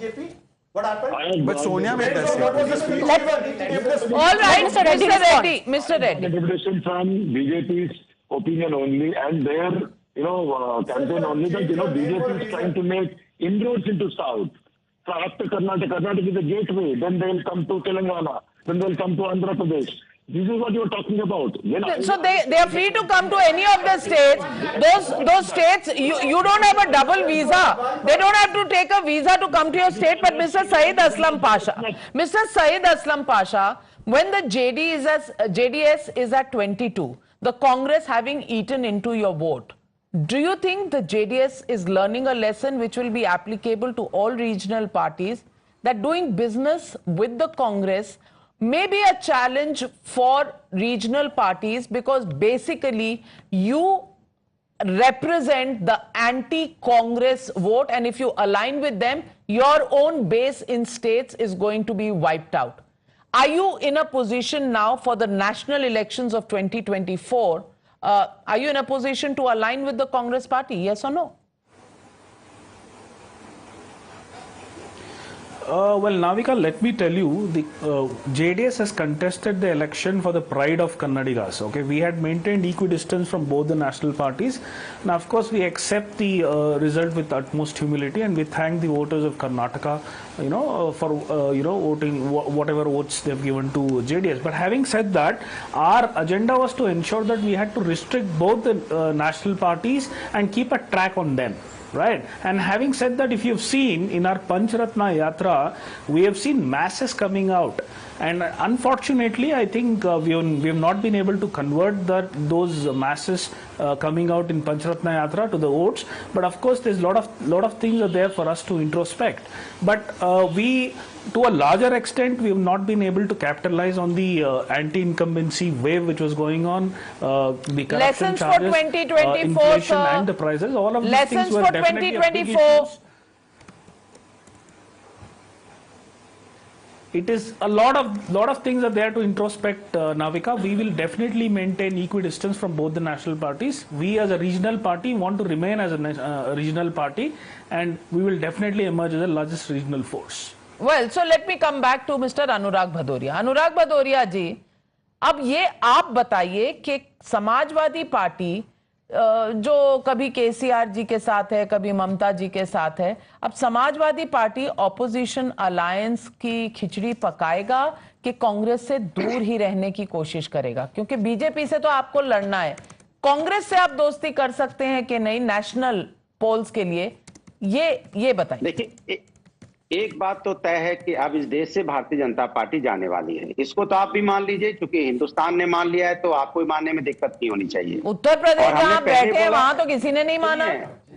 नहीं, सब मान रहे हैं। आप देखिए तो सही, पहले नगर पालिका के जो हमारी सीटें होती थी, नगर पंचायत की जो सीटें होती थी, तो डबल सीटें हम उसकी दोगुनी सीटें लेके आ रहे हैं। वही तो मैं आपसे बता रहा हूँ कि समाजवादी पार्टी शहरों की पार्टी नहीं मानी जाती थी, उसको गांव की पार्टी मानी जाती थी। आज शहर में भी हम पहुंच चुके हैं। जैसा मैंने बताया कि इनसे प्रभु का आशीर्वाद भी छीन लिया गया है। अब ये वो भी वार्ड हार गए जहां पे दीप उत्सव मना के पूरे हिंदुस्तान को मैसेज देते थे, वहां भी अपना नहीं बचा पाए। एक बात, और जब राष्ट्र हित की बात होती, मैंने पहले बोला था, राष्ट्र हित की बात होगी, देश की बात होगी, तो सारा पोजीशन एक साथ आपको नजर आया है, आगे भी नजर आएगा, क्योंकि राष्ट्र सबसे पहले होता है। बीजेपी से तो आपका बैर है, ये तो समझ आ गया। कांग्रेस के साथ मोहब्बत है कि नहीं, ये तो बता दीजिए।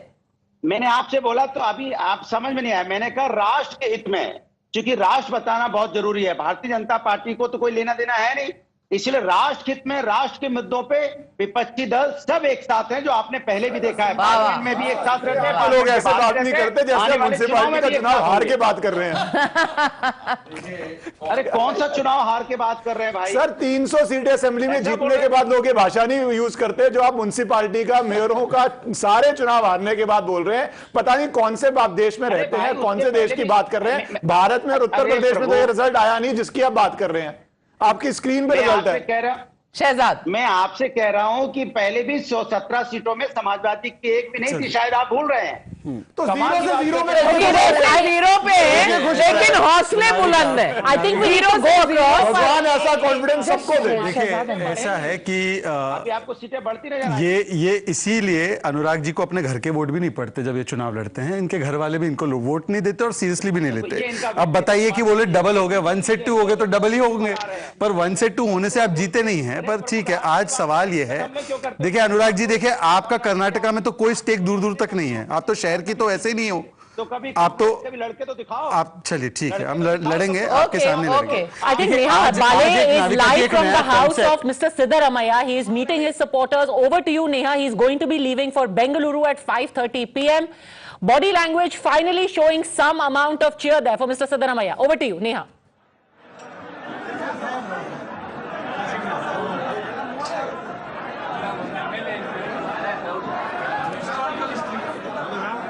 He is, but at least he smiled when the crackers were going off.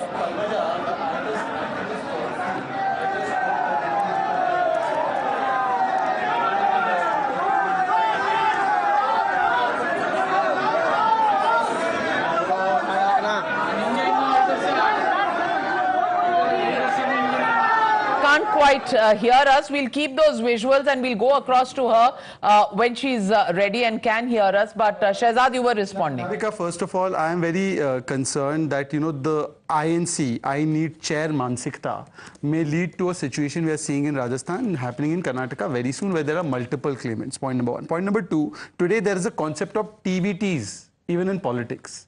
You all have heard of TVTs often. The TVTs here are transferable vote bank and Tushtikaran system. So when the JDS feels that mera vote bank mere paas to aane se raha, so it transfers the vote bank to Congress and it tells Congress, you take stands even we can't take.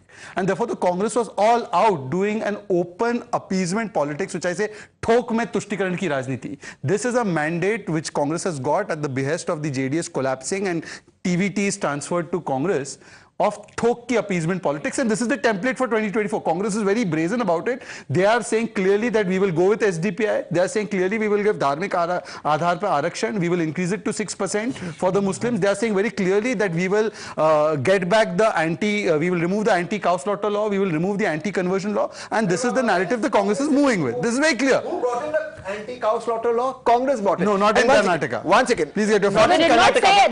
They did not say. Hold on a second. No, Again, यहाँ पे भी आधा statement पे आप लोग argue कर रहे हो. What the Congress said was in its manifesto that we will bring in a regressive laws that have been brought in by the BJP in the last 2 years. Please, I am quoting one second. I am quoting Siddaramaiah's interview to News Minute. I am not quoting their manifesto. Okay. Siddaramaiah in a News Minute interview to Dhanya Rajendran or somebody has said clearly, I'll get my iPad. Anti-cow slaughter law they are going to do. Anti-cow slaughter and anti-conversion law. You can Google it. If I'm lying, you can fact check me on it. I want to make an important point. Yes, please. No, I won't. No, he is not conceding. He is not conceding. Person to say when will they bring a national anti-cow slaughter law in the states where they are in government, in Goa, Arunachal, etc. But why should there be a national anti-cow slaughter law? This is not a national subject. It's a directive principle of state policy. Where it has been legal for years, it will stay legal. There are different teaching habits. Why are you demanding homogenization? You know, Tehseen Poonawalla, in this country there is a national censor law. You don't listen to that. Why do you want a national anti-cow slaughter law? Now calm down, Anand Ranganathan. Yeah, just because you dance very well doesn't mean that you take my time also. Yes. So I want to ask a very simple question to you. I'm coming to you, and that's important. You see, in the context of this election, now you are on record saying that this is a vote against the BJP, against anti-incumbency. The vote share of BJP in the last election was 36%. Right now, it is exactly the same. It's 35.8. Well, as I said, okay, point 2% lower. Now, I'll tell you what happens. It is not a historic high. Yeah, it's lower. Right. So now, I'll tell you what happens. Till evening. So I'll tell you what happens during anti-incumbency. The Congress vote share in 2009 general election was 29%. In 2014, it came down to 18%. That is vote for anti-incumbency. So, Tehseen, my dear friend, please explain this defeat of BJP. If it is not anti-incumbency triggered, what else is the reason for this? So can you take back and apologize for saying that this is a vote for anti-incumbency? Excuse me. This is a vote not just for anti-incumbency and for the bad governance of the and for bad governance of Karnataka by the BJP government and for the corruption. So vote share is the same. It's also a vote against all the. I'll explain to you. All the turncoats. All the turncoats who went. All the turncoats who left Congress and went to BJP and got a ticket were defeated by the electorate. So did the turncoats of the BJP who came to the Congress. This is a positive vote for Congress. Bharat Jodo Priyanka Gandhi Vadra. This is a vote for Priyanka Gandhi Vadra Siddaramaiah. You know, this is the reason why. No, I must. This is very unfair. First he took a chance and danced. Then he did chance pe dance, and then he said Priyanka Gandhi Vadra is too. I have brought. See, no. Okay, 1 minute. Sanjay Jhan. Ladies and gentlemen, the BJP, which was the party in power with 117 seats, is now at 63. And the gentleman on my right says, where is the anti-incumbency? Can somebody show me? Now I must need a chance to rebut. Now, you know, for God's sake, all right. I bring logic and data to the table. I don't know what Sanjay brings to it other than he himself. Excuse me. I gave an example. 17 minus I can't talk like data. It's data. Sanjay, please. Anand, please make some sense for a change, man. Right. So can I just please finish what I'm saying? Yeah. Right? The example of anti-incumbency that I gave was the drastic, almost more than 10% reduction in the vote share in Congress from 2009 to 2014. That's right. Out here, what is the reduction? 0.2% according to you right now. Right? Is that anti-incumbency? Mr. Ranganathan, anti-incumbency has many manifestations. Oh, many. All right. One of them is vote share. Okay. Is seats. There are some very high being exchanged. It's right data that Anand Ranganathan is looking at, which is vote share data. There is no dent in seats. Definitely, it is the same. One second. A larger question is unless Congress gets votes from BJP in 2024 and 200 seats, it's in the best state it has gotten 0 votes from BJP. So how do they win 2024 election? At 55, they are at 55 seats. 1 second. For Congress to have a good election, they need to get people voting for BJP to vote for Congress. That hasn't happened. In bipolar states, Rajasthan, Chhattisgarh, Madhya Pradesh, they will get 0 votes from BJP. They do not win if they cannot get votes in a state like Karnataka. That is a fact you can't ignore. What happened in Himachal? They did not get what's the difference? What's the vote share difference? 1 minute. What's the vote share difference? And what's the data between Assembly and Lok Sabha elections? Who had the higher votes? Who had the higher number of seats? What is the data? What are you talking? What is the vote data? What's the vote? In 2008, what are you? Would you agree? Yes, I agree with you. Assembly to Lok Sabha, BJP gets at 10 to 15%. No doubt about it. No doubt. So for a victory to be effective, you have to have that margin. This is a state victory. This does not mean you will win 2024. The Prime Minister's factor is extremely strong. You are admitting that. No doubt about it. But you are self-aware. Why do you think the Congress is not? But look at that visual on your screens. Randeep Surjewala. Gentlemen, please see the developments that are happening as we speak. Randeep Surjewala in a tight hug with KC Venugopal. Now, that is a hug of relief. That they don't have to go from resort to resort, from chartered plane to chartered plane, and maybe this time the slugfest will be at a hotel just for the chief ministerial seat. The rest is under control. That's a very Smita? big thing. That's a very big thing, right? Mr. Mallikarjun Kharge has apparently said that Sonia Gandhi and Rahul Gandhi will decide who will be chief minister. Guess who's the president of the Congress party? He is saying that Sonia Gandhi and Rahul Gandhi will decide who will be chief minister. Who will be chief minister? Democracy. So how is decision taken in the party as to who will be chief minister? It's very difficult to quantify now that about DK Shiv Kumar's work that he has done for this victory. It's easy to figure out how many MLAs support because of the caste factor, or how many MLAs because the ticket was distributed. But how do you quantify DK Shiv Kumar's? This victory would have been impossible without DK Shiv Kumar's management out here. But at the same time, everybody is like turning around and saying that it's either Kharge or Siddaramaiah. And, you know, the way Siddaramaiah came out a little after DK Shiv Kumar out with his supporters seems to indicate that, you know, he has got the signal from somewhere that because of his seniority, he's going to be the chief minister of the state. Well, then there is another Rajasthan coming up for you, and then it's Gehlot versus Sachin Pilot, which will be played in South India in the state of Karnataka. Pilot was willing to play the waiting game for some time, for a few DK years. Shiv Kumar is much more aggressive than that, exactly. so this is going to be possibly a bigger headache for the Congress. Time on his side. Parameswaran जी ने भी बोला कि मैं भी दावेदार हूं. But it's too late. I think it's a two-horse race, and you know, it's bad enough between these two horses as far as the chief ministerial post goes. So we'll have to wait and watch, Padmaja,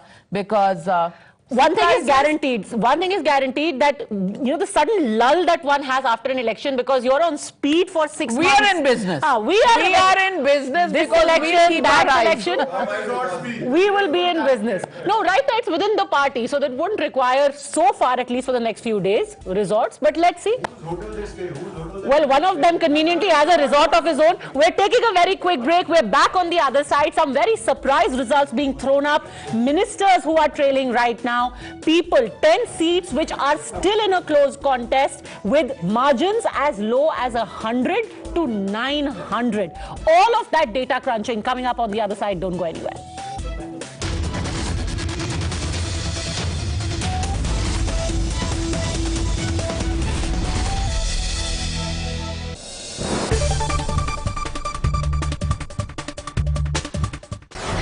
I'm Vanshika और मैं आज unbox करने वाली हूँ ये वाला phone. ये है टेक्नो फैंटम V Fold. ये इंडिया का करंटली चीपेस्ट फोल्डेबल फ़ोन है. चलिए अनबॉक्स करते हैं. We have this cool box here और I'm super excited to unbox it. And यहाँ पे they have given their tagline Beyond the Extraordinary. देखते हैं इसके अंदर फ़ोन extraordinary है कि नहीं. Here is the phone. इसके बारे में हम थोड़ा बाद में बात करेंगे. Let's see what's there further. We get this packet kind of a thing. We have SIM ejector tool here. And we have some usual paperwork here, warranty cards and some user manual. We get the cover also. बहुत ही cool सा matte finish वाला इसका cover यहाँ पे available है. And then we have जिसमें हमारे पास charging cable available है. 45 watt का चार्जर अवेलेबल है and that's it. These were all the things that were available inside this box. I'm sweating guys, मतलब अनबॉक्स करने के चक्कर में इस फोन को मेरे पसीने छूट रहे हैं. But I'm excited. So, and here is the phone guys. Look at this beast. इसका जो मेन स्क्रीन है वो 7.85 इंचेस का है. मतलब अगर आप स्ट्रीम करना चाहते हो, गेम खेलना चाहते हो, बढ़िया फोन है आपके लिए. इसका जो सब स्क्रीन है वो 6.42 इंचेस का है. कटआउट पंच होल अवेलेबल है. इसमें 50 मेगापिक्सल्स का रेयर ट्रिपल कैमरा इसमें अवेलेबल है. इसका जो बैक पैनल है वो टेक्सचर्ड है, बहुत ही प्रीमियम फील है. इसका जो वेट है वो 2.99 ग्राम्स है, जिसमें मतलब मुझे थोड़ा सा भारी लग रहा है, बट इट्स फाइन राइट. इसकी जो बैटरी है वो 5000 mAh की है और इसकी कूल चीज़ ये है कि इसमें 2 बैटरीज हैं. मतलब 5000 mAh है, 2 स्क्रीन्स हैं, तो 2 जगह बैटरी अवेलेबल है. Apart from that, what do we get in this phone? Usual है जो पावर बटन होता है, वॉल्यूम बटन होता है. इसका जो फ्रेम है बहुत ही क्लासी फ्रेम है. ये रोज गोल्ड कलर का है. इसमें 2 वेरिएंट अवेलेबल हैं, एक black and the other one is white. We got the white one क्योंकि वाइट वाला ज़्यादा प्रिटी लगता है. That's my opinion. बाकी इट्स सब्जेक्टिव. इसको ऑन करके देख लेते हैं and will talk about the phone further. इसमें एमोलेड डिस्प्ले अवेलेबल है. इसमें 120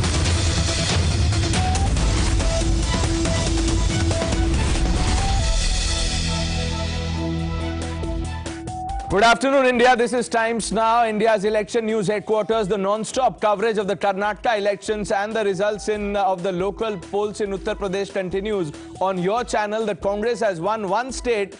There is one post for the chief minister, but there are more than one candidates in the fray. We'll talk about how that unfolds, but let's get you started with the headlines.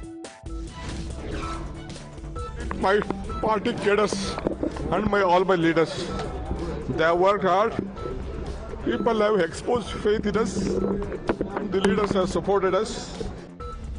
Tears of joy. DKS breaks down after Congress's Karnataka victory. Thanks Sonia Gandhi, party top brass and the cadre for the historic victory. Upbeat after the Karnataka victory. Siddaramaiah makes big claim, says Karnataka results indicate trend for 2024.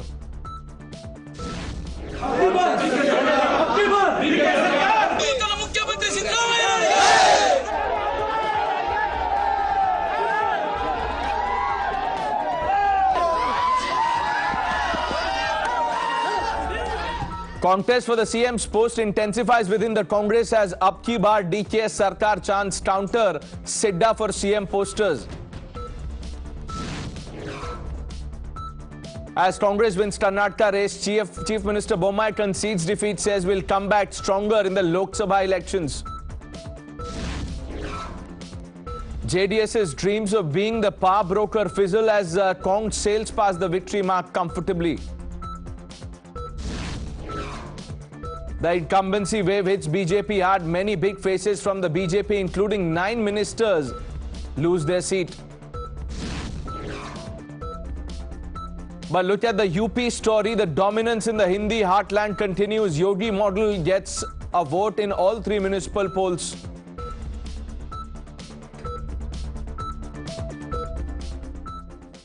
Let's start with the Karnataka story. The Karnataka story is clear. Look at the numbers on your screen. 136 plus for the Congress, 63 for the BJP, and the JDS that wanted to be a kingmaker. That dream has been crushed because of the Congress's strong performance. We have seen a flurry of reactions. DK Shivkumar could not hold on to his tears of joy, like I said. He said, this is a victory for people. The people have defeated the BJP's polarizing and divisive politics. Siddaramaiah held forth, addressed the media and said that this is not just a result for the state. This will have ramifications come 2024 elections. Let's start with the 2 reactions, then we open this up. I credit my party cadres and all my leaders. They have worked hard. People have exposed faith in us. The leaders have supported us. It is a collective leadership and we have jointly worked. I have said in the beginning, joining together is the beginning. On the day I took the oath, thinking together is the progress, working together is the success. That is what I said on the day. I assured Srimati Sonia Gandhi, Rahul Gandhi and Priyanka Gandhi that, and Mr. Mallikarjun Kharge, that I will deliver Karnataka to their fold. I can't forget Srimati Sonia Gandhi coming to meet me in jail when all these BJP people put me under jail. So I rather choose to be in jail than having an office. That is the confidence what Gandhi family and the Congress party in the entire country restored on me. I thank all my leaders in the state, including Mr. Siddaramaiah, all the MLAs, all the party officers. Across to B.S. Yediyurappa speaking to the media. ಸರ್ಕಾರ ರಚನೆ ಮಾಡಿದ್ದು ಈ ಫಲಿತಾಂಶದಿಂದ ಪಕ್ಷದ ಕಾರ್ಯಕರ್ತರು ಧೃತಿಗೆಡುವಂತ ಅಗತ್ಯ ಇಲ್ಲ. ಜನಪ್ರಿಯ ಪ್ರಧಾನಮಂತ್ರಿ ನರೇಂದ್ರ ಮೋದಿಜಿಯವರ ನೇತೃತ್ವದಲ್ಲಿ ರಾಜ್ಯದಲ್ಲಿ ಬಿಜೆಪಿ ಸರ್ಕಾರ ಅಭಿವೃದ್ಧಿ ಪರ ಆಡಳಿತ ನೀಡಿದಾಗ್ಯೂ ಸಹ ಪಕ್ಷಕ್ಕೆ ಹಿನ್ನಡೆಯಾಗಿರೋ ಬಗ್ಗೆ ಆತ್ಮವಿಮರ್ಶೆ ಮಾಡಿಕೊಳ್ಳಲಾಗುವುದು. ರಾಜ್ಯದ ಅಭಿವೃದ್ಧಿಗೆ ನಮ್ಮ ಪಕ್ಷದ ಸಹಕಾರ ಸದಾ ಇರುತ್ತೆ. ರಾಜ್ಯದ ಜನತೆಯ ಈ ತೀರ್ಪನ್ನು ಗೌರವದಿಂದ ಸ್ವೀಕರಿಸುತ್ತೇವೆ. ರಾಜ್ಯದ ಮತದಾರರಿಗೆ ನಾನು ಧನ್ಯವಾದಗಳನ್ನು ಹೇಳಬಯಸುತ್ತೇನೆ. Victory and defeat are not new to Bharatiya Janata Party. Started with only 2 seats. BJP has grown to form the government in the state on its own strength. Party workers need not to be panicked by these results. Although the BJP government, under the leadership of the popular Prime Minister Narendra Modi ji, has given a pro-development administration in the state, we have lost the election. We will introspect about the party's setback will give all cooperation for the development of the state. I respectfully accept this verdict of the people of the state. I want to thank the voters of the Karnataka state. Thank you.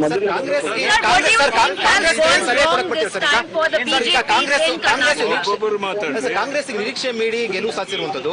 So Congress ಈಗ ಒಂದಷ್ಟು ಗ್ಯಾರಂಟಿಗಳು ಕೊಟ್ಟಿತ್ತು. ಈ ಕಾಂಗ್ರೆಸ್ ನೀವು ಏನು ಹೇಳಕ್ ಬಯಸ್ತೀರಿ ಈಗ? ನೋಡಿಯಪ್ಪ, ನಾನು ಇಷ್ಟೇ ಅವ್ರಿಗೆ ಹೇಳಕ್ಕೆ ಇಚ್ಛೆ ಪಡುವಂಥದ್ದು.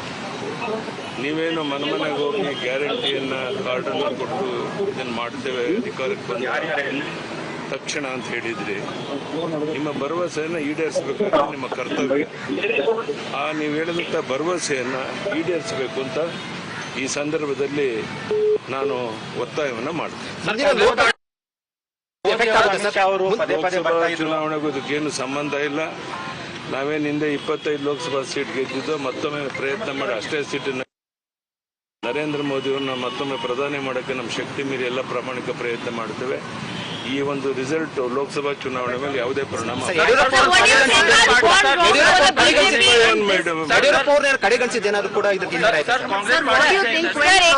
What do you think has gone wrong with the BJP this time as far as the strategy is concerned? And also, sir, you were not that actively campaigning as well. No, madam, that is not correct. From last 3-4 months, I toured in the state, and you know very well, I have not even one day I have not taken rest. Even then we lost the election. Natural. Sir, but what do you think has gone wrong as far as the strategy of the BJP is concerned? It's too early to say anything. We'll introspect about all these things and we'll come back to you. Sir, they also say local anti-incumbency. First words from a man who understands Karnataka like very few do. B.S. Yediyurappa's message is that we respect the mandate of the people. But let's not lose hope.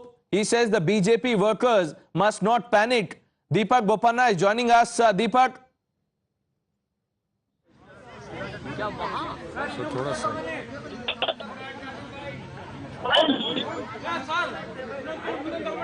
All right, we'll go to Deepak in just a bit. Mr. Rajat Gopalan is with us. Sumansi Raman, Lokesh Jindal, all with us. Mr. Rajat Gopalan, what do you make of BSY's message? Yediyurappa is a very elderly statesman of Karnataka, a respectful leader of BJP in Karnataka. He understands the Lingayat politics very well. There are allegations and also speculations that Lingayat have moved away from BJP. So he is soothing the effects of BJP in among the Lingayat community. Apart from that, Okkaliga have also split. Okkaliga votes from JDS has gone to Congress. And moreover, what Yediyurappa has said is that Hindu consolidation is more and it has gone towards the Congress side. That is the implication what of his narration today. And second thing, Mr. Yediyurappa's summary of the 2023 Karnataka election is very simple. He encouraged the cadres. He said that don't lose your patience. We are coming back to power. As a statesman, Mr. Yediyurappa has given a clarion call. And apart from that, Pranesh, from today the drama starts from Congress because the tears of Mr. Sivakumar is a message to Mr. Siddaramaiah. And what is going to happen in Congress is going to be a story. Pranesh, things are going to picture to abhi baki hai. Mr. Rajgopalan, before we began the show, Ishtaran Bhandari is also on the panel. I forgot to introduce him. Sanju Verma, the national spokesperson of the BJP, also joining us. Ishtaran was talking about precisely this, that the drama in the Congress camp will just started. On a lighter side, if I may say, people who are thinking that resort business will go down, it may not. There might be still inter-party dispute. We saw what happened in Rajasthan. That's a glaring example where somebody was the party president, but somebody else was made the chief minister, and that could well play out in Karnataka. That said, two big points we have to understand here. BJP has not lost I'll come back to you. One second. BJP has not lost its vote share. Congress has not managed to get votes from the BJP, and that nationally, as we go forward, is something very important we must keep in mind. Counter that. No, he has a point. BJP's vote. Ishtaran has a point. Lokesh, I'm coming to you. Ishtaran has a point. The number is 35.8% is the BJP's vote share currently. In 2018, it was 36.2. So, it's less than a percent that the BJP has lost. No. There's a point into it. It is very much possible that the BJP has entered into JDS vote share and Congress has taken BJP's vote share, because in central Karnataka, if you look at the entire the seat acquisition that is happening in central Karnataka, Congress has gained significantly. It has gained in Kalyan and Kittur Karnataka, and it has also made inroads into coastal Karnataka. So, and we have seen in some places BJP made inroads into old Mysuru. Sanju Verma, even the vote share is not a consolation for you, says Lokesh Jindal. You know, Pranesh, first and foremost, I would like to congratulate the Congress party on a well-deserved win. Having said that, let me make a couple of points very clear. I was watching Times Now, and I heard what Mr. Siddaramaiah had to say in his victory speech. You would expect the victor to be gracious in victory. That was certainly not the case. All that I could see was Mr. Siddaramaiah saying, PM Modi did not do this, he did not do that, he had 22 rallies, he had 5 road shows, but look what happened. So I will just remind Mr. Siddaramaiah and everyone in the Congress, though this point has been discussed threadbare since morning on your channel, that in the last 15 to 20 odd years, by and large, the strike rate of the BJP in Lok Sabha elections has been more than 60%. So for Mr. Siddaramaiah to try and extrapolate this assembly election victory and make a clarion call for Rahul Gandhi to be the PM in 2024 is a whole lot of gibberish and hogwash, and I dare say Mr. Siddaramaiah is hallucinating. Point number one. Point number two, the reason why this cannot be juxtaposed and be translated into a forthcoming Congress victory, because that is what most Congressies are saying on different channels, and I have been on a couple of debates. You're decimated. May I please finish? I did not heckle you. I don't know who you are, so please bear with me. Thank you. In 2008, the BJP had 110 seats in Karnataka, but in Lok Sabha 2009, it was the Congress that was voted to power. In 2013, it was the Congress which got 122 seats in Karnataka, but it was 2014 Lok Sabha elections subsequently where Narendra Modi stormed to power. So the limited point I'm making is that we won 25 out of the 28 Lok Sabha seats in 2019, and on that count, there is no reason to worry. And yes, Karnataka is not a small state, it's a big state, introspection needs to be done. But I think what happened, and this sounds cliched, but this fact needs to be told, that in southern Karnataka, the Muslim population is about 24%, and in Kodagu region, it is about 16%. Whereas overall in Karnataka, the Muslim population is about 12 to 13%. Okay. The point I'm making is that the Achilles heel for the BJP, which was southern Karnataka, continued to be southern Karnataka, and that is what needs to be introspected upon, and remedial actions need to be taken on that count. The fact that the BJP is not reduced to 40 seats like it was in 2013 or 44 seats like it was in 1999. No, point taken. The larger point that you're trying to make. The larger point that Sanju Verma, Dr. Aman, the larger point that Sanju Verma is trying to make is that this will have no bearing in 2024. No, precisely. Let's be very clear. This will have a bearing on 2024 from two perspectives. One, it will not be 25-3 again. Yes, the BJP will win the majority of seats in Karnataka is my expectation based on the situation today. That could change, but as of now, the BJP pulls in a significantly higher percentage. Okay, Khadge speaking. Congress's boss, Khadge speaking. ಬಹಳ ಹೃತ್ಪೂರ್ವಕವಾದಂಥ ಅಭಿನಂದನೆಗಳ ಸಲ್ಲಿಸ್ತೇನೆ. ಅವರಿಗೆ ನನ್ನ ಕೈ ಜೋಡಿಸಿ ನಮಸ್ಕಾರಗಳನ್ನು ಮಾಡ್ತೀನಿ. ಏನು ಜನ ನಮ್ಮ ಮೇಲೆ ವಿಶ್ವಾಸ ಇಟ್ಟಿದ್ದಾರೋ ಆ ವಿಶ್ವಾಸಕ್ಕೆ ಪಾತ್ರರಾಗತಕ್ಕಂಥ ರೀತಿಯಲ್ಲಿ ನಮ್ಮ ಸರ್ಕಾರ ನಡ್ಕೊಳ್ತಿದೆ ಅನ್ನತಕ್ಕಂಥ ಒಂದು ಆತ್ಮವಿಶ್ವಾಸ ನನಗಿದೆ. ಮತ್ತು ಜನರಿಗೂ ಕೂಡ ನಾವು ನಿರಾಶೆಗೊಳ್ಳದೆ ಎಲ್ಲನೂ ಕೂಡ ಏನು ನಾವು 5 ಗ್ಯಾರಂಟಿ ಕೊಟ್ಟಿದ್ದೇವೆ ಆ 5 ಗ್ಯಾರಂಟಿ ನಾವು ಅನುಷ್ಠಾನದಲ್ಲಿ ತರ್ತಕ್ಕಂಥ ಎಲ್ಲ ಪ್ರಯತ್ನವನ್ನು ಮಾಡ್ತೇವೆ ಮತ್ತು ಕೊಡಿಸ್ತಕ್ಕಂಥದ್ದು ಸರ್ವ ಪ್ರಯತ್ನವನ್ನು ಮಾಡ್ತೇವೆ. ಆಮೇಲೆ ಜನ ಈ ಹಿಂದಿನ ಸರ್ಕಾರಕ್ಕೆ ಬೇಸತ್ತು ನಮಗೆ ಅಧಿಕಾರ ಕೊಟ್ಟಿದ್ದಾರೆ. ಅದಕ್ಕೆ ಇದನ್ನ ಸದ್ಬಳಕೆ ಮಾಡಿಕೊಳ್ಬೇಕು ಮತ್ತು ಜನರಿಗೆ ಅದರಿಂದ ಸಹಾಯ ಆಗಬೇಕು. ಸಾಮಾಜಿಕ ನ್ಯಾಯ ಮತ್ತು ನಮ್ಮ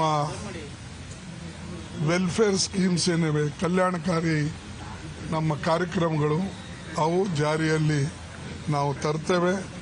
ಮತ್ತು ವಿಶೇಷವಾಗಿ ಇವತ್ತು ರಾಹುಲ್ ಗಾಂಧಿ ಅವರು ಕೂಡ ಪ್ರೆಸ್ ಕಾನ್ಫರೆನ್ಸ್ ಇದರ ನಂತರ ಮಾಡೋರಿದ್ದಾರೆ.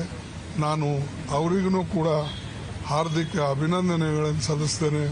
ಪ್ರಿಯಾಂಕಾ ಗಾಂಧಿ ಅವರಿಗೆ ಸಲ್ಲಿಸ್ತೇನೆ ಮತ್ತು ಸೋನಿಯಾ ಗಾಂಧೀಜಿಯವರ ಅಂಥ ಅವರಿಗೆ ಹುಷಾರಿರಲಿಲ್ಲ ಅಂದ್ರೂ ಕೂಡ ಅವರು ಹುಬ್ಬಳ್ಳಿಗೆ ಬಂದು ತಮ್ಮ ಅನಿಸಿಕೆಗಳನ್ನು ಹೇಳಿದರು. ಇದು ಎಲ್ಲನೂ ಕೂಡ ಮತ್ತು ಇಲ್ಲಿರ್ತಕ್ಕಂಥ ನಮ್ಮ ಪಕ್ಷದ ನಾಯಕರು CLP ಇರ್ಬೋದು, ಆಮೇಲೆ ನಮ್ಮ ಕಾಂಗ್ರೆಸ್ ಅಧ್ಯಕ್ಷರು ಇರ್ಬೋದು, ಎಲ್ಲ ಅವರ ಆಫೀಸ್ ಬೇಯರರು, ಸಂಘಟಕರು, ಆಮೇಲೆ ಸ್ಪೋಕ್ಸ್ ಪರ್ಸನ್ಸ್ ಯಾರು ಎಲ್ಲರೂ ಇದು ಒಂದು ಕಲೆಕ್ಟಿವ್ ಪ್ರೆಸೆಂಟೇಷನ್, ಒಂದು ಕಲೆಕ್ಟಿವ್ ಲೀಡರ್ಸ್ ಆಫ್ದಲ್ಲಿ ನಡೆದಂಥ ಈ ಚುನಾವಣೆ. ಇದರಿಂದ ನಾವು ಇಷ್ಟೊಂದು ಭಾರಿ ಬಹುಮತದಿಂದ ಅನೇಕ ದಿವಸದ ಮೇಲೆ ಇವತ್ತು ಬಂದಿದ್ದೀವಿ. ಅದಕ್ಕಾಗಿ ಇದ್ರದ್ದೊಂದು ಜನ ಏನು ನಮ್ಮ ಮೇಲೆ ವಿಶ್ವಾಸ ಇಟ್ಟಿದ್ದಾರೋ ಅದನ್ನು ಅವರ ಗೌರವಕ್ಕೆ ಪಾತ್ರರಾಗ್ತಕ್ಕಂಥ ರೀತಿಯಲ್ಲಿ ನಾವು ನಡ್ಕೊಳ್ತೇವೆ. ಮತ್ತೊಮ್ಮೆ ನಾನು ರಾಹುಲ್ ಗಾಂಧಿ ಅವರಿಗೆ, ಪ್ರಿಯಾಂಕಾ ಗಾಂಧಿ ಅವರಿಗೆ, ಸೋನಿಯಾ ಗಾಂಧಿ ಅವರಿಗೆ ನನ್ನ ಒಂದು ವಿಶೇಷವಾದಂಥ ಅವರಿಗೆ ಧನ್ಯವಾದಗಳು ಹೇಳ್ತೇನೆ. ಯಾಕಂದರೆ ಅವರು ಎಲ್ಲರಿಗೆ ಕೂಡಿಸ್ಕೊಂಡು ಹೋಗಬೇಕು ಅಂತಕ್ಕಂಥದ್ದು ಮಾಡಿದ್ದಾರೆ. ಅದೇ ರೀತಿಯಾಗಿ ಇಲ್ಲಿ ನಮ್ಮ For this election together, would like to thank those who have cooperated together and inspired us to fight together. Organisation secretary ಎಲ್ಲರೂ ನಾವು ಆಪರೇಷನ್ ಅಂತ ಹೇಳೋದಿಲ್ಲ, ಎಲ್ಲ ಜನ. No one individual, but from the organizing secretary to general secretaries, all of them who came together and gave a collective show that we were all together and were able to in fact contest together. I'd like to thank all of them for coming together. ದೇಶದಿಂದ ಎಲ್ಲರೂ phone ಮಾಡ್ತಾ ಇದ್ದಾರೆ. People from across the countries, leaders from different states are calling me.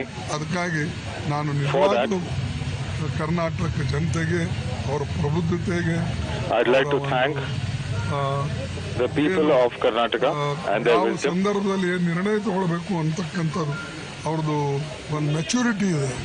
The maturity, the decision making ability and maturity of decision. CM कौन बनेंगे sir? Sir CM कौन बनेंगे sir?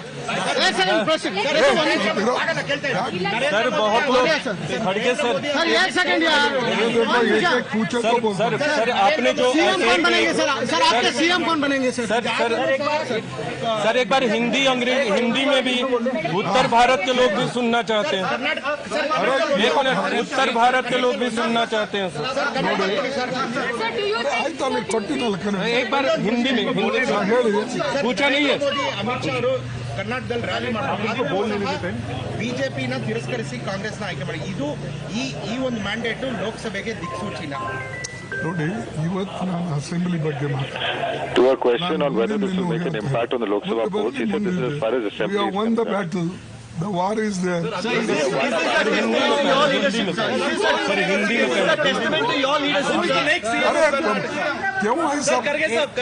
सुमने आयत ना पेरे माता देखिए अरे बैठो दोनों बात करेंगे. देश का हमारा करना जैसा मोदी बोलते हैं कि ये मैं मूल निवासी हूँ, कौन सा गुजरात में बोले, मैं भी यहाँ का भूमिपुत्र हूँ. जब सुनो भूमिपुत्र का भी. हाँ देखिए, मैं आज का चुनाव और आज का जीत ये जनता का जीत है और जनता ने हमको जिताया है और जनता ने एक भ्रष्ट सरकार को डिफीट दिया है, उनको हराया है. लेकिन हमको आगे बहुत कुछ करना है. जो वायदे हमने निभाए, वायदे हमको निभाना है, वो हम निभाएंगे.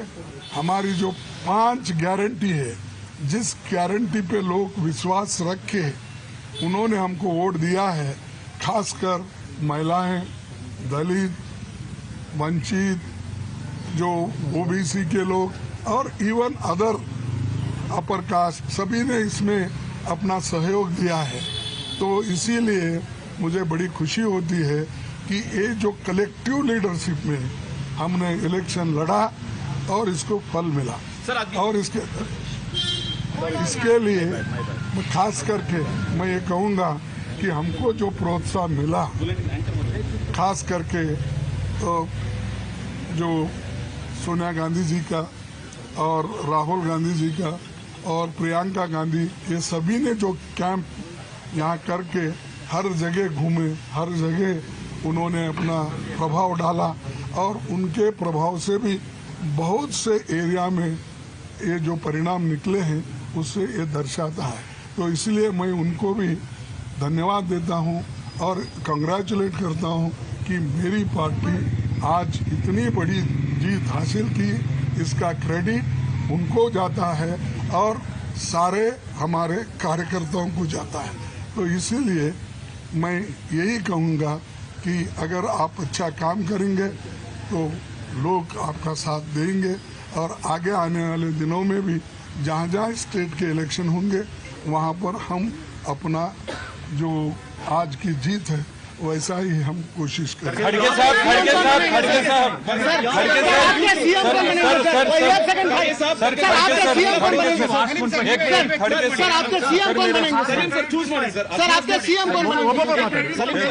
हार का क्रेडिट किसका है? हार क्या पीएम मोदी की हार है? माने कि प्रधानमंत्री मोदी की हार है? मोदी ने बहुत रैली। देखो आपके जो विचार है आपके पास, मेरे विचार में मैं ये इलेक्शन हम स्टेट में जो जीते हैं ये जनता की जीत है और हमारे सब कार्यकर्ताओं ने एकजुट होकर ग्राउंड लेवल से बूथ लेवल से लेकर पीसीसी तक जो काम किए और एआईसीसी के सभी नेता लोग एकजुट होकर जो काम किए उसका नतीजा है। किसी और के बारे में अब इस वक्त मैं बोलना नहीं चाहता। खड़गे सर एक सवाल, खड़गे सर एक मिनट खड़गे सर आपके कैसे पार्टी सीएम का चेहरा कैसे तय करेंगे? सीएम को हमारे पास एक प्रोसीजर होता है कि कहीं भी राज्य में कभी भी इलेक्शंस होते हैं तो हम लोग उस एक प्रोसीजर के तहत ही करते हैं। यहाँ के एमएलएस की मीटिंग बुलाते हैं, ऑब्जर्वर सेंट्रल ऑब्जर्वर जाते हैं, जाने के बाद वहाँ का जो ओपिनियन आएगा, जो कंसेंसस बनेगा वो हाईकमांड को बताएंगे। हम लोग उसमें सभी रहेंगे, राहुल जी रहेंगे, सभी लोग मिलके निर्णय वो लेंगे। वो बाद में की बात है। अब यही ठहरे ऐसा निर्णय कोई भी नहीं लेता, नहीं लिया। मेरे को 52 साल से इसका एक्सपीरियंस है, तो इसीलिए कृपया करके ऐसे क्वेश्चन मत पूछिए।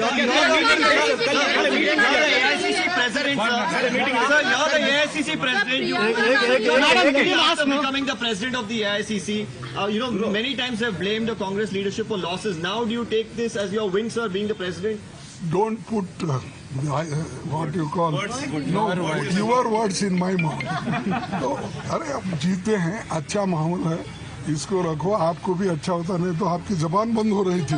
अब देखिए ये जीतने के बाद आपकी जबान भी खुल जाएगी। सर कब तक आएगा सर? अगला प्रोसीजर क्या है सर? कब तक एमएलए कब होगा सर? विधायक कब होगा सर? कब मीटिंग कर रहे हैं सर? कब सीएल की मीटिंग कब होगा सर? जल्द से जल्द 1-2 दिन में करेंगे। ट्यूशनल मारते सर आपके एमएलए को कन्नड़ मारते हैं सर, आपके एमएलए को यहीं पे रखेंगे सर, बेंगलुरु में ही रखेंगे। आपके एमएलए को बेंगलुरु में रखेंगे। देखो वहाँ रखना यहाँ रखना कोई बात नहीं है। अब हमारे एमएलए उतने सक्षम है, यूनाइटेड है और कमिटेड है। उनको यहाँ पार्टी मीटिंग के लिए बुलाते हैं, कैसा करना क्या करना उनकी भी राय लेते हैं। तो उसका ये मतलब नहीं छुपा के रखना, उधर भेजना, ये नहीं है। तो ಇದು ಒಂದೇನಿದೆ ಅಂದರೆ ನಾವು ಒಂದು ಪದ್ಧತಿ ಮೊದಲಿಂದ ನಡ್ಕೊಂಡು ಬಂದಿದೆ। ಏನಂದರೆ ವಿಶೇಷವಾಗಿ ನಮ್ಮ ಜನರಿಗೆ ಎಮ್ಎಲ್ಎಗಳಿಗೆ ಒಂದು ಕಡೆ ಸೇರಿಸಿ ಮೀಟಿಂಗ್ ಮಾಡ್ತೇವೆ, ಅಬ್ಸರ್ವರ್ ಬರ್ತಾರೆ।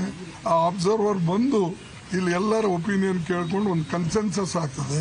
ಆ ಕನ್ಸೆನ್ಸಸ್ ಆದಮೇಲೆ ಹೈಕಮಾಂಡ್ ಒಂದು ತೀರ್ಮಾನ ತಗೊಳ್ತಾರೆ. ಅದರಲ್ಲಿ ನಾನು ಕೂಡ ಇರ್ತೀನಿ.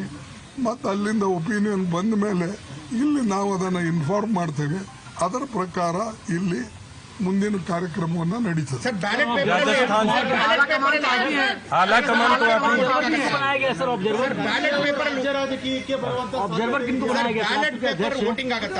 सर आपके ऑब्जर्वर कौन रहेंगे सर यहाँ के लिए, कर्नाटक के लिए? अगर वो तुम्हारे सामने बोलो तो मेरा क्या है? भूमिका रहने वाली है क्योंकि खड़गे साहब खड़गे एक minute What do you have to say about doubling infrastructure and Modi magic? Do you think Modi magic has I don't want to comment, criticize. This time, I don't want to comment on anybody. We have won. Now we have to work.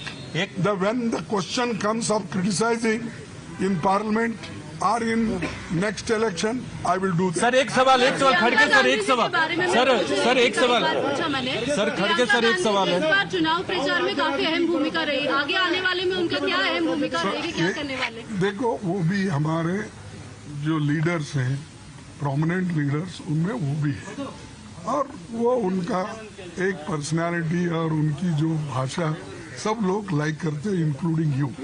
तो ये क्या है, उनका तो party में जो कद बड़ा होगा उसमें कोई चिंता की बात नहीं. और आप हमारे में फूट डालने That was the first response of Congress's boss Mallikarjun Kharge when he was asked a question about who the chief ministerial candidate will be. He says, I don't know, the High Command will decide. Ishtaran, does it tell you something about things in the Congress? He is the High Command. It just tells you that he's forgotten he is the High Command now. So he's probably not used to taking this. 1 second, it's a question to me. You can come. You have one, you will get a lot of time to speak. High Command, it means consensus. No. The High Command. The simple English of High Command. The viewers are very intelligent. They know what High Command means. Anyways, it's on the lighter side. Why are you getting so worked up? Consensus. Sometimes even from above. When you are the party president, you are the High Command. Let us say that party will decide together. Maybe he needs to change his language and get used to the fact he's the president of the party. What is the process they follow? As Mr. Kharge explained, observers are appointed. Yes. They go meet the MLAs. To get the views of the MLAs. It's the last part of what he said, Dr. Raman. I understand that procedure. That's the process which Congress the High Command will decide. He is the Congress's boss. He's forgotten. Is he not the High Command? Is he not the High Command? Khaliqur Rahman, okay. On the larger question, Khaliqur Rahman, people in the Congress are already saying that come 2024, we will have a larger role. What happens to the front that KCR is working for? See, first of all, I'd like to congratulate the people of Karnataka for giving this verdict against the politics of hatred and against the 40% commission. And now coming to this, here, in fact, because this one single win, why Congress won't make Congress again a national party. Congress is just nothing but a little bigger, little bigger regional party. That is how I look at it. Sir, and now I think. Sir, Congress taught all other parties what democracy and elections are. It's the national party. And today he's saying, Mr. Khaliqur Rahman is saying Congress is a little bigger regional party. It is a party which is having government in about 4 states right now. How do you say that it's a regional party? It's a little bigger regional party. Little bigger. I don't know what. And what's happening? See, in fact, today, I am sure that the Congress cadre is definitely upbeat, the Congress leadership is upbeat, and the language of Khargeji, as one of my co-panelists rightly pointed out, he's still, used to that high command culture. He forgot that he himself is the high command now. But anyway, today, even we have seen the results of the local bodies elections in UP. So what's happening to Congress in UP? So I mean, Mr. General, we'll talk about the UP story. IP Singh of the Samajwadi Party is also with us. But Sanju Verma, on the question of 2024 and Congress, now claiming to be a big player, BRS is saying Congress is a little bigger regional party. While I disagree with the BRS on many counts, and I disagree with his this 40% commission jibe, because the BRS has certainly not covered itself in glory when it comes to corruption, and the Telangana voters are well aware of it. We'll find that out at the hustings in a couple of months from now. The Congress, I agree, is a little bigger than a regional party, and I say this to somebody who told me when I was speaking earlier on that the BJP has been decimated in Karnataka. I said it. I don't know who that was. Lokesh Jindal. I said it. Okay, so fine, Lokesh. I will tell you what the definition of decimate is.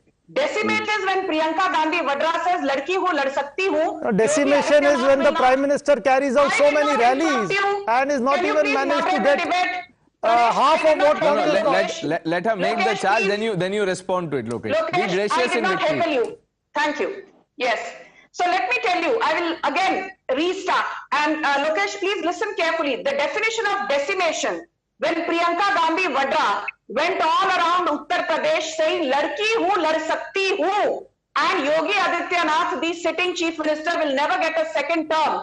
And we actually rewrote history. The incumbent government and the incumbent CM stormed back to power for the first time in 34 years, and the Congress was reduced to 2.3% vote share and 2 measly seats. Decimation is when in Lok Sabha 2019, the only seat the Congress won was Raebareli. Decimation is when you say we will win in high double digits in Manipur.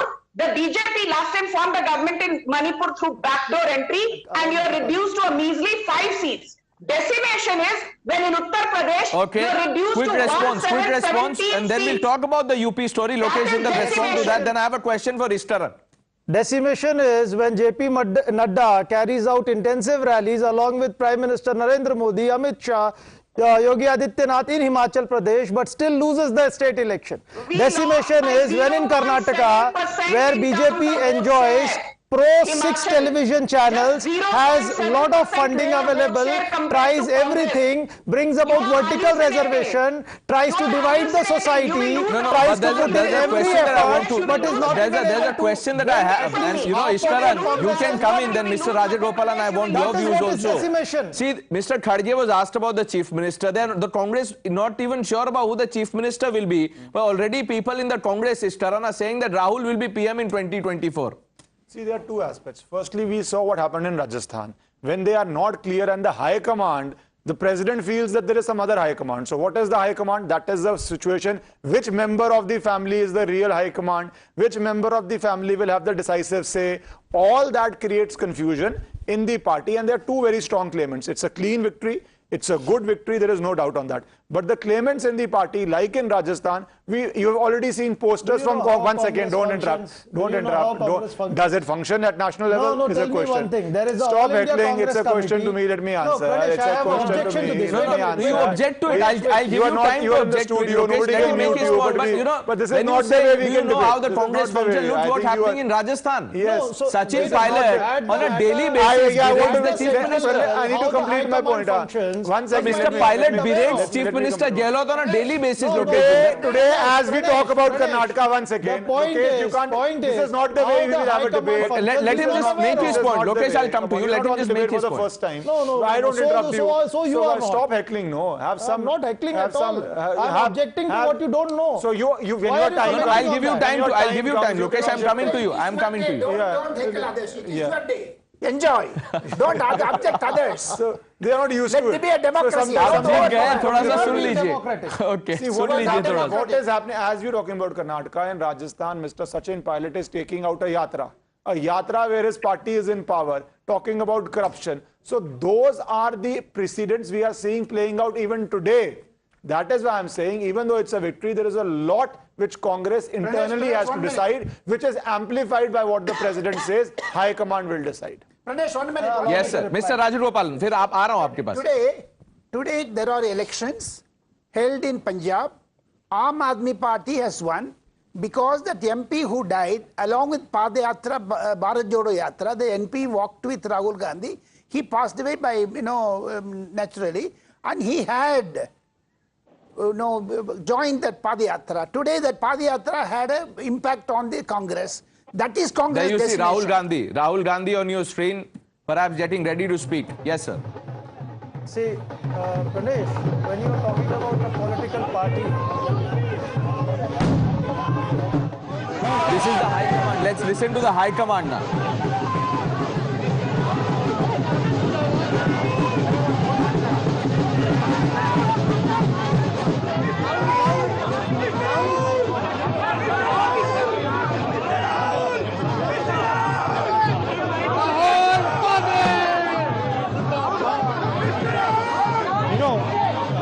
We should get the things.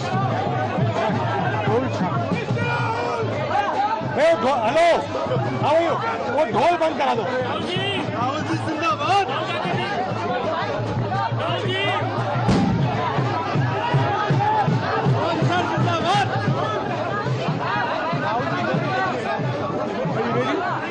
What is this camera? Take it there. No. Not here, take it there. Hey, take it there. This is not the place. वो ठीक है भैया, उधर ले जाओ. No, remove it. Everybody should be there, brother. You take questions. I can. भैया ये पटाखे बंद करवा दो. साथियों, राहुल जी आपको संबोधित करेंगे, प्लीज शांत हो जाइए. I switched it off. शांत हो जाइए. साथियों शांत हो जाइए. राहुल जी अभी प्रेस को संबोधित करेंगे. शांत हो जाइए प्लीज. जिंदाबाद. नमस्कार. नमस्कार. नमस्कार. नमस्कार.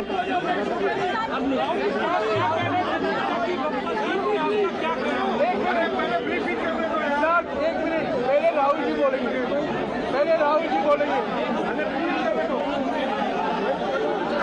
साथियों शांत हो जाइए. अभी राहुल जी बोलेंगे, शांत हो जाइए. नमस्कार. 2 minutes. हाँ, नमस्कार. सबसे पहले मैं कर्नाटक की जनता को, कर्नाटक में कांग्रेस पार्टी के सब कार्यकर्ताओं को, सब नेताओं को और जो हमारे सब नेताओं ने कर्नाटक में काम किया, उनको बधाई और धन्यवाद देता हूं.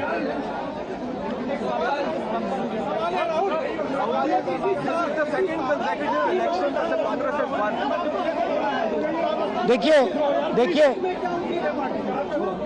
कर्नाटक के चुनाव में एक तरफ क्रोनी कैपिटल्स की ताकत थी, दूसरी तरफ गरीब जनता की शक्ति थी और शक्ति ने ताकत को हरा दिया. और यही हर स्टेट में होगा. कांग्रेस पार्टी कर्नाटक में गरीबों के साथ खड़ी हुई. हम गरीबों के मुद्दों पर लड़े और मुझे सबसे अच्छी बात यह लगी कि हमने नफरत से, गलत शब्दों से ये लड़ाई नहीं लड़ी. हमने मोहब्बत से, प्यार से, दिल खोल के ये लड़ाई लड़ी और कर्नाटक की जनता ने हमें दिखाया कि ये देश मोहब्बत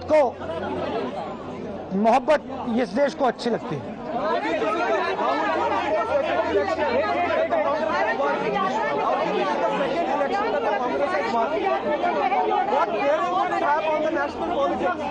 कर्नाटक में नफरत की बाजार बंद हुई है, मोहब्बत की दुकानें खुली हैं. ये सबकी जीत है. सबसे पहले ये कर्नाटक की जनता की जीत है. हमने चुनाव में कर्नाटक की जनता से, गरीब जनता से 5 वायदे किए थे. मैंने अपने भाषण में कहा, खारगे जी ने भाषण में कहा, सब नेताओं ने भाषण में कहा था कि हमारे 5 वायदे हैं. हम इन वायदों को पहले दिन पहली कैबिनेट मीटिंग में पूरा करेंगे. मैं फिर से कर्नाटक की जनता को दिल से बधाई देना चाहता हूं, धन्यवाद देना चाहता हूं। नमस्कार, जय Hind. Thank you. The High Command in the Congress party thanking the people, saying this is a win of Garib Janta against crony capitalist, and said hate politics rejected. Sanju Verma, quick comment. They say that the only thing worse than a liar is a liar who is also a hypocrite. And while I congratulate Rahul Gandhi and his party for the victory in Karnataka, Rahul Gandhi is hypocrisy personified, because let's be very clear that at a Congress Adhiveshan a couple of months back, Modi teri kabar khudegi, these chants were made, and there was not even a condemnation or a regret from Rahul Gandhi, who otherwise has an opinion on everything under the sun. A Congress senior leader from Madhya Pradesh in December 2022, Rajesh Pateria, said, Modi ko maroge tabhi Hindustan bachega. And when questioned, he said, no, I was not talking about Modi's assassination. I meant the BJP ideology. And just a few weeks back, another senior Congress leader in Punjab, Sukhjinder Singh Randhawa, said, Modi khatam hoga, tab Hindustan bachega. Not an iota of condemnation from Rahul Gandhi, Sonia Gandhi, or Priyanka Vadra, who otherwise wax eloquent about freedom of speech, freedom of expression, and mohabbat ki rajniti. There is nothing called mohabbat ki rajniti in Rahul Gandhi's dictionary. It is just a charade. Okay, I'll get a response from Lokesh Jindal. Lokesh, under pressure to take a break, please allow me a 2-minute breather. I'll come back with this. All our guests stay on.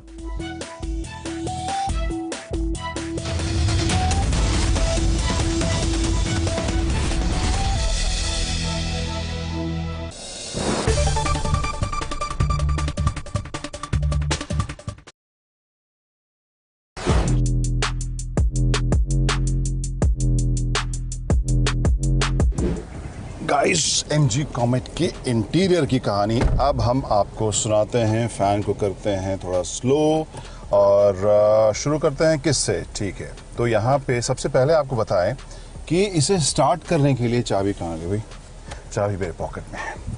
तो इसे start करने के लिए आपको कोई engine start stop button नहीं मिलेगा। क्यों? क्योंकि आप इस खूबसूरत सी क्यूट सी जो चाबी है उसका अनलॉक बटन दबाइए, इस कार में बैठिए, 2 बार ब्रेक पेडल को दबाइए और car is ready to go. तो एक ये इंटरेस्टिंग आपको एस्पेक्ट इसमें देखने को मिलेगा। इसके अलावा 10.25 इंच के आपको 2 स्क्रीन यहाँ देखने को मिल रहे हैं। इंटरेस्टिंग इंप्रेसिव चीज़ ये है कि यहाँ पे आपको जो लुक और फील है और जो फीचर्स है, एमजी की गाड़ियों में आपने फीचर्स वैसे भी काफ़ी जो लिस्ट रही है उससे लंबा ही देखा है उस लिस्ट को। यहाँ पे भी आपको उस हिसाब से ये लोडेड ही नज़र आएगी। एंड्रॉयड, एप्पल कारप्ले, ये सभी आपको वायरलेस भी आपको इसमें ऑप्शन देखने को मिलेगा। और जो फील है, जो इसका रिस्पॉन्स, वो मुझे काफ़ी अच्छा इम्प्रेसिव सा लग रहा है। और जो डिस्प्ले है वो काफ़ी वाइब्रेंट भी आपको देखने को मिलेगा। राइट साइड में जो इंस्ट्रूमेंटेशन की जगह, अब इलेक्ट्रिक कार है तो वहाँ पर इंफॉर्मेशन तो आपको अलग अलग सेटअप में मिलेगा। लेफ्ट साइड में वोल्ट, करंट और पावर वगैरह की जानकारी आपको मिलेगी। ऊपर जो है कुछ एक जो साइंस है उसमें एक यूनिक या एक अलग चीज़ आपको देखने को मिलेगी। पिछली सीट पर जब आप बैठे हैं, सीट बेल्ट आपने नहीं लगाया तो भी इसमें बीपर जो है आपको याद दिलाएगा। राइट साइड में यहाँ पर फिलहाल न्यूट्रल में है गाड़ी, वो दिखा रही है। स्पीड आपको दिखाएगी। 72% बैटरी इसमें बची है। जो रेंज है वो 144 किलोमीटर इसमें देखने को मिल रहा है और ओडो इसका 199 किलोमीटर दिखा रहा है। यहाँ पर लेफ्ट में एक आप ग्रीन में छोटा सा देखेंगे इको मोड, उसे आप चेंज कर सकते हैं। यहाँ पर ड्राइव सेलेक्ट मोड है या ड्राइव मोड सेलेक्ट, इसे जब दबाएं तो यहाँ नॉर्मल मोड होगा, स्पोर्ट्स मोड होगा और इको मोड होगा। तो यहाँ पर जब मैं नॉर्मल मोड में दबाता हूँ तो रेंज इज 142, स्पोर्ट्स मोड में दबाया है तो range is 142। So I guess जब ड्राइव करेंगे तब शायद इसमें चेंज हमें नज़र आएगा। इसके परफॉर्मेंस के बारे में भी हम तब डिटेल में बात करेंगे। फिनिश है, जो कलर्स हैं, जो यहाँ पर फैब्रिक जैसा मटेरियल है, जो प्लास्टिक है उसकी क्वालिटी मुझे प्रीमियम लग रही है। Light grey, off white, cream, इन सब के इस्तेमाल के साथ ज़्यादा स्पेशियस और ज़्यादा प्रीमियम फील आपको नज़र इसमें आ रही है। बहुत ही मिनिमल है, तो ढेर सारे बटन्स और कंट्रोल्स इसमें नहीं हैं। और इसके अलावा सिंस दिस इज़ इलेक्ट्रिक, तो यहाँ पर भी आपको पूरी जगह मिल रही है। गियर शिफ्ट यहाँ पर आपको यहाँ वो पैनल नहीं देखने को मिल रहा है। स्टीयरिंग व्हील की बात करें तो अच्छे से प्रीमियम फील के साथ ये आपको कवर्ड मिल रहा है और परफोरेटेड पैटर्न वाला यहाँ पर कवर है। जो मटेरियल इसके सेंटर में यूज़ हुआ है वो भी मुझे अच्छा लग रहा है। और जो ये ऑफ वाइट या आइवरी कलर जो फिनिश इसमें दी गई ग्लॉसी सी, वो भी मुझे अच्छी लग रही है। सो हाल फिलहाल में कुछ एक गाड़ियों में हमने ये लाइट थीम देखा है and I really like it. जो सीट है उसमें आप देख सकते हैं फिक्स्ड आपको हेडरेस्ट है, लेकिन ओवरऑल जो फिनिश है वो मुझे फैब्रिक में भी कलर के हिसाब से आई रियली लाइक इट। इसके अलावा यहाँ पर नीचे में आप देखें तो यहाँ ड्राइव सेलेक्ट है, reverse charging, neutral drive mode ये आपको देखने को मिलेगा।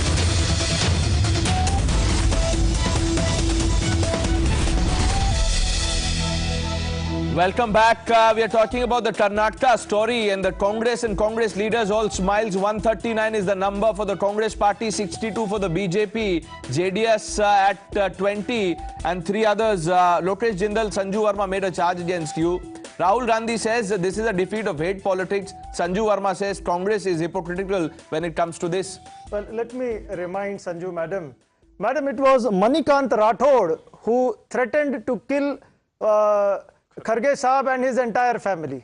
Your education minister, it was your education minister C.N. Ashwath Narayan. He said finish off Siddaramaiah like Tipu Sultan. Now tell me one thing.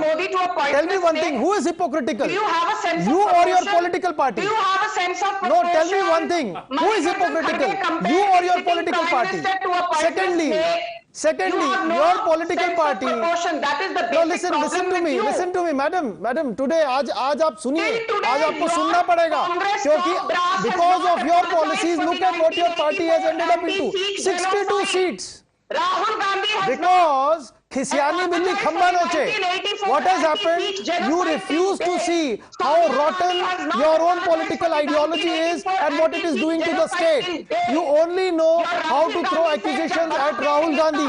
And this election is a proof that Rahul Gandhi are you saying that the crackdown on hate will begin? Will you be taking action against PFI affiliate, the SDPI? Lokesh, now that the Congress is in power, will you be taking action against hate? Will we see action against PFI affiliate SDPI? Absolutely, 100%. In fact, Congress had never supported organizations which are fueling riots, which are causing unrest, which are spreading hatred, and as committed in its to its election manifesto, you are saying it will be taking action. There will be crackdown against the SDPI. There would be crackdown against Bajrang Dal, like Bajrang Dal, crackdown against PFI, Bajrang Dal, PFI, Bajrang Dal. Crackdown against Bajrang Dal also. Raja Gopalan. That is where Lokesh Jindal speaks. They will have to Bajrang Dal ko ban karna padega because you have come out on the manifesto. It is a mandate for it also. Do it. No, but 1 minute, Dr. Raman. Before the result, Dr. Raman, many in the Congress, including Mr. Moily, said there will be no crackdown against Bajrang Dal. Abhi result aane ke baad Lokesh. Do it. No. Let us see 24. You ban Bajrang Dal. Mr. DK Shivakumar, I saw Mr. DK Shivakumar clearly say that we stand by our manifesto. In fact, the question was posed to him, were you aware of that this was going to be put in the manifesto? And though he dodged that question, he clearly said we are committed to the manifesto. You're talking about DK Shivakumar. Look at the pictures on your screen. DK Shiv. Okay, we'll go back to those pictures. We'll have to take a quick break, but before that, Rahul Gandhi as PM says Siddaramaiah in his victory speech. Listen to this. I think this election is a very crucial election. This result of this election will be a stepping stone for the coming Lok Sabha election. I hope that all non-BJP parties come together and see that BJP is defeated. I also hope that Rahul ji may become the Prime Minister of this country.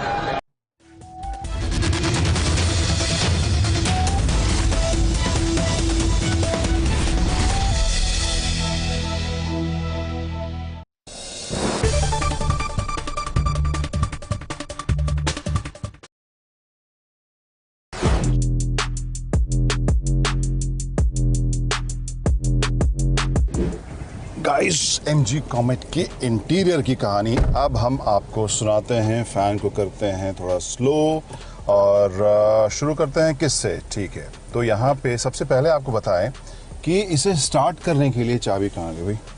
चाबी मेरे pocket में है।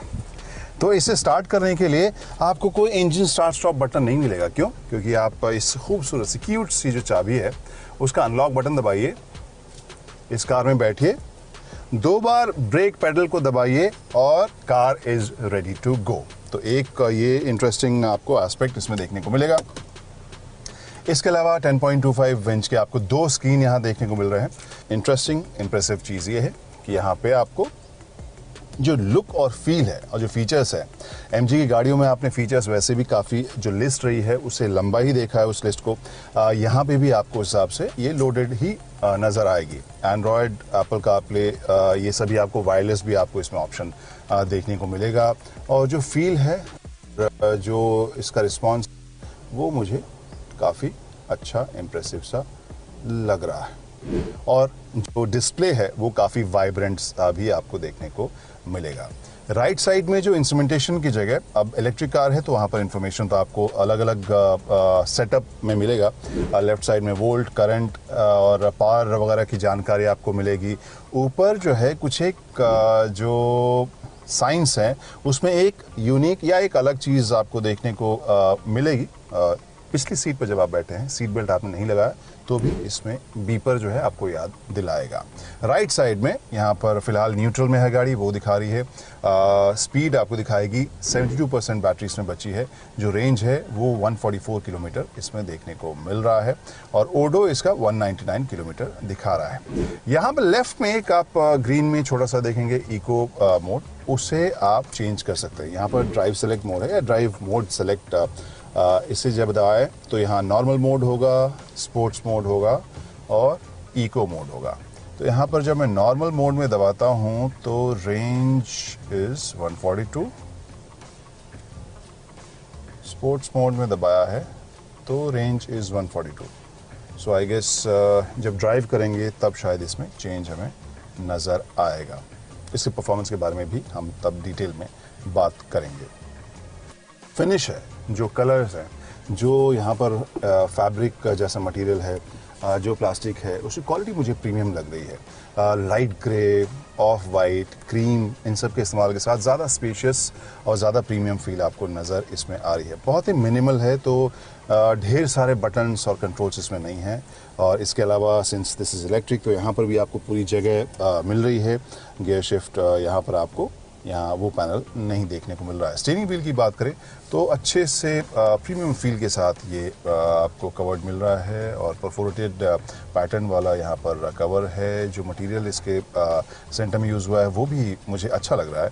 और जो ये of white या Ivory colour जो finish इसमें दी गई ग्लॉसी सी, वो भी मुझे अच्छी लग रही है। सो हाल फिलहाल में कुछ एक गाड़ियों में हमने ये लाइट थीम देखा है and I really like it.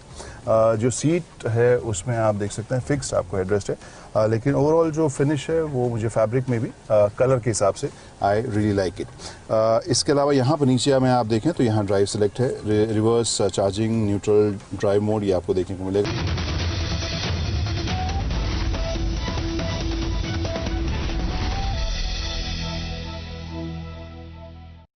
I credit my party cadres and all my leaders.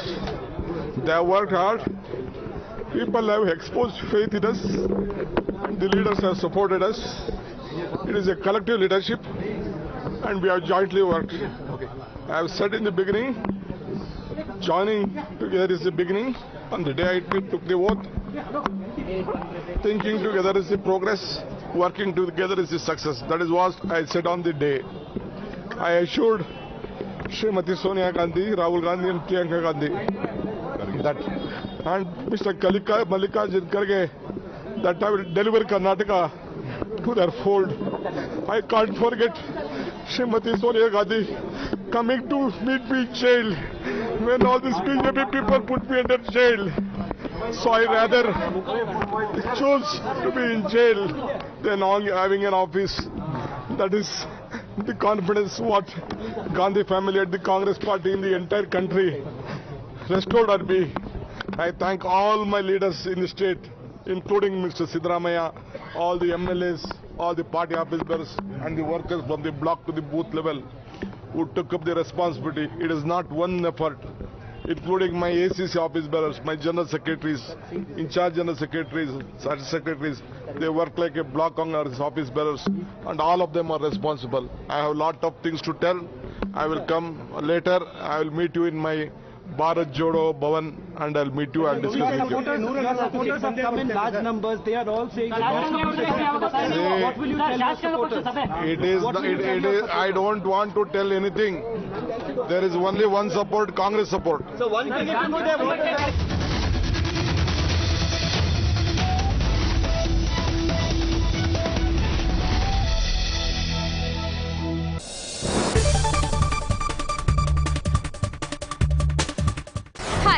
Vanshika और मैं आज अनबॉक्स करने वाली हूँ ये वाला फ़ोन। ये है टेक्नो फैंटम V फोल्ड। ये इंडिया का करंटली चीपेस्ट फोल्डेबल फ़ोन है। चलिए अनबॉक्स करते हैं। We have this cool box here और I am super excited to unbox it. And यहाँ पे they have given their tagline beyond the extraordinary. देखते हैं इसके अंदर फ़ोन एक्स्ट्राऑर्डिनरी है कि नहीं। Here is the phone. इसके बारे में हम थोड़ा बाद में बात करेंगे. Let's see what's there further. We get this packet kind of a thing. We have SIM ejector tool here, and we have some usual paperwork here, warranty cards, and some user manual. We get the cover also. बहुत ही cool सा matte finish वाला इसका cover यहाँ पे available है. And then we have जिसमें हमारे पास charging cable available है, 45 वॉट का चार्जर अवेलेबल है, and that's it. These were all the things that were available inside this box. I'm sweating guys, मतलब अनबॉक्स करने के चक्कर में इस फ़ोन को मेरे पसीने छूट रहे हैं, but I'm excited. So, and here is the phone guys. Look at this beast. इसका जो मेन स्क्रीन है वो 7.85 इंचेस का है. मतलब अगर आप स्ट्रीम करना चाहते हो, गेम खेलना चाहते हो, बढ़िया फ़ोन है आपके लिए. इसका जो सब स्क्रीन है वो 6.42 इंचेस का है. कटआउट पंच होल अवेलेबल है. इसमें 50 मेगापिक्सल्स का रेयर ट्रिपल कैमरा इसमें अवेलेबल है. इसका जो बैक पैनल है वो टेक्सचर्ड है, बहुत ही प्रीमियम फील है. इसका जो वेट है वो 2.99 ग्राम्स है, जिसमें मतलब मुझे थोड़ा सा भारी लग रहा है, बट इट्स फाइन राइट. इसकी जो बैटरी है वो 5000 mAh की है, और इसकी कूल चीज़ ये है कि इसमें 2 बैटरीज हैं. मतलब 5000 mAh है, 2 स्क्रीन हैं, तो 2 जगह बैटरी अवेलेबल है. Apart from that, what do we get in this phone? Usual है, जो पावर बटन होता है, वॉल्यूम बटन होता है. इसका जो फ्रेम है बहुत ही क्लासी फ्रेम है. ये रोज गोल्ड कलर का है. इसमें 2 वेरिएंट अवेलेबल हैं, एक black and the other one is white. We got the white one क्योंकि वाइट वाला ज़्यादा प्रिटी लगता है. दैट्स माई ओपिनियन, बाकी इट्स सब्जेक्टिव. इसको ऑन करके देख लेते हैं and will talk about the phone further. इसमें एमोलेड डिस्प्ले अवेलेबल है. इसमें 120 हर्ट्ज का रिफ्रेश रेट अवेलेबल है. 12 GB का रैम अवेलेबल है. 256 GB का स्टोरेज है, जिसको आप एक्सटेंड भी करा सकते हो. Do you love the air that you breathe? Well, I don't, because it has got lot of pollutants, harmful toxins, dust, pollen and whatnot. Well, to curb that situation, Xiaomi has come up with a new product which is called Xiaomi Air Purifier 4.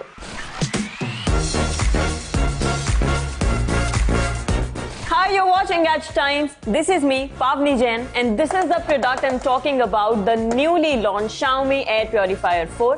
Company ने इसे हाल ही में launch किया है alongside Xiaomi Air Purifier 4 Lite, which is a toned down version of this device. पर आज के इस video में हम बात करेंगे Air Purifier 4 की, जानेंगे इसके फिजिकल लुक्स के बारे में, all the buttons that it comes with and all the sensors or the qualities that this Air Purifier offers. This is the front side of the air purifier, जहां पर आपको मिलता है OLED डिस्प्ले। इसको जल्दी से पील ऑफ करते हैं इसका कवर। अब इसको ऑन कहां से करना है, let me show you. This is the back side of the air purifier और यहां पर जो आपको बटन दिखाई दे रहे हैं, this is the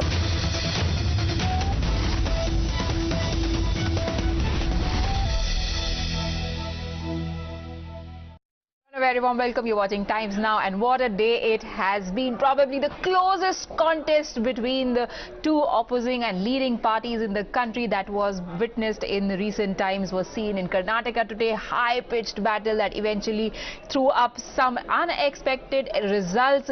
Clear-cut majority coming in for the Congress party. Probably the next stop now is 2024, because these elections were seen as semi-finals of sorts. What does it mean for 2024? Is it too early to project these results onto 2024 or not? We'll elaborate on all that, but first up, let's get you the highlights of the day. An emotional DK Shivakumar breaks down as he acknowledges. They have worked hard. People have exposed faith in us. The leaders have supported us. An emotional DK Shivakumar breaks down after Congress's Karnataka victory. Thanks Sonia Gandhi and his party's top brass as well as the cadre for the historic victory. Buoyed by Karnataka victory, Siddaramaiah makes a big claim. Says Karnataka results indicate what the trends are going to be in 2024. Credited for the win by his party members for his Bharat Jodo Yatra, a smiling Rahul Gandhi comes out and addresses media, thumping Congress victory behind him. Says 5 guarantees will be fulfilled in the very first cabinet meeting. Calls it a defeat of crony capitalists, victory for the poor.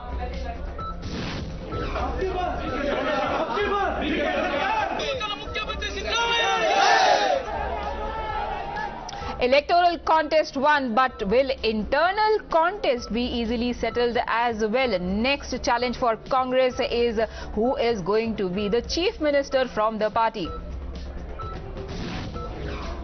Congress wins Karnataka race. Chief Minister Bommai, outgoing Chief Minister Basavaraj Bommai concedes defeat, says he will come back stronger with his party in Lok Sabha elections. Meanwhile, JDS's dreams of being the power broker fizzle as Congress sails past the victory mark. HD Kumaraswamy himself manages to lead only by a razor-thin margin.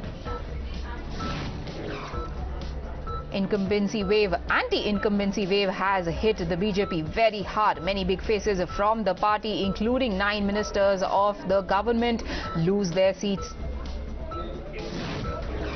Maintaining dominance in the Hindi heartland, Yogi Adityanath meanwhile sweeps all 3 local polls in a massive boost for the BJP ahead of the next electoral battle. Now it is known to one and all, the Congress has turned the tables in Karnataka, and how. The party has won big in the state, defeating the BJP. Results are important not only for the state, as BJP has lost its only bastion in southern India, but are now also being projected onto the big Lok Sabha battle coming up in 2024. All the stakeholders in the fray are confident that it is going to be a harbinger of what is going to happen in the years ahead, with Siddaramaiah of the Congress even coming out to go as far as to claim that Rahul Gandhi might be the next Prime Minister. But what did the man himself, who had taken out a Bharat Jodo Yatra across the country just ahead of these elections, has to say about this? Karnataka के चुनाव में एक तरफ crony capitalist की ताकत थी, दूसरी तरफ गरीब जनता की शक्ति थी, और शक्ति ने ताकत को हरा दिया। और यही हर स्टेट में होगा। कांग्रेस पार्टी कर्नाटक में गरीबों के साथ खड़ी हुई, हम गरीबों के मुद्दों पर लड़े, और मुझे सबसे अच्छी बात यह लगी कि हमने नफरत से, गलत शब्दों से ये लड़ाई नहीं लड़ी। हमने मोहब्बत से प्यार से दिल खोल के ये लड़ाई लड़ी और कर्नाटक की जनता ने हमें दिखाया कि ये देश मोहब्बत इस देश को अच्छी लगती है। मोहब्बत की दुकान खोली थी कांग्रेस ने, and that has got an endorsement from the voters. Will this endorsement continue in 2024 as well? Now, Siddaramaiah had this to say after the victory. I think this election is a very crucial election. This result of this election will be a stepping stone for the coming Lok Sabha election. I hope that all non-BJP parties come together and see that BJP is defeated. I also hope that Rahul ji may become the Prime Minister of this country. Not just the Congress party, there are others who are in the opposition who have been making efforts to create an anti-BJP bloc, who say that now one thing is clear, that it will be very difficult for those who had been trying to cobble together a coalition minus the Congress party to go ahead with their plan. The lead of the Congress has been established now, they say. हम कर्नाटक के चुनाव नतीजों का स्वागत करते हैं और 2024 गैर भाजपाई विपक्ष के लिए संभावनाओं से भरा हुआ है, उसकी भी हम सराहना करते हैं। दक्षिण भारत में अकेला राज्य था कर्नाटक जहां भाजपा की मजबूत स्थिति थी। केरला, तमिलनाडु, तेलंगाना, आंध्र प्रदेश में यूं भी विपक्ष की भूमिका में भी नहीं है भारतीय जनता पार्टी। इन चुनाव ने समूचे विपक्ष में एक नई जान फूंक की है। ये साबित कर दिए हैं कि मोदी जी अपने बाहुबली की बदौलत, तानाशाही की सहारे में अपने पार्लियामेंट से राहुल गांधी जी को, जब राहुल गांधी जी भ्रष्टाचार के खिलाफ आवाज उठाने की कोशिश की, उस समय आपने राहुल गांधी जी को डिस्क्वालीफाई कर दिए थे। आज वो भ्रष्टाचार के मसले पे आम लोग तय करते हैं सत्ता पे कौन जाएंगे। सत्ताधारी नहीं तय करते, आम लोग तय करते हैं सत्ता में किसको भेजा जाए। We've got breaking developments coming in. The man who is known as the Chanakya when it comes to putting together the opposition and the anti-BJP bloc, Sharad Pawar, has also reacted to this. He is also predicting that the trend that has emerged from Karnataka is also going to reflect when it comes to the Lok Sabha elections next year. राजस्थानमध्ये नाही, त्याच्यानंतर दिल्लीमध्ये नाही, झारखंडमध्ये नाही, पंजाबमध्ये नाही, waste बेंगालमध्ये नाही, याचा अर्थ बहुसंख्य राज्यामध्ये आज BJP ही सत्तेच्या बाहेर जात आहेत आणि त्यामुळे आत्ताचा हा निकाल आहे। आणखीन 2024 देशामध्ये ज्या निवडणुका होतील त्या निवडणुकीमध्ये काय चित्र येणार आहे याचा एक नक्की अंदाज या कर्नाटकाच्या निवडणुकीच्या उद्देशातून आपण करू शकतो। Today's loss might have given the opportunity to the Congress party to say that instead of Congress Mukt Bharat, today's results have led to BJP Mukt Southern India, but the party is not losing hope. Speaking after the results, Basavaraj Bommai said, as well as Yediyurappa is also saying now that their party will make a big comeback. Do not worry. Victory and defeat are not new to Bharatiya Janata Party. Started with only 2 seats. BJP has grown to form the government in the state on its own strength. Party workers need not to be panicked by these results. Although the BJP government under the leadership of the popular Prime Minister Shri Narendra Modi ji has given a pro-development administration in the state, we have lost the election. We will introspect about the party's setback. We will give all cooperation for the development of the state. I respectfully accept this verdict of the people of the state. Now joining me from outside BSY's residence, Pragya, a lot was at stake not only for Yediyurappa as an ex-chief minister but also as a prominent Lingayat leader within his own ranks. So there's going to be a big setback to that as well. Absolutely, it's a big setback to the party, to the Bharatiya Janata Party, who had this southern state. The only southern state that BJP had was in power was Karnataka, and losing that might not augur well for the party. However, comparing this with the Lok Sabha election, I think Congress has gone a bit ahead in its ambitions when they say that they can win Lok Sabha election. Mind you, there are many assembly polls that are still waiting to happen. There is Telangana, there is Rajasthan, there is Chhattisgarh.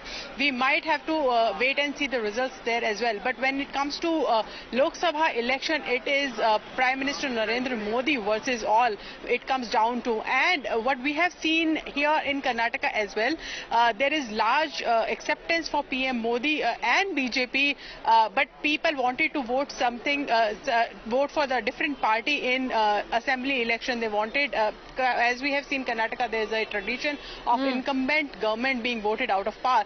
This is one of the reasons as well. But the way Congress is projecting this, I think BJP will not accept this, and also while BJP now has to think about what has happened already, the Congress now has the tough task of thinking about what are they going to do next. Rishabh is now joining me from AICC headquarters. Rishabh, we earlier saw pictures of Randeep Singh Surjewala hugging KC Venugopal, but can I say that they are bracing for their next challenge, which is going to be who is going to be their chief minister in the state next?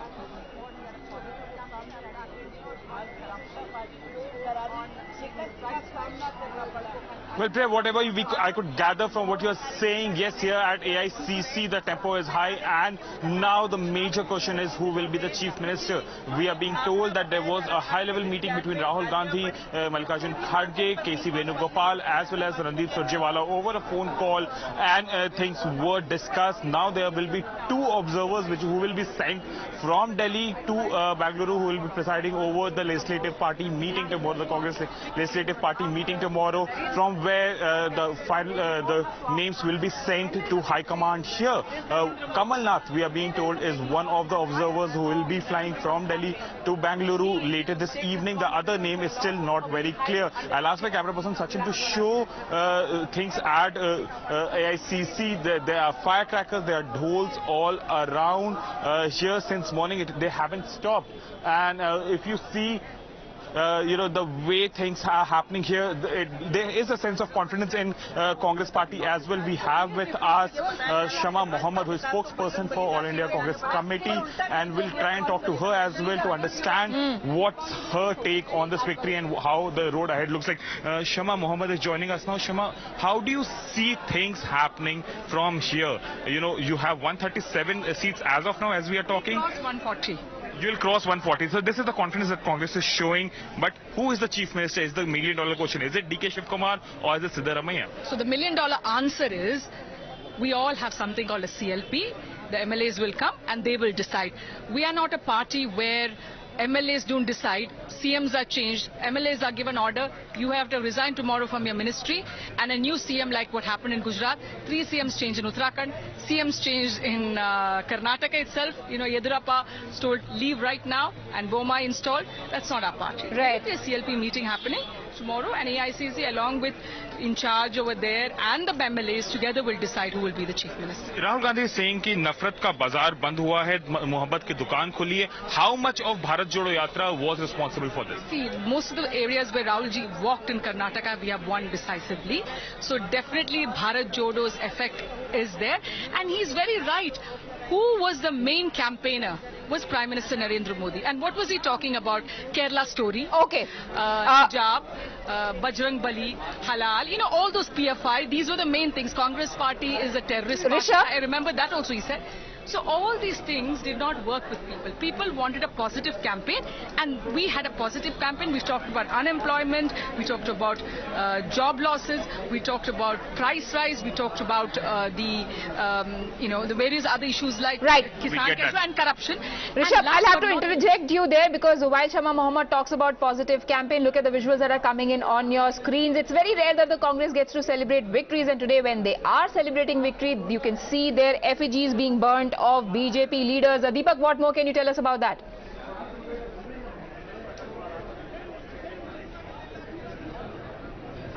Well, a bizarre sort of a celebration that we are seeing outside the KPCC. Yes, it calls for celebration from the Congress, but here effigies being burnt of BJP leaders. They're also blocked the main road as if this was a protest of sorts. We were hearing slogans against the BJP. Also the two engines were brought in by some of the Congress workers, and setting fire to the double engine Sarkar is a symbolic representation they wanted to put across. Well, it is a time for celebration definitely for the Congress party, but definitely some retrospection as to the kind of celebration that they want to do at this point in time. Probably some of the leaders themselves are not going to back these sort of celebrations, but mostly it is some of the Congress workers who have gathered here outside the KPCC. You can see definitely the mood, of course, is of excitement overall. A huge number of people have gathered, and once Mr. D.K. Shivkumar, Mallikarjun Kharge and Mr. Siddaramaiah come here, you can definitely expect the crowds to only increase. But at this point in time for the Congress party, yes, reason to celebrate, but probably what we just witnessed just a couple of minutes ago, these sort of things could be avoided for their own good. Right, thank you Deepak for joining us, as well as Imran. Let me take it over to our guest right now. Tuhin Sinha of the BJP is on the broadcast. Shekhar Iyer, who's a senior journalist, joins us as well. Abhishek Banerjee, the columnist. Amran Pasha of the JDS, he's the state spokesperson. Nikhil Jain, advocate, and Jeba Yasmin of the Samajwadi Party. In case my viewers are wondering why do we have Jeba Yasmin on a story that is coming in from Karnataka, something very interesting happened today in Uttar Pradesh, where in local polls BJP has clearly managed to sweep all of the mayoral seats till I last checked, and has done really well at the hustings. But the tweet that came out first from Akhilesh Yadav said nothing about Uttar Pradesh, but he commented about Karnataka. So Jeba Yasmin, do you think that the message that is going to be projected at a national level is going to be from UP or from Karnataka? See, both are different elections. And in UP, BJP sweeps, and earlier also BJP was dominating all the seats. So, but we tried well, we fought on many seats. And here, if we talk about Karnataka, it is a bigger election and a bigger message has gone, and it is anti, it is against BJP. No, but so why I ask you the question is because even in Karnataka, local issues were the one that people have voted for, and that everybody is crediting Congress's victory to them being vocal about local issues, which is also what people in UP have voted for. Yeah, Karnataka people, they have voted for local issues, and I congratulate Congress because they were able to evoke that. And we'll also try hard next time. Lok Sabha is our target, and we'll also try hard to put up the, ground issue. Okay. Tuhin Sinha, is it a loss of the BJP or of the Prime Minister, given the kind of push that was given by none other than Modi himself? He had said on multiple occasions, this is a personal favor that I am asking of you. You must vote for the party that ensures development. People ask for personal favors when they know that... That's what Tuhin Sinha, ma'am. Let him. Put it this way, the anti-incumbency factor was a... Let me put it this way, the anti-incumbency factor was, probably a lot bigger than what we had anticipated. And had it not been for the Prime Minister's, push towards the end, the result could have been marginally worse in that case. But having said that, the reassuring part over here is that we continue to retain the same vote share. There is barely a difference of 0.4%, which gives us the confidence that given our ability at taking stock quickly and bringing the necessary changes, we are going to fight back really hard. Also, the fact that Karnataka elections, whoever wins the Karnataka Assembly elections, does not win the Lok Sabha election. So we are going to fight back really hard, and I think ours was a very calibrated campaign. While we retaliated to the Congress's malified intent of equating the Bajrang Dal with the PFI, on the ground the issues were the development programs. But yes, the fact that so many ministers have lost the elections clearly points out that we had probably underestimated the anti-incumbency factor. Okay, so would you admit that one of the things that you need to think about is the fact that you missed out on people's pulse there? That you were focusing on wrong issues probably? On people's? On people's pulse, were you focusing on the wrong issues? I mean, that is something which is going to be, decided by... Congress said LPG won, Bajrang Bali lost. So that is something that is going to be decided once the review is undertaken. Right, that review... Not at all. Like every time the Congress resorts to a malified practice of equating the Bajrang Dal with the PFI, which was in a way saying that Praveen Nettaru's dastardly murder meant nothing for them, we will hit back with ferocity. So I don't think Bajrang Bali could in any way be a factor that went against us. But having said that, I think the issues were largely centered around the local leadership. The local leadership had to do a lot more than probably what they did. Okay, Sharad Pawar has today said, and he never says anything without having weighed his words. He's just been proven right in case of Uddhav when he came out and said that I asked him not to resign. And today he says that these results will have a bearing on the elections coming up in 2024. I'm sorry, Shekhar Iyer, do you agree with that? Yeah, I do, because this result is going to give a big impetus and boost to efforts by the opposition parties to agree on a common agenda and work on that formula to put up one common opposition candidate against the ruling NDA or the BJP nominee. So this is a result that definitely is giving a lot of encouragement to the opposition. So therefore one should not be surprised, not just Sharad Pawar. You can see the reaction of Stalin, you can see the reaction of other leaders, other opposition leaders who feel that here in Karnataka, the BJP has faced a kind of a rout rather, though not in terms of polling percentage, but definitely in terms of image perception. That they feel is of a great boost to them. Right. Of course, a lot more needs to be done by the opposition parties, by the Congress parties. I mean, in the run-up to the 2024 election. But today, Congress seems to have got a lot of things right as far as Karnataka is concerned. Yes, but whether or not they will get the final decision right, Imran, I'm coming to you for that. Tell me something, the advance money that would have been given to all the choppers and the charters that were kept in place as a backup plan, has that money been sought back, or is the standby plan still in place?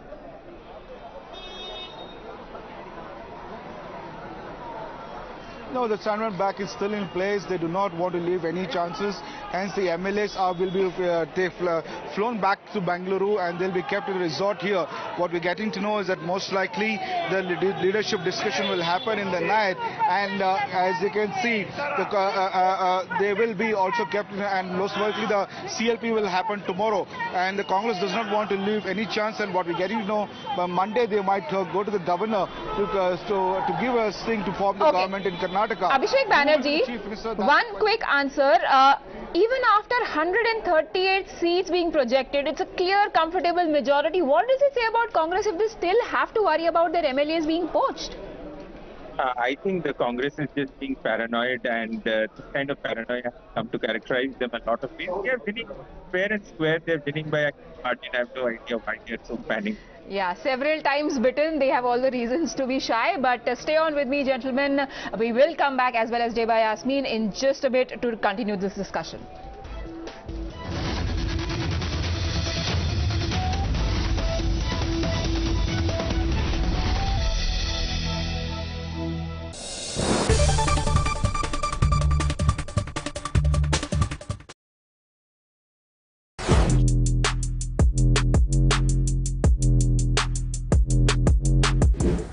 Guys, MG Comet के interior की कहानी अब हम आपको सुनाते हैं। Fan को करते हैं थोड़ा स्लो और शुरू करते हैं किससे। ठीक है, तो यहाँ पे सबसे पहले आपको बताएं कि इसे स्टार्ट करने के लिए चाबी कहाँ गई भाई? चाबी मेरे पॉकेट में है। तो इसे स्टार्ट करने के लिए आपको कोई इंजन स्टार्ट स्टॉप बटन नहीं मिलेगा। क्यों? क्योंकि आप इस खूबसूरत सी क्यूट सी जो चाबी है उसका अनलॉक बटन दबाइए, इस कार में बैठिए, 2 बार ब्रेक पेडल को दबाइए और car is ready to go. तो एक ये इंटरेस्टिंग आपको एस्पेक्ट इसमें देखने को मिलेगा। इसके अलावा 10.25 इंच के आपको 2 स्क्रीन यहाँ देखने को मिल रहे हैं। इंटरेस्टिंग इंप्रेसिव चीज़ ये है कि यहाँ पे आपको जो लुक और फील है और जो फीचर्स है, एमजी की गाड़ियों में आपने फीचर्स वैसे भी काफ़ी जो लिस्ट रही है उससे लंबा ही देखा है उस लिस्ट को। यहाँ पे भी आपको इस हिसाब से ये लोडेड ही नज़र आएगी। एंड्रॉयड, एप्पल कारप्ले, ये सभी आपको वायरलेस भी आपको इसमें ऑप्शन देखने को मिलेगा। और जो फील है, जो इसका रिस्पॉन्स, वो मुझे काफ़ी अच्छा इम्प्रेसिव सा लग रहा है। और जो डिस्प्ले है वो काफ़ी वाइब्रेंट सा भी आपको देखने को मिलेगा। राइट साइड में जो इंस्ट्रूमेंटेशन की जगह, अब इलेक्ट्रिक कार है तो वहाँ पर इंफॉर्मेशन तो आपको अलग अलग सेटअप में मिलेगा। लेफ्ट साइड में वोल्ट, करंट और पावर वगैरह की जानकारी आपको मिलेगी। ऊपर जो है कुछ एक जो साइंस है उसमें एक यूनिक या एक अलग चीज़ आपको देखने को मिलेगी। पिछली सीट पर जब आप बैठे हैं, सीट बेल्ट आपने नहीं लगाया तो भी इसमें बीपर जो है आपको याद दिलाएगा। राइट साइड में यहाँ पर फिलहाल न्यूट्रल में है गाड़ी, वो दिखा रही है। स्पीड आपको दिखाएगी, 72% बैटरी इसमें बची है। जो रेंज है वो 144 किलोमीटर इसमें देखने को मिल रहा है और ओडो इसका 199 किलोमीटर दिखा रहा है। यहाँ पर लेफ्ट में एक आप ग्रीन में छोटा सा देखेंगे इको मोड, उसे आप चेंज कर सकते हैं। यहाँ पर ड्राइव सेलेक्ट मोड है या ड्राइव मोड सेलेक्ट, इसे जब दबाए तो यहाँ नॉर्मल मोड होगा, स्पोर्ट्स मोड होगा और इको मोड होगा। तो यहाँ पर जब मैं नॉर्मल मोड में दबाता हूँ तो रेंज इज 142, स्पोर्ट्स मोड में दबाया है तो range is 142। So I guess जब ड्राइव करेंगे तब शायद इसमें चेंज हमें नज़र आएगा। इसके परफॉर्मेंस के बारे में भी हम तब डिटेल में बात करेंगे। फिनिश है, जो कलर्स हैं, जो यहाँ पर फैब्रिक जैसा मटेरियल है, जो प्लास्टिक है, उसकी क्वालिटी मुझे प्रीमियम लग रही है। Light grey, off white, cream, इन सब के इस्तेमाल के साथ ज़्यादा स्पेशियस और ज़्यादा प्रीमियम फील आपको नज़र इसमें आ रही है। बहुत ही मिनिमल है, तो ढेर सारे बटन्स और कंट्रोल्स इसमें नहीं हैं।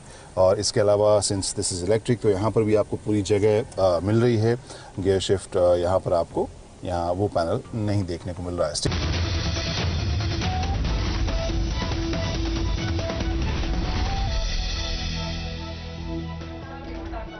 Welcome back. Now, while most of the focus and spotlight was on what was happening in Karnataka Assembly Elections, there was another high-stakes battle going on in Uttar Pradesh, one that many would call a semi-final for the parties eyeing a strong foothold in the Hindi belt ahead of 2024 Battle Royale. The BJP, the Samajwadi Party, the BSP as well as the Congress fought a high-octane contest, but what ultimately played out was a two-horse race between the BJP and the Samajwadi Party. The one that most had their eyes on was the contest in urban centres, with BJP dominating the mayoral elections, securing 16 out of 17 seats. The BJP has also secured nearly half of the 199 municipal council seats as we speak, as well as the Nagar Panchayats, making it a complete sweep for the Saffron Party in Hindi heartland.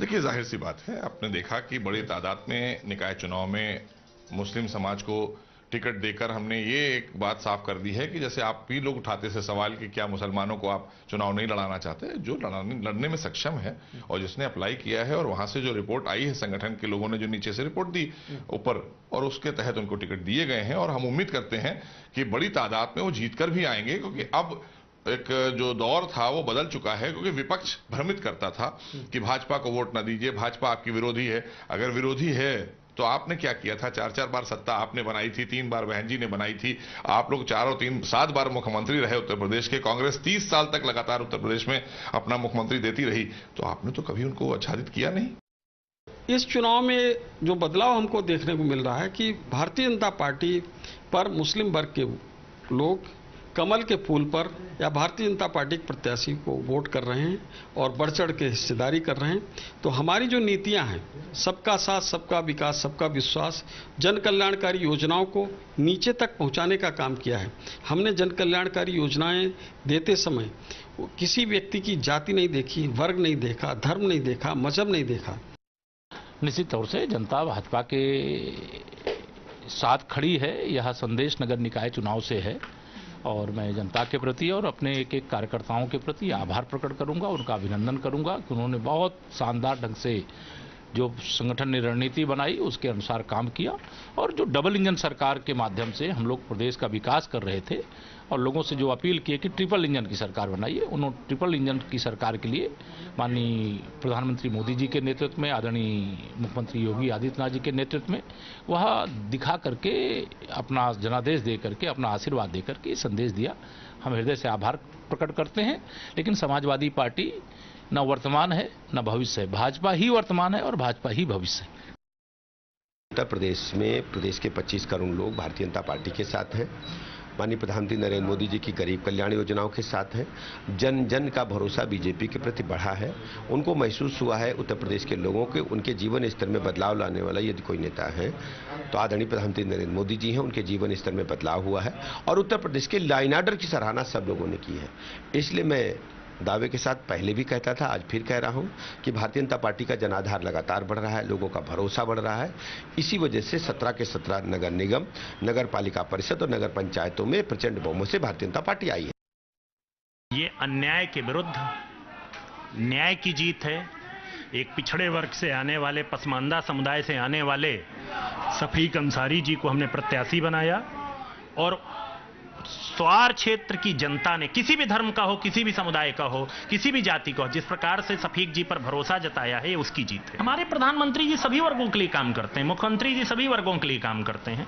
मैं तो धन्यवाद देना चाहता हूं प्रधानमंत्री जी को। अपना दल तो 2014 से एनडीए का अंग रहा है, इसमें डंका की कहां से बात है और आगे भी मजबूती से एनडीए के अंग के रूप में खड़ा रहेगा। इतना कहना चाहूंगा कि समाजवादी पार्टी के साथी जनता के प्रति अपने कार्यों को रिव्यू करें।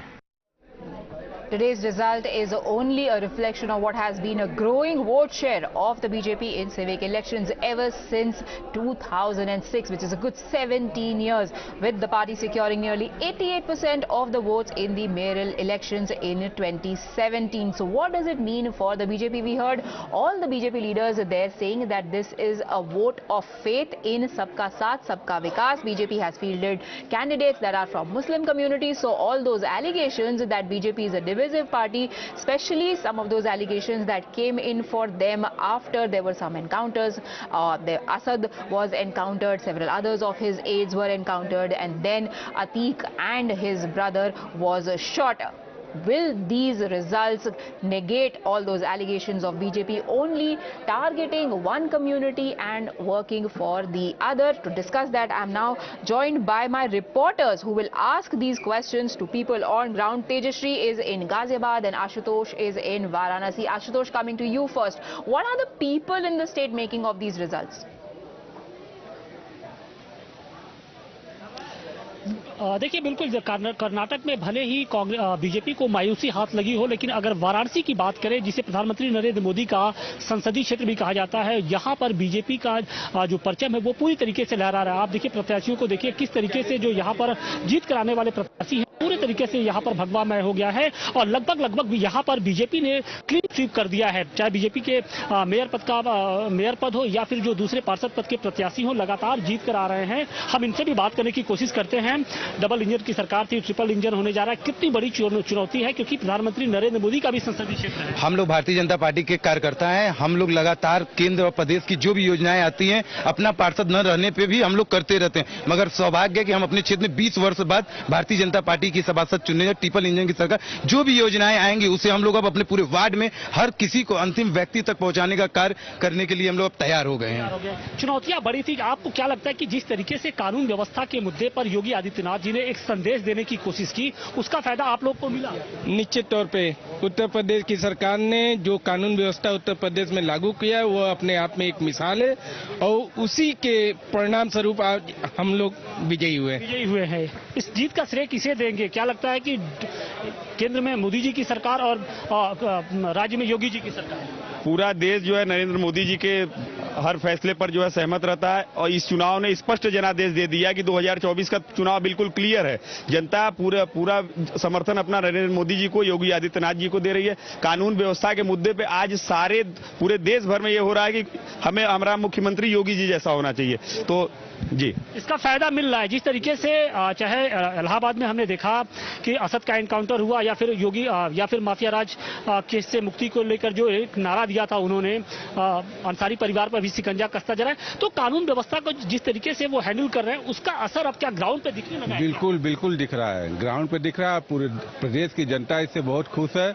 अन्य प्रदेश वाले भी योगी जी जैसा मुख्यमंत्री चाह रहे हैं। बिल्कुल, देखिए तो अन्य प्रदेश के लोग भी योगी जैसा मुख्यमंत्री चाह रहे हैं। देखिए इस लोकल बॉडी इलेक्शन को सेमीफाइनल के तौर पे देखा जा रहा है क्योंकि 2024 में यहाँ पर लोकसभा चुनाव होगा। लिहाजा इस चुनाव को जीतने के लिए बीजेपी ने भी पूरी तरीके से एड़ी से चोटी तक का जोर लगा दिया था। खुद सीएम योगी आदित्यनाथ लगभग 3 से 4 बार खुद बनारस पहुंचे थे और इस दौरान वो लोगों से मिले, उन्होंने जनसभा की और इसका असर अब वो देखने को भी मिल रहा है।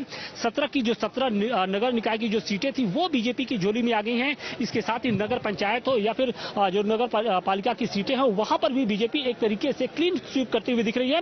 तो आने वाले चुनाव यानी लोकसभा चुनाव में विपक्ष की जो मुश्किलें हैं वो बढ़ती हुई दिख रही हैं और इसका इशारा ये लोकल बॉडी का जो इलेक्शन है वो साफ तौर पे जाहिर भी हो रहा है उससे। राइट, जनता की जो अदालत है उसका फैसला तो चीफ मिनिस्टर योगी आदित्यनाथ के फेवर में ही आया है, but the development that we are getting right now is that Yogi Adityanath will be visiting BJP offices at 5 PM. He'll be also accompanied by both the deputy chief ministers.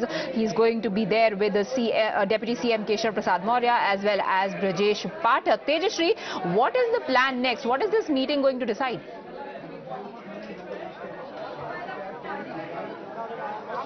Well, fresh what we are learning is that the Chief Minister of Uttar Pradesh, Mr. Yogi Adityanath, is going to the party headquarters at around 5 PM along with both the Deputy Chief Minister. Remember that this Uttar Pradesh local body poll has been a major victory for the Bharatiya Janata Party because say it be municipal corporation, municipal council or in fact the Nagar Panchayat.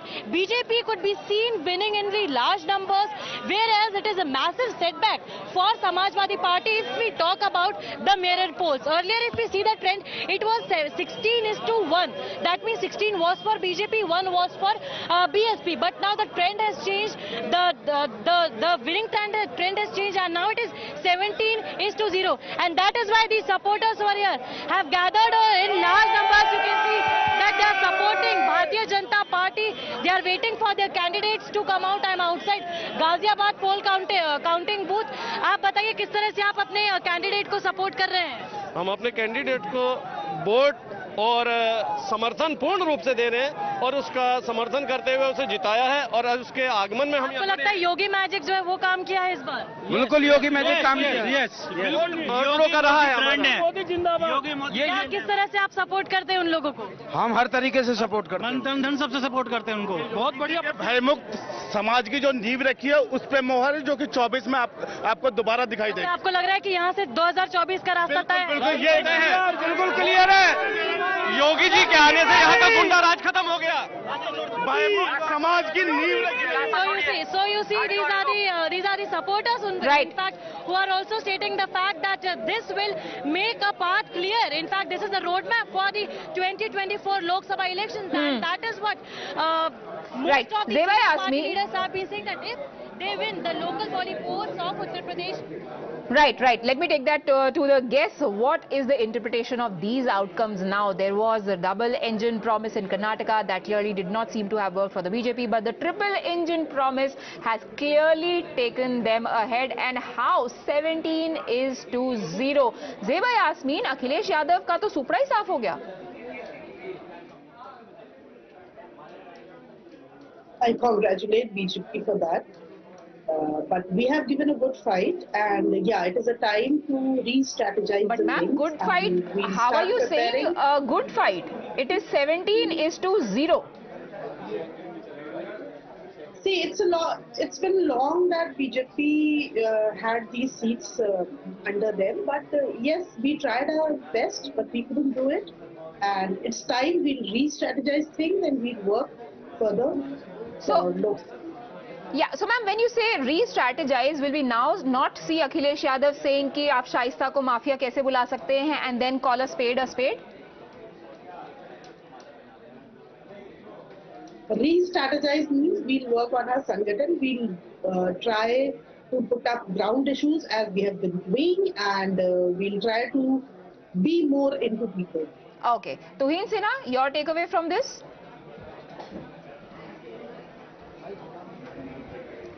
You know, this is a very important election, Padmaja, because the message is very clear. Sympathizers of Atiq Ahmed will have no place in the politics of Uttar Pradesh.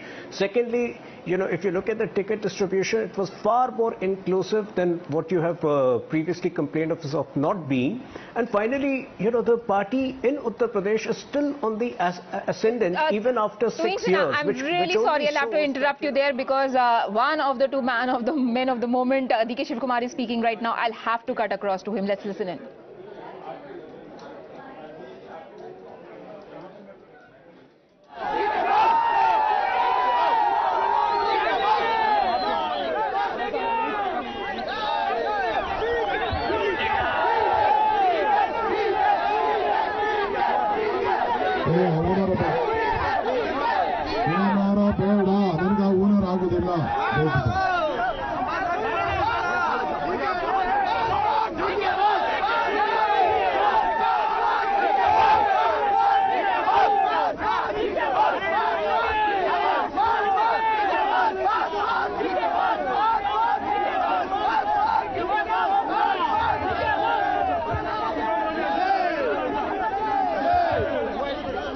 ಯಾರು ಹೂವು ಎಸ್ಬೇಡ್ರಿ ಅಪ್ಪ ಸುಗನ್ ರಾಜನ ಒಂದು ಅರ್ಧ ಗಂಟೆ ನೀವು ಆಮೇಲೆ ಇಕ್ಬಾಲ್ಗೆ ಹಾಕೊಳ್ಳಾರಂತೆ ಈಗ ಮೀಟಿಂಗ್ ಹೋಗಿ ಸುಮ್ಮನೆ ಎಸ್ಬೇಡಿ ಹೂವು ಎಸ್ಬೇಡಿ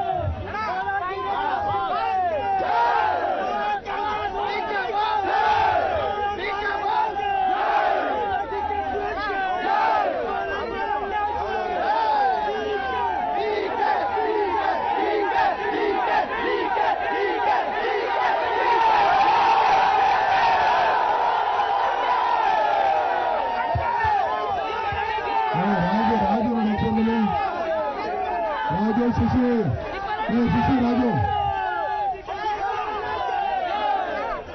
प्राणेश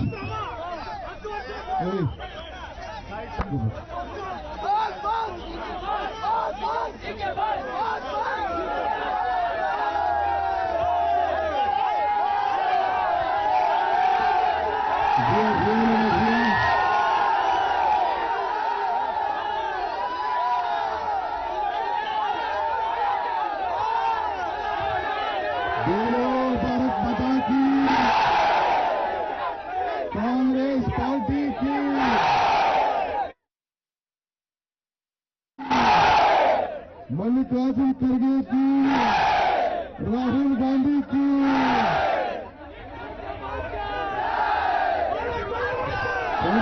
ನಾನು ನಿಮ್ಮ ಹತ್ರ ಮಾತಾಡಕ್ಕೆ ನಾನು ಬಂದಿದ್ದೀನಿ ಸುಮ್ಮನೆ ಇರಿ ಆಯ್ತು ಯಾವ ಶಿವಕುಮಾರ್ ಇದೆ ಸುಧೀರ ಬಂಧುಗಳೇ ಇವತ್ತು 40 ವರ್ಷದ ರಾಜಕಾರಣದಲ್ಲಿ ಒಂದು ಐತಿಹಾಸಿಕವಾದಂತಹ ದಿನ. ನಾನು ಈ ದಿನನ ಮತ್ತು ನೀವು ಕೊಟ್ಟಂತ ಪ್ರೀತಿ ಅಭಿಮಾನನ of love and respect that you have given me. This is the address by DK Shivkumar. Firstly, thank the top leaders of the Congress party, now saying that this is the love and respect from the people of Karnataka. ಈ ಜಯ ರಾಮನಗರ ಜಿಲ್ಲೆಯ ಮತದಾರರ ಜಯ. The day belongs to Ramnagara. ಈ ರಾಮನಗರ ಜಿಲ್ಲೆ ಕೊಟ್ಟಂತ ಪ್ರೀತಿಗೆ ತಾಯಂದಿರಿಗೆ, ಯುವಕರಿಗೆ, ಹಿರಿಯರಿಗೆ ಎಲ್ಲ ಕೂಡ ಈ ಸಂದರ್ಭದಲ್ಲಿ ಅವರ ಪಾದಗಳಿಗೆ ನನ್ನ ಸಾಷ್ಟಾಂಗ ನಮಸ್ಕಾರಗಳನ್ನು ಬಯಸ್ತಾ ಇದ್ದೇನೆ. With folded hands, I want to thank the people of Ramnagara for the massive love and support that you have given me. ರಾಜ್ಯದಲ್ಲಿ ಅತಿ ಹೆಚ್ಚು ಅಂತರದಿಂದ 1,22,392 ಅಂತರದಿಂದ I have won with a victory of over 1 lakh votes. DK Shivakumar thanking the people for the massive victory against R. Ashoka. ಅದಕ್ಕೂ ನಾನು ಒಂದು ಅರ್ಜಿಯನ್ನು ಕೊಟ್ಬಿಟ್ಟು ಬಂದಿದ್ದೇನೆ. ನನ್ನ ಜೊತೆಗೆ ರಾಮನಗರದಲ್ಲಿ ಇಕ್ಬಾಲ್ ಹುಸೇನ್ ಅವ್ರನ್ನ ನಾನೇ ಅಭ್ಯರ್ಥಿ ಅಂತ ಹೇಳಿ He also spoke about Ramnagara, saying Iqbal Hussain has defeated Nikhil Kumaraswamy. 10,715 ಅಂತದಿಂದ Iqbal Hussain ಅವ್ರನ್ನ ಗೆಲ್ಲಿಸಿದ್ದಾರೆ. ಅದಲ್ಲದೆ ನಮ್ಮ ಬಾಲಕೃಷ್ಣರವ್ರನ್ನ DK Shivakumar talking about the Congress party's victory in Ramnagara, the bastion of the JDS, saying that we have won even from the constituency, saying Iqbal Hussain has defeated Nikhil Kumaraswamy. राज्य कला संदेश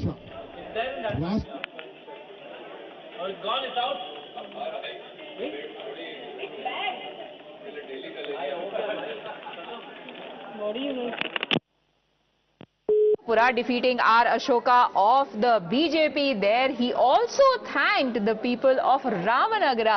Why? Because HD Kumaraswamy's son Nikhil Kumaraswamy was in the fray from Ramanagara and he has lost this election.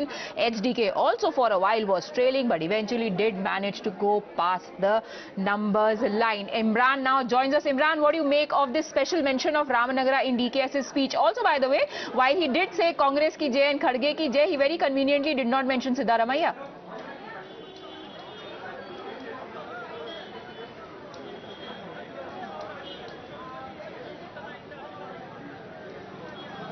Imran, can you hear me? Right, we'll try and get back to Imran, but as you can see, their optics are very, very important in such situations. DK Shivakumar is speaking again. Let's cut across live. ನನ್ನನ್ನ ಜೈಲು ಕಳಿಸಿದಾಗ ತೋರಿಸ ಪ್ರೀತಿ ವಿಶ್ವಾಸ ಅದಕ್ಕೆ ಉತ್ತರವನ್ನು ಇವತ್ತು ನೀವೆಲ್ಲ ಕೊಟ್ಟಿದ್ದೀರಿ. So ಇದಕ್ಕೆ ನಾನು ಇನ್ನೇನು ಮಾತಾಡೋದಿಲ್ಲ, ಮುಂದಕ್ಕೆ ಮಾತಾಡ್ತೀನಿ.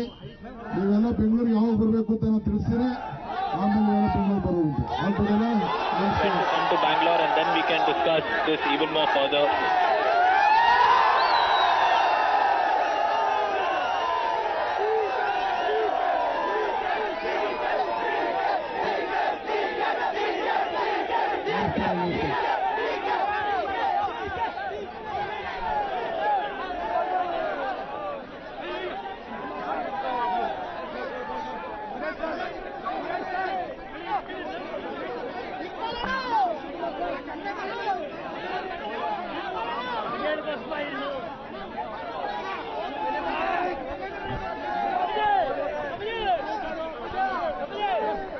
Imran, if you can hear me, this show of strength and these chants of DK Shivakumar are mostly for the central leadership to hear, the ones that are going to decide who is going to be the next chief minister.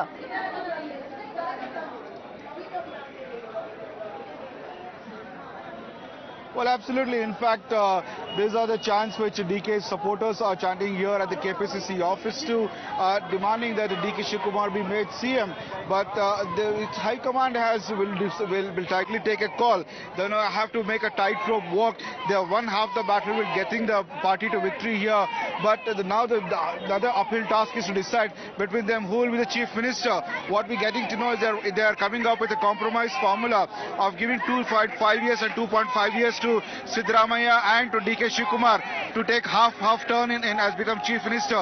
But this Siddaramaiah, what we get to know, as opposed to it, he wants a full 5 term. Whether now is they go down back to the drawing rooms as to how to convince both of them to agree on one at least for a period of time so that they can become chief minister and solve this riddle right now, which is in front of the Congress High Command. Senior leadership of the Congress are rushing to Bangalore, where also MLAs will be coming here in Karnataka in a short while from now in the private shoppers hired by the Congress party, and they will decide on who's tomorrow CLP meeting is there, and will decide on who will be the next chief minister candidate. Right. But meanwhile, celebrations at the Congress office, colors are being applied to each other there, and celebrity mood. This is a big time for the Congress workers. After a lot of time, they're hearing some very good news coming from the Congress party. Right. We will wait for those developments as well. Thank you, Imran, for joining us. We take a very quick break.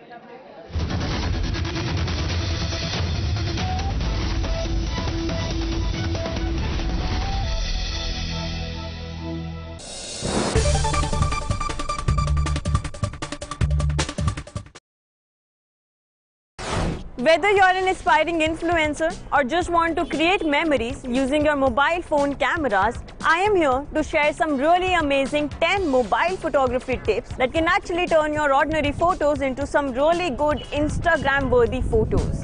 मतलब आपका photo game एकदम next level amazing होने वाला है after knowing all my tips. But before I share these tips with you, allow me to introduce myself. You're already watching Gadget Times. This is me, Pavni Jain, and now it's time to count on the 10 amazing mobile photography tips that I have listed for you guys. Let's begin. So tip number 1, lock focus.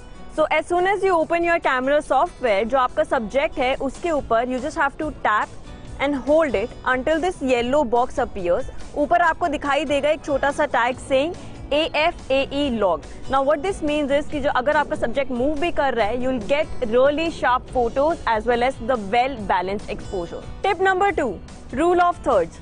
Now try to not position your subject in center. Maybe just position them on one of the grid lines. This makes for a visually appealing photos as well as videos. Tip number 3, use full megapixels. क्या मतलब है इसका? The smartphones these days boast 48 megapixel sensor, 50, 64 and sometimes 108 megapixel sensor as well. इस case में क्या होता है? Whenever you click any picture, the smartphone by default clicks your photo at 12 megapixel using the pixel binning technology.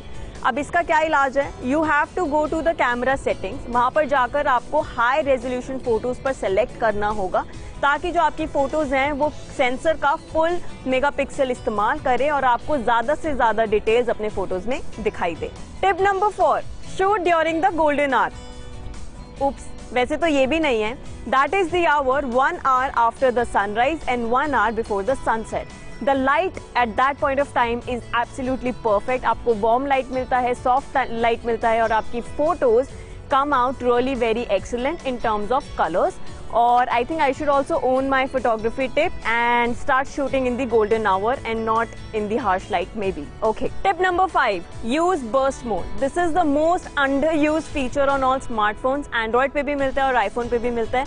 Very simple to use. You just have to tap and hold the shutter button on your camera software and the camera will click multiple photos in just a few seconds. This is a really great feature just in case you want to capture any movement, dogs, birds या फिर अगर आपको candid shots चाहिए तो उसके लिए भी इस्तेमाल किया जा सकता है. Tip number 6, just like burst mode, you can also make use of the portrait mode. This will help in creating a differentiation between background and the foreground. जो subject है वो एकदम focus में रहेगा और background blur हो जाएगा. To make the most of this feature, आप क्या कर सकते हैं? आप थोड़ा सा डिस्टेंस मेंटेन करके खड़े रह सकते हैं ताकि जो सब्जेक्ट है उस पर ज्यादा से ज्यादा फोकस आपको दिखाई दे. Tip number 7, edit your photos.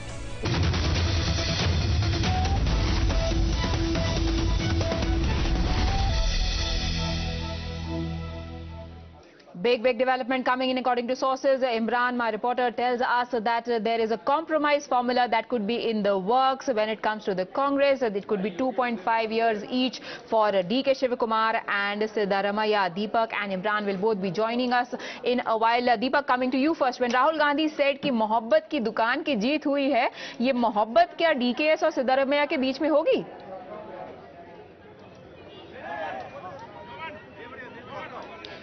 Well, that's a trick question at this point in time. Both of them, of course, we know their interest in becoming the Chief Minister of the state, and that's going to continue. So what sort of a formula will, the High Command decide? That's anybody's guess. My colleague Imran is just putting out some details. We've been informed that tomorrow around 12, around noon is when they are holding a legislative party meet of the Congress party, where they will, of course, plan and decide who exactly will be the Chief Minister from the Congress, and also this sharing formula of sorts also could be decided if one of the two agree to it, that is. Yes, but every time the Congress says that the legislature party will decide, one can't help but be skeptical about it, because we saw what happened in Assam several years ago, then what happened in Punjab, and if we are being told that there is a formula in the works, it cannot definitely be on behalf of the legislators. Which way do the legislators stand? Do we have a sense of that?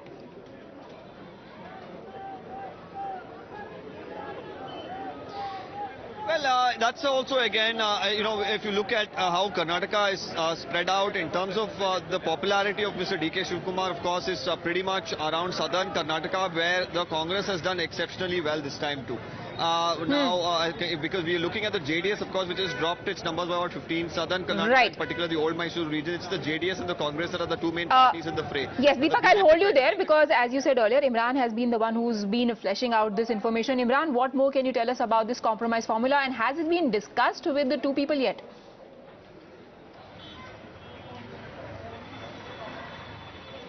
Well, it has been discussed and it has been talked about as to how will they solve this logjam what they have between two giant personalities, and we both have contributed equally for the... Okay, Siddaramaiah is addressing the supporters yet again. Let's listen in. ಭರವಸೆಗಳನ್ನು ಈಡೇರಿಸತಕ್ಕಂಥ ಪ್ರಯತ್ನವನ್ನು ಪ್ರಾಮಾಣಿಕವಾಗಿ ಮಾಡಿದ್ದೀವಿ. ವಿಶೇಷವಾಗಿ 5 ಗ್ಯಾರಂಟಿಗಳನ್ನು ಕೊಟ್ಟಿದ್ದೀವಿ. 5 ಗ್ಯಾರಂಟಿಗಳನ್ನು ಮೊದಲನೇ ಕ್ಯಾಬಿನೆಟ್ನಲ್ಲೇ, ಸರ್ಕಾರ ರಚನೆಯಾದ ಮೇಲೆ ಮೊದಲನೇ ಕ್ಯಾಬಿನೆಟ್ನಲ್ಲೇ ಅವುಗಳ ಬಗ್ಗೆ ತೀರ್ಮಾನ ಮಾಡಿ ಆದೇಶನೂ ಕೂಡ ಹೊರಡಿಸ್ತೀವಿ ಅಂತಕ್ಕಂಥ ಮಾತನ್ನು ಈ ರಾಜ್ಯದ ಜನರಿಗೆ ಹೇಳಲಿಕ್ಕೆ ಬಯಸ್ತಾರೆ. ಆಮೇಲೆ ವಿಶೇಷವಾಗಿ ವರ್ಣ ಕ್ಷೇತ್ರದ ಪ್ರಚಾರ ಯತೀಂದ್ರ ನಾಯಕತ್ವದಲ್ಲಿ ನಡೆದಿತ್ತು. ಯತೀಂದ್ರ ಅವರು ಸಿಟ್ಟಿಂಗ್ MLA, ಅವರು ತ್ಯಾಗ ಮಾಡಿ ಆ ಸ್ಥಾನ ಬಿಟ್ಕೊಟ್ರು, ನನಗೆ ಚುನಾವಣೆನೂ ಕೂಡ ಮಾಡಿದ್ರು. ಅವರಿಗೆ ವಿಶೇಷ ಧನ್ಯವಾದಗಳು. ಜೊತೆಗೆ ಕಾರ್ಯಕರ್ತರಿಗೆ, ವರ್ಣ ಕ್ಷೇತ್ರದ ಕಾರ್ಯಕರ್ತರಿಗೆ ವಿಶೇಷವಾದಂತ there is thanking the ಕಾರ್ಯಕರ್ತಸ್ of Varuna constituency and the people and the ಕಾರ್ಯಕರ್ತಸ್ of the Congress across the state. ದೊಡ್ಡ ಅಂತರದಿಂದ ಗೆಲ್ಲಲಿಕ್ಕೆ ಸಾಧ್ಯ ಆಗಿದೆ. So I'm saying it is because of their efforts I was able to win with a big margin here in Varuna. ಎಲ್ಲ ಮುಂಚೂಣಿ ಘಟಕಗಳ ಪದಾಧಿಕಾರಿಗಳಿಗೆ ಮತ್ತು ಜಿಲ್ಲಾ ಕಾಂಗ್ರೆಸ್ನ ಅಧ್ಯಕ್ಷರಿಗೂ ಕೂಡ ನಾನು ಧನ್ಯವಾದಗಳನ್ನು ಹೇಳ್ತೇನೆ.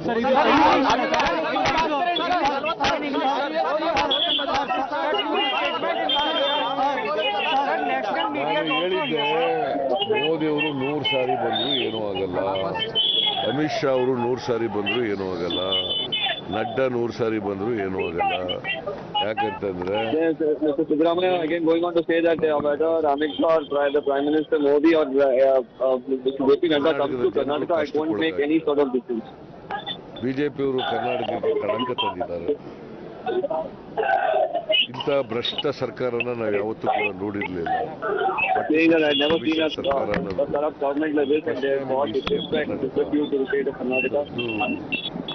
ಒಂದು ಕಳಂಕ ಆಯಿತು ರಾಜ್ಯಕ್ಕೆ.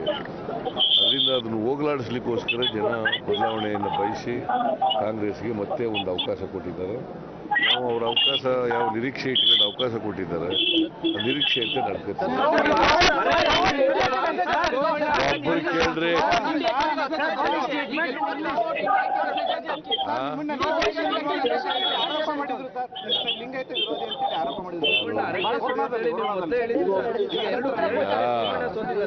ಕೇಳ್ರಿ, ಇಲ್ಲಿ ನಾನು ಯಾವ ಜಾತಿ ವಿರೋಧಿನೂ ಅಲ್ಲ.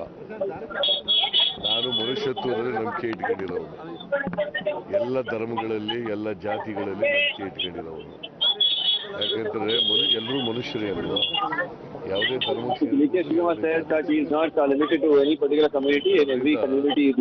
ನಾವೆಲ್ಲ ಮನುಷ್ಯರಾಗಿರ್ಬೇಕು. ಪ್ರತಿಯೊಬ್ಬ ವ್ಯಕ್ತಿ ಕೂಡ ಗೌರವಿಸಬೇಕು, ಅವ್ರ ಜೊತೆನಲ್ಲಿ ಗೌರವದಿಂದ ನಡ್ಕೋಬೇಕು. ಅದನ್ನ ನಾನು ಮೊದಲಿಂದ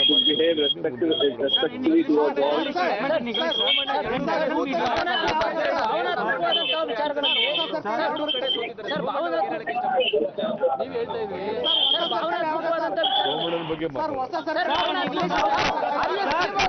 ನಾಳೆ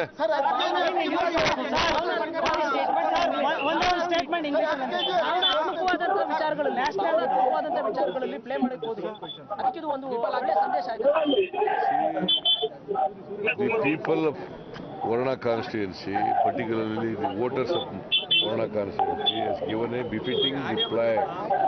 Whatever allegations Somana has made, Varna constituency voters have given a befitting reply in the election.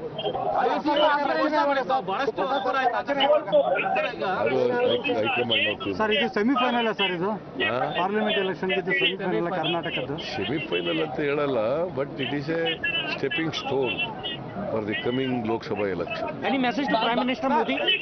Any message to PM? What do you message? Any message to PM or Modi thinks that by seeing his face, voters will vote BJP party. That is proved wrong. I'm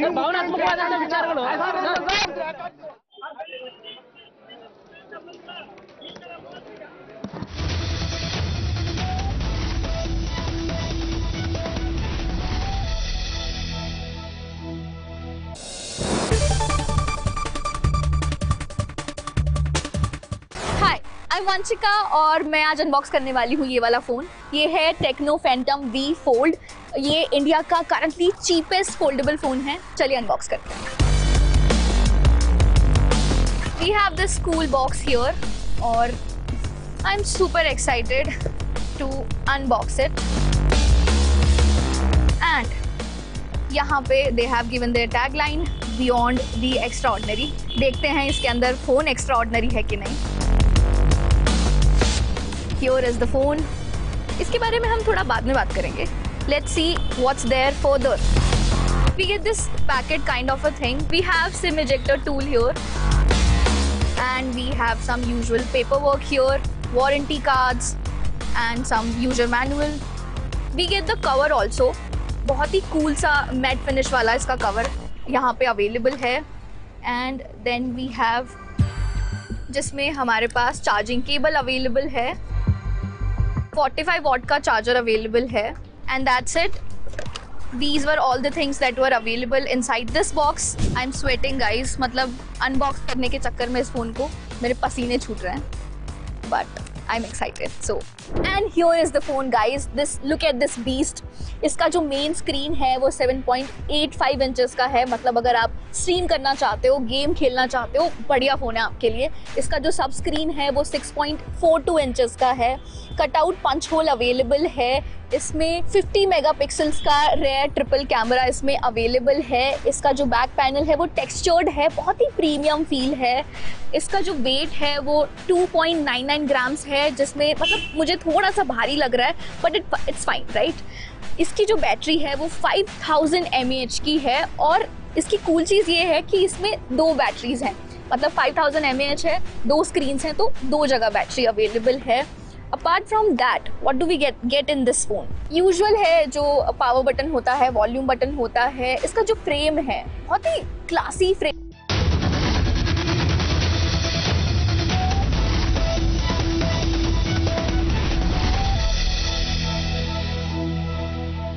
Will there be a 50-50 formula, a compromise formula that the Congress party is working to placate both Siddaramaiah and DK Shivkumar? We don't know, but top sources who are in the know of things have indicated that this could well be the plan of the Congress party like it did in Chhattisgarh. That remains our top focus. Let's get you started with the headlines. I credit my party cadres and all my leaders. They have worked hard. People have exposed faith in us. The leaders have supported us. Tears of joy. DKS breaks down after Congress's Karnataka victory. Thanks Sonia Gandhi, party top brass in the cadre for the historic win. Upbeat by the Karnataka win, Siddaramaiah says Karnataka results indicate trend for Lok Sabha election speeches. Rahul for PM in 2024.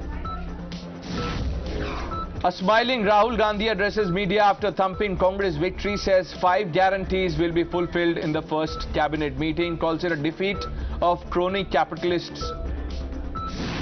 Massive boost for opposition ahead of Lok Sabha. NCP Chief Sharad Pawar, Tamil Nadu Chief Minister M.K. Stalin among the leaders who call it a precursor to 2024. Contest for the Chief Minister's post intensifies within the Congress as Ab Ki Baar DK Sarkar chants counter Siddha for CM posters. As Cong wins Karnataka race, outgoing Chief Minister Bommai concedes defeat, says will come back stronger in the Lok Sabha elections. The dream of the JDS of being the power broker fizzles as Congress sails past the victory mark comfortably. Anti-incumbency wave hits BJP hard. Many big faces from the BJP, including 9 ministers of the government, lose their seat. Maintaining dominance in the Hindi heartland, Yogi model sweeps all 3 municipal polls in a massive boost for the BJP ahead of 2024 election. Let's tell you more about the Karnataka story. With a thumping victory, the Congress party has not just won Karnataka but is now also throwing a challenge to the BJP ahead of the 2024 elections. The focus has now shifted to who will get the top job in Karnataka as the party is staring at its next big challenge. You can call it the speed breaker if you may. Will it be the astute veteran Siddaramaiah or the loyal general DK Shivkumar? Well, DK Shivkumar has over the last few weeks during the course of the campaigning said that he has been working hard. Siddaramaiah says he is the senior leader, more loved, more respected than DKS, and the top job belongs to him. When Mallikarjun Kharge, who is the Congress boss, came out to speak to the media after Congress's victory, he was asked this question, viewers, and he had no clear answers. He said, there is a process that we follow. That process is that the observers will be appointed. They will come to Karnataka, have a word with the MLAs, and then they will prepare a report which will be vetted by the High Command, forgetting that he is now the High Command. If not anything, the supporters of both DKS and Siddaramaiah have come out in large numbers, not just celebrating the victory but also pitching both these leaders as the potential chief ministerial candidate.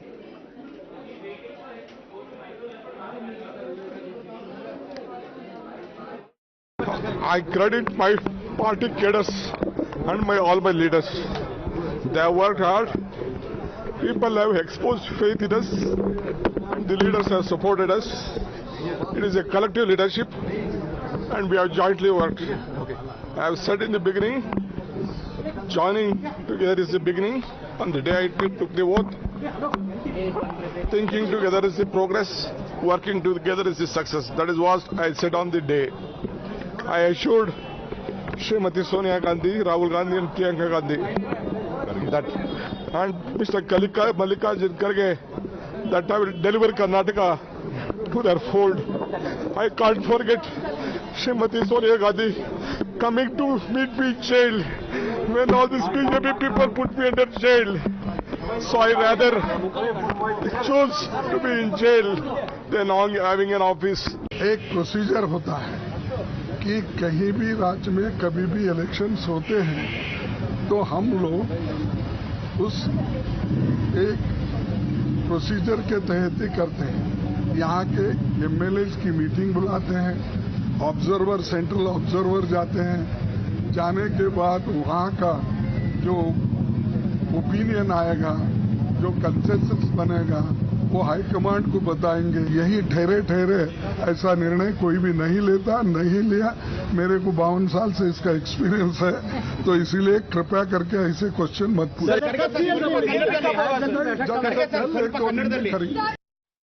ಇವತ್ತು ಸಾಯಂಕಾಲ ಬರಬೇಕು ಅಂತ ಎಲ್ಲ ಸದಸ್ಯರು ಬರ್ತಾರೆ.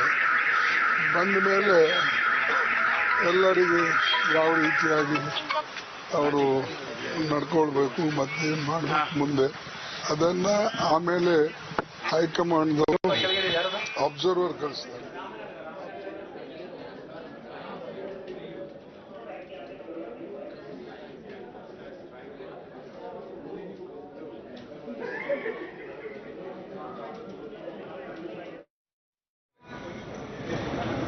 ನಾವೆಲ್ಲ ಇಷ್ಟು ದೊಡ್ಡ ನಂಬಿಕೆಯನ್ನು ಇಟ್ಟು 3 ಕ್ಷೇತ್ರದಲ್ಲೂ ಕೂಡ ಗೆಲ್ಲಿಸಿದ್ದೀರಿ. ಇದು ನಮ್ಗೆ ಅಧಿಕಾರ ಅಲ್ಲ, ಇದು ನಮ್ಮ ಮೇಲೆ ಇಟ್ಟಂತ ನಂಬಿಕೆ ಮತ್ತು ಜವಾಬ್ದಾರಿ. ನಾವು ಪಾರ್ಟಿ ಪಕ್ಷ ನಾವು ಯೋಚನೆ ಮಾಡೋದಿಲ್ಲ. ನನಗೆ 1,22,392 ಮತ ಹಾಕಿದ್ದಾರೆ. ಇನ್ನು 600 ಚಿಲ್ಲರೆ ಮತ ಕೌಂಟ್ ಮಾಡದೆ 50 ವೋಟು ಡಿಡಕ್ಷನ್ ಆಗಿಲ್ಲ ಅಂತ ಹೇಳಿ ಹಂಗೆ ಪೆಂಡಿಂಗ್ ಇಟ್ಟಿದ್ದಾರೆ. ಅಬ್ಜೆಕ್ಷನ್ ಫೈಲ್ ಮಾಡಿದ್ದೀನಿ. ಮತ್ತು ನಮ್ಮ ರಾಮನಗರ ಕ್ಷೇತ್ರದ ಅಭ್ಯರ್ಥಿಗೆ 10,715 ಮತಗಳಿಂದ ಇಕ್ಬಾಲ್ ಹುಸೇನ್ ಸಾಹೇಬ್ರನ್ನ ಗೆಲ್ಲಿಸಿದ್ದಾರೆ. ನಮ್ಮ ಬಾಲಕೃಷ್ಣರವರಿಗೆ 12,648 ಮತದಿಂದ ಗೆಲ್ಲಿಸಿದ್ದಾರೆ. ಸೊ ಇದು ನಮ್ಮ 3 ಜನದ ವಿಜಯ ಅಲ್ಲ, ಇದು ರಾಮನಗರ ಜಿಲ್ಲೆಯ ಜನತೆಯ ವಿಜಯ, ನಮ್ಮ ಕಾರ್ಯಕರ್ತರ ವಿಜಯ. ನನಗೆ ಸಹಕಾರ ಕೊಟ್ಟಂತ ಎಲ್ಲ ಕಾರ್ಯಕರ್ತರು, ಪಕ್ಷ ಭೇದ ಮರೆತು ನಾಯಕರುಗಳು ಮತ್ತು ಅಧಿಕಾರಿ ಮಿತ್ರರು, ಮಾಧ್ಯಮ ಮಿತ್ರರು ಎಲ್ಲರೂ ಕೂಡ ನಾನು ವಂದಿಸ್ತೇನೆ. ಮತ್ತು ನಮಗೆ ಕೆಲವರು ಕನಕಪುರ ಗೆದ್ರೆ ಲೀಡರ್ ಆಗ್ಲಿಕ್ಕೆ ಆಗುದಿಲ್ಲ ಅಂತ ನನಗೆಲ್ಲ ನೀವು ಉತ್ತರ ಕೊಟ್ಟಿರೋದು. ಯಾರು ಈ ನಮ್ಮ ಸೀಮೆಯಲ್ಲಿ, ನಮ್ಮ ಹಳೆ ಮೈಸೂರಿನಲ್ಲಿ ಎಲ್ಲಿ ನಮ್ಮ ಜನ ಇದ್ರು ಅಲ್ಲಿ ಬಹಳ ಕೀಳುವಾಗಿ ಮಾತಾಡ್ತಿದ್ರು. ನಾನು ಹೆಸರು ಹೇಳೋದು ಬೇಡ. ಅವ್ರಿಗೆಲ್ಲ ತಕ್ಕಂತ ಉತ್ತರ. They said the Congress cannot win the whole Mysuru region, but the people have given a befitting reply. ನಮ್ಮ ರಿಟರ್ನಿಂಗ್ ಆಫೀಸರ್ ನಮ್ಮ ಅಲ್ಲಿ ಬೆಂಗಳೂರಿನಲ್ಲಿ ನಾನು ಮೀಟಿಂಗ್ ಮಾಡಬೇಕು.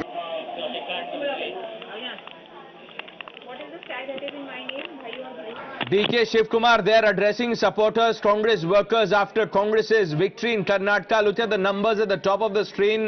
63 for the BJP, Congress 138, JDS reduced to 20. Let's open this up. Imran joining us from outside the KPCC office. Deepak, who's outside the DK Shivkumar residence, and Somit is also joining us live. But Imran, what is this 50-50 formula that you were talking about? Is this on the lines of what happened in Chhattisgarh?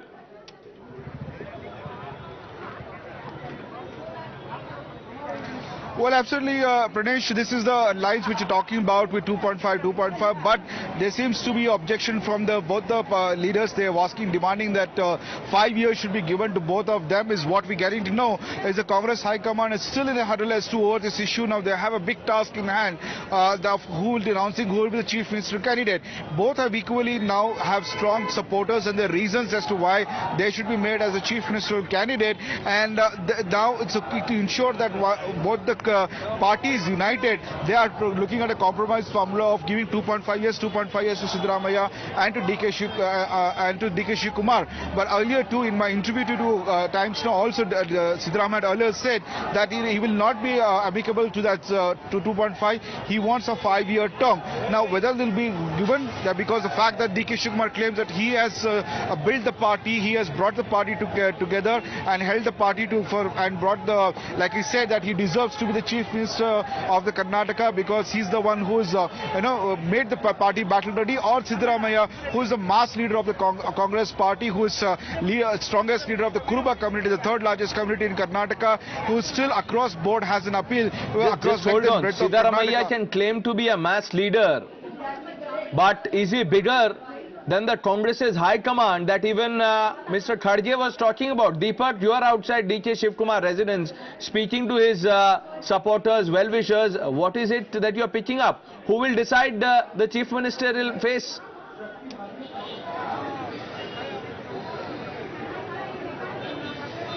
Well, the Congress leaders maintain that it's a decision of the legislators, but we do know with both of them, of course, Pranesh, in the race, and both of them, of course, are leaders capable of really causing some trouble for the Congress party. They do not want to antagonize either one of them, especially in the run-up to the Lok Sabha elections, because they see an opening here to do better than they did last time. It was a massive drubbing for the Congress during the 2019 Lok Sabha elections. This time they'll hope that they'll do a tad better with this sort of momentum that they've gained with the assembly win that they've got here in Karnataka. So at this point in time, the sharing formula is the one that seems like the best bet. But does it look like any of them want to compromise? At the face of it, well, they want to do a 5-year term. They do not want to compromise. We've seen already DK Shivakumar making an emotional appeal, saying that he recalls the day that Sonia Gandhi met him in Tihar jail. BJP put him there. He says that he was given a responsibility to win Karnataka for the Congress, and he's done that. So it is, of course, an indirect or an indirect pitch he's making to the High Command. Mr. Siddaramaiah by himself, of course, knows the kind of appeal that he has among the masses here in Karnataka, and he will, of course, say that among the legislators, one would presume that probably when you look at the entire 136 odd that they are managing right now, there would be a huge number of people who would back Siddaramaiah as well. So it is, of course, a situation that the High Command itself will have to handle. The legislators, of course, will just give a green signal to what the High Command decides. So that's what it looks like. Mr. DK Shivakumar, of course, right now in his constituency collected his certificate, is a massive show of strength after that victory. Let's get in a word from some of the Congress leaders who are here. Bhavna joins us. Bhavna, the biggest question mark that comes up now, I'd like to ask you, I know it's a jubilant mood, but the stress is not all over. You'll have to decide who's going to be your chief minister. Yeah. We have a process to select chief ministers. The 130 plus MLAs who have been elected, they will be deciding along with the High Command. And of course, we have a lot of chief minister aspirants, candidates and aspirants. That's our strength. That's exactly why we have this mandate. Unlike BJP, we didn't even have a face for chief ministership, and JDS didn't even have an option other than Mr. Kumaraswamy. So I think this is our strength. Although definitely it's stressful, but I'm sure every leader has accepted to this, that MLAs and the High Command will decide, because Chief Minister will be leading the government and the MLAs. Is there a sharing formula of sorts that probably will work out for the Congress party here? Maybe, whatever they will come into understanding. And it's too soon to say anything about many of those legislators who left the Congress party in 2018 joined the BJP. They have lost this time around. How do you really look at that? Yes, people have spoken. People have spoken about this Operation Kamala. And a sitting minister 2 days ago in one of the debates, which I was also a part of, he literally said, our operation is in process, whether we win or not, even if we are the second largest, even if we don't form a coalition government, we are going to form the government. Like, how are you going to do? Our operation is on. Like, someone sitting in a constitutional position to say something so unconstitutional, that just shows their arrogance. And yeah, people of Karnataka have spoken. They have given a mandate for developmental agenda and not a communal one or, a divisive politics. So we are expecting the meeting of legislators tomorrow is what we've been told at Hilton Hotel. So what are you hearing at this point in time? Are all the legislators on their way back to Bengaluru? What is it going to work out? Yes, they were sent a message yesterday itself, is what I know, that they should be reaching Bangalore once the results are out. All the winning candidates. I'm sure they are here, and there will be a meeting, of course, to know their, whom they would want to choose as a chief minister and how to form government and all that. Well, thank you, and best congratulations to you.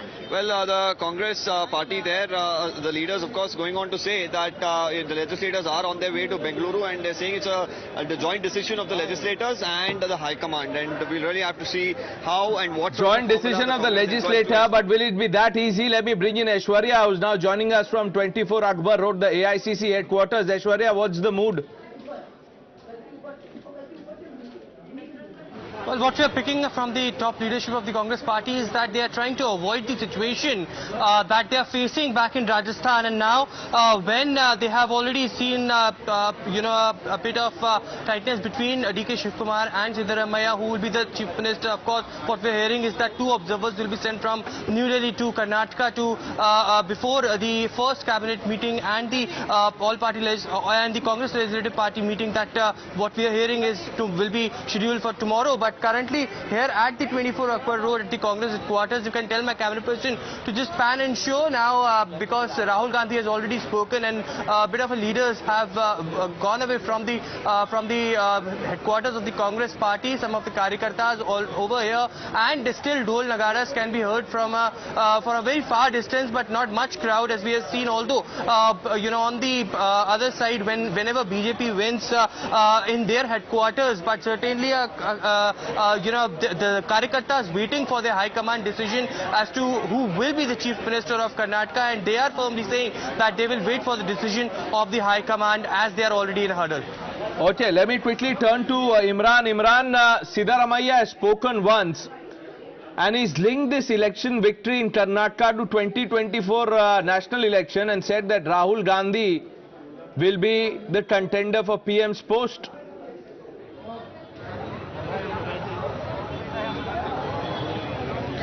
Well, absolutely, Pranesh, that's given. The Congress party will definitely say that Rahul Gandhi is the contender, whereas the opposition, there is the division over it, whether Nitish Kumar should be the PM contender or Rahul Gandhi. Congress party is sticking his guns, saying that Rahul should be contender, and even this election, Karnataka election result is the saying is because he has shown Rahul as the top, the main opposition leader there.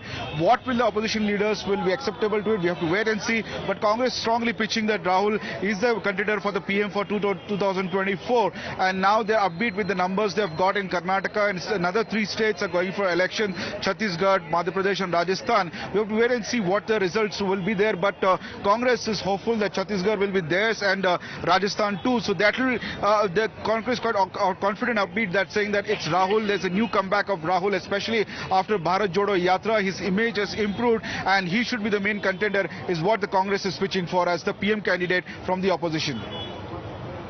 Siddaramaiah said, before we take a break, listen to every word carefully. Siddaramaiah said that this is not just his Congress victory in the state, but Congress's rise in national politics, revival in national politics ahead of 2024.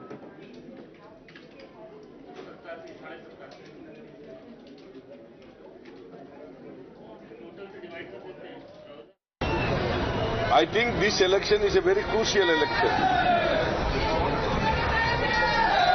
This result of this election will be a stepping stone for the coming Lok Sabha election. I hope that all non-BJP parties come together and see that BJP is defeated. I also hope that Rahul ji may become the Prime Minister of this country.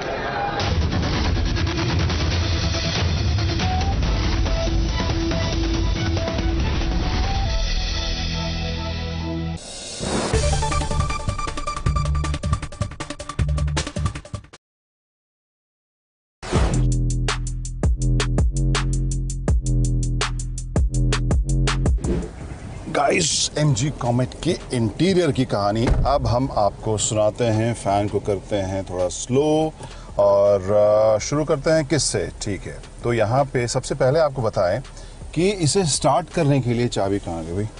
चाबी मेरे pocket में है। तो इसे start करने के लिए आपको कोई इंजन स्टार्ट स्टॉप बटन नहीं मिलेगा। क्यों? क्योंकि आप इस खूबसूरत सी क्यूट सी जो चाबी है उसका अनलॉक बटन दबाइए, इस कार में बैठिए, 2 बार ब्रेक पेडल को दबाइए और car is ready to go. तो एक ये इंटरेस्टिंग आपको एस्पेक्ट इसमें देखने को मिलेगा। इसके अलावा 10.25 इंच के आपको 2 स्क्रीन यहाँ देखने को मिल रहे हैं। इंटरेस्टिंग इंप्रेसिव चीज़ ये है कि यहाँ पे आपको जो लुक और फील है और जो फीचर्स है, एमजी की गाड़ियों में आपने फीचर्स वैसे भी काफ़ी जो लिस्ट रही है उससे लंबा ही देखा है उस लिस्ट को। यहाँ पे भी आपको उस हिसाब से ये लोडेड ही नज़र आएगी। एंड्रॉयड, एप्पल कारप्ले, ये सभी आपको वायरलेस भी आपको इसमें ऑप्शन देखने को मिलेगा। और जो फील है, जो इसका रिस्पॉन्स, वो मुझे काफ़ी अच्छा इम्प्रेसिव सा लग रहा है। और जो डिस्प्ले है वो काफ़ी वाइब्रेंट भी आपको देखने को मिलेगा। राइट साइड में जो इंस्ट्रूमेंटेशन की जगह अब इलेक्ट्रिक कार है तो वहाँ पर इंफॉर्मेशन तो आपको अलग अलग सेटअप में मिलेगा। लेफ्ट साइड में वोल्ट, करंट और पावर वगैरह की जानकारी आपको मिलेगी। ऊपर जो है कुछ एक जो साइंस है उसमें एक यूनिक या एक अलग चीज़ आपको देखने को मिलेगी। पिछली सीट पर जब आप बैठे हैं, सीट बेल्ट आपने नहीं लगाया तो भी इसमें बीपर जो है आपको याद दिलाएगा। राइट साइड में यहाँ पर फिलहाल न्यूट्रल में है गाड़ी, वो दिखा रही है। स्पीड आपको दिखाएगी 72% बैटरी इसमें बची है। जो रेंज है वो 144 किलोमीटर इसमें देखने को मिल रहा है और ओडो इसका 199 किलोमीटर दिखा रहा है। यहाँ पर लेफ्ट में एक आप ग्रीन में छोटा सा देखेंगे इको मोड, उसे आप चेंज कर सकते हैं। यहाँ पर ड्राइव सेलेक्ट मोड है या ड्राइव मोड सेलेक्ट इसे जब दबाएं तो यहाँ नॉर्मल मोड होगा, स्पोर्ट्स मोड होगा और इको मोड होगा। तो यहाँ पर जब मैं नॉर्मल मोड में दबाता हूँ तो रेंज इज 142, स्पोर्ट्स मोड में दबाया है तो range is 142। So I guess जब ड्राइव करेंगे तब शायद इसमें चेंज हमें नज़र आएगा। इसके परफॉर्मेंस के बारे में भी हम तब डिटेल में बात करेंगे। फिनिश है, जो कलर्स हैं, जो यहाँ पर फैब्रिक जैसा मटेरियल है, जो प्लास्टिक है, उसकी क्वालिटी मुझे प्रीमियम लग रही है। Light grey, off white, cream, इन सब के इस्तेमाल के साथ ज़्यादा स्पेशियस और ज़्यादा प्रीमियम फील आपको नज़र इसमें आ रही है। बहुत ही मिनिमल है, तो ढेर सारे बटन्स और कंट्रोल्स इसमें नहीं हैं। और इसके अलावा सिंस दिस इज़ इलेक्ट्रिक तो यहाँ पर भी आपको पूरी जगह मिल रही है।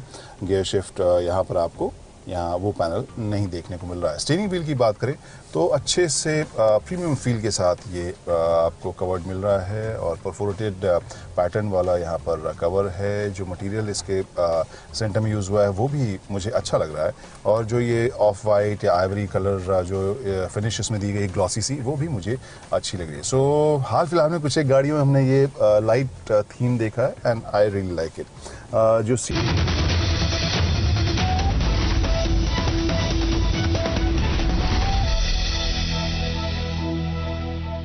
I credit my party cadres and all my leaders.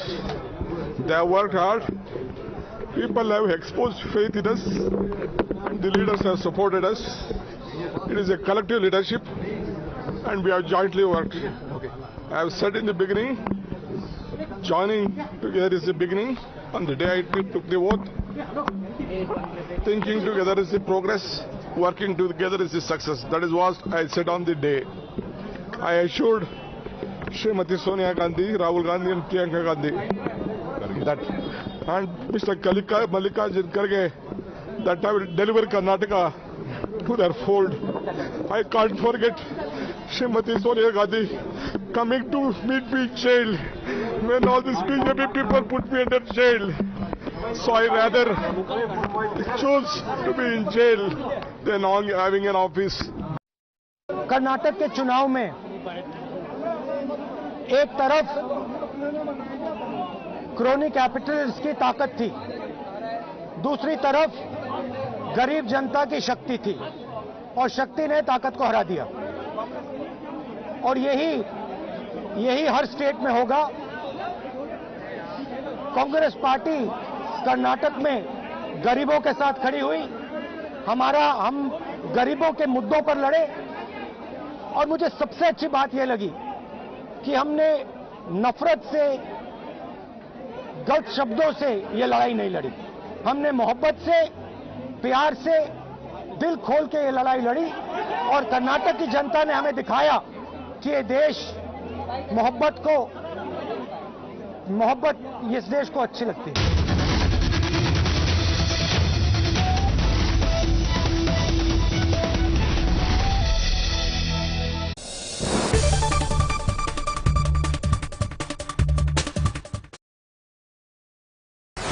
Whether you're an aspiring influencer or just want to create memories using your mobile phone cameras, I am here to share some really amazing 10 mobile photography tips that can actually turn your ordinary photos into some really good Instagram worthy photos. मतलब आपका photo game एकदम next level amazing होने वाला है after knowing all my tips.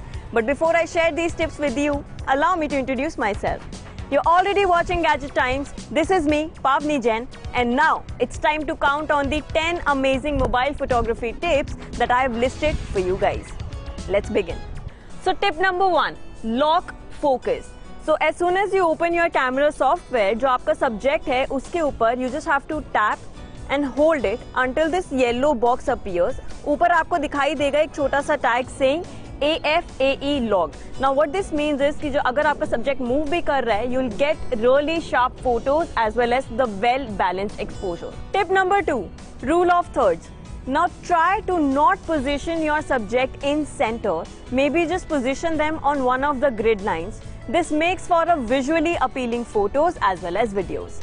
Tip number 3, use full megapixels. क्या मतलब है इसका? The smartphones these days boast 48 megapixel sensor, 50, 64 and sometimes 108 megapixel sensor as well. इस केस में क्या होता है? Whenever you click any picture, the smartphone by default clicks your photo at 12 megapixel using the pixel binning technology.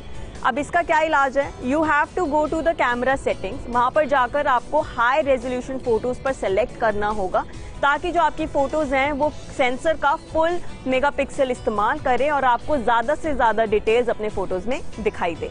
Tip number 4, shoot during the golden hour. Oops, वैसे तो ये भी नहीं है. That is the hour 1 hour after the sunrise and 1 hour before the sunset. The light at that point of time is absolutely perfect. आपको warm light मिलता है, soft light मिलता है और आपकी photos come out really very excellent in terms of colors. Or I think I should also own my photography tip and start shooting in the golden hour and not in the harsh light maybe. Okay. Tip number 5, use burst mode. This is the most underused feature on all smartphones. Android पे भी मिलता है और iPhone पे भी मिलता है.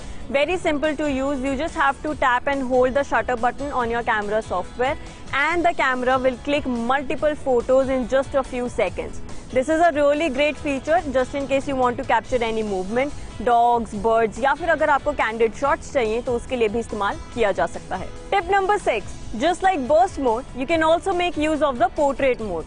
This will help in creating a differentiation between background and the foreground. जो subject है वो एकदम focus में रहेगा और background blur हो जाएगा.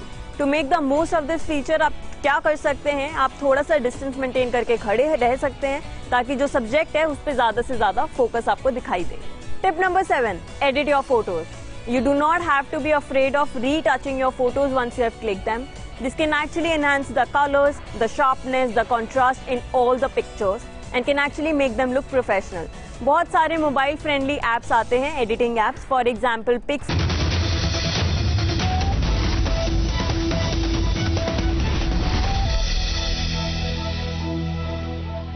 This is Times Now, viewers, India's election news headquarters. Thanks for staying on with us. We've spoken about the Karnataka story. We will tell you about the youth in Uttar Pradesh, but let's get started with the headlines. DKS breaks down after Congress's Karnataka victory. Thanks Sonia Gandhi, party top brass in the Kada for historic win. People have exposed faith in us. The leaders have supported us. Upbeat by the Karnataka election victory, Siddaramaiah says Karnataka results indicate trend for the 2024 polls. A smiling Rahul Gandhi addresses media after thumping Congress's victory, says 5 guarantees will be fulfilled, says this is a victory of politics of love over politics of hate. Massive boost for the opposition ahead of Lok Sabha. NCP Chief Sharad Pawar, Tamil Nadu Chief Minister M.K. Stalin among other leaders who called it a precursor to 2024.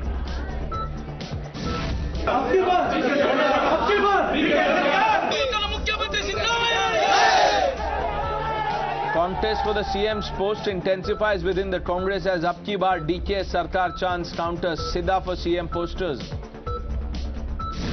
As Cong wins Karnataka race, outgoing Chief Minister Bommai concedes defeat, says we'll come back stronger in the Lok Sabha elections.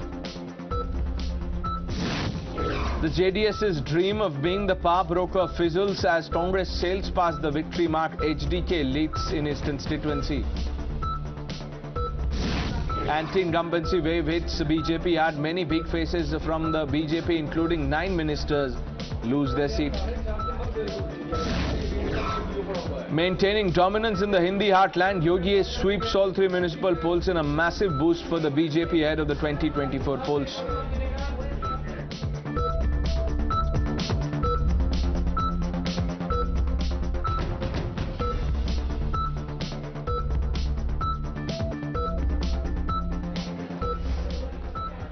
But before we move on to the story in Uttar Pradesh, let's understand the Karnataka story through the numbers. Meghna Data now joins us.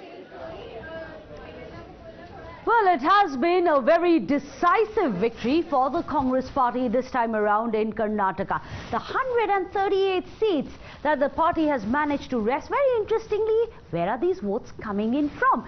Well, interestingly, the BJP has lost its own bastion of the Lingayat, something that the Congress has successfully managed to wrest away from the BJP, despite the fact that BSY still manages to have a massive sway in the region. But it's not just the BJP. Let's tell you how even the Vocaliga votes, that is from its own former alliance partner, the JDS, has been something which has been breached by the Congress party, with the Vocaligas also splitting their votes and overwhelmingly voting in favor of the Congress party. Of course, several of the issues such as the Bajrang Dal ban as well as the 4% Muslim quota row could have possibly benefited the Congress in the Muslim areas as well. But let's also give you a sense of what really has been the vote share and why that very critical 6% that Here on Times Now we've been telling you about, and why it has been very critical. Remember, Here on Times Now we told you that Congress requires at least 6% of a victory margin. But this time around, as the numbers are showing you, Congress stands very comfortably at 43.3% and the BJP is at 36.29%, which means that the victory margin for the Congress is actually close to 8%. This is what it had required, above 6% to ensure it has a decisive win. Because remember, even in 2018, Congress did manage to have a higher vote share than the BJP, and yet the number of seats weren't as high, which cost them the state. But let's also tell you, for the Congress party, it's not all over yet. The victory also comes with its crown of thrones. Remember, Siddaramaiah is of course one of the tallest leaders of the party, and he is going to be the top contender, but also vying with him for that top post is none other than DK Shivakumar. So who is the Congress going to pick? Well, we'll have to wait and watch for that. All right, let's tell you the UP story, viewers. This was a high-stakes battle in Uttar Pradesh, one that many would call, and many called, a semi-final for parties eyeing a strong foothold in the Hindi belt ahead of the 2024 battle. And the numbers tell a story. They're all there. In the mayoral polls, the BJP has dominated. In the two other polls, in both the rural and urban body polls, the BJP has dominated. The BJP is saying this is a proof of the mood of the voters on the ground ahead of 2024.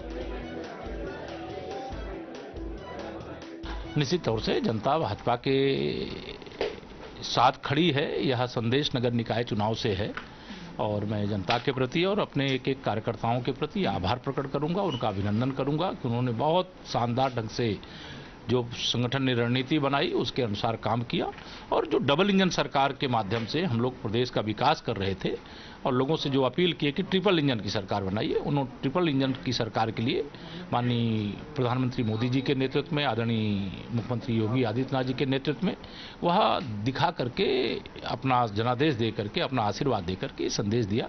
हम हृदय से आभार प्रकट करते हैं। लेकिन Samajwadi party न वर्तमान है न भविष्य है, भाजपा ही वर्तमान है और भाजपा ही भविष्य है। उत्तर प्रदेश में प्रदेश के 25 करोड़ लोग भारतीय जनता पार्टी के साथ हैं। माननीय प्रधानमंत्री नरेंद्र मोदी जी की गरीब कल्याण योजनाओं के साथ हैं। जन जन का भरोसा बीजेपी के प्रति बढ़ा है। उनको महसूस हुआ है उत्तर प्रदेश के लोगों के उनके जीवन स्तर में बदलाव लाने वाला यदि कोई नेता है तो आदरणीय प्रधानमंत्री नरेंद्र मोदी जी हैं। उनके जीवन स्तर में बदलाव हुआ है और उत्तर प्रदेश के लॉ एंड ऑर्डर की सराहना सब लोगों ने की है। इसलिए मैं दावे के साथ पहले भी कहता था, आज फिर कह रहा हूं कि भारतीय जनता पार्टी का जनाधार लगातार बढ़ रहा है, लोगों का भरोसा बढ़ रहा है। इसी वजह से 17 के 17 नगर निगम, नगर पालिका परिषद और नगर पंचायतों में प्रचंड बहुमत से भारतीय जनता पार्टी आई है। Now let's quickly tell you why this result is crucial in the run-up to the 2024 election. The people in Uttar Pradesh have reposed their faith in the Yogi model, viewers, and this is in a state that has 80 Lok Sabha seats.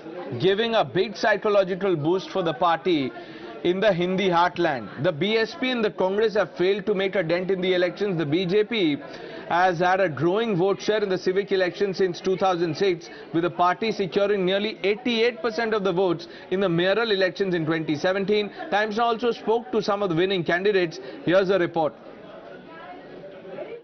Well, it's a big win for Uttar Pradesh local body polls for the BJP, because in municipal corporation, in municipal council and of course in the panchayat also, Bharatiya Janata Party is leading with big numbers, and some constituencies, some wards, some seats are such where BJP is leading with massive numbers. Now talking about the mayoral election, where out of 17, all 17 are from the BJP, and we will also speak to one of the candidates who has just won and come out. कितने वोटों से जीत कर आए हैं आप? लगभग 700 vote से madam. कहा जा रहा है, हमने अभी सुना कि लंबे समय से यहाँ पर समाजवादी पार्टी थी और अब भारतीय जनता पार्टी आई है। How big win it is for you? कितनी बड़ी जीत है? बहुत बड़ी जीत है, योगी जी और मोदी जी के नेतृत्व में बहुत बड़ी जीत हुई है। तो अभी आप यहाँ पर गाजियाबाद के लोगों के लिए, अपने जो वार्ड के लोग हैं उनके लिए क्या कुछ करने वाले हैं? सबसे पहले मैं अपनी वार्ड की जो देवतुल्य जनता है उनका बहुत हार्दिक धन्यवाद करता हूँ। उस जीत में उनका बहुत बड़ा सहयोग रहा है, उनके लिए से धन्यवाद। किन मुद्दों पर चुनाव लड़ा था आप लोगों ने? हमने विकास के मुद्दे पर, जो योगी जी मोदी जी ने विकास किया है उन्हीं के आधार पर हमने चुनाव लड़ा और जीत मिली है। 17 मेयरल सीट्स पर अभी लीडिंग बीजेपी दिखा रहा है, इससे पहले 16 पे दिखा रहा था और अब 17 के 17 सीट्स पे जो म्यूनिसिपल कॉर्पोरेशन है मेयर, उस पे बीजेपी की जीत दिखाई जा रही है। जी तो श्योर है, योगी जी ने और मोदी जी ने काम किए हैं, वो तो 17 क्या 18 भी होती, वो भी 18 भी हमारी सीट आती है। So this was the winning candidate from ward number 38 of Ghaziabad, where you can see that his supporters have come up, joined them in the celebration. Let's open this up. Tejshri now joining us live from Ghaziabad. Manish Yadav is joining us from Lucknow and Anuj is in Rampur. Anuj, आपसे शुरुआत करता हूं। जो उत्तर प्रदेश ये जो local body election के जो result आए हैं, भाजपा का ये मानना है कि 2024 के इलेक्शन से पहले जनता का मूड जाहिर हो गया है। जी निश्चित तौर पर जिस तरीके से रिजल्ट आए उसको देखते हुए साफ तौर पे भाजपा का ये कहना है कि कहीं न कहीं 2024 में जनता का जो मूड है वो साफ तौर पे दिख रहा है। लेकिन अभी अगर हम रामपुर की बात करें, रामपुर का स्वार विधानसभा सीट, यहाँ उपचुनाव था और उपचुनाव के नतीजे किसके फेवर में आए? भारतीय जनता पार्टी की सहयोगी पार्टी अपना दल एस के कैंडिडेट जो हैं उनकी जीत हुई है। शफीक अहमद अंसारी जो हैं वो यहाँ समाजवादी पार्टी के कैंडिडेट से जीते हैं। तस्वीरों के जरिए सबसे पहले हम दिखाना चाहेंगे ये तमाम समर्थक जो हैं वो शफीक अहमद के समर्थक हैं, इनसे बात करते हैं इस जीत को किस तरीके से आप देखते हैं, क्योंकि ये जीत जहां तक बात किया जाए ये पूरा गढ़ जो है स्वार आजम खान और समाजवादी पार्टी का गढ़ माना जाता है। ऐसा ही जीत भाईचारे की जीत है, हिंदू मुसलमान की जीत है। और एक आजम खान ने बड़ा बोल बैठा था कि पूरे हिंदुस्तान में कोई अब्दुल्ला का रहा है तो उनका बड़ा बोल उनके आगे आया। अल्लाह ने उन्हें दिखलाया, भगवान ने उन्हें दिखलाया। ज्यादा बड़ा बोल नहीं बोलना चाहिए और ना मुसलमानों को हमदर्द है ना स्वार वालों के। 55 साल बाद हमने सीट निकाली है, आज से ज्यादा खुशी हमारे लिए नहीं हुई है। आज हमारे लिए चांदनाद बकरीद आज ही है हमारे लिए। और ऐसा आजम खान से बीज बोते हैं लोग, मुसलमानों का हमदर्द नहीं है। यही शफीक अंसारी हैं जो उनकी यूनिवर्सिटी को दान करते थे, उनका सम्मान करते थे, मगर उन्होंने हमें बुरा भला कहकर हमारी आंखें खोल दी, हमसे बदतमीजी करके हमारी आंखें खोल दी। वो काबिले तारीफ नहीं है, अब किसी काम के लायक नहीं है वो। क्या मुद्दे थे आप लोगों के? मुद्दे अगर बात करें, किन मुद्दों पे आप लोगों ने वोटिंग की? 55 साल में विकास, ना तो रोडवेज है यहाँ पे, ना कन्याओं का डिग्री कॉलेज है यहाँ पे, ना अच्छा स्कूल है, ना कोई फैक्ट्री है, ना कोई डॉक्टर। अगर तुम्हारा नाखून कट जाए अभी वोटिंग करते हुए तो बैंडेड बांध के डायरेक्ट रामपुर भेज दिया जाएगा आपको। अच्छे बच्चे जो यहाँ पे स्टेडियम तक का नहीं है, ये 55 साल में कुछ नहीं दिया इन्होंने, बैठे कार में। और आजम खान जो है लगातार मुसलमानों के मसीहा बनते रहे हैं, ये उनका ये दावा रहा है कि वो मुसलमानों के मसीहा हैं। लेकिन अगर जनता का फैसला देखे, पहले रामपुर शहरी सीट और अब स्वार विधानसभा सीट। स्वार सीट जो थी ये सब हमारा अपना विधायक लड़ लिया था, हमारा घर का बंदा लड़ लिया था इसमें, इसलिए ये जो जीत है यहाँ का बच्चा विधायक बना है स्वार टांडा का इस समय, इसलिए यहाँ के लिए लोगों ने अपने विधायक, हमें अपने लिए वोट किया हमने। हमारा जो मुद्दा था, हम खुद विधायकी लड़ रहे थे, इसलिए हमने अपना कैंडिडेट अपने परिवार का सदस्य निश्चित तौर पर ये देखा जा सकता है और तस्वीरों के जरिए एक बार हम फिर आपको दिखाएंगे कि किस तरीके से तमाम समर्थक जो है वो इस वक्त यहाँ पर इकट्ठा है और जाहिर तौर पर इनका यही मानना है कि विकास की ये जीत है और जो विकास करेगा वो ये उसके साथ जाएंगे। जी, 50 साल के लिए seat reserve. Techri is in Ghaziabad. Techri, the BJP is saying that look at the mood of the people. It is upbeat. They are backing the Yogi model, Mazboot government. But the opposition is saying that all is not over.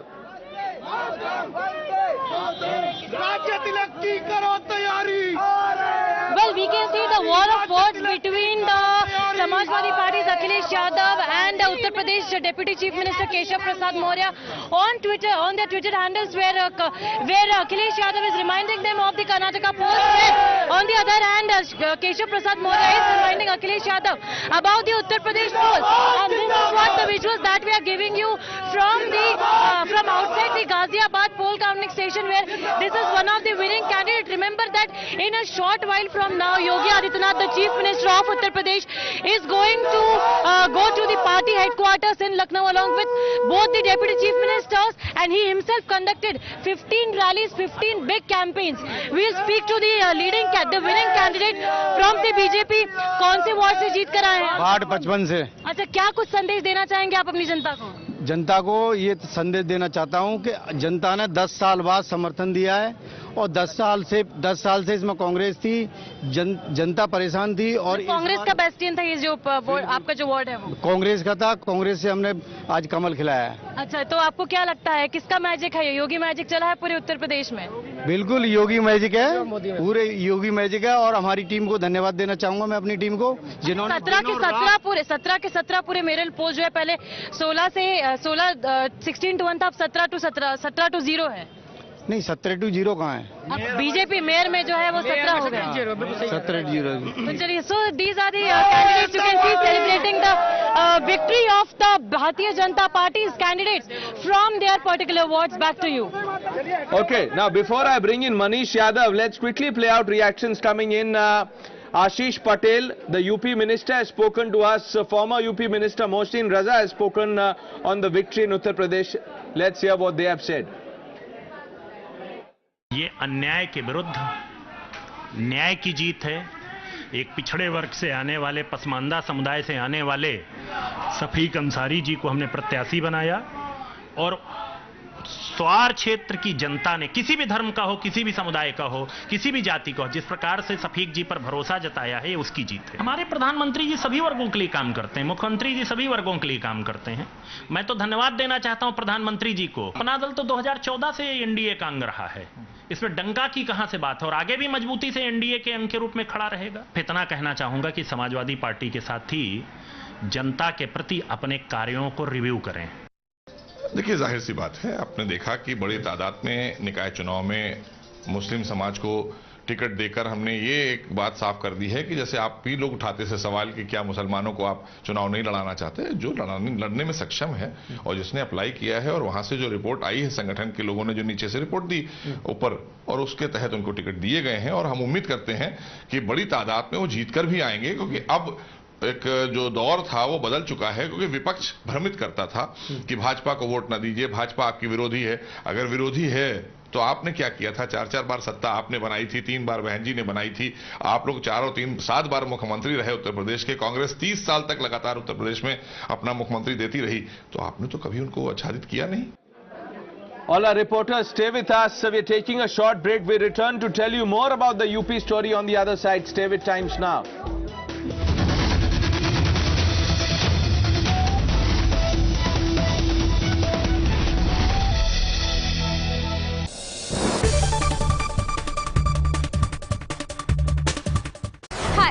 Vanshika और मैं आज unbox करने वाली हूँ ये वाला phone. ये है Tecno Phantom V fold.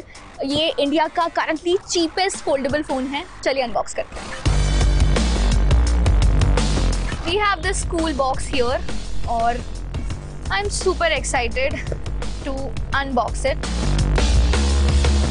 And यहाँ पे they have given their tagline beyond the extraordinary. देखते हैं इसके अंदर फोन एक्स्ट्राऑर्डिनरी है कि नहीं। Here is the phone. इसके बारे में हम थोड़ा बाद में बात करेंगे। Let's see what's there further. We get this packet kind of a thing. We have SIM ejector tool here and we have some usual paperwork here, warranty cards and some user manual. We get the cover also. बहुत ही cool सा matte finish वाला इसका cover यहाँ पे available है। And then we have जिसमें हमारे पास charging cable available है, 45 watt का charger available है, and that's it. These were all the things that were available inside this box. I'm sweating guys, मतलब unbox करने के चक्कर में इस फोन को मेरे पसीने छूट रहे हैं, but I'm excited. So, and here is the phone guys. Look at this beast. इसका जो मेन स्क्रीन है वो 7.85 इंचेस का है। मतलब अगर आप स्ट्रीम करना चाहते हो, गेम खेलना चाहते हो, बढ़िया फोन है आपके लिए। इसका जो सब स्क्रीन है वो 6.42 इंचेस का है। कटआउट पंच होल अवेलेबल है। इसमें 50 मेगापिक्सल्स का रेयर ट्रिपल कैमरा इसमें अवेलेबल है। इसका जो बैक पैनल है वो टेक्सचर्ड है, बहुत ही प्रीमियम फील है। इसका जो वेट है वो 2.99 ग्राम्स है, जिसमें मतलब मुझे थोड़ा सा भारी लग रहा है, बट इट्स फाइन राइट। इसकी जो बैटरी है वो 5000 mAh की है, और इसकी कूल चीज़ ये है कि इसमें 2 बैटरीज हैं। मतलब 5000 mAh है, 2 स्क्रीन्स हैं, तो 2 जगह बैटरी अवेलेबल है। Apart from that what do we get in this phone? Usual है जो पावर बटन होता है, वॉल्यूम बटन होता है। इसका जो फ्रेम है बहुत ही क्लासी फ्रेम है, ये रोज गोल्ड कलर का है।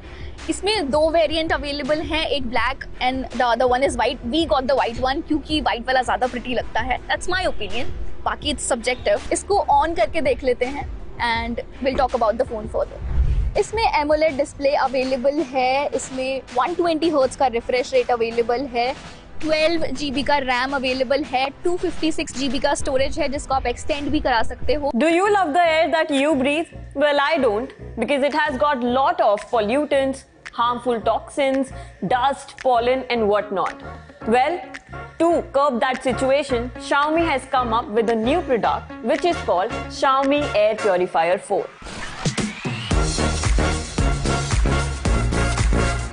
Hi, you're watching Edge Times. This is me, Pavni Jain, and this is the product I'm talking about, the newly launched Xiaomi Air Purifier 4. Company ने इसे हाल ही में लॉन्च किया है alongside Xiaomi Air Purifier 4 Lite, which is a toned down version of this device. पर आज के इस video में हम बात करेंगे Air Purifier 4 की, जानेंगे इसके फिजिकल लुक्स के बारे में, all the buttons that it comes with and all the sensors or the qualities that this Air Purifier offers. This is the front side of the air purifier, जहां पर आपको मिलता है OLED डिस्प्ले। इसको जल्दी से पील ऑफ करते हैं इसका कवर। अब इसको ऑन कहां से करना है, let me show you. This is the back side of the air purifier, और यहाँ पर जो आपको बटन दिखाई दे रहे हैं, this is the physical button to turn the display on and off. इस फिजिकल बटन के साइड में एक सेंसर दिया गया है which is temperature and humidity sensor. वहीं पर just right below it you will get to see the laser particle sensor. यहाँ पर इसको फिल्टर को अनकवर करने के लिए बटन दिया गया है, जिस पर लिखा हुआ है remove the filter packaging before turning on the purifier. Now how do I remove it? Let me try. Let's remove the tapes first. I think I did it the wrong way in the first place. So this is how the filter looks like. अंदर आपको मिलता है mesh fabric. Now let's just put the filter inside so that we can start using the product. Now we'll cover this up with filter compartment cover. Guys, this is very easy to put back the filter compartment. बहुत ही आसान था. This comes with magnetic boundaries. यहाँ पे magnet लगी हुई है ताकि ये easily आसानी से you can put the filter back. Now let's turn on the air purifier. यहीं पर at the back of the purifier you will get to see the port, जिसमें हम ये चार्जिंग केबल लगाएंगे और इस एयर प्योरीफायर को ऑन करेंगे। So this is the OLED display जो आपको सामने की तरफ मिलता है। इसमें अंदर आपको 2 बटन दिखाई देंगे, one is the power button and the other one is the mode switch button.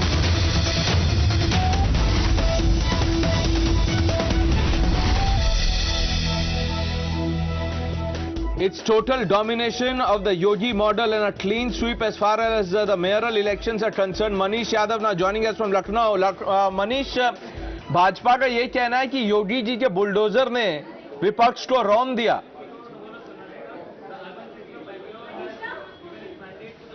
देखिए, बिल्कुल इसमें कोई दो राय नहीं है। ये पहली दफा है जब पूरे प्रदेश में, आप चाहे पश्चिमी उत्तर प्रदेश का जिक्र करें, पूर्वांचल का जिक्र करें, बुंदेलखंड, रोहेलखंड, हर जगह बीजेपी के प्रत्याशी जीत हासिल करने में कामयाब रहे हैं। जो 17 नगर निगम है, पिछली दफा 16 नगर निगम थे, जिसमें से 2 सीटें बीएसपी ने जीत ली थी, लेकिन इस बार किसी को कोई मौका नहीं मिला है। क्लीन स्वीप बीजेपी की यहां पर नजर आई है। लॉ एंड ऑर्डर एक बहुत बड़ा इशू था, जो विधानसभा में मुख्यमंत्री योगी आदित्यनाथ का बयान और जो भरोसा आम जन को दिलाया उन्होंने, और उसके बाद उस भरोसे को कायम रखते हुए कार्रवाइयां हुई। प्रयागराज से इसकी शुरुआत हुई और प्रयागराज में सबने देखा कैसे कानून व्यवस्था को ताक पर रखने वाले लोग, जिन्होंने कानून व्यवस्था को अपनी जेब में रखने की कोशिश की, उनका क्या नतीजा निकला। तो उससे एक पूरे प्रदेश में मैसेज गया और वही मैसेज बीजेपी की जीत का आधार बना। तो इसमें कोई दो राय नहीं है कि लॉ एंड ऑर्डर एक बहुत बड़ा मामला था, बहुत बड़ा मसला था इस पूरे चुनाव में। दूसरा, स्मार्ट सिटी को लेकर जो कवायद की गई, उसको लेकर भी शहरी क्षेत्र के मतदाताओं ने बीजेपी को अपनी पहली पसंद बनाया। जो सरकारी योजनाएं जितनी रही हैं, उसमें लोगों की हिस्सेदारी कैसे बढ़ाई जाए, इस पर लगातार योगी सरकार काम कर रही थी। वो भी नतीजों के रूप में तब्दील दिखाई दिया है। केंद्र सरकार, राज्य सरकार, गांवों की सरकार और शहरों की सरकार भी बीजेपी की बनी है और पहले से ज्यादा संख्या में पार्षद जीत के आए हैं। पहले से बड़ी संख्या में नगर पंचायत के अध्यक्ष जीत कर आए, नगर पालिका के अध्यक्ष जीत कर आए। तो भरोसा बीजेपी पर लगातार बढ़ा है। एक प्रयोग बीजेपी ने किया था, इस बार लगातार जो माइनॉरिटी तबका है उसकी ओर से ये मांग चल रही थी कि बीजेपी उन पर भरोसा नहीं करती, उनको चुनावों में टिकट नहीं देती, लेकिन इस बार बीजेपी ने एक प्रयोग किया पश्चिमी उत्तर प्रदेश में। और शायद मनीष, इसी भरोसे की बात प्रधानमंत्री मोदी ने संसद से कही थी। उन्होंने कहा था, एक अकेला मोदी सब पे भारी है, क्योंकि जनता का भरोसा है मेरे साथ। Thank you for joining us with your inputs Manish. Taking a short break, viewers, we discuss the Karnataka story on the other side. Stay with India's election news headquarters, Times now.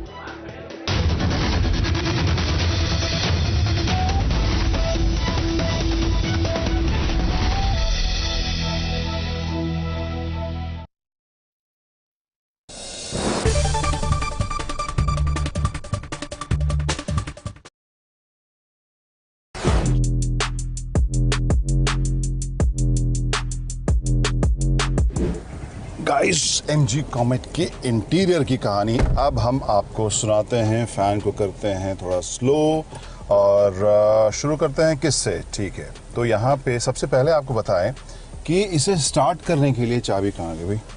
चाबी मेरे पॉकेट में है। तो इसे स्टार्ट करने के लिए आपको कोई इंजन स्टार्ट स्टॉप बटन नहीं मिलेगा। क्यों? क्योंकि आप इस खूबसूरत सी क्यूट सी जो चाबी है उसका अनलॉक बटन दबाइए, इस कार में बैठिए, 2 बार ब्रेक पेडल को दबाइए और car is ready to go. तो एक ये इंटरेस्टिंग आपको एस्पेक्ट इसमें देखने को मिलेगा। इसके अलावा 10.25 इंच के आपको 2 स्क्रीन यहाँ देखने को मिल रहे हैं। इंटरेस्टिंग इंप्रेसिव चीज़ ये है कि यहाँ पे आपको जो लुक और फील है और जो फीचर्स है, एमजी की गाड़ियों में आपने फीचर्स वैसे भी काफ़ी जो लिस्ट रही है उससे लंबा ही देखा है उस लिस्ट को। यहाँ पे भी आपको हिसाब से ये लोडेड ही नज़र आएगी। एंड्रॉयड, एप्पल कारप्ले, ये सभी आपको, वायरलेस भी आपको इसमें ऑप्शन देखने को मिलेगा। और जो फील है, जो इसका रिस्पॉन्स, वो मुझे काफ़ी अच्छा इम्प्रेसिव सा लग रहा है। और जो डिस्प्ले है वो काफ़ी वाइब्रेंट सा भी आपको देखने को मिलेगा। राइट साइड में जो इंस्ट्रूमेंटेशन की जगह, अब इलेक्ट्रिक कार है तो वहाँ पर इंफॉर्मेशन तो आपको अलग अलग सेटअप में मिलेगा। लेफ्ट साइड में वोल्ट, करंट और पावर वगैरह की जानकारी आपको मिलेगी। ऊपर जो है कुछ एक जो साइंस है उसमें एक यूनिक या एक अलग चीज़ आपको देखने को मिलेगी। पिछली सीट पर जब आप बैठे हैं, सीट बेल्ट आपने नहीं लगाया तो भी इसमें बीपर जो है आपको याद दिलाएगा। राइट साइड में यहाँ पर फिलहाल न्यूट्रल में है गाड़ी, वो दिखा रही है। स्पीड आपको दिखाएगी, 72% बैटरी इसमें बची है। जो रेंज है वो 144 किलोमीटर इसमें देखने को मिल रहा है और ओडो इसका 199 किलोमीटर दिखा रहा है। यहाँ पर लेफ्ट में एक आप ग्रीन में छोटा सा देखेंगे इको मोड, उसे आप चेंज कर सकते हैं। यहाँ पर ड्राइव सेलेक्ट मोड है या ड्राइव मोड सेलेक्ट, इसे जब दबाएं तो यहाँ नॉर्मल मोड होगा, स्पोर्ट्स मोड होगा और इको मोड होगा। तो यहाँ पर जब मैं नॉर्मल मोड में दबाता हूँ तो रेंज इज 142, स्पोर्ट्स मोड में दबाया है तो range is 142। So I guess जब ड्राइव करेंगे तब शायद इसमें चेंज हमें नज़र आएगा। इसके परफॉर्मेंस के बारे में भी हम तब डिटेल में बात करेंगे। फिनिश है, जो कलर्स हैं, जो यहाँ पर फैब्रिक जैसा मटेरियल है, जो प्लास्टिक है, उसकी क्वालिटी मुझे प्रीमियम लग रही है। Light grey, off white, cream, इन सब के इस्तेमाल के साथ ज़्यादा स्पेशियस और ज़्यादा प्रीमियम फील आपको नज़र इसमें आ रही है। बहुत ही मिनिमल है, तो ढेर सारे बटन्स और कंट्रोल्स इसमें नहीं हैं। और इसके अलावा सिंस दिस इज़ इलेक्ट्रिक तो यहाँ पर भी आपको पूरी जगह मिल रही है।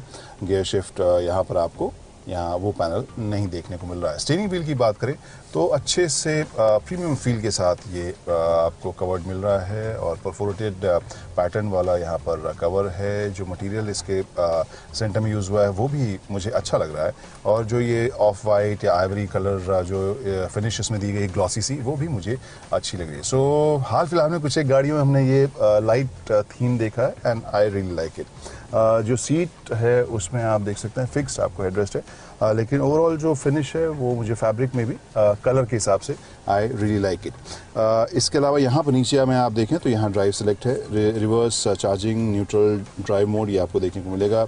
जो विंडो के कंट्रोल हैं वो आप यहाँ पे देख सकते हैं। ये ऑटो है, यानी मैंने बटन दबाया और शीशा पूरा खुद ब खुद नीचे या ऊपर गया है। यहाँ पर आप हैंड ब्रेक देख सकते हैं। कुछ एक क्लेवर चीज़ें हैं, जैसे यहाँ पर आप देखें तो ये जो बटन है या सॉकेट है, उसमें आप जब उसको दबाएं तो नीचे हुक निकल कर आ जाता है, जिससे कि आप शॉपिंग बैग्स जो छोटे मोटे हैं वो आप इसमें रख सकते हैं। यहाँ एक चीज़ जो मुझे कमी नज़र आई वो ये है कि अगर आपके पास बड़ा फ़ोन है तो आप या तो किनारे रखें या यहाँ इस कप होल्डर में आई गेस रखें जहाँ आप चाबी भी रखते हैं। ये जो जगह है मेरे ख्याल से बहुत प्रैक्टिकल नहीं होगी बड़े फ़ोन्स के लिए जो आजकल हम लोग आमतौर पर यूज़ करते हैं। तो उसके लिए एक और शायद बड़ी जगह की दरकार उसमें होगी, अनलेस आप उसे यहाँ पर रखना चाहते हैं तो।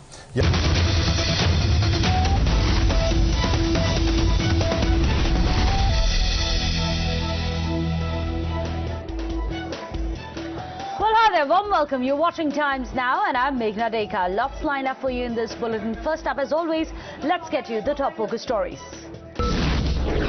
I credit my party cadres and all my leaders.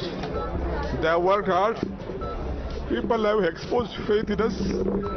The leaders have supported us. DKS breaks down after Congress's Karnataka victory. Thanks Sonia Gandhi, the party top brass and the cadres for the historic win. Well, buoyed by Karnataka victory, Siddaramaiah says that Karnataka results indicate the trend for Lok Sabha elections, which is Rahul for Prime Minister in 2024. A smiling Rahul addresses media after a thumping Congress victory, says 5 guarantees will be fulfilled in the first cabinet meet, calls it a defeat of crony capitalists. Big boost for the opposition ahead of Lok Sabha. NCP Chief Sharad Pawar, Tamil Nadu Chief Minister M.K. Stalin among call it a precursor to 2024.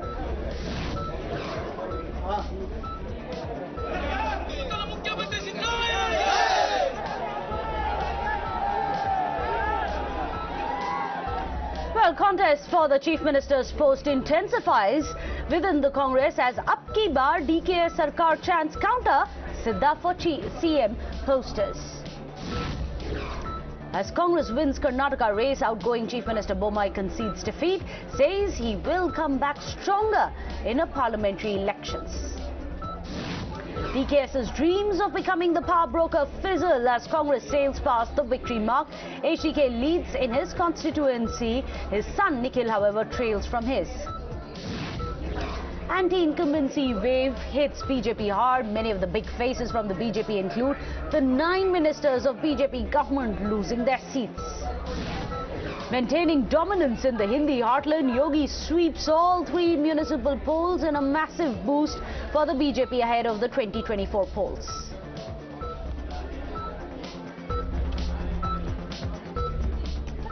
Well, it has been a bittersweet day for the BJP, hasn't it? On one hand, of course, it managed to wrest Karnataka from BJP, breaching several of its bastions, but also in the other high-stakes battle of Uttar Pradesh, that's the one that BJP managed to win back. One that many would call a semi-final for the parties who are eyeing a strong foothold in the Hindi belt ahead of the 2024 battle royale. Well, the BJP, Samajwadi Party, BSP and the Congress fought a high-octane contest, but what ultimately played out was a two-horse race between the BJP and the Samajwadi Party. The one that most had their eyes on is the contest in the urban centers, with BJP dominating the mayoral elections, securing 16 of the 17 seats. Well, the BJP also secured nearly half of the 199 municipal council seats and the Nagar Panchayats, making it a complete sweep in the Hindi heartland. निश्चित तौर से जनता भाजपा के साथ खड़ी है। यह संदेश नगर निकाय चुनाव से है और मैं जनता के प्रति और अपने एक एक कार्यकर्ताओं के प्रति आभार प्रकट करूंगा, उनका अभिनंदन करूंगा कि उन्होंने बहुत शानदार ढंग से जो संगठन ने रणनीति बनाई उसके अनुसार काम किया और जो डबल इंजन सरकार के माध्यम से हम लोग प्रदेश का विकास कर रहे थे और लोगों से स्वागत करता हूं। टीम यूपी की ओर से, जिसमें हमारे प्रदेश के प्रभारी माननीय राधा मोहन सिंह जी हैं, मेरे दोनों वरिष्ठ सहयोगी उप मुख्यमंत्री श्री केशव प्रसाद मौर्य जी, श्री ब्रजेश पाठक जी, प्रदेश के पूर्व अध्यक्ष और प्रदेश के सरकार के जल शक्ति मंत्री श्री स्वतंत्र देव सिंह जी, प्रदेश संगठन के शिल्पी, संगठन महामंत्री सम्मान्य श्री धर्मपाल जी, मंत्रिमंडल के मेरे अन्य सहयोगी और संगठन के हमारे सभी पदाधिकारियों के साथ ही सहयोगी दल निषाद पार्टी के श्री डॉक्टर संजय निषाद जी और अपना दल एसके श्री आशीष पटेल जी समेत पार्टी के सभी पदाधिकारी और कार्यकर्ताओं की ओर से मैं आपका हृदय से अभिनंदन करता हूं। मित्रों, उत्तर प्रदेश में भारतीय जनता पार्टी के कार्यकर्ताओं की मेहनत, सरकार और संगठन के बेहतर समन्वय, आदरणीय प्रधानमंत्री जी के सुयोग्य और यशस्वी नेतृत्व और उनके मार्गदर्शन में उत्तर प्रदेश नगर निकाय के चुनाव में भारतीय जनता पार्टी ने अब तक की सबसे बड़ी विजय प्राप्त की है। 17 नगर निगमों में पहली बार भारतीय जनता पार्टी सभी नगर निगमों में एक साथ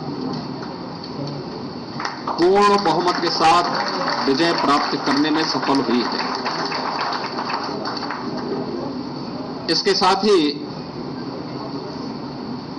जो 17 नगर निगम हैं, इनमें से 3 नगर निगम नए गठित हुए थे, जिनमें अयोध्या, मथुरा वृंदावन और शाहजहांपुर। मथुरा वृंदावन और अयोध्या में विगत वर्ष चुनाव संपन्न हुए थे और शाहजहांपुर में पहली बार चुनाव हुआ है। 17 के 17 नगर निगमों में, जिनमें से हर एक नगर निगम 5 लाख से लेकर के 50 लाख मतदाताओं या आबादी के बीच का होता है और इतनी बड़ी आबादी की जनता को प्रदेश के अंदर बुनियादी सुविधाएं उपलब्ध कराने, उनके समग्र विकास और उन्हें स्मार्ट सिटी के रूप में विकसित करने के आदरणीय प्रधानमंत्री जी के विजन को डबल इंजन सरकार ने जिस प्रभावी तरीके से आगे बढ़ाया है, आज ये जनादेश सबके सामने है। प्रदेश के अंदर 200 नगर पालिकाएं जिनमें से 199 में चुनाव संपन्न हुए हैं। 2017 में भारतीय जनता पार्टी ने 60 नगर पालिकाओं में विजय प्राप्त की थी।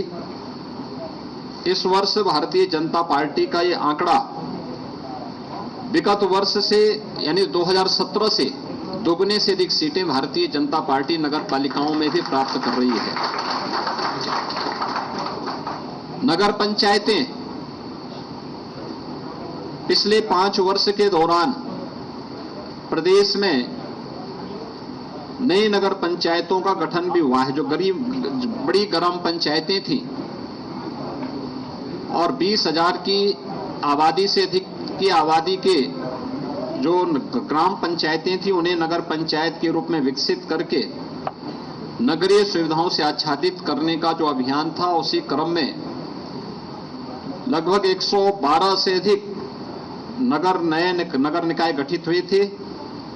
कुल मिलाकर के 545 नगर निकायों में यानी नगर पंचायतों में भी चुनाव संपन्न हुए थे और भारतीय जनता पार्टी इस बार नगर पंचायतों में भी अभूतपूर्व सफलता प्राप्त की है। 2017 से 2.5 गुना से अधिक सीटें भारतीय जनता पार्टी ने इस चुनाव में इसमें भी सफलता प्राप्त की है। इसके अलावा नगर निगम में 1420 वार्ड हैं जिनमें पार्षदों का चयन होना था, चुनाव होना था। भारतीय जनता पार्टी ने इससे पहले 17 में 596 पे विजय प्राप्त की थी और अब तक जो कुल परिणाम आए हैं 794 में से 438 भारतीय जनता पार्टी पहले ही जीत चुकी है।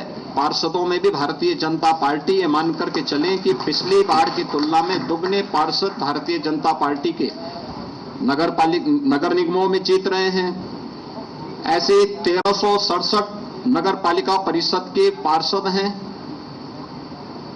विगत वर्ष 17 में 923 पार्षद भारतीय जनता पार्टी ने जीते थे। इस बार अभी तक 1300 यानी 5327 में से 1367 के परिणाम सामने आ चुके हैं, जिनमें से 638 भारतीय जनता पार्टी अभी जीत चुकी है और ये संख्या काफी ज्यादा आगे बढ़ने जा रही है।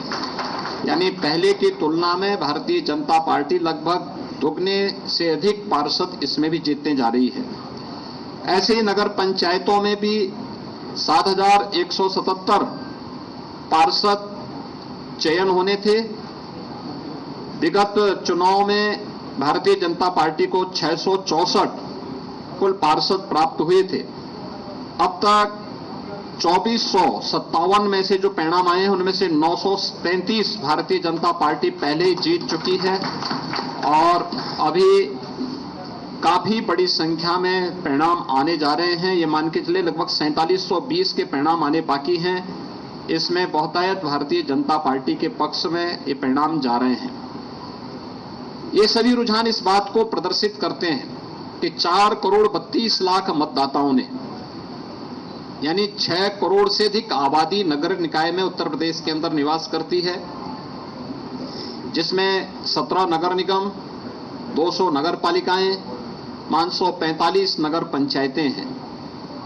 इन सभी को अगर हम जोड़ करके देखेंगे तो यह 762 नगर निकाय कुल आते हैं। 762 नगर निकाय में एक का पहले चुनाव हो चुका था। झांसी में एक नगर पंचायत और एक नगर पालिका पंचायत सर्वसम्मति से भारतीय जनता पार्टी का बोर्ड पहले ही वहां गठित हो गया। ये चीजें दिखाती हैं कि डबल इंजन सरकार ने प्रधानमंत्री मोदी जी के मार्गदर्शन में, उनके नेतृत्व में सुशासन, विकास और सुरक्षा का जो एक बेहतर वातावरण उत्तर प्रदेश के अंदर बनाया है, उसको यह जनादेश प्राप्त हुआ है और शासन की चीजों को, डबल इंजन सरकार के कार्यक्रमों को जमीनी धरातल तक पहुंचाने के लिए हमारे नगर विकास मंत्रालय विभाग ने, भारतीय जनता पार्टी के कार्यकर्ताओं ने जिस तत्परता के साथ कार्य किया है, चुनाव में बेहतर समन्वय हम सबकी बेहतर ताकत थी, सबसे मजबूत ताकत थी, उसका ये परिणाम हमारे सामने है। विगत वर्ष जब 2017 में चुनाव हुए थे, उस समय 16 नगर निगमों में चुनाव हुए थे और 16 नगर निगमों के चुनाव जो संपन्न हुए थे उनमें से 14 भारतीय जनता पार्टी ने जीती थी, 2 बहुजन समाजवादी पार्टी ने जीती थी। पहली बार 17 की 17 नगर निगम भारतीय जनता पार्टी जीत करके एक ऐतिहासिक जनादेश को प्राप्त की है। इसके साथ ही उत्तर प्रदेश में 2 विधानसभा के उपचुनाव भी संपन्न हुए हैं।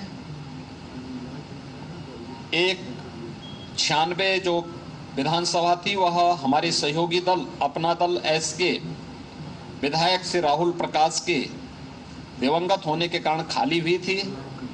इस सीट को भी भारतीय जनता पार्टी गठबंधन अपना दल एस ने यहां पर समाजवादी पार्टी को परास्त करके सीट जीती है। और दूसरी सीट स्वार रामपुर जनपद की है, जो समाजवादी पार्टी के सदस्य की अयोग्यता के कारण यह सीट खाली हुई थी, उनकी सदस्यता समाप्त होने के कारण सीट खाली हुई थी। इसे भी हमारे सहयोगी दल भारतीय जनता पार्टी के सहयोगी दल, गठबंधन के सहयोगी दल अपना दल एस के प्रत्याशी ने भारी बहुमत से सीट भी जीत करके दोनों उपचुनाव में भी वहां पर झंडा गाड़ने का काम किया है। मैं उत्तर प्रदेश के दोनों विधानसभा उपचुनाव के मतदाताओं के प्रति 17 नगर निगम, 199 नगर पालिका और 559 जो हमारे नगर पंचायतें, 544 नगर पंचायतें हैं, इनके सभी मतदाताओं के प्रति मैं हृदय से आभार व्यक्त करता हूं। पूरा चुनाव शांतिपूर्ण ढंग से संपन्न हुआ है। आप आश्चर्य करेंगे, 4 करोड़ 32 लाख से अधिक मतदाता इस नगर निकाय चुनाव में भागीदार बने थे। 6 करोड़ से अधिक की आबादी नगर निकायों में उत्तर प्रदेश में निवास करती है और शांतिपूर्ण तरीके से सभी चुनाव संपन्न हुए हैं। राज्य निर्वाचन आयोग को, भारत निर्वाचन आयोग को इन चुनावों को सकुशल संपन्न कराने के लिए हृदय से धन्यवाद देते हुए मैं अपनी पूरी मशीनरी को भी, प्रशासन, पुलिस और सभी राजनीतिक दलों को भी, जिन्होंने आचार संहिता के पालन को मान करके पूरे संयम के साथ चुनाव की व्यवस्था को लोकतांत्रिक मूल्यों में विश्वास करते हुए संपन्न करने में योगदान दिया है और नगर निकाय के चुनाव उत्तर प्रदेश के अंदर संपन्न हो रहे हैं। मैं इस अवसर पर इन सबको भी हृदय से धन्यवाद देता हूं। एक बार फिर से आदरणीय प्रधानमंत्री जी के मार्गदर्शन में भारतीय जनता पार्टी के कार्यकर्ताओं के परिश्रम, मंत्रिमंडल के मेरे सभी सहयोगियों के द्वारा किए गए प्रयास, संगठन के द्वारा बनाई गई व्यूहरचना का परिणाम है कि प्रदेश के मतदाताओं ने भारतीय जनता पार्टी को यह जनादेश दिया है। मैं इस जनादेश के लिए उत्तर प्रदेश के नगर निकाय में निवास करने वाले सभी मतदाताओं का, दोनों उपचुनावों के सभी मतदाताओं के प्रति भी हृदय से आभार व्यक्त करता हूं और विश्वास दिलाता हूं कि उत्तर प्रदेश सरकार विकास, सुरक्षा और सुशासन के लिए जो उनकी मंशा है उसके अनुरूप परिणाम देने के लिए पूरी तत्परता के साथ कार्य करेगी। मीडिया के आप सभी बंधुओं का भी मैं हृदय से आभार व्यक्त करता हूं कि आप लोगों ने शासन की योजनाओं को समय समय पे जनता तक पहुंचाने और प्रचार प्रसार के माध्यम से जागरूकता के जिस कार्यक्रम को सकारात्मक रूप से आगे बढ़ाया है, इसके लिए भी मैं आप सबका हृदय से अभिनंदन करता हूं। बहुत बहुत धन्यवाद जी। धन्यवाद जी।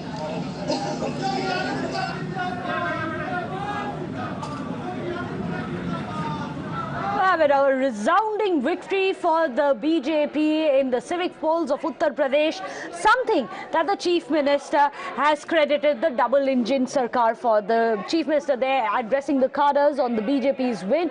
You can see the mayoral polls which have been swept by the BJP on your screen. 17 for the BJP, Samajwadi. Meanwhile, I believe Priyanka Gandhi is speaking as well after Karnataka win.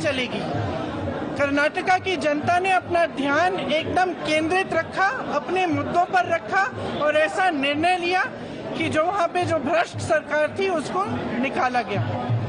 तो सबसे पहले जैसे मैंने कहा उनको बहुत बहुत बधाई।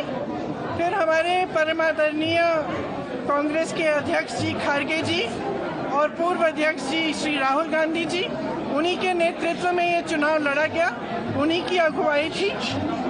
भारत जोड़ो यात्रा में राहुल गांधी जी ने जो कर्नाटका से यात्रा निकाली, उसमें जो 91 शायद या 91 से विधानसभा थी, उनमें से 75% जीती गई है कांग्रेस द्वारा। कांग्रेस अध्यक्ष जी ने मन बनाया कि कांग्रेस को जिताना ही है। 1 महीने से वे कर्नाटका में रहे, उन्हीं के नेतृत्व में पूरा संचालन हुआ। श्री सिद्धरामैया जी और श्री DK शिव कुमार जी को भी बहुत बहुत बधाई। सारे जितने भी कर्नाटका में कांग्रेस के कार्यकर्ता हैं, उन सब ने अथक परिश्रम किया। उन्हीं के परिश्रम की वजह से आज ये जीत हासिल हुई है। तो अब हम सबके दिल में यही बात होनी चाहिए कि एक बहुत बड़ी जिम्मेदारी है। हमने कुछ वादे किए हैं, कुछ गारंटीज दिए हैं जनता को, इनको पूरा करने के लिए हमें काम करना है और पूरी निष्ठा से जनता को ये दिखाना है कि एक अलग तरह की एक नई राजनीति इस देश में उभर सकती है, जो विकास की बात करे, जो जनता के मुद्दों पर आधारित हो। बहुत बहुत धन्यवाद। देश के अंदर एक आवाज होने लगी है, राहुल गांधी अब प्रधानमंत्री बनेंगे, कितना सहमत हैं? देखिए, जैसे मैंने कहा, एक बहुत बड़ी जिम्मेदारी है। हम जनता के सामने गए कुछ गारंटीज लेकर, हमें उन्हें पूरा करना है। जनता के लिए हमें काम करना है और आगे जनता ही बताएगी क्या होगा।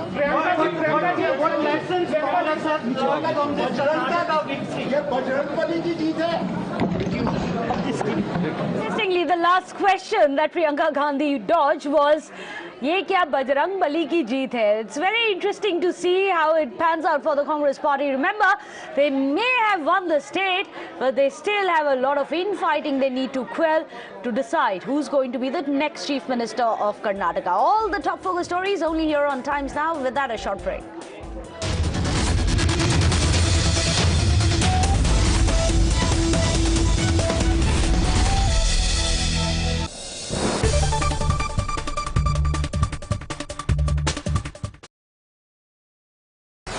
Whether you're an aspiring influencer or just want to create memories using your mobile phone cameras, I am here to share some really amazing 10 mobile photography tips that can actually turn your ordinary photos into some really good Instagram worthy photos.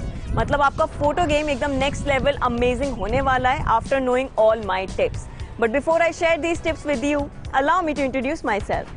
You're already watching Gadget Times. This is me, Pavni Jain, and now it's time to count on the 10 amazing mobile photography tips that I have listed for you guys. Let's begin. So tip number 1, lock focus.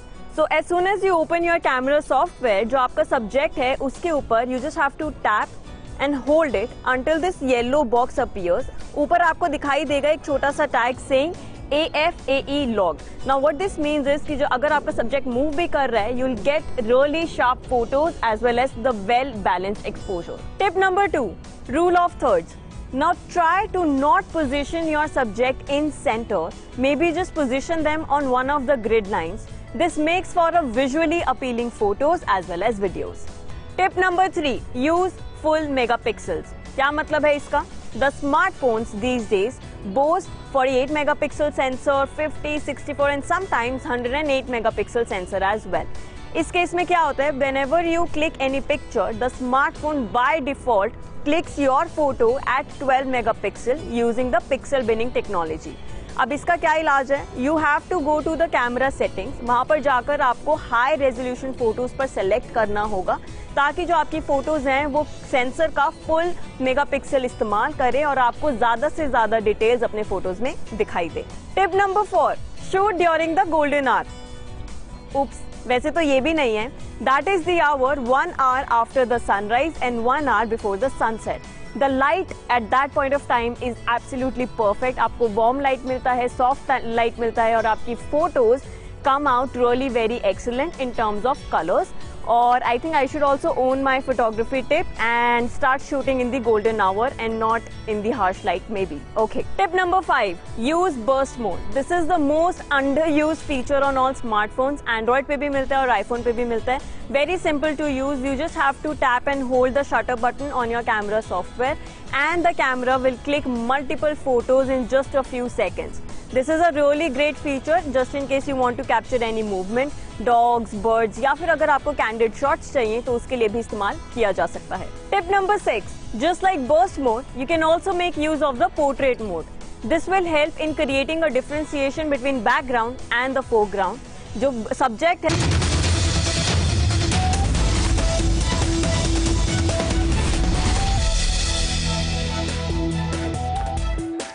Welcome back. You're watching Times Now. Of course, big victory there, a very decisive win for the Congress party today. And the people who really led it, one of them, of course, is none other than DK Shivakumar. Well, after today's resounding victory, DK Shivakumar, in a very emotional address, thanked the party workers, giving them credit for the victory. He also said that he has fulfilled his promise, which he had made to the party high command, and delivered Karnataka to them. Listen in to the man who hopes to be the next chief minister. I credit my party cadres and all my leaders. They have worked hard.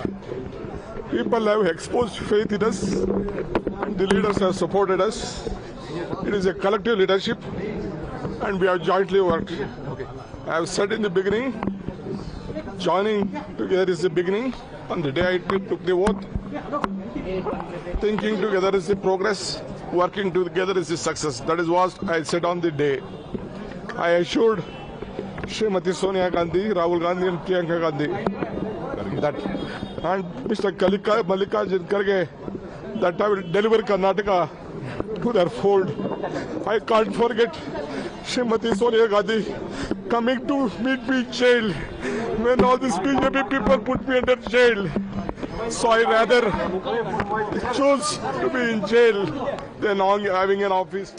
A very emotional man there. Of course, he has been repeatedly saying that he has given his life to the party. We'll have to wait and see if they reward him with the top post in the state. Meanwhile, the Prime Minister, he's also congratulated the Congress over the victory. In fact, the Prime Minister has tweeted saying congratulations to the Congress party for their victory in the Karnataka Assembly polls. My best wishes to them in fulfilling people's aspirations. Well, on that note, a short break. Don't go anywhere.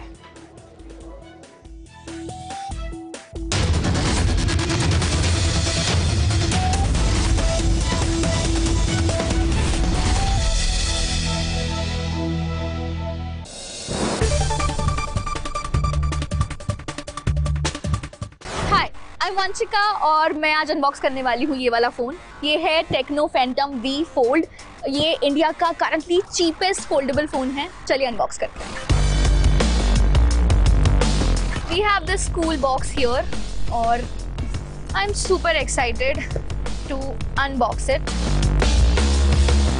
And यहाँ पे they have given their tagline beyond the extraordinary. देखते हैं इसके अंदर phone extra ordinary है कि नहीं. Here is the phone. इसके बारे में हम थोड़ा बाद में बात करेंगे. Let's see what's there further. We get this packet kind of a thing. We have SIM ejector tool here, and we have some usual paperwork here, warranty cards, and some user manual. We get the cover also. बहुत ही cool सा matte finish वाला इसका cover यहाँ पे available है. And then we have जिसमें हमारे पास charging cable available है. 45 वॉट का चार्जर अवेलेबल है. And that's it. These were all the things that were available inside this box. I'm sweating guys. मतलब अनबॉक्स करने के चक्कर में इस फोन को मेरे पसीने छूट रहे हैं. But I'm excited. So, and here is the phone guys. Look at this beast. इसका जो मेन स्क्रीन है वो 7.85 इंचेस का है. मतलब अगर आप स्ट्रीम करना चाहते हो, गेम खेलना चाहते हो, बढ़िया फ़ोन है आपके लिए. इसका जो सब स्क्रीन है वो 6.42 इंचेस का है. कटआउट पंच होल अवेलेबल है. इसमें 50 मेगापिक्सल्स का रेयर ट्रिपल कैमरा इसमें अवेलेबल है. इसका जो बैक पैनल है वो टेक्सचर्ड है, बहुत ही प्रीमियम फील है. इसका जो वेट है वो 2.99 ग्राम्स है, जिसमें मतलब मुझे थोड़ा सा भारी लग रहा है, बट इट्स फाइन राइट. इसकी जो बैटरी है वो 5000 mAh की है और इसकी कूल चीज़ ये है कि इसमें 2 बैटरीज हैं, मतलब 5000 mAh है, 2 स्क्रीन्स हैं, तो 2 जगह बैटरी अवेलेबल है। Apart from that what do we get in this phone? Usual है जो पावर बटन होता है, वॉल्यूम बटन होता है। इसका जो फ्रेम है बहुत ही क्लासी फ्रेम है, ये रोज गोल्ड कलर का है।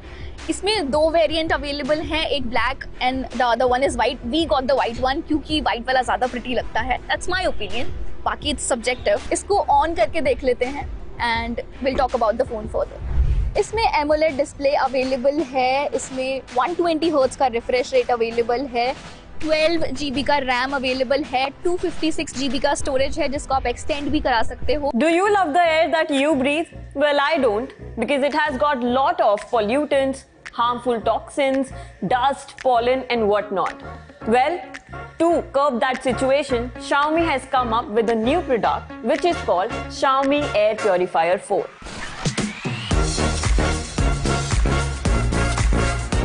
Hi.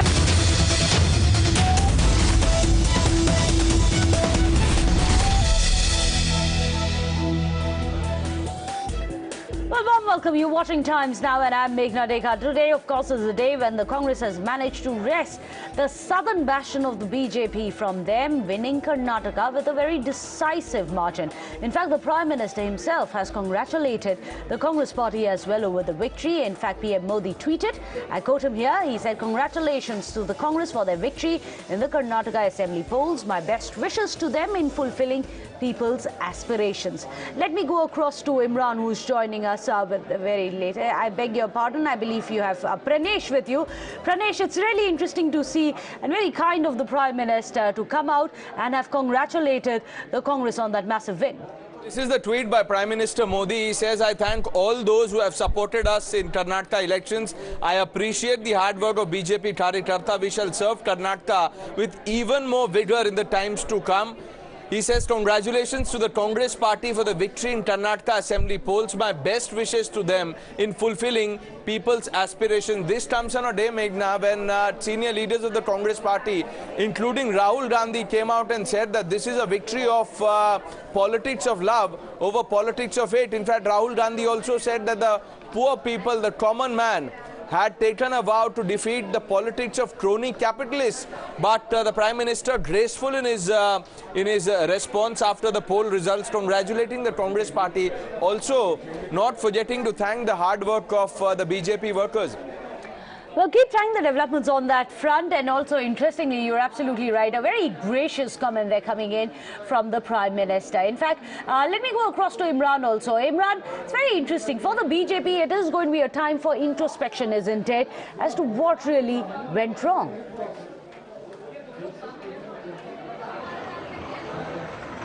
Well, absolutely. That's Chief Minister, beg your pardon, Basuraj Bommai has already said that we have to introspect and just to see where the party went wrong, and we'll have a discussion over this as soon as this settles down as to what were the reasons for which the party fared so poorly in the elections right now. A lot of time for introspection the BJP needs to do as to how come the party which was it's such a position itself as to coming back to power in Karnataka to constricting itself to more than 60 seats. Now this is after a Prime Minister had campaigned in more than 20 assembly constituencies, and 2 of which were major roadshows in Bangalore, crisscrossing close to around 20 assembly constituencies in Bangalore itself. Now more than 9 sitting ministers of the BJP have lost the election, including some of this which is considered the BJP's bastions, and even the speaker he lost. The others, the very big setback for the BJP, not in terms just of the numbers that have come down, but also that even the strongholds which is considered the BJP's bastions, where the party has lost to Congress. Well, of course. In fact, Imran, do stay on with us. Of course, today has been a big election day, and this is across India. In fact, 2 of the biggest states of India, of course, they are home to over 100 Lok Sabha seats, have already thrown up 2 contrasting results. Well, the BJP, as we were discussing, has lost in Karnataka. It has swept Uttar Pradesh civic polls. Well, the BJP's defeat in Karnataka obviously delivers a body blow to its plans of expanding in the south, but it will also take heart from the fact that it has not lost its vote share substantially, which means that its committed vote has still not dissolved. In fact, the Congress gains have come from the Lingayat belt, where the BJP couldn't put up a united showing, and at the expense of the third party, the JDS. In fact, the vote share, if you look at it, which is lost by the JDS, has moved almost to the last decimal point to the Congress party. In fact, let's get you a quick look at how really the Congress built its victory. Well, it has been a very decisive victory for the Congress party this time around in Karnataka. The 138 seats that the party has managed to wrest. Very interestingly, where are these votes coming in from? Well, interestingly, the BJP has lost its own bastion of the Lingayat, something that the Congress has successfully managed to wrest away from the BJP, despite the fact that BSY still manages to have a massive sway in the region. But it's not just the BJP. Let's tell you how even the Vocaliga votes, that is from its own former alliance partner, the JDS, has been something which has been breached by the Congress party, with the Vocaligas also splitting their votes and overwhelmingly voting in favor of the Congress party. Of course, several of the issues such as the Bajrang Dal ban as well as the 4% Muslim quota row could have possibly benefited the Congress in the Muslim areas as well. But let's also give you a sense of what really has been the vote share and why that very critical 6% that Here on Times Now we've been telling you about, and why it has been very critical. Remember, Here on Times Now we told you that Congress requires at least 6% of a victory margin. But this time around, as the numbers are showing you, Congress stands very comfortably at 43.3% and the BJP is at 36.29%, which means that the victory margin for the Congress is actually close to 8%. This is what it had required, above 6% to ensure it has a decisive win. Because remember, even in 2018, Congress did manage to have a higher vote share than the BJP, and yet the number of seats weren't as high, which cost them the state. But let's also tell you, for the Congress party, it's not all over yet. The victory also comes with its crown of thrones. Remember, Siddaramaiah is, of course, one of the tallest leaders of the party, and he is going to be the top contender, but also vying with him for that top post is none other than DK Shivakumar. So who is the Congress going to pick? Well, we'll have to wait and watch for that. Well, the Congress and the opposition has, of course, begun to spin the victory in Karnataka as a defeat for the Prime Minister Modi, and also the beginning of the end of the Prime Minister's connect with the people ahead of the 2024 elections. But let's tell you how Congress party's Rahul Gandhi and others such as Siddaramaiah already remarking that the Congress has defeated the Prime Minister and BJP's chief strategist Amit Shah and their alleged politics of money, muscle and hate. Listen in. Karnataka के चुनाव में एक तरफ crony Capitals की ताकत थी, दूसरी तरफ गरीब जनता की शक्ति थी, और शक्ति ने ताकत को हरा दिया। और यही हर स्टेट में होगा। कांग्रेस पार्टी कर्नाटक में गरीबों के साथ खड़ी हुई, हम गरीबों के मुद्दों पर लड़े, और मुझे सबसे अच्छी बात यह लगी कि हमने नफरत से, गलत शब्दों से ये लड़ाई नहीं लड़ी। हमने मोहब्बत से, प्यार से, दिल खोल के ये लड़ाई लड़ी, और कर्नाटक की जनता ने हमें दिखाया कि ये देश मोहब्बत इस देश को अच्छी लगती है। I think this election is a very crucial election. This result of this election will be a stepping stone for the coming Lok Sabha election. I hope that all non-BJP parties come together and see that BJP is defeated. I also hope that Rahul ji may become the Prime Minister of this country. I credit my party cadres and all my leaders. They have worked hard. People have exposed faith in us. The leaders have supported us. It is a collective leadership, and we have jointly worked. I have said in the beginning, joining together is the beginning.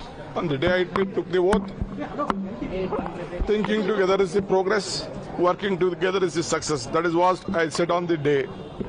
I assured Srimati Sonia Gandhi, Rahul Gandhi and Priyanka Gandhi that, and Mr. Mallikarjun Kharge, that I will deliver Karnataka to their fold. I can't forget Srimati Sonia Gandhi coming to meet me in jail when all these BJP people put me under jail. So I rather choose to be in jail than having an office. एक procedure होता है कि कहीं भी राज्य में कभी भी इलेक्शंस होते हैं तो हम लोग उस एक प्रोसीजर के तहत ही करते हैं। यहाँ के एमएलएस की मीटिंग बुलाते हैं, ऑब्जर्वर सेंट्रल ऑब्जर्वर जाते हैं, जाने के बाद वहाँ का जो ओपिनियन आएगा, जो कंसेंसस बनेगा, वो हाईकमांड को बताएंगे। यही ठहरे ठहरे ऐसा निर्णय कोई भी नहीं लेता, नहीं लिया। मेरे को 52 साल से इसका एक्सपीरियंस है, तो इसीलिए कृपया करके ऐसे क्वेश्चन मत पूछिए।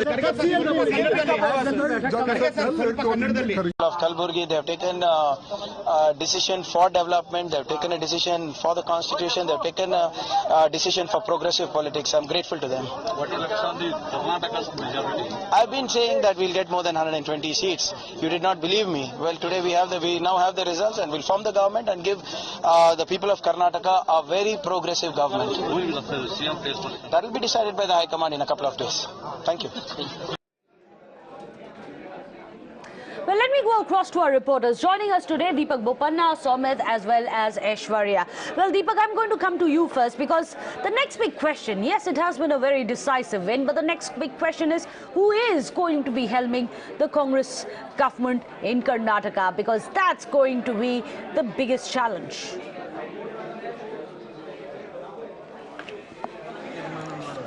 Well, absolutely. Tomorrow we've been told that the Congress legislators are set to meet, but of course we've been told by many of the Congress leaders that of course this is not going to be left alone to the Congress legislators to decide, because if they choose one of them, that is Mr. D.K. Shivkumar or Mr. Siddaramaiah, two front runners for the Chief Minister's post, the other one is going to be left furious because both of them of course have had their own share of work that they've put in, the leadership that they've had to ensure that the Congress has come to power. So they both of course will want their share of the pie here being the Chief Minister's post. And for Mr. D.K. Shivkumar or Siddaramaiah, they wouldn't want to settle for anything lesser than that. So it's going to be interesting what High Command decide. They of course have a couple of options before them. That is of course make one of them and take the chance of the other, listening to what the High Command has said, and the legislators of course follow suit. Or of course a power sharing formula between Mr. D.K. Shivkumar and Mr. Siddaramaiah. Mr. Siddaramaiah of course has been opposed to this particular idea from the beginning. So what really the High Command does to change that, if that is a scenario that they want to do, that's going to be interesting as well. And the last option, of course, is to keep both of them away and, probably give an opportunity to somebody like Mr. G. Parmeshwar or even Mr. Mallikarjun Kharge. Mr. Mallikarjun Kharge, of course, being a Dalit leader himself, being the AICC chief, whether he would want to take up the position of the Chief Minister's position is also something that remains to be seen. But of course, all these options lie ahead for the Congress. Well, let me go across to Thoya also. I believe she is joining us. Well, Thoya, very interesting to see that the Congress, even before the results came out, the infighting has already begun. Can they manage to solve this CM post conundrum without shedding any blood? Well, that's absolutely, right now I'm standing in front of KPCC where you can see the celebration is going on, and also this celebration they're waiting for D.K. Shivkumar to arrive over here, and D.K. Shivkumar is currently at the Mallikarjun Kharge's house. He will be arriving here at any moment. And also, when it comes to the Chief Ministers,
Well, these are quite frantic celebrations, if I can call it that, at the KPCC headquarters. There you have it, DK Shivakumar, one of the two men in the moment. I'm not going to say the man of the moment because there's, of course, Siddaramaiah, who's also thrown his hat in the ground. Let's wait and see if we can catch in a word of what DK Shivakumar has to say. Remember, he gave a very emotional soundbite a short while back when he cried and he said that he was forever going to be in debt of Sonia Gandhi, who had come to him and at a time when he was in prison as well. In fact, let me go across to Aishwarya also, who's joining us. Aishwarya, that man, his fate and also the fate of Siddaramaiah lies, it seems, in the hands of the Parivar, isn't it, in the national capital, because the top brass may be the one which weighs in, not just the CLP. What are you picking up? Whom are they likely to favor?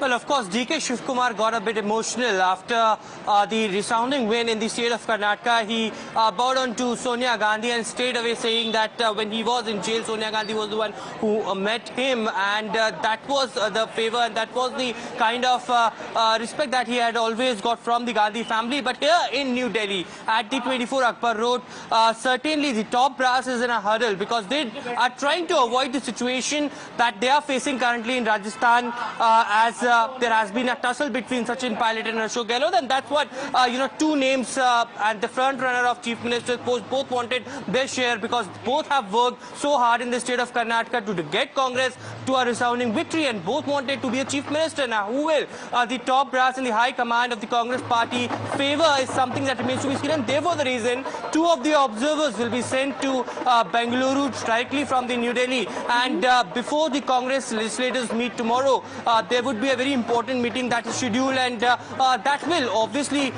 decide, because once the leader has been decided in the CLP meeting, it is very important to see what the decision of the High Command is. So both the things will be kept in the mind, as Mallikarjun Kharge in his soundbite clearly stated, that this is a kind of formula that has always opted by the Congress party once the observer will reach, and therefore the decision will be taken.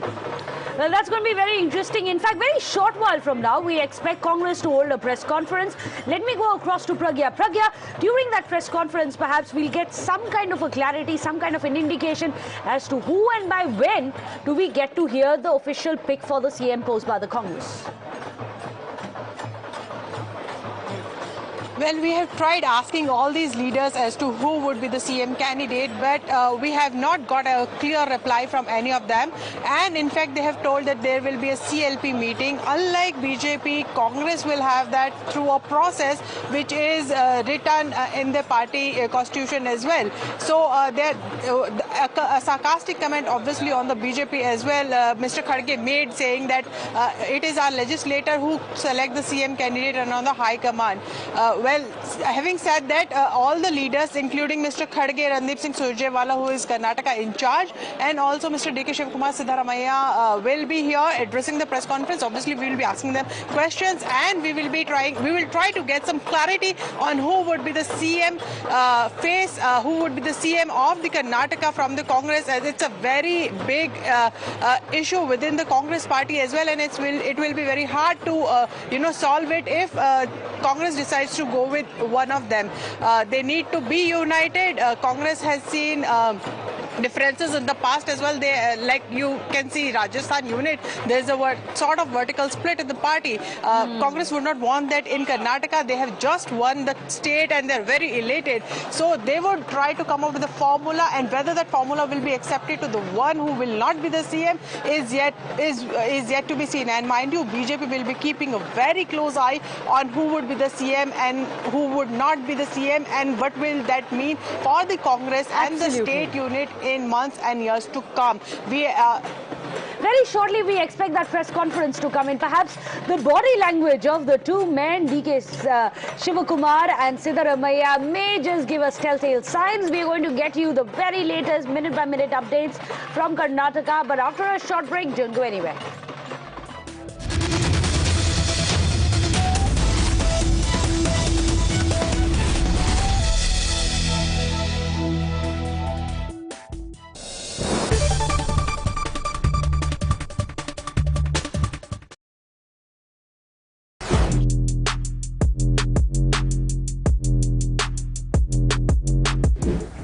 Guys, MG Comet के interior की कहानी अब हम आपको सुनाते हैं। Fan को करते हैं थोड़ा स्लो और शुरू करते हैं किससे। ठीक है, तो यहाँ पे सबसे पहले आपको बताएं कि इसे स्टार्ट करने के लिए चाबी कहाँ गई? भाई चाबी मेरे पॉकेट में है।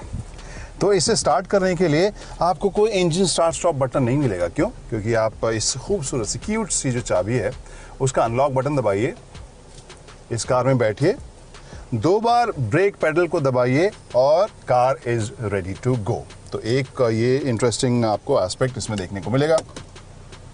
इसके अलावा 10.25 इंच के आपको 2 स्क्रीन यहाँ देखने को मिल रहे हैं। इंटरेस्टिंग इंप्रेसिव चीज़ ये है कि यहाँ पे आपको जो लुक और फील है और जो फीचर्स है, एमजी की गाड़ियों में आपने फीचर्स वैसे भी काफ़ी जो लिस्ट रही है उससे लंबा ही देखा है उस लिस्ट को। यहाँ पे भी आपको उस हिसाब से ये लोडेड ही नज़र आएगी। एंड्रॉयड, एप्पल कारप्ले, ये सभी आपको वायरलेस भी आपको इसमें ऑप्शन देखने को मिलेगा। और जो फील है, जो इसका रिस्पॉन्स, वो मुझे काफ़ी अच्छा इम्प्रेसिव सा लग रहा है। और जो डिस्प्ले है वो काफ़ी वाइब्रेंट सा भी आपको देखने को मिलेगा। राइट साइड में जो इंस्ट्रूमेंटेशन की जगह, अब इलेक्ट्रिक कार है तो वहाँ पर इंफॉर्मेशन तो आपको अलग अलग सेटअप में मिलेगा। लेफ्ट साइड में वोल्ट, करंट और पावर वगैरह की जानकारी आपको मिलेगी।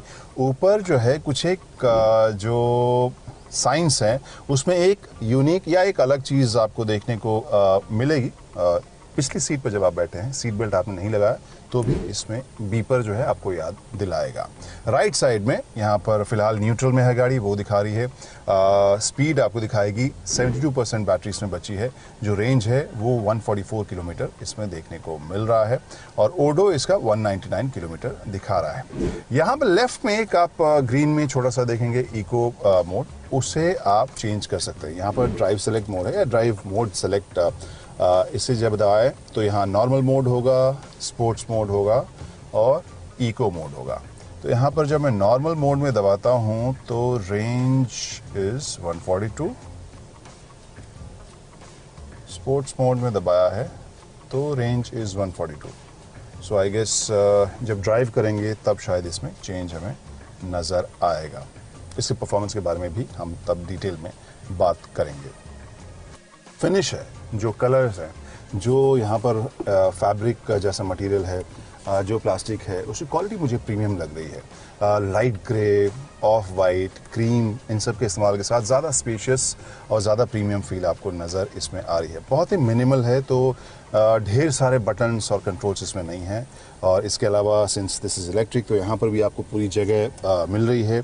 गियर शिफ्ट यहाँ पर आपको यहाँ वो पैनल नहीं देखने को मिल रहा है। स्टीयरिंग व्हील की बात करें तो अच्छे से प्रीमियम फील के साथ ये आपको कवर्ड मिल रहा है और परफोरेटेड पैटर्न वाला यहाँ पर कवर है। जो मटेरियल इसके सेंटर में यूज़ हुआ है वो भी मुझे अच्छा लग रहा है।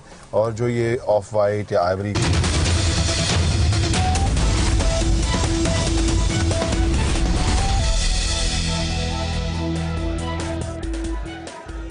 It's been a resounding victory for the Congress party in the state of Karnataka, and you can see the victory celebrations there at the KPCC headquarters. It's a very lively scene there. However, it's not just over yet for the Congress parties. Yes, after the win, they are now going to wonder who is going to be the Chief Minister candidate, the face, which is not yet announced. Remember, there are two big candidates, two of the topmost leaders of the KPCC vying for that top post.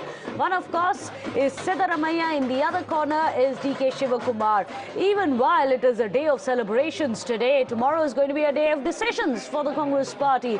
Who is going to be their pick for the Chief Minister? DK Shivakumar has, remember, in a very emotional speech, he has thanked Sonia Gandhi for visiting him in tough times, even when he was in a prison, and he has thanked him for the success and has said that today he dedicates the victory of Karnataka to Sonia Gandhi. On the other hand, you have Siddaramaiah, who's come out and said Rahul Gandhi must be the next Prime Minister of India. Massive pitch there being made by Siddaramaiah. Remember, what our sources inside the Congress High Command are telling us, that it's not just going to be down to the Congress Legislative Party, but also the High Command as to whom they pick. Meanwhile, today, it's a day for celebrations nonetheless.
Spoken to Chief Minister Basavaraj Bommai after that big drumming that the BJP received. Listen in to him thank the voters and saying it's time to introspect for the BJP.